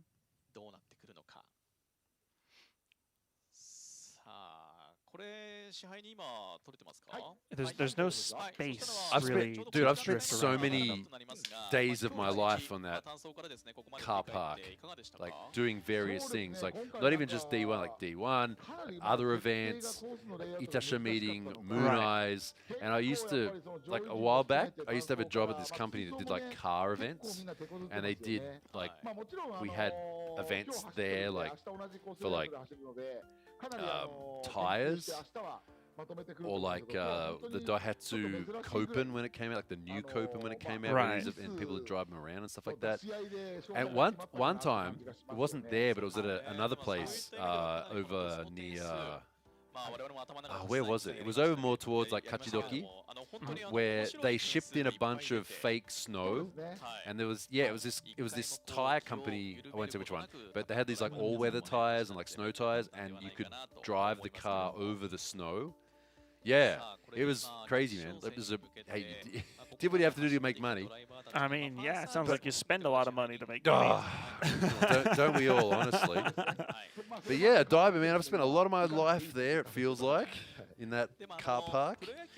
Yeah. But, we'll be there again for November 9th and 10th for D1. It's a good place too. It's just so easy to get to, and there's stuff around there. Like, once you're done, it's like, I'm gonna go get dinner, and there's like food. There's a bunch of restaurants like just down the street. Yeah, it's sort of a tourist area, so there's like a lot of stuff. And there's like, there's train, there's monorail, there's buses, there's taxis if you want a taxi. Ironically, the hardest thing is parking usually. Like, it's usually easier to just take trains and buses and stuff into there than it is for real. find parking. No, honestly, it is. Yeah. Unless you just attend the event with your car, then you just enter your car. Yeah, that's easy. I have done back a long time ago. There was a place further down. It was that. It was like a sort of an onsen. Right. You know, the tourist onsen Yeah, down yeah, there? Yeah, they had a really cheap car park. You had to walk a fair way, but it was super cheap. Right. So I parked there. And just, like, one time I was like, I think because, like, the weather was bad or something, it's like, I don't have to deal with the train. So I just parked there and just walked up to Odaiba, yeah.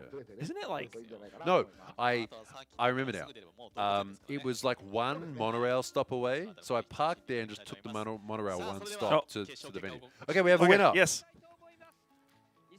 So left of screen is Matsuyama, right of screen Sobagiri. Winner.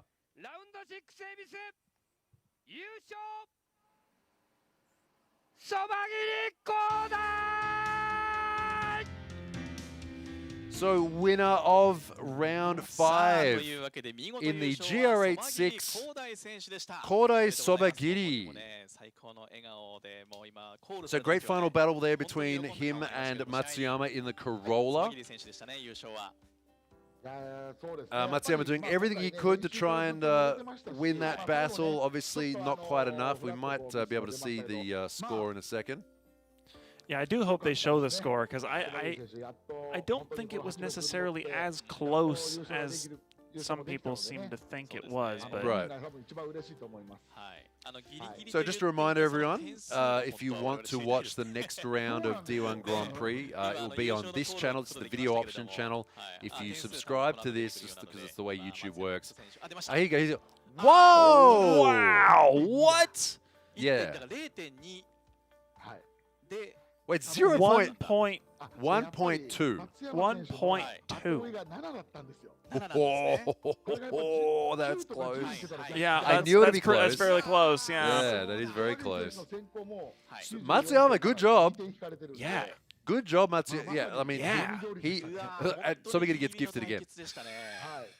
He gets gifted again. I'm joking. Just gifted. Yeah, just roll to the luck with advantage. Yeah, I'm joking. But no, Sobagiri, I mean, if just sort of speaking flippantly, he's had a really lucky day today. Yes. Absolutely. This is one of those days he'll like, oh, dude, I was on it that day. I was locked in all day. But Matsuyama as well, pretty locked in too. Matsuyama had hard battle after hard battle. Yeah. So, yeah. No, both of them had an interesting path here.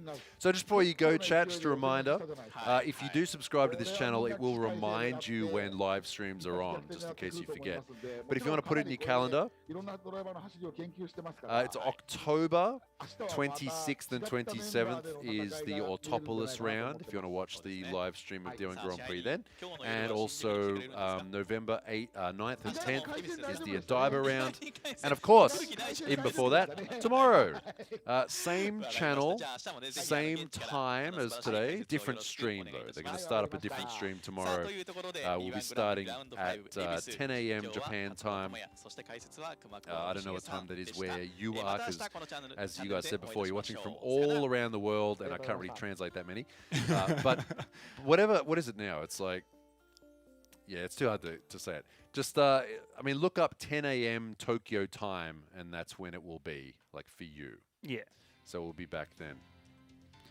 Looks like we have links for tomorrow's stream. Yeah, that's the link to tomorrow's stream. So if you want to, like, you can just put that in a window or save it, or just add it to your watch late, like open it and add it to your watch later list on YouTube. Does that work? Does it notify you if it's on a watch? I don't know if it. Well, if you press the if you set the reminder thing. Yeah, well, there's if you open that link, there'll be a button on the thumbnail of the thing that says "Notify me." Right. And it will let you know. Right. And then if you save it to your watch later, it will guarantee it will show it to you tomorrow. Yeah, there's various ways to do it. Cool. All right, everyone. Looking forward to hanging out. The stream will continue running. They're going to show the award ceremony. So that's first place Sobagiri, second place Matsuyama. Third place would probably be Vito. Third place I think is... No, it would be Naoki, because he ranked higher. So actually, if I just looked at the screen, I can see him right there. So that's good for Naoki. He'll be getting some points for third place. Another step towards a championship for him.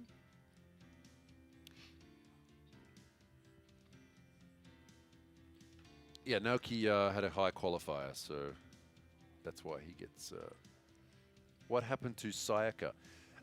Different priorities, basically, for Sayaka. She's doing a whole bunch of other stuff right now. We'll probably see her again in D1 Grand Prix at some point. I went over with her to... America. Phone about, yeah. Yeah. Yeah, she was over there driving. Everyone was over there, except for me. we ate pizza. Pizza. And what else? A lot of pizza. Actually, when we were driving back from the track one night, it was kind of late, and it was with the Japanese teams. And they're like, he was like saying jokingly, "Hey Alexi, what's for dinner tonight? Is it pizza, hamburgers, or hot dogs?" Because we eat, up until that point, we'd eaten hamburgers first night, pizza for lunch the next day, and then hot dogs that night at an event, like Chicago hot dogs. Right. Yeah. So, just had to laugh at that. All right, everyone. Oh, damn. I try to have one comment in chat just to say hi to everybody, and then, of course, I'm... Thanks, Gore, hanging out. Thanks for hanging out. Thanks, Gore, hanging out. All right, everyone. We're gonna Don't try to multitask. It doesn't work. Yeah, true. All right, everyone. We're going to leave it there. We'll see you tomorrow, hopefully, for round 6 of D1 Grand Prix. Good day today. Everyone will be a bit more dialed in for tomorrow. Should be good. And we'll see you then.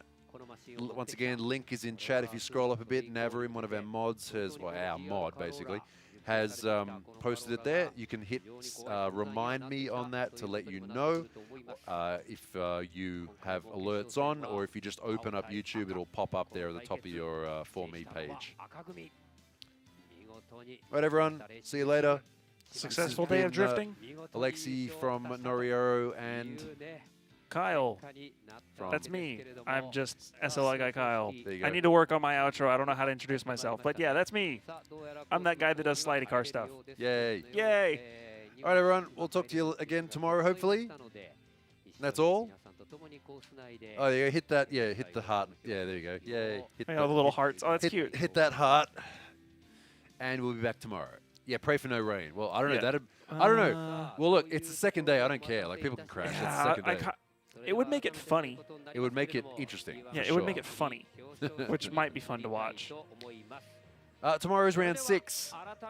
So yeah, once again, scroll up. You can see the link there. Hit that, press remind me, and that will let you know. Round 6 tomorrow, same time as today. Right, everyone. Talk to you later. Bye for now. See you all then. Bye. Bye bye. Thanks for watching.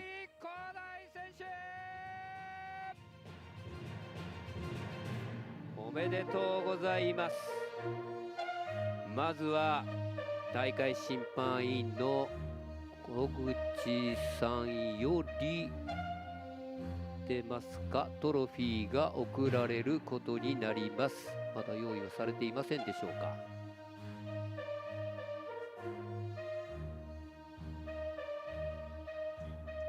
春山さんですね。どうやら、春山さんより、今変わりました、小口さんより今沢桐光大選手に優勝トロフィーが渡されることになります。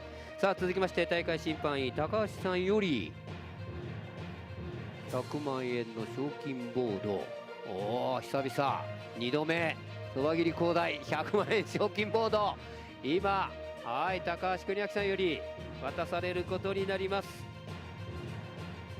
おめでとうございます。いや本当に嬉しそうだ。さあそして続きまして大会審判員春山さんより JAF 金メダルが贈られることになります。金メダルが春山さんより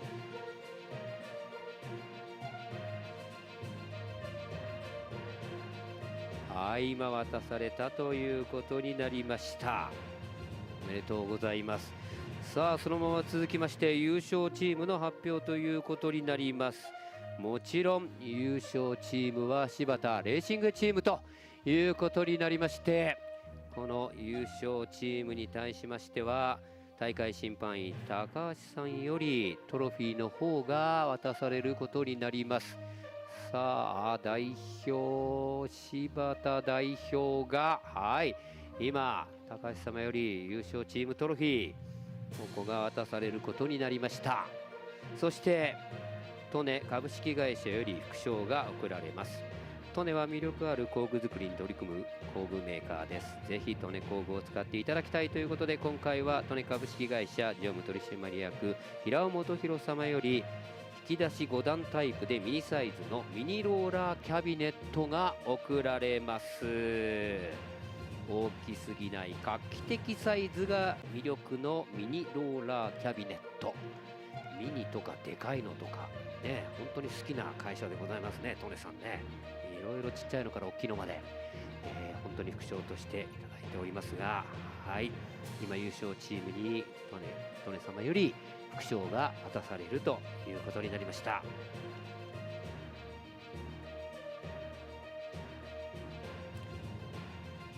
さあそれでは続きまして準優勝者の表彰です。今回の準優勝者、それでも今シーズン最高位松山北斗選手です。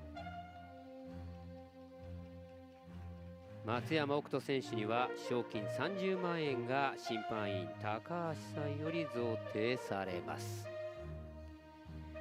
GR カローラとして今シーズンデビューしてきたこの新車で堂々たる準優勝というところを松山北斗選手がこのラウンド5で素晴らしい走りを見せたということになります。そして JAF 銀メダルが大会審判員春山さんより贈呈されることになります。銀メダルの方が今渡されました。おめでとうございます。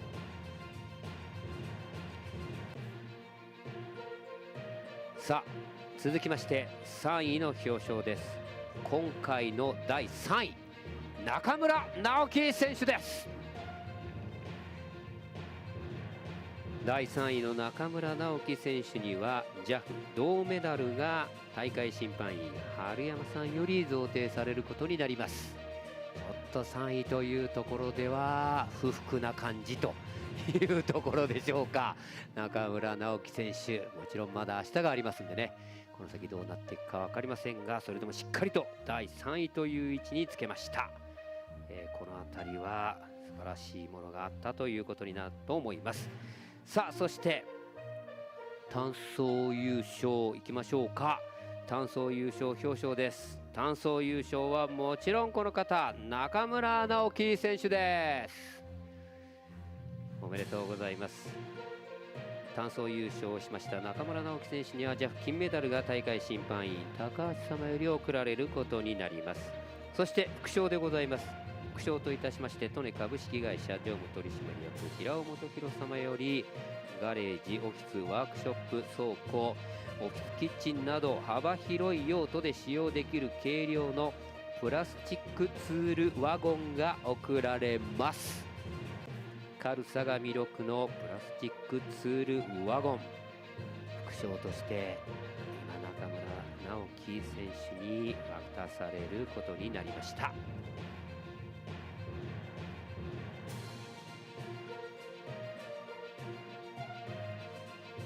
はい、おめでとうございます。さあ続きましてベストメンテナンス賞です。ベストメンテナンスの表彰ということになります。この賞は D1 グランプリの車両検査を優秀な成績で通過した車に贈られます。ベストメンテナンス賞はカーナンバー77チーム東洋タイヤドリフト2松山北斗選手のチームに贈られます。おめでとうございます。ベストメンテナンス賞には利根株式会社取締役平尾元弘様よりコードレスラチェットレンチが贈られることになります。今日土曜日はコードレスラチェットレンチというところで、この電動コードを気にせず作業できるコードレスが魅力のこのラチェットレンチというところがベストメンテナンスのベストメンテナンス賞副賞として今松山北斗選手のチーム東洋タイヤーズドリフト2に渡されるということになりました。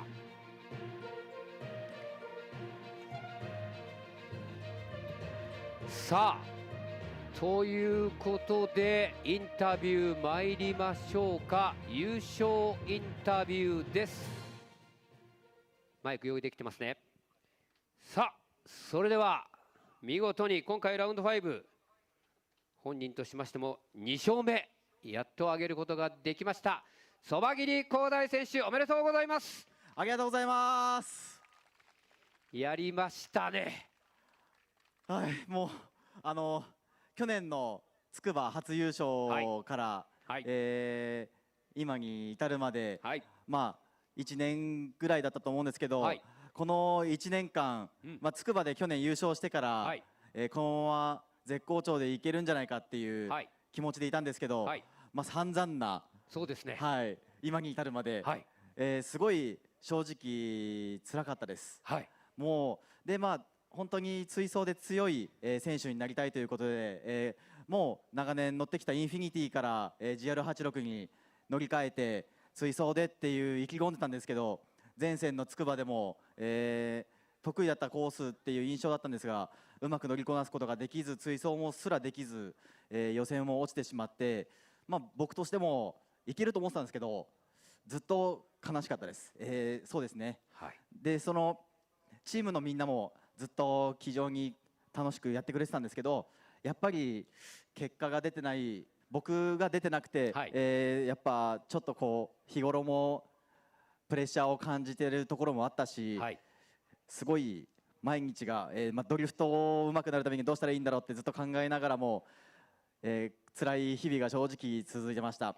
でもその中でも日比野選手が、すごい今年好調で、すごい調子よくて、もう圧倒的な成績をずっと収めてたんで、それも嬉しい反面、そして嬉しい反面チームとしてもすごい最高なんですけど、やっぱり僕が行かないとっていう気持ちがより強く、なってたのはありました。ただ車はすごい調子も良くて感触もあったんで、いずれはいけるんじゃないかなっていうふうに筑波までは思ってたんですけど、ちょっと筑波で落としたことによって、もう俺ダメなんじゃないかなって、もう大会出てもちょっと成績出ない可能性が高いのかなって、もうダメなのかなって、だいぶ自信をなくしてたんですね。すごい、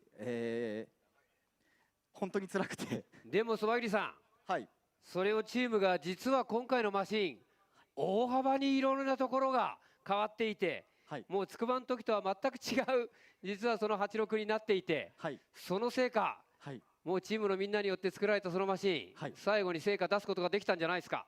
そうですね、本当にこうチーム、今日みんなで一緒にやってるチームの皆様、見てくれてるファンの皆様、そして、もうたくさんの方からアドバイスやもっとこうした方がいいよとかいう風な感じでみんなで GR86 を作り上げていって、ようやくここまで来ることができたのかなと思ってます。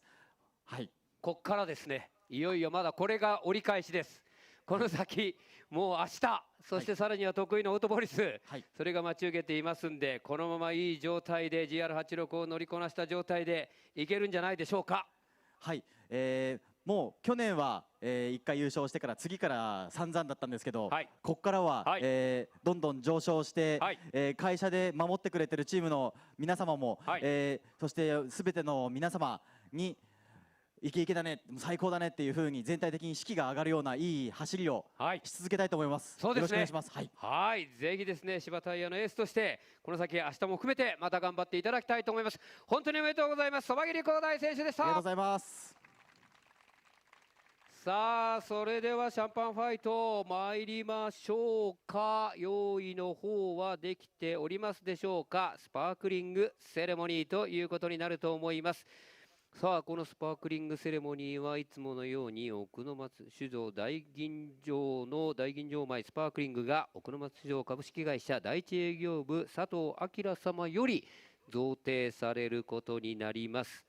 奥の松の大吟醸、スパークリング、非常に美味しいこのいいお酒、今佐藤様とともに今撮影がされておりますけれども、これは本当に飲み干したいところではあるんでしょうけども、まだもちろん明日もありますからね、これは多分この場でもう飲み干すということにはならないと思いますけれども、盛大にまずはシャンパンの方、このスパークリングを開けていただきたいと思います。準備はよろしければ参りましょう。さあ、それではどうぞ皆さん、これ目の前にいるカメラマン含めこの辺りはちょっと中村直樹選手もちょっと控えめになっておりますけども、やはり明日に向けてと松山北斗選手もちょっとちょろちょろっと出た。いた、またなんか見つけた、さあ、中村直樹のターゲット誰どこ誰どこにかける、いないよ。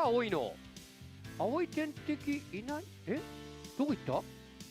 またもしかして関係ない、全然今日落ち込んでる横井選手のとこ行ったの。またもうあの人どういう行った。やっぱり横井のとこに行った。どんだけ仲いいのこの人たち。もう横井が怒ってます。かけんじゃないよと相当落ち込んでる横井に多分エールをね送ったんだと思います。明日はちゃんと勝ち上がってこいよというねエールを送ったんではないかと思います。第3位のね、そして単走優勝を果たした中村直樹も戻ってらっしゃい。もう一度ね、記念撮影の方行われておりますけれども、3人でお願いいたします。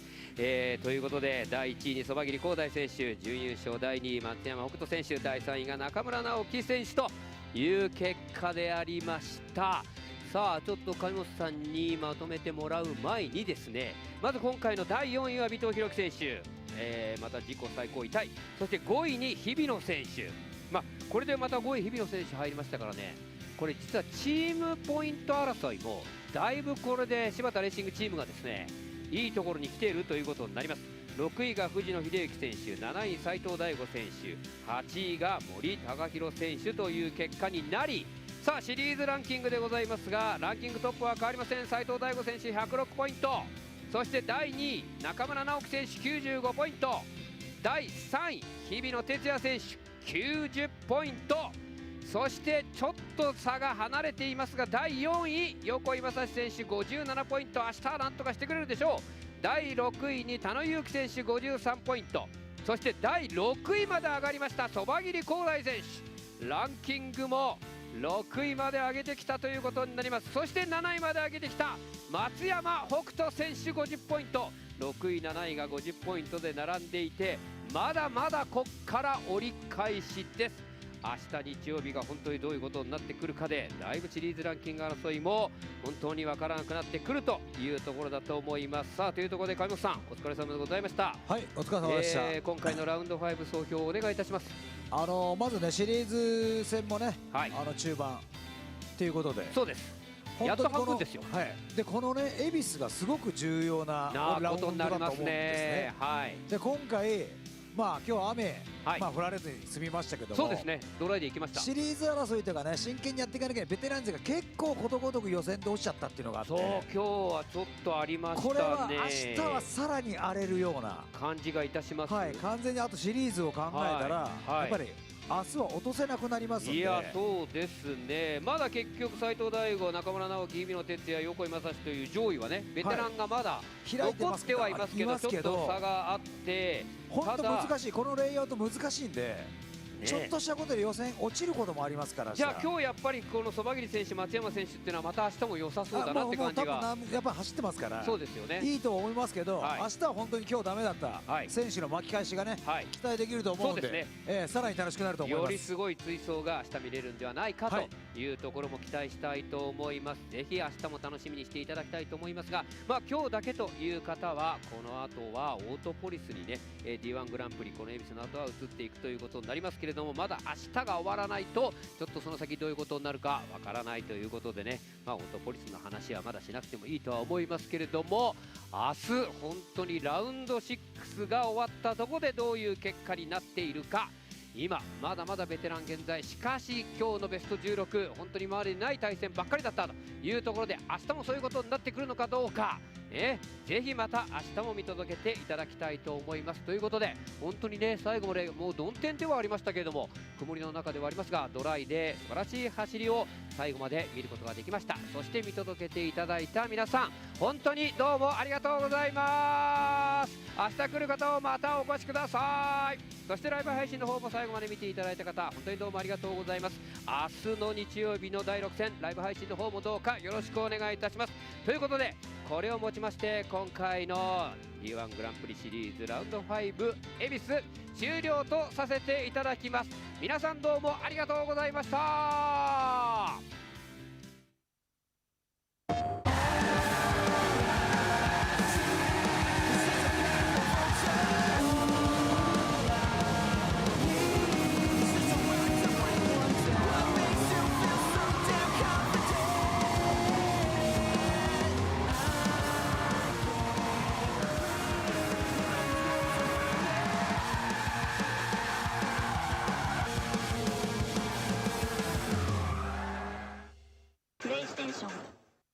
お、この人イケメン。相性は 1.7。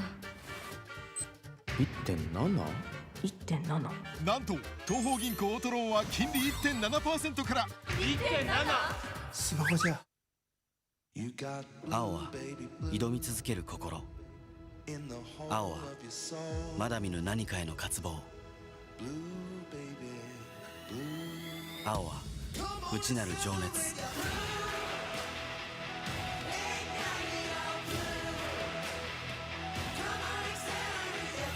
あなたの青をそのタイヤは呼び覚ます。青を灯せ。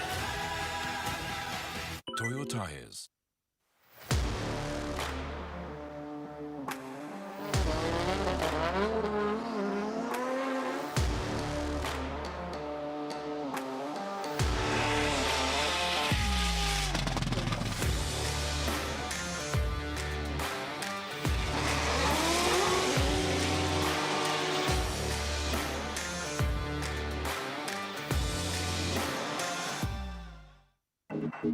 バリのタイヤ。走りが変わる。願いを叶えるために選ぶタイヤがここにある。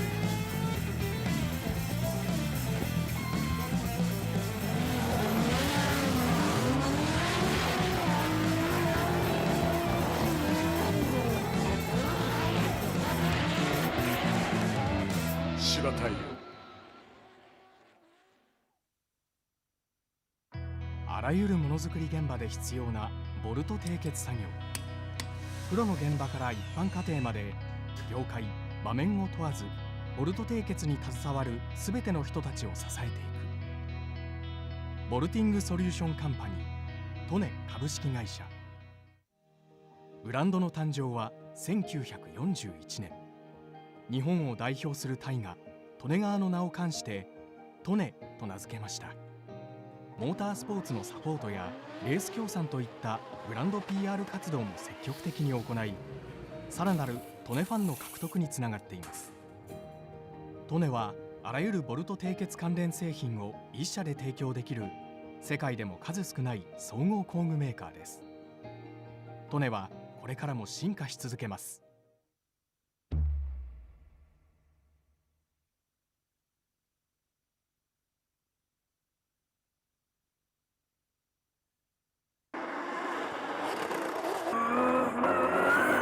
スノコオイルはもう僕は長いことを使ってますけども、例えば、油圧が垂れにくいだとか、ミッションオイルなんかはねすごい泡立ちにくくてすごい、長く使えますし、スポーツ走行にも向いてるかなというふうにも思います。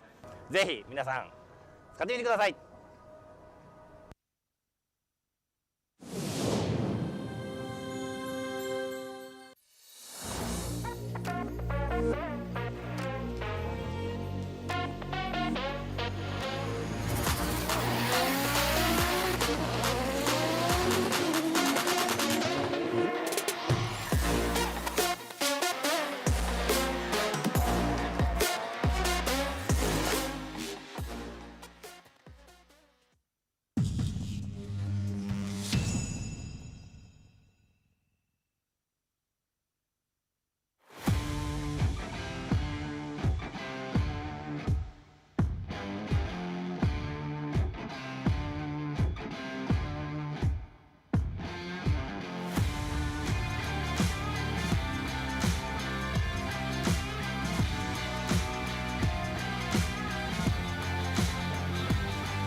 Altia.「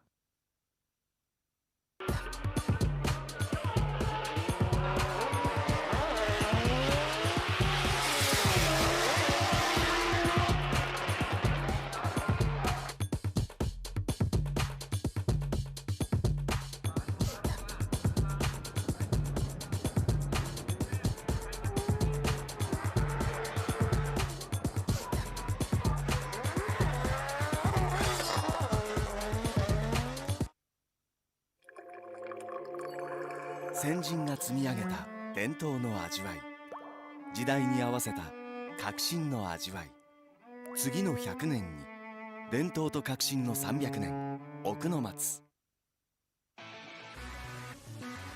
In a world of extreme,